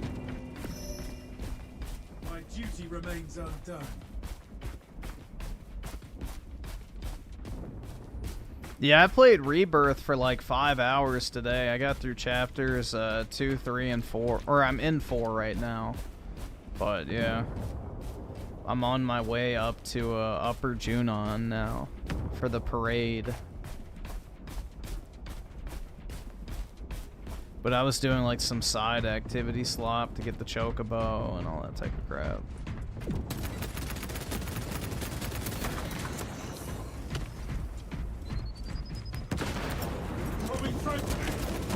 Got him.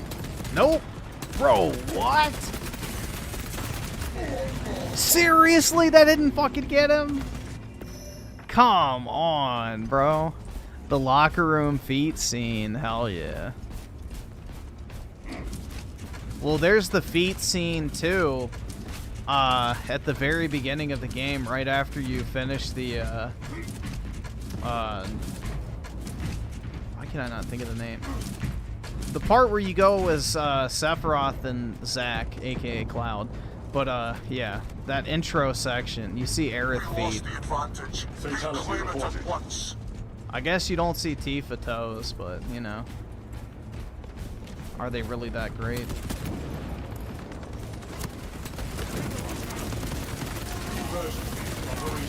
Tifa probably has bad feet because, you know, she does a bunch of physical activities, so they're probably kind of gross.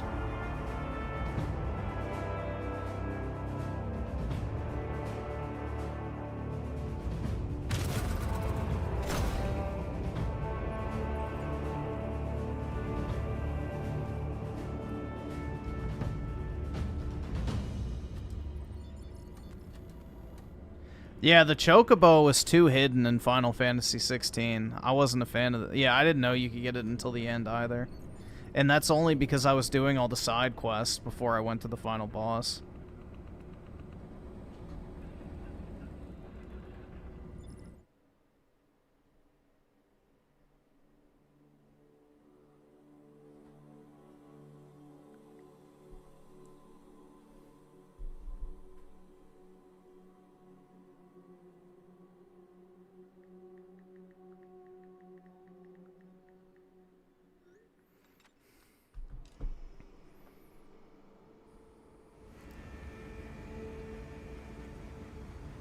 Yeah, every time I go into Synth's chat, everybody brings up Aerith without me having even to mention it, so...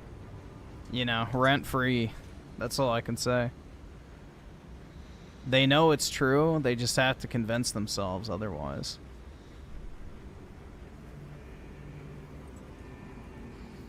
Well, dude, that's because I had that crash at the fucking fire scene, and I did not want to have to replay that dog shit. So, yeah, the feet had to be sacrificed in the name of science in order to avoid that fucking crawling segment.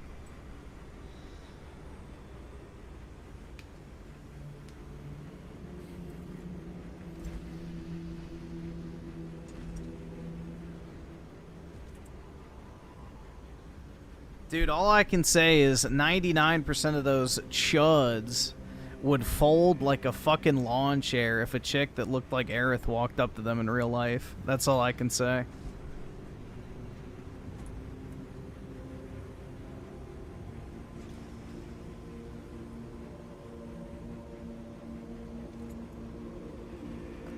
That's all I can say. The Aerith slander is only for the internet. Bro, she's flat. Okay, yeah, go date your fucking 300-pound land monster then. Yeah, like any fucking dude would turn down a skinny white chick who's attractive if she walked up to him and was like, hey, let's go out. They'd be like, okay.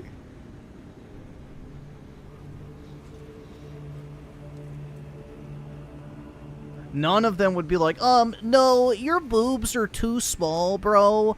I'm not going to fucking go on a date with you. Like, how likely do you think that would actually happen, guys? A skinny white chick walks up to these fucking dorks, and they're like, nah, dude, I won't date you. Your boobs aren't big enough. Like, do we really think that would last? I don't think so, man. I don't think so. These guys wouldn't even know how to react.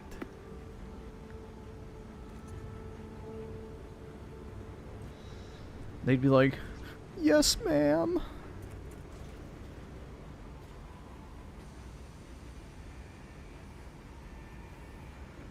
Synth is beyond down bad. He was caught listening to anime AS. Oh my god, bro. Brutal. Brutal. Alright, I'll do... What's... Oh, it's 7:05. Shit. Oh, well. I'll do one more match, then I gotta get off. I'll just go to the gym later today. It's a Friday anyway, so...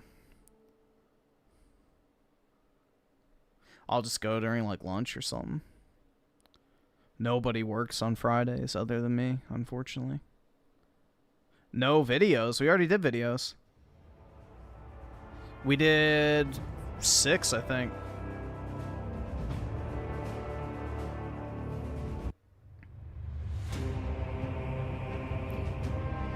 Yay, weekend stream. That's right, dude.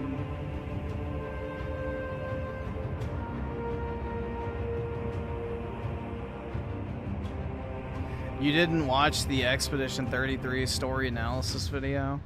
I guess we could watch that and laugh at how bad it is. Because I'm never going to finish that game.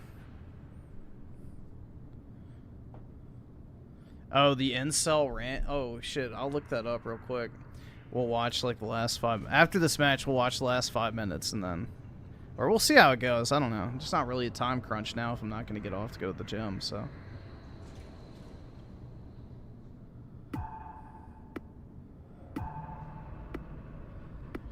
Kirsch now has a lolly model, too. She's trying to gaslight Synthetic Man into thinking she's not an old hag. Stay strong. Bring honor to the chapter, brothers. Do I listen to H8? Yeah, it's on my phone. So, yeah, I have, actually.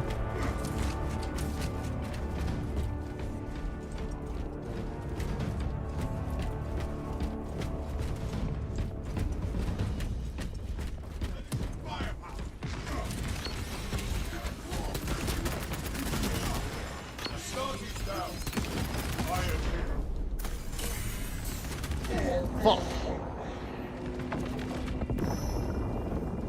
I return, ready to take my vengeance. I wouldn't be surprised if Asmongold already knows who Synthetic Man is, bro. During that whole Tears of the Kingdom thing, even didn't Hassan react to it? So if Hassan knows about that video, I guarantee you Asmongold does too.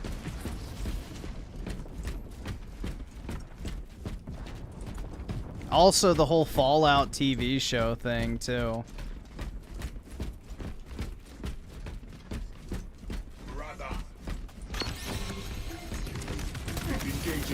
Because that one normie content, or I guess commentary channel, Diesel Patches or whatever, who's like in all those circles, made a video on Synthetic Man. I remember that. And it was gay and cringe. But yeah. Didn't Asmongold react? I don't know if he is or not. I have no clue.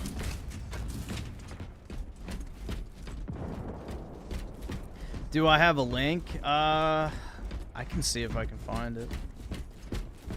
I might.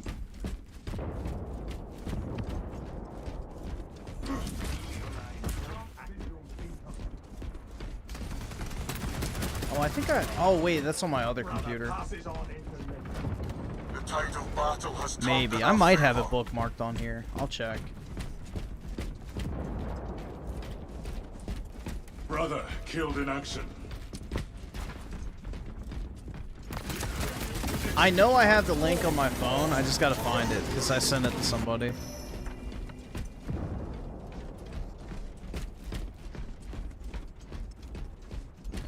Yeah, I think he looked into it way too much for Tears of the Kingdom. Like, Nintendo is pretty normie when it comes to, like, political shit. I don't think that was woke at all. Like, him kneeling down was not proposing. That's swearing fealty. That's, like, a very normal thing. Like, you know, bowing down and kissing the ring. Like, that's not gay.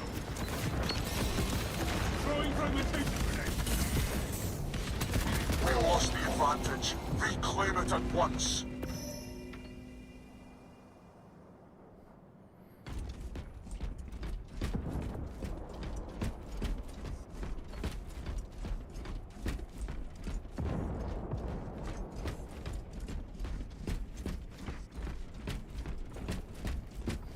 Yeah, the thing is, bro, is like the whole, you know, Starfield Spurg out thing, like, I agree, the guy way over fucking reacted. Like, he came off like a fucking autistic Spurg, like, freaking out over nothing.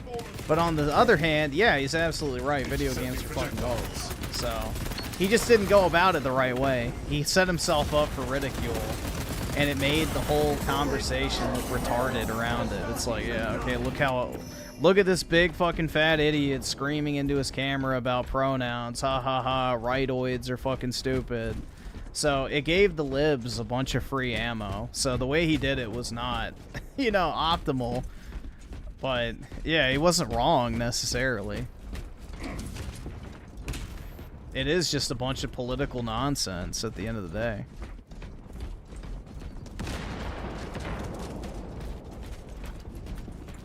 Yeah, that was always my stance. It was an overreaction, but I don't think We lost the advantage. Reclaim it at once.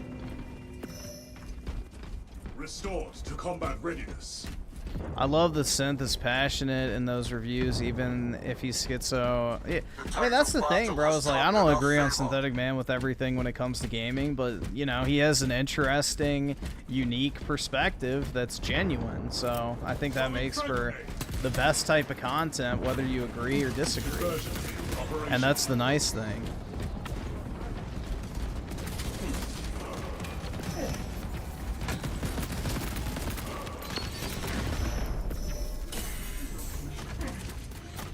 Is at least it's a genuine opinion.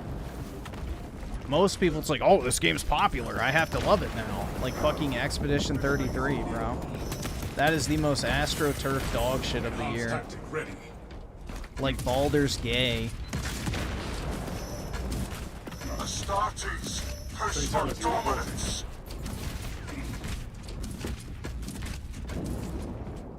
Astartes, deploying fragmentation.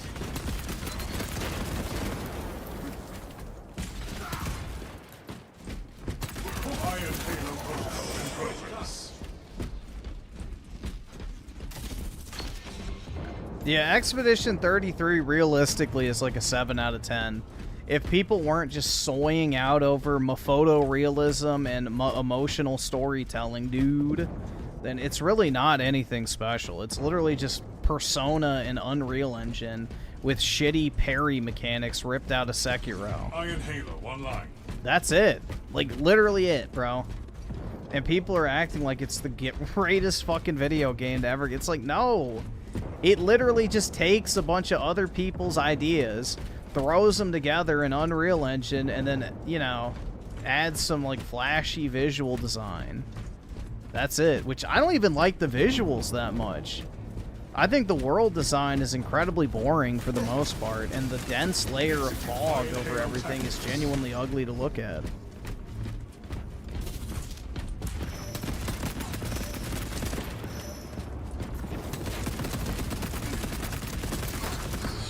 Got him.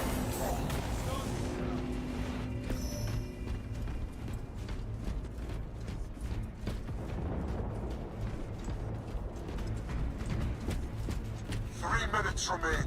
Decimate them.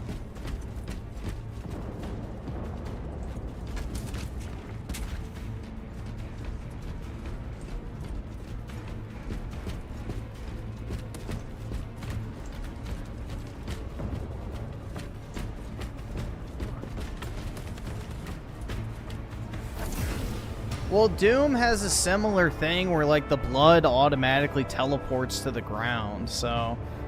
Yes and no. In the campaign, yeah, this has a lot more blood.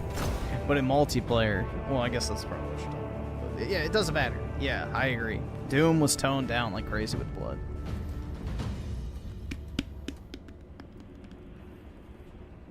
A lot of the environments looks too much like bland, Unreal slob, yeah. The only area I thought was genuinely nice to look at was the floating waters area. The rest of the game was just kind of meh. You know? It's there. It looks fine, but I'm not going to remember any of it. I also don't like the painting theme either. I think it's incredibly corny, and I think the enemies look ugly. But, whatever.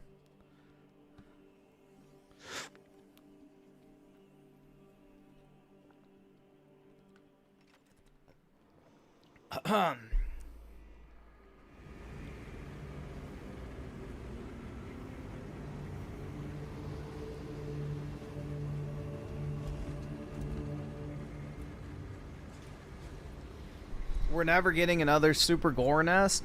Bro, do you know what's so funny is we were watching Dreamcast guy's review, and he goes, yeah, Doom Eternal was all about movement, and Doom the Dark Ages is all about verticality. I'm like thinking, what the fuck? It was like the most retarded statement ever, because there's zero verticality in Doom the Dark Ages. And like you mentioned, you know, Super Gore Nest, like, that is one of the perfect maps to demonstrate the verticality of a Doom game.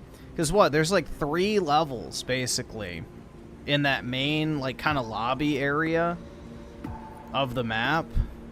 And yeah, like when I think of verticality in a Doom game, that is like the perfect example of it. Super Gore Nest, which is probably one of the best first-person shooter levels in general. That's such a fun mission to play.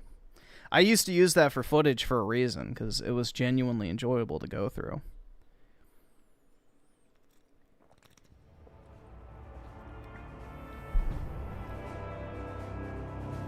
Oh yeah, Mars Core is good too.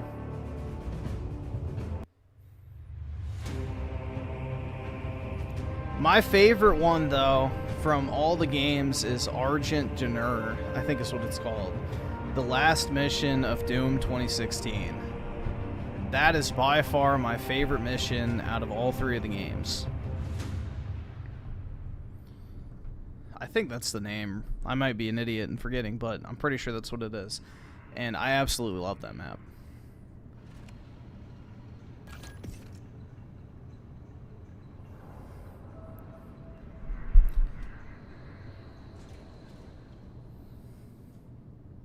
The thing I love about Doom 2016 is it's just a pure shooter. Like, it is literally just shoot your gun simulator. Like, that's it. There's like almost nothing else to it. It's just shoot your gun and have fun. There's no like insane platforming or gadgets or gimmicks. It's literally just shoot. Just fucking shoot, bro. Like, that's it. So I do really love that about 2016. It's just such a simple but perfect game. Like, I would genuinely say Doom 2016 is probably as close to we'll ever get as like a perfect shooter. There is like almost literally nothing you can point to that game and say it did something wrong. The tide of battle has turned in our favor. And the designs were way better. Redeploy for combat. Like, I mean, it's just literally the boomer shooter with beautiful visuals. That's it. Like, it is a boomer shooter, but with amazing AAA graphics. That's it. It's not trying to be anything else. There's no gimmicks or anything to it other than, like, the glory kills. The glory kills was the gimmick.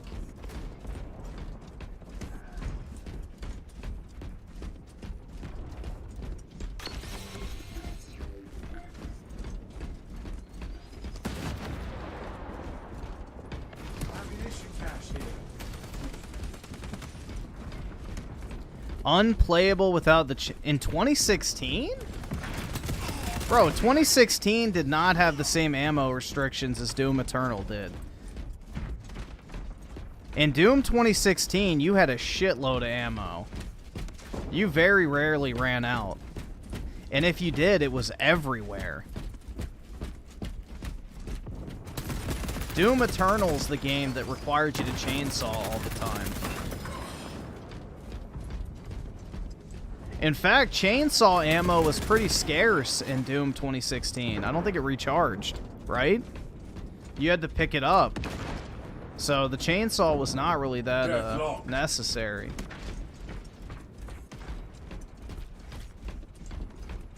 I think you got that mixed up, bro. That's Eternal you're probably thinking of. Because they overhalved the ammo capacity in Eternal to force you to weapon swap. In Doom 2016, you could literally just super shotgun your way to victory for pretty much the entire game after you got it.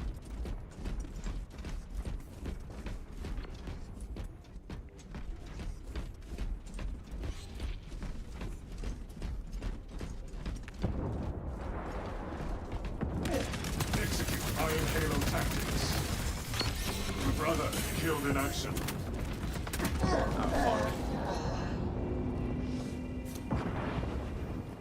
I don't know if I would buy the premium edition, honestly. I would just see if you like the game first.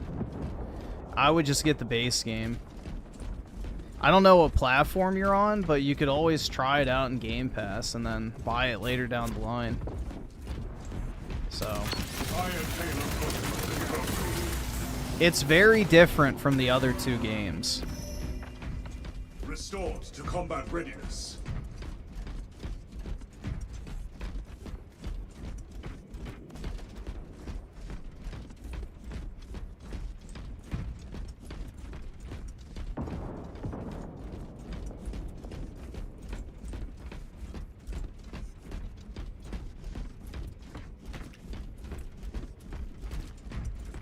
Did RTU actually sell his parents' home, though? Also, who needs the laugh track, me? I don't really use a laugh track, other than the gaming one, which I don't really use that often. I don't feel like I have my compulsive sounds that I use. The tide of battle has turned in our favor.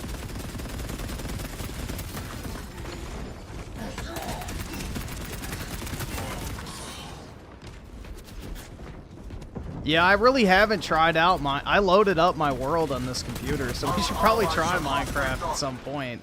I haven't actually done so. You know, maybe I could do 64 chunks. You use the Pokemon clip? Oh, where I go, Nigga, you ain't funny. Well, yeah, that's just a funny way of me, you know, not actually having to say anything. But I don't feel like I use that compulsively. I'm not like, haha, right, guys? Nigga, you. Oh, yeah, guys, I agree with that. Nigga, you know what? This might be a hot take. Nigga. Like, I'm not doing that.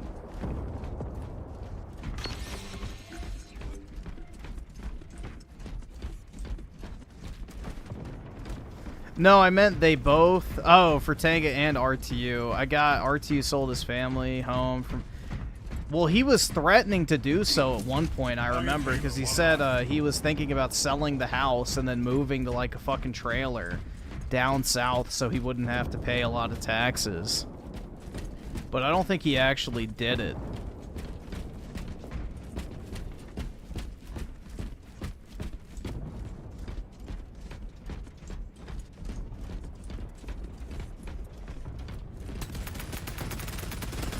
But yeah, I don't have a problem with people not agreeing with me. So, I've learned long ago that it doesn't fucking matter. I don't get the whole thing where if everyone doesn't agree with me, I said something wrong. It's like, have a fucking stance, you coward. You effing coward. Packing up equipment.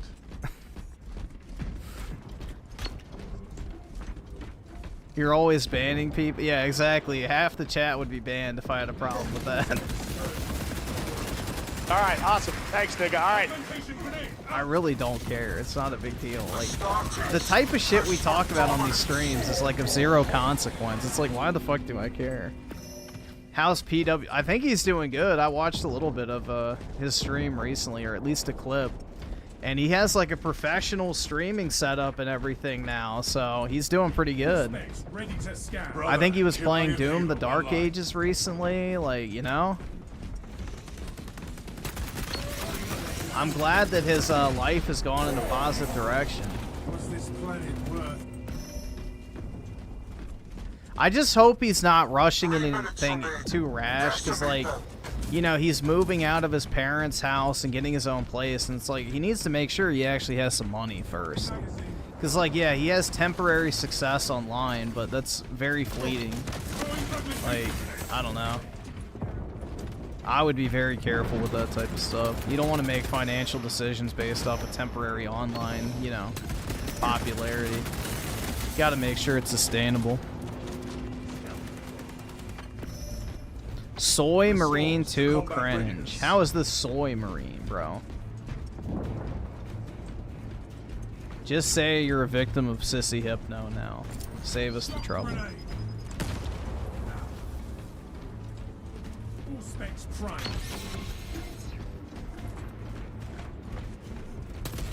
Intercepting projectiles. Shit. Fuck.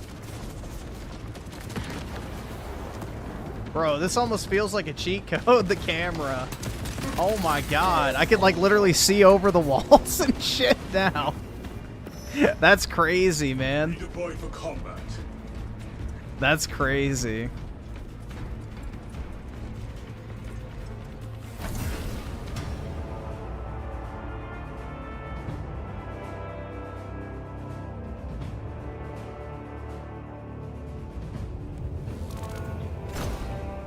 Because they are hideous Primaris Marines and not Firstborns.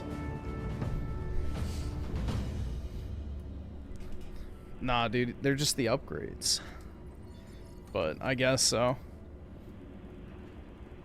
I did actually go down the Warhammer lore autism rabbit hole for a little while, so I do know what you're talking about. Believe it or not. It was good background. When I was on my Minecraft kick for a while, too, it was really good background noise to watch those videos, so. I mean, if anything, the Primarises are more pure than the Firstborns. Because they have more of the genetic material inside of them.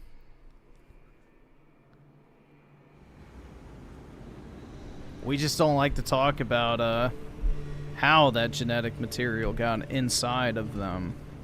But yeah, who did you watch? Starts with an L. Yellow logo. British. Fuck.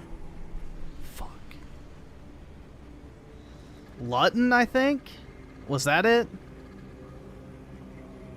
Lutin, I think is what it was. Like Putin, but with an L.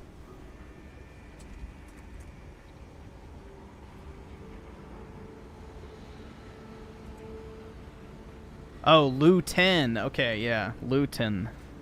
I was close.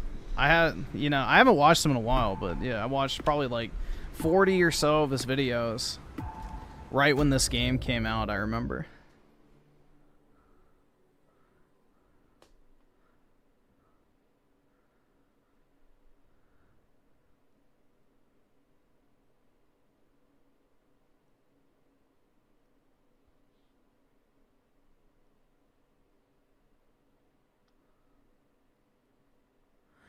Watch Arch or Pontius or Pointus. All right, yeah, I'll look him up.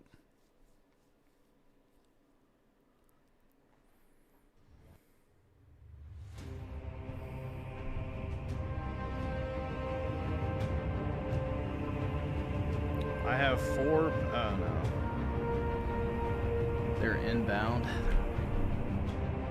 Bro, this shit looks so good.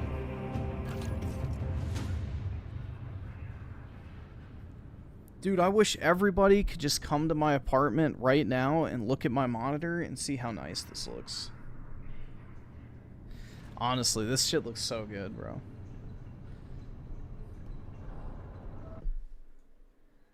The OLED with the high refresh rate, 4K, maxed out, like, beautiful. You're already in my apartment? Ha, joke's on you, I live in a crack shack. Spoke first.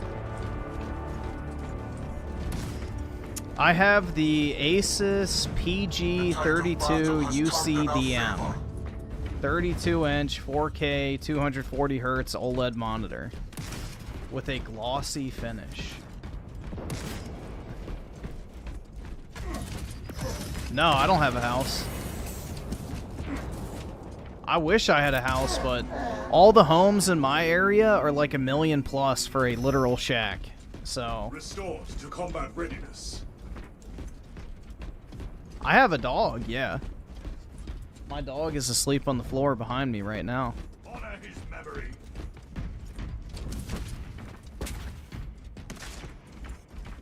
I like the glossy finish personally, because, you know, I'm a no-lifer, so I'm up at night playing games, so the glare doesn't really bother me. But there's just something about a glossy display that just looks so much better. Like, the picture quality on them just looks good. It's hard to describe, but the matte screens to me just don't ever look as good. Like, the vibrancy is off.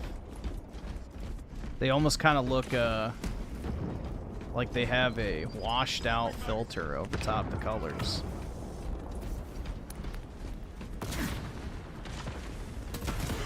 Engaging elite countermeasures. Oh, bro, he landed like just a half second too late. Fuck, I thought that was gonna get him. Damn.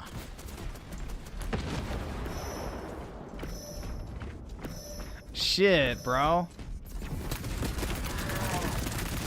Yeah, if you thought I had a house, you might be talking about like my investment like I have an investment property that I don't live in, but I personally don't have a house. So no, I can't afford anything in this area. And even if I could, I wouldn't want to. Like, I don't want to buy a $1 million home and then live in 1,000 square feet. That's just depressing. So I probably won't actually buy a house until I move out of this area.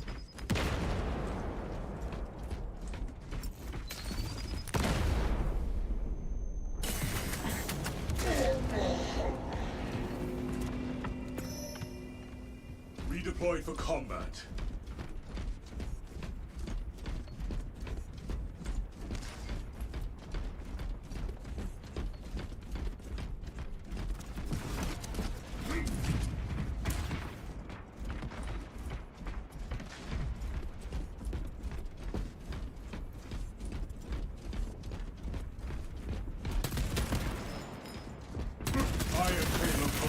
Ah, shit.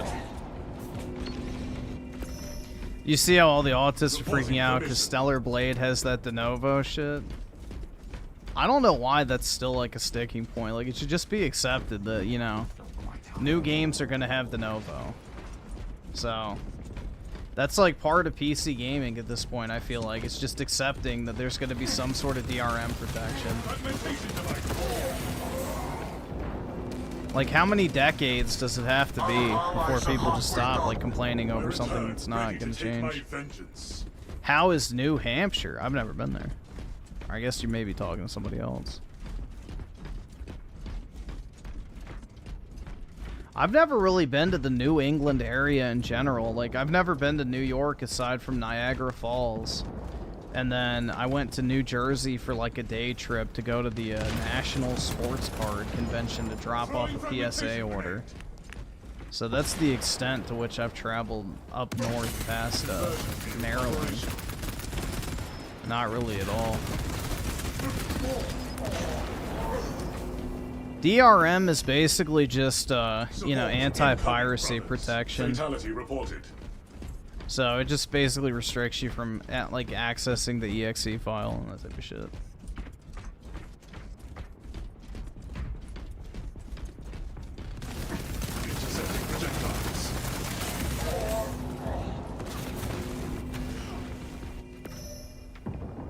Restored to combat readiness. Yeah, so if you're gonna play Dark Ages for the first time, I would say leave the experience as vanilla as possible. Just up the parry timer to your liking. Personally, I don't like parrying, so I just put the parrying window all the way up so that I didn't have to like worry about it. And personally, I think that's the right decision. Because it's a first-person shooter, the last thing you want to be doing is, you know, constantly worrying about parry timing. Iron Halo protocol in progress. Refilling magazines.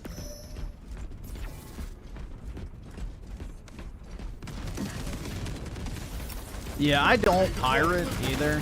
Like, I'm, you know, call me old-fashioned, dude, but I just really don't believe in stealing. Like, no matter the circumstances, you know, whether it's a shitty company or not, it's like, I don't need to play their game. So I'm not going to steal it just because I don't want to give them money. It's not the right thing to do. Now, if a game's no longer being sold, or if it's like, you know, a retro game or something, you know, that's fine. But, you know, I'm not going to pirate, like, say, I don't know, Borderlands 4, because I don't like Randy Pitchford's disgusting shirts.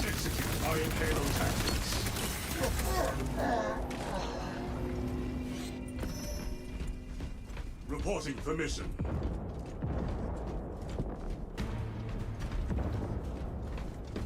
But yeah, like the old Pokemon games is the perfect example. Like you cannot actively go out and play like Pokemon Fire Red. Who cares if you know, use an emulator to play that shit? Like that's not a big deal, obviously, because Nintendo's not losing any money off of it. They're not even selling it anymore. So there's 0 victims in that circumstance. Casualty confirmed. But let's say the new Pokemon ZA game comes out and I'm like, yeah, fuck Nintendo, I don't want to pay for that. But I still want to play the game, dude, so I'm just going to download it. Like, yeah, that's fucked up. So that's where I draw the line. It's like, if I can actively go out and buy something, I will. And if I don't want to support the company, I just won't play it. Like, people act like choosing to not play a game is not a viable option. It absolutely is. Like, you don't have to, you know, buy and play every single game. But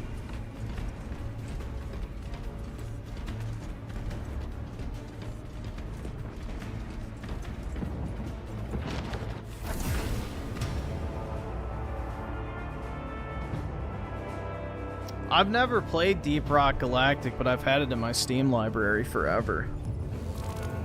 At least I think it's in there. It was either on my wish list or I bought it. But yeah, it looked cool. Oh shit, do you know what game I need to buy? I just forgot it. I forgot about it until just now. This fucking, hold on. Where is it? Wish list.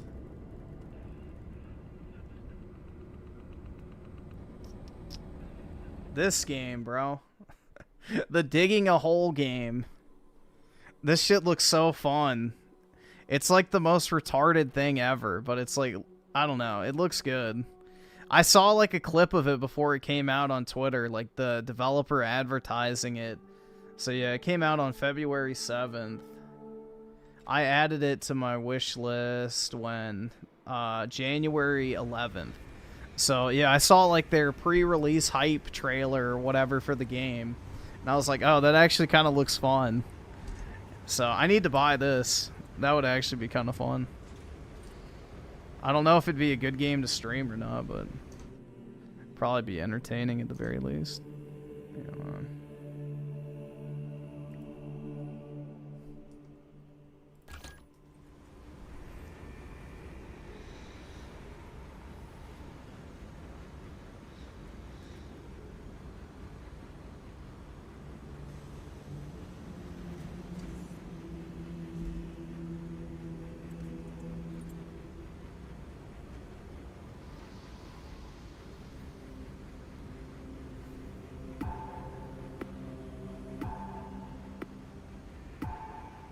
Hey Griffin, was all the woke shit in Elden Ring due to George Martin because he wrote Game of Thrones and all the sexual content in it, and the showrunner is straight up? I think Miyazaki has some, like, you gotta remember, bro, like a lot of Japanese men especially are sexual degenerates because they grow up on like fucking, you know, anime porn and all that type of stuff. So Miyazaki already had some pretty weird shit in the Dark Souls games. So it would not surprise me at all if they are birds of a feather in that sense.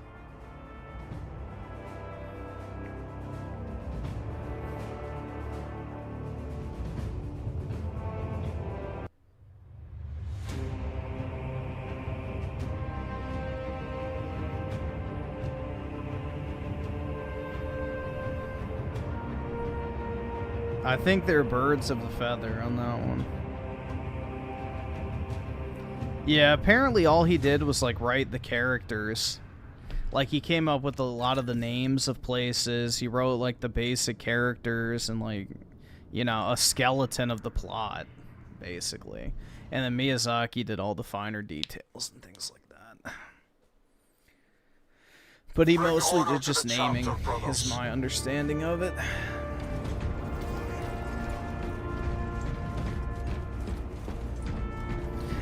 The character in Dark Souls 1 with the massive honkers, yeah. What was it, Guinevere? Or...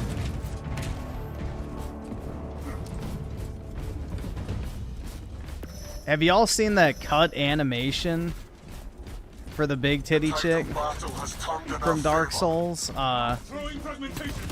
Apparently it's her like almost like jiggling her tits, and it was originally in the game, but they cut it. Iron Halo protocol in progress.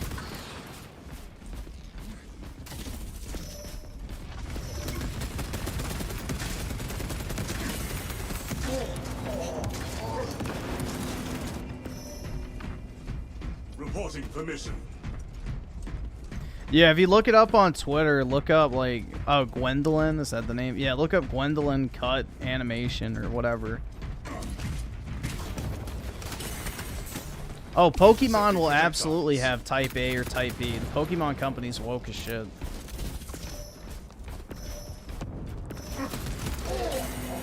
Look at what they did with Pokemon Go. Redeployed for combat.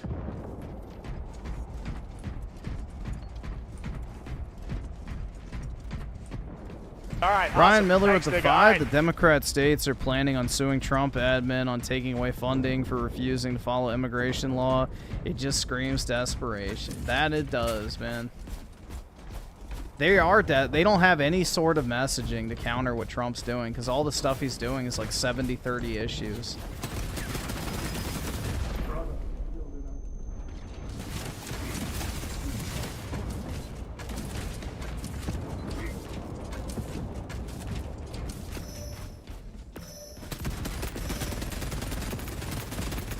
Rally point updated. Iron Halo online. Bro, this shit looks so good. Rally point updated. Fragmentation device.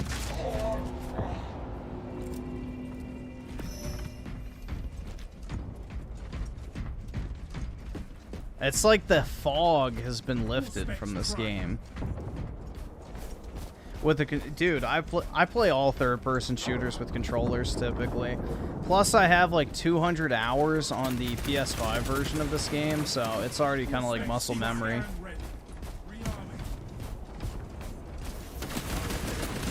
I'm already used to it on controller.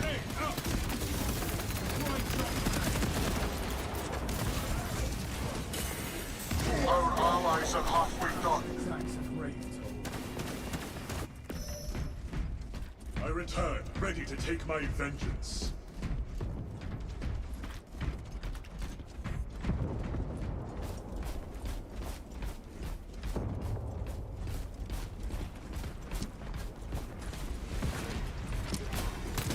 Iron Halo protocol in progress.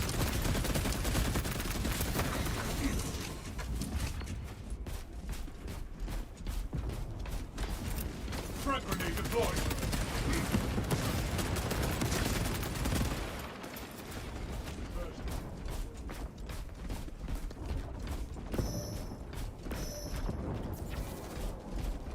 Rally point updated. Enhanced tactic ready.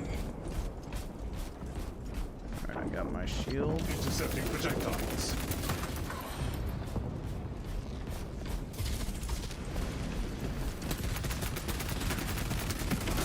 Glory is within Got our him. grasp. Iron Halo online. Campers busted, bro. Oh my god. Shit.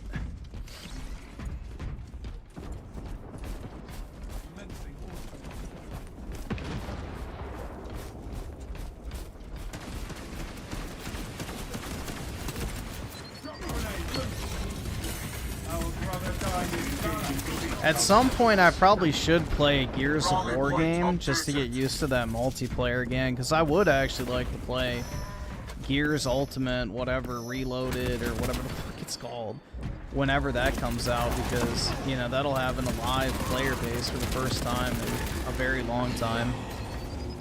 Almost a decade, or not a decade, about half a decade now. Gears has been dead.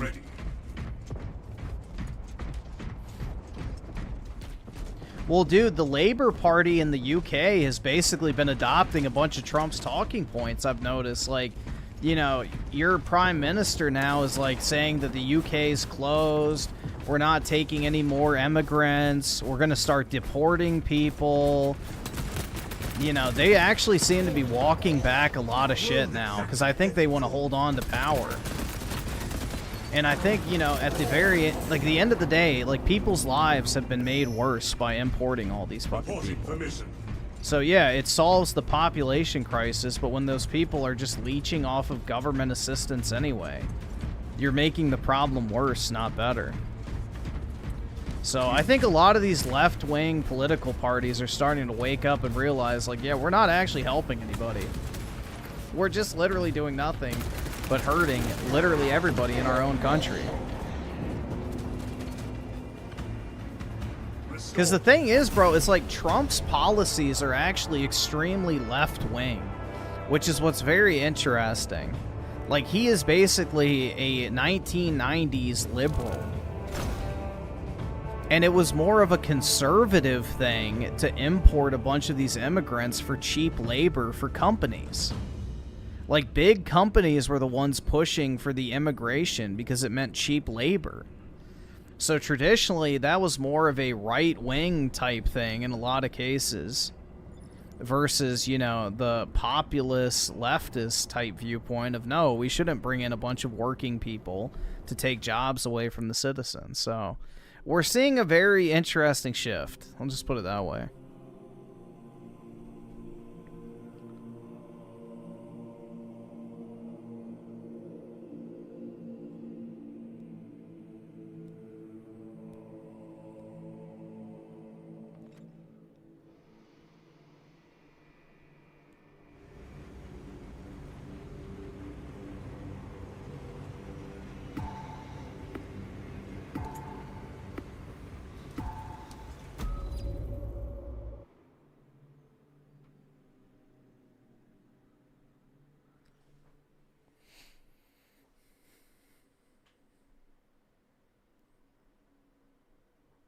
Have I never played Gears of War? Huh? I've played every single Gears of War game, for better or for worse. Unfortunately, I played through Gears 5 like 2 years ago for the first time, but yeah, no, Gears of War is the reason I bought an Xbox 360 back in the day. Like, when Gears 3 came out, I was like, fuck it, I'm gonna buy one of these. I had a PS3 back then, unfortunately. So Gears of War is what got me into Xbox, and, you know, it's probably one of my favorite franchises of all time.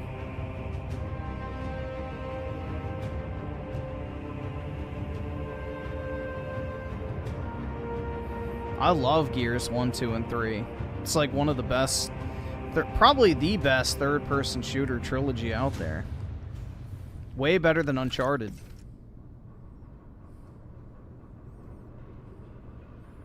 My favorite's 3. I love Gears 3. Like, the story is just so incredible. The soundtrack is great. I think the gameplay perfectly evolved in Gears of War 3 to where Gears 4 and 5 literally just copied the multiplayer gameplay. Like, even the movement and everything. Like, Gears 3 was just so good, bro. I used to play Gears 3 multiplayer all the time. Like, I was never really good at Gears of War, but it was just so much fun, man. I genuinely enjoyed that game so much. Like, I used to get fucking stomped in it, but a testament to a fun multiplayer game is even when you're doing shitty, you're still having a good time. And that's that's kind of my relationship with Gears of War. I am not good at it by any means. Like, I never really got the wall bouncing and stuff down. But, yeah, it's genuinely enjoyable. I am here, ready. We lost the advantage. Reclaim it at once.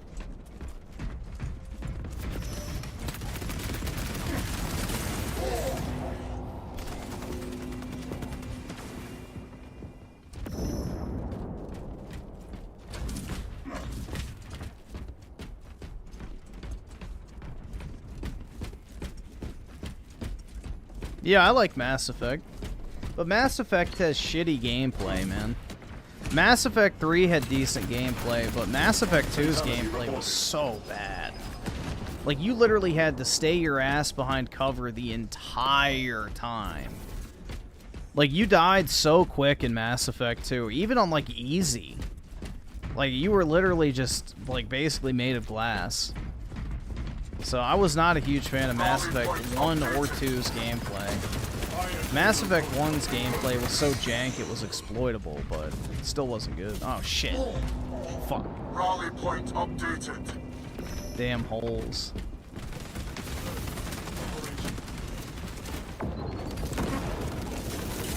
Rally point updated.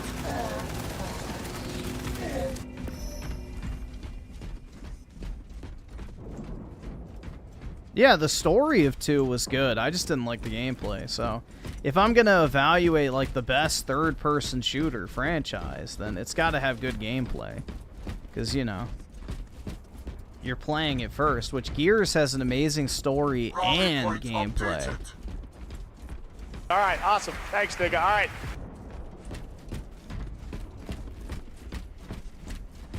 Rally point updated. Oh, I know he's one of the... I'm just saying it's interesting that he's adopting Trump's policies. I know he's not popular at all, man.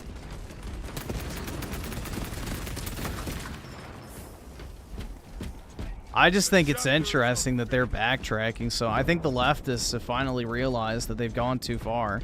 They've jumped the shark.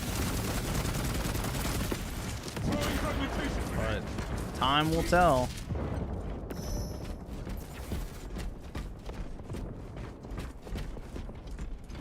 Let's see, Ryan Miller with D5. I forgot to mention the fact that the DNC is planning on getting a new vice. Yeah, the fake school shooter victim is gone now. He got kicked out over some sort of a diversity requirement or something stupid like that. Due to sexism, which is a joke, wokeness is destroying the Democrat. Yeah, and it was ironic too, because he came out and made like some statement about how the Democrat Party needs to cater towards white guys that just want to get like a piece of ass or something, and you know, it was like the one time the Democrat Party actually says something relatable to white males, they get rid of the guy. It's like just so telling. I don't know. The Democrat Party is becoming the party of bitter old women, essentially.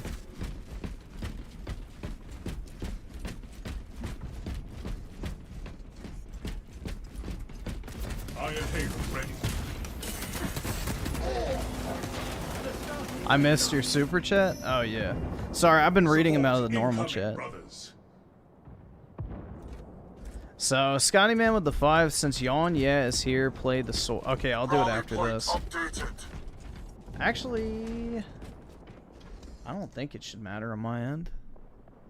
Let me see. Unlike the great value offered by the sponsor of today's video, Soylent, a company focused on enhancing your nutrition through delicious and conveniently packaged drinks. One of my goals for 2023 is to hit the gym frequently, bulk up, and get fit, as well as enhance my diet and health in general. For that purpose, Soylent has fit perfectly into my life. The package I received was the Variety Pack, featuring a wide range of flavors including strawberry, vanilla, chocolate, chocolate mint, cafe mocha, and banana. I tried every single one of these, and not only did I think that they were all delicious, I also loved how creamy and smooth the drink's texture was. I actually looked forward to drinking Soylent every day. With the Cyber Slop poster in the background makes it even better. And beyond better. that, the 20 grams of soy-based protein that each bottle offered was perfect for my dietary needs during my bulking The fact phase. that he had a Beyond Keanu protein, poster Soylent in the drinks also background offer makes it various even macro better, and bro. micronutrients beneficial to one's health, all backed by science and clinical research. I'm You don't gonna have be to break just the like bank him, either, with dude. Soylent packages I gotta ranging from drink my $2 to soy $4 milk. per serving. For the cherry on top, Soylent drinks are portable and long-lasting, with a shelf life of over a year, even when not refrigerated. If healthy, nutritious, diet-enhancing, scientifically backed, and delicious drinks are up your alley, and if you'd like to support my channel along the way, be sure to use my link as well as the code YONGYEAH30. The first 500 people to do so will get 30% off their first order with Soylent.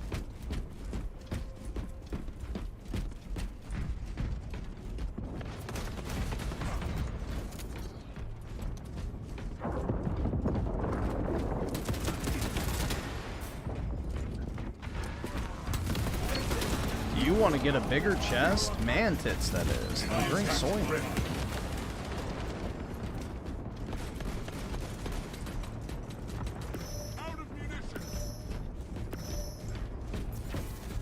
Soylent, get in touch with your feminine side.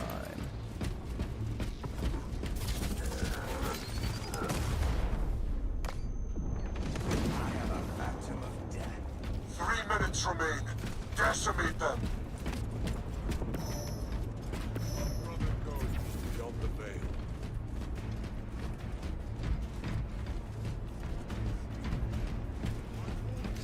My inhaler ready.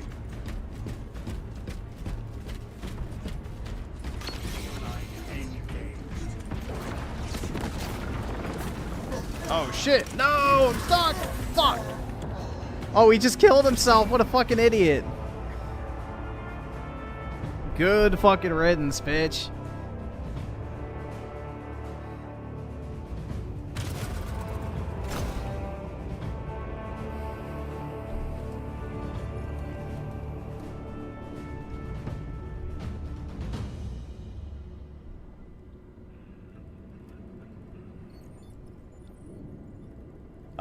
Goy fuel is not the same thing.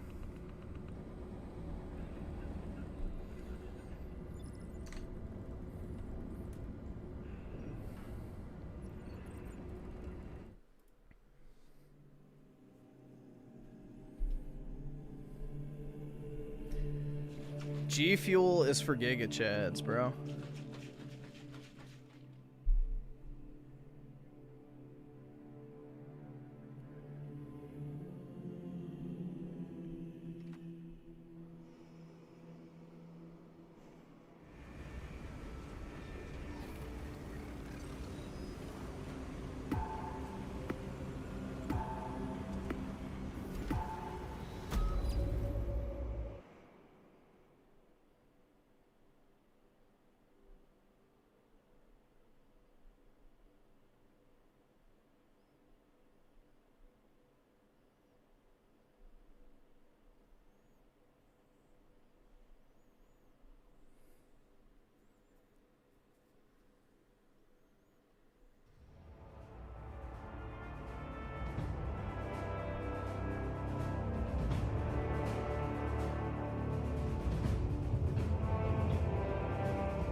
The Fratanga Simps are crying about me a day later?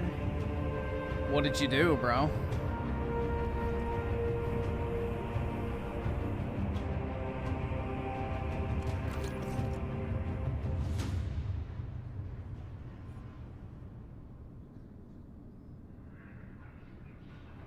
The only ingredient in G Fuel is aura. That's right.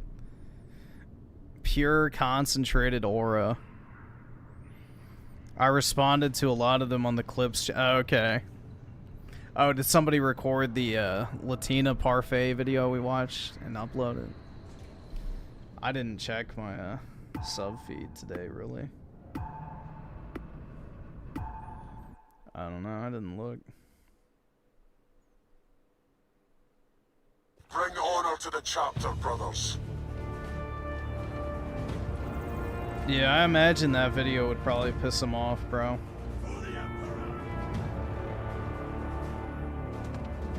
I would imagine so.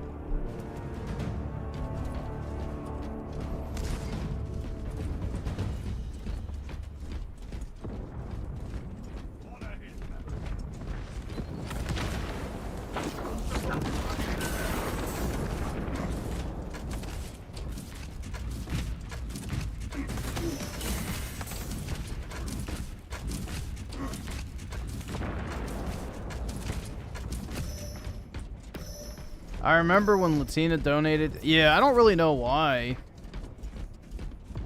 He got like, I don't know. It doesn't really matter. I don't really remember why people get pissed off with me. I think it was over Vanguard, right? Was it that? Was he one of the ones that got pissed off that I made fun of Act Ma'am, or was that something else? I don't remember.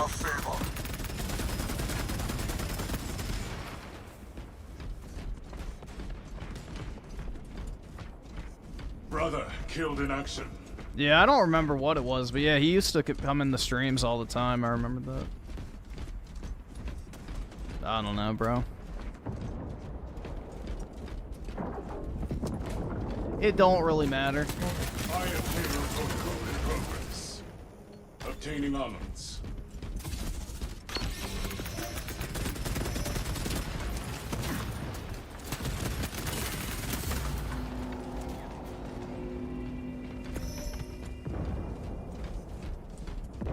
Fatality reported.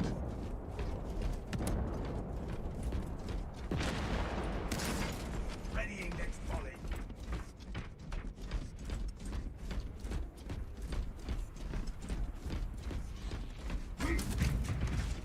What is your favorite benchmark game when you get a...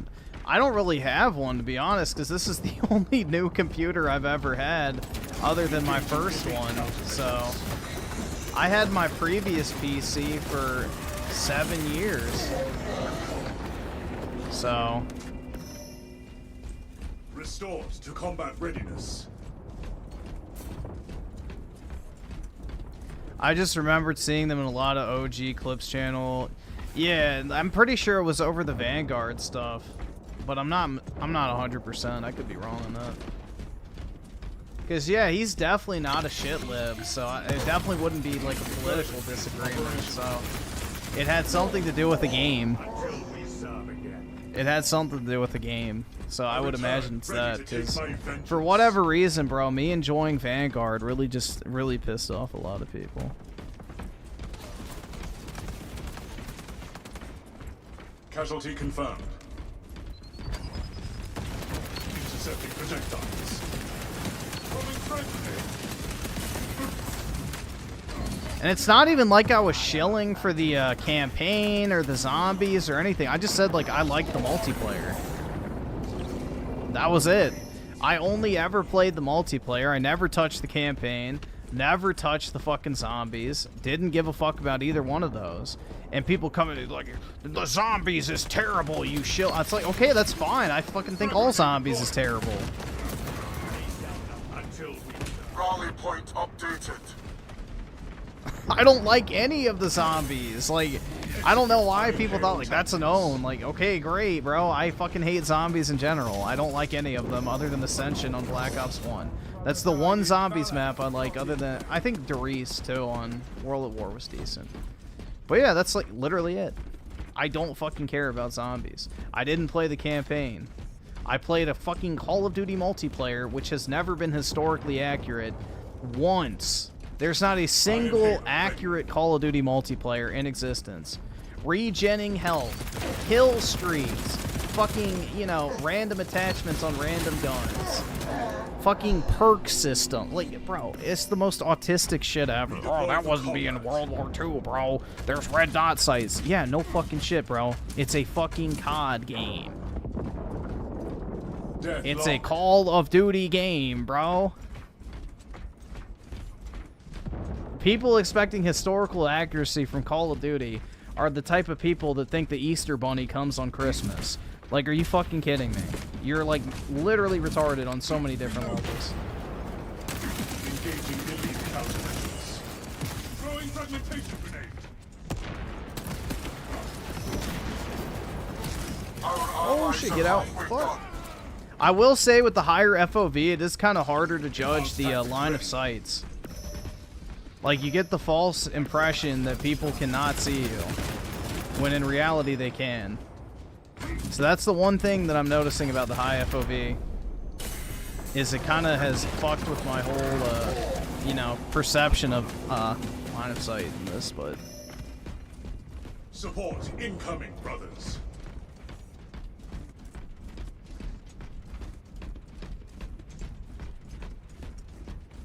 No, I'm not off work. I'm just not going to go to the gym this morning. I'll go during lunchtime because it's a Friday and most people at my job don't fucking do anything anyway. They don't do anything on Fridays. I have stuff to do because I have to, like, process these requests and shit, and a bunch of them came in at 6 p.m. last night, which I was not going to touch. So, I'll do them today. I slept before I streamed. Dominance.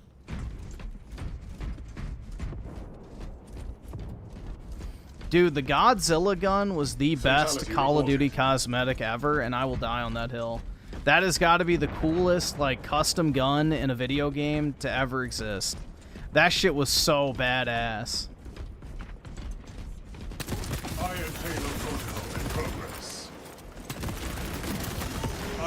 And then when you inspected it, it shot the blue flames out with the Godzilla screech. Bro, that shit was so awesome. I loved that. Dude, I don't know. Vanguard was so much fun. I genuinely enjoyed that game. 3 minutes remain. Decimate them. I really liked Vanguard. Fucking sue me. That game was so much fun with the combat pacing. 12v12 on fucking shipment. Like, come on, bro. How could you not love that? It was just pure fun multiplayer. I don't know. You know, I'll die on that hill, but I think Vanguard was a fun-ass Call of Duty. The combat pacing is the best new addition they have ever made to Call of Duty multiplayer since its initial release. Hands down. Since COD 4, combat pacing is the best addition.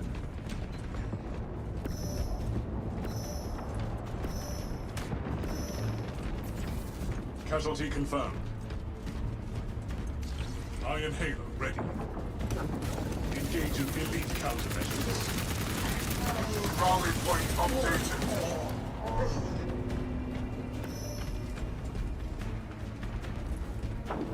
Oh, shit.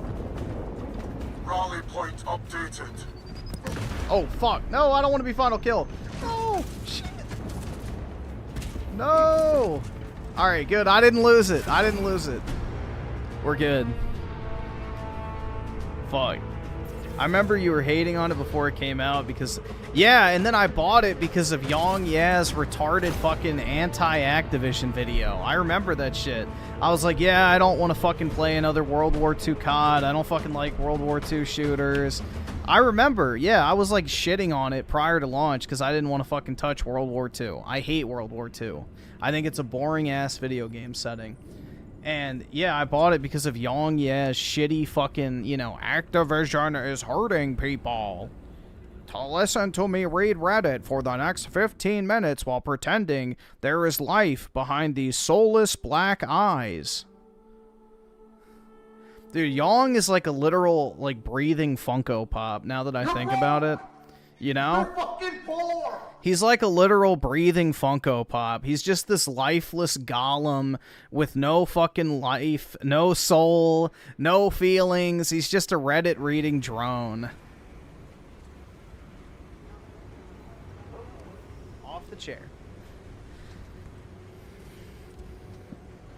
Like, Yong is a Funko Pop.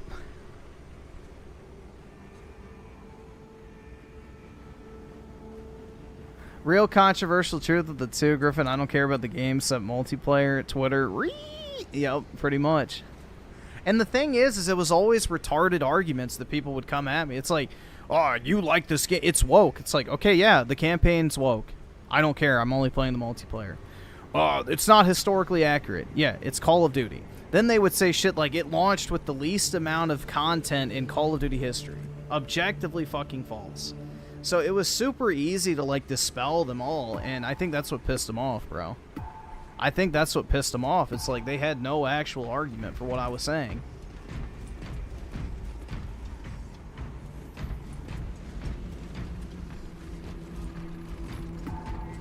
Yeah, I don't give a fuck if reviewers get a free Switch. Fuck them, bro. I say Nintendo should give those to people who actually pre-order it. Give it to the actual fans, not these entitled San Francisco journos.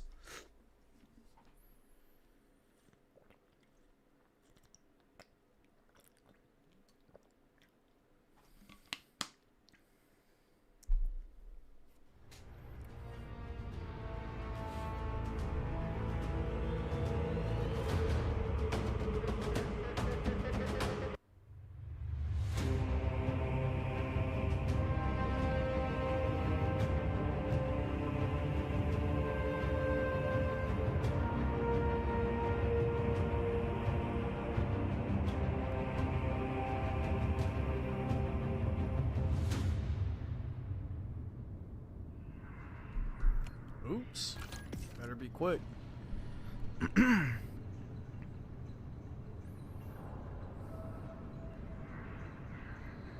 Yeah, Halo Infinite launched with less content than Halo 1, exactly. And Halo 1's multiplayer was extremely bare bones.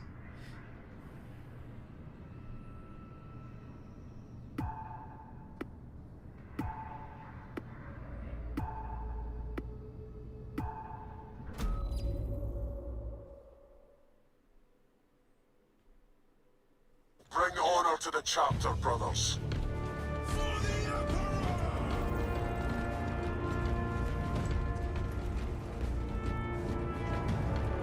The fact that it didn't even have multiplayer playlist is like the most damning thing, if you ask me. It's like, that's like the most basic feature. To be able to select the game mode you want to play. How? Genuinely how?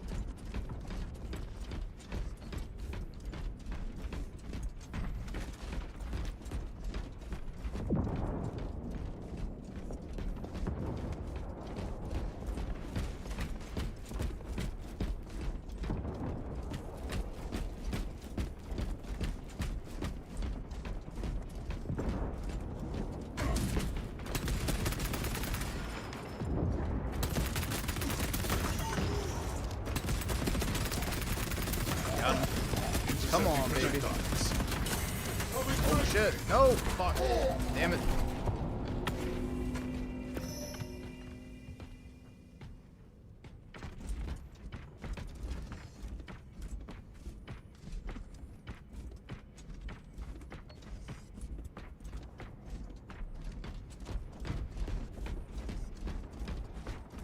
Death locked.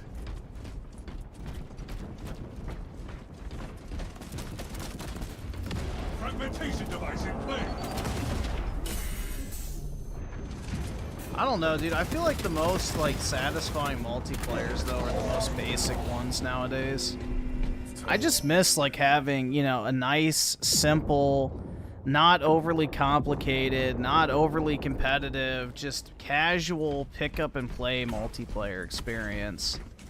It feels like everything nowadays is, like, so fucking meta and, like, you know, literally a second job, essentially. Casualty confirmed. Like, you know, the only type of games they make now are, like, Overwatch clones, CSGO clones, Rainbow Six Siege types, extraction shooters, Battle Royale. It's like, damn, bruh. Fatality reported. It's like, just make a normal game, please.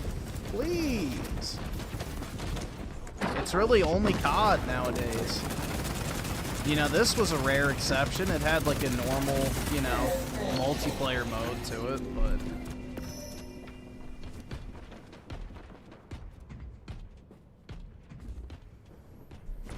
that whole genre is just fucking done. And it's sad, bro, because it's like my favorite type of game.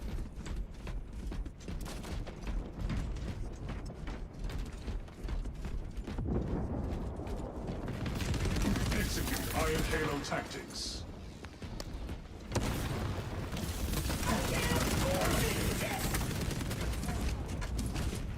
I'm gonna die.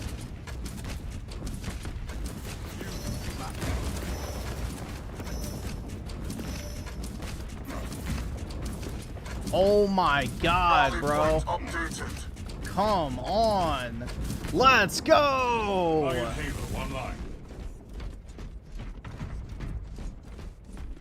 Damn, that was clutch.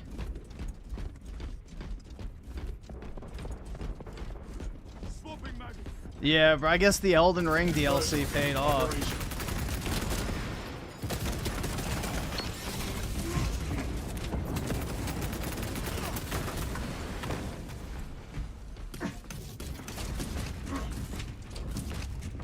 Packing up equipment. Throwing fragmentation grenade. Enhanced tactical ready.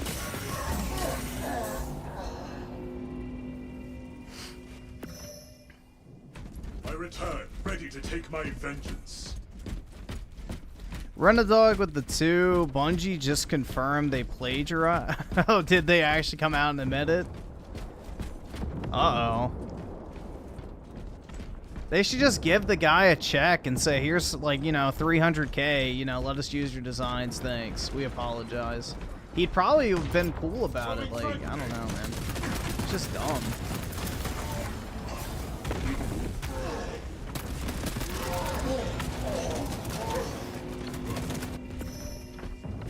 Support incoming, brothers. Most people would be like, oh shit, my art gets to be in a video game. That's awesome. Like, most people probably wouldn't even care. Just ask. So like, here, we'll give you 100K for your designs. We really like it. We think it fits the aesthetic of our game. Do you mind if we use them in there? Most people are like, oh yeah, sure, go ahead. I can make some more for you if you'd like.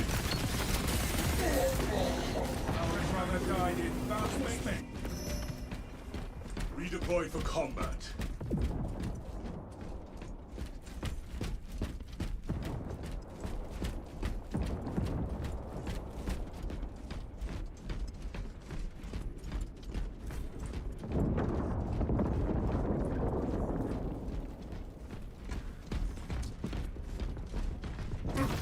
Iron payload protocol in progress. Our allies are halfway done. Nice. Ah, the grenade didn't get off. Fuck. Reporting for mission. Yeah, I think after Marathon flops, Sony's gonna go in there, clean house, and then just basically absorb Bungie. Because Marathon is going to flop. Like, it's not an if, it's a guaranteed thing that's gonna happen. Like, the game has no genuine future.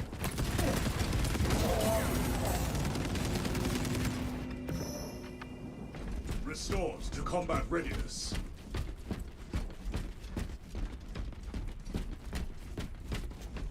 And it doesn't help either that they made all the characters ugly.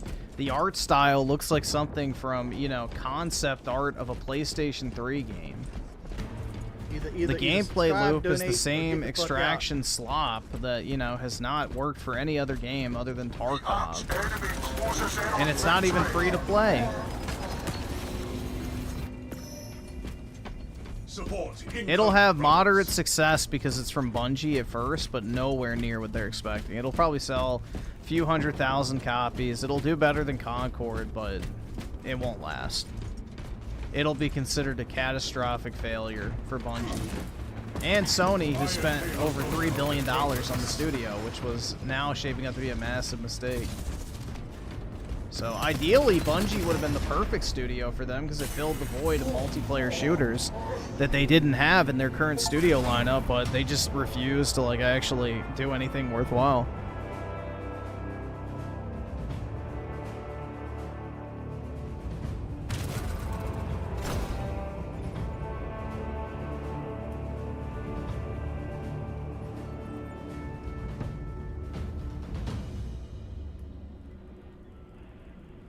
Neil Cuckman is too big of a media darling for them to ever get rid of Naughty Dog, bro.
Intergalactic will do nowhere near as well as The Last of Us 1 or 2, though. It'll sell probably 3 to 4 million copies at most. It's a new IP with an unlikable main character. I don't know. I don't really see it doing that well, to be honest. I don't really think it's going to do very well. It's probably going to be Sony's lowest selling new IP.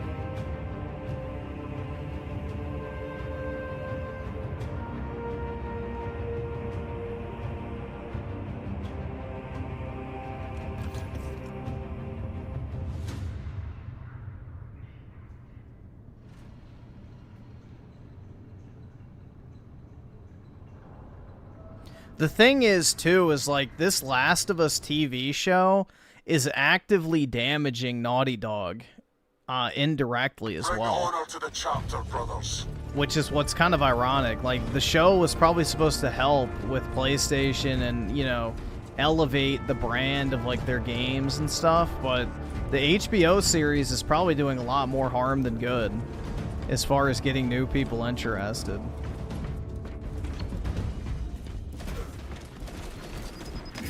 Projectiles. The tide of battle has turned in our favor.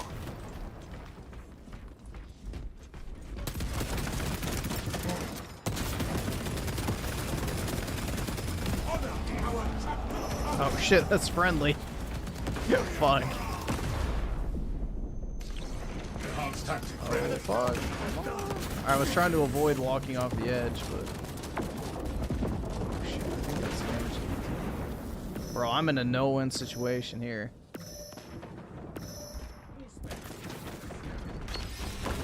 Just wait for my health to come back. Engaging elite countermeasures. Fuck.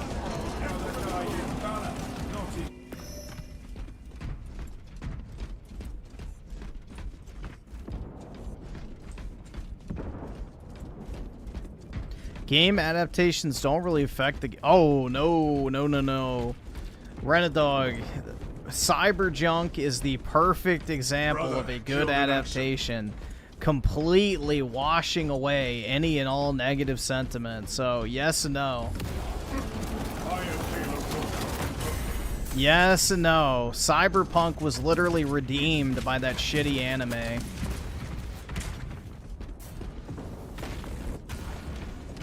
Iron Halo online.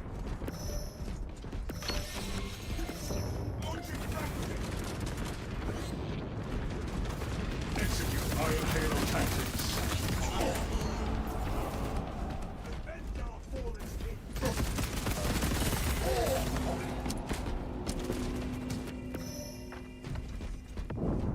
You're broke! They're fucking poor! Chaka Shaka Gaming with the 2. Did you hear about the death of Mortal Kombat 1? Is that what you're talking about? I mean, Mortal Kombat's a shell of what it used to be. They got rid of all the cool character designs and modernized them.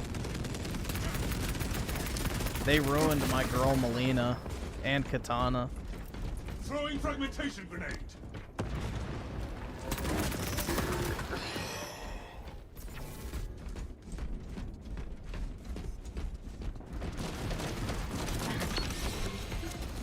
Either subscribe, donate, or get the fuck out.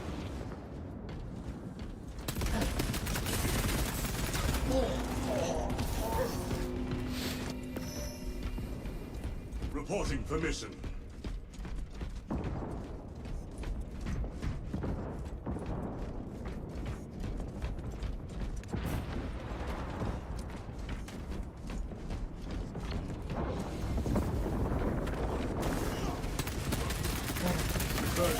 Operation.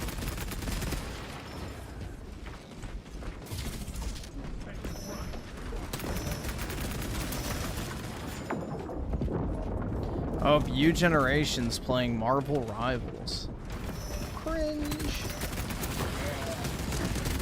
I just saw the Steam notification. I need to turn those off again. I used to have them off. Support incoming, brothers.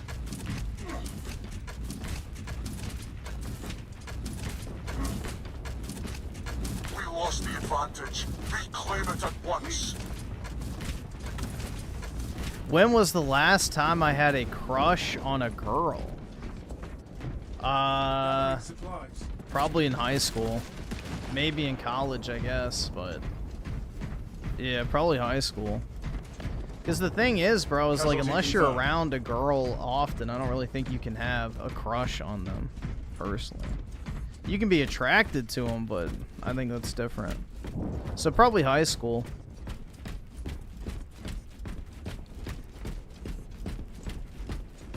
It'll be interesting to see Normie's reaction to Joel's killer being the main character for the entire season. Yeah, exactly. Well, it's already been renewed for season 3, so.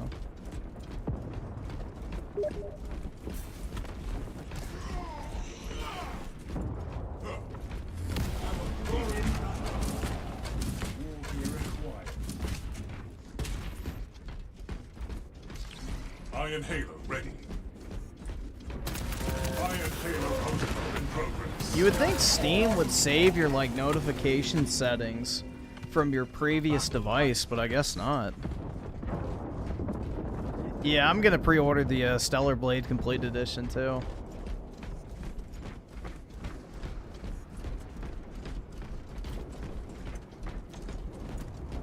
I didn't read your message, but I saw like the little thing pop up. My BioShock Big Daddy is kind of blocking it unless I'm sitting at a certain angle. It's like at the very bottom right corner of my screen, next to my audio mixer. Execute Iron Halo tactics.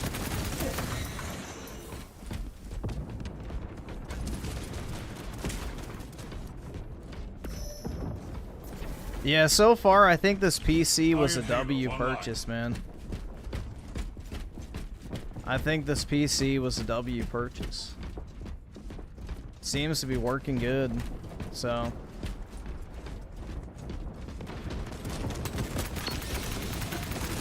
The nice thing is too is when I rendered that short, I mean it's not really the best example, but when I rendered that short I made, like usually it takes about a second per like second in video, but it only took 3 seconds to render a 40-second short. So I'm hoping my rendering time goes down dramatically too. Is dead. Engaging elite countermeasures. How much did I spend? A lot. 6,500 bucks. Astartes, push for dominance. The GPU I have is worth like 4 grand, so that's like the bulk of it.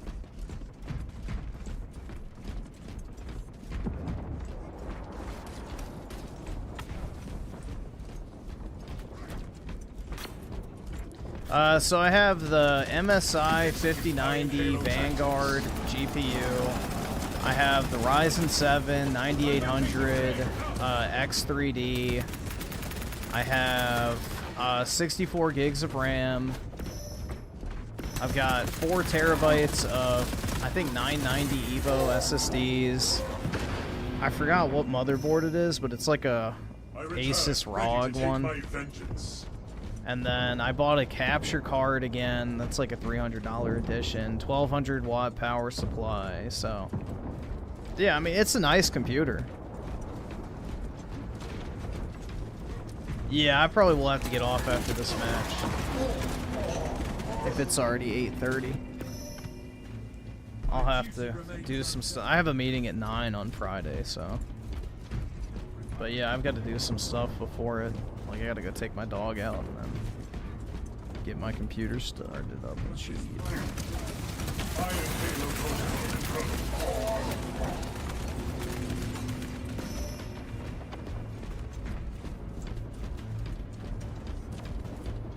The goated budget build? Exactly.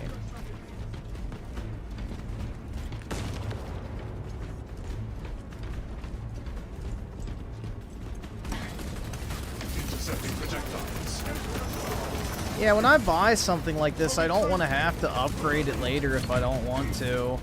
I just want it to be, you know, the best it can be at the time. Personally, that's my mentality. Enhanced tactic ready. Yeah, but I think the distinction is, though, Renadog, is like, was the video game adaptation even popular? Because, like, Assassin's Creed, for example, I'm pretty sure that movie bombed. Same with the Warcraft movie.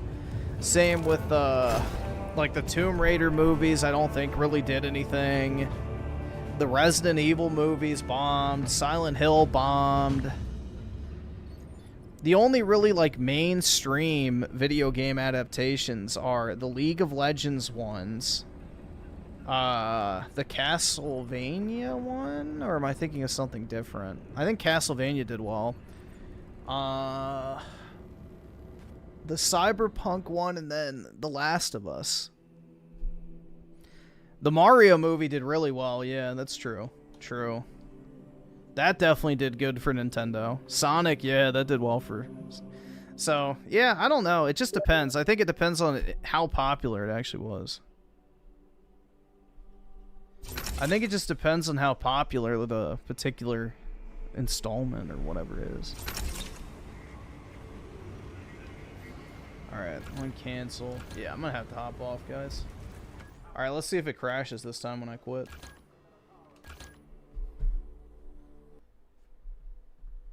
Nope. Yeah, that was, I guess, just a freak thing.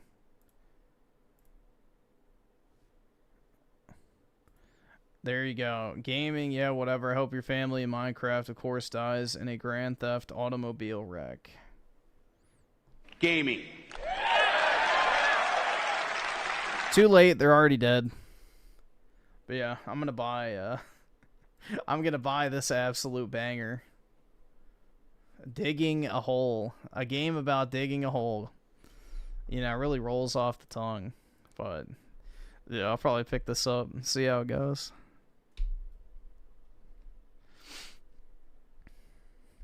Alright, well, I'll talk to everybody later. Have a great Friday and a great start to your weekends. Appreciate everybody hanging out. And, yeah, I'll talk to everybody, I guess, later tonight. Peace out, guys.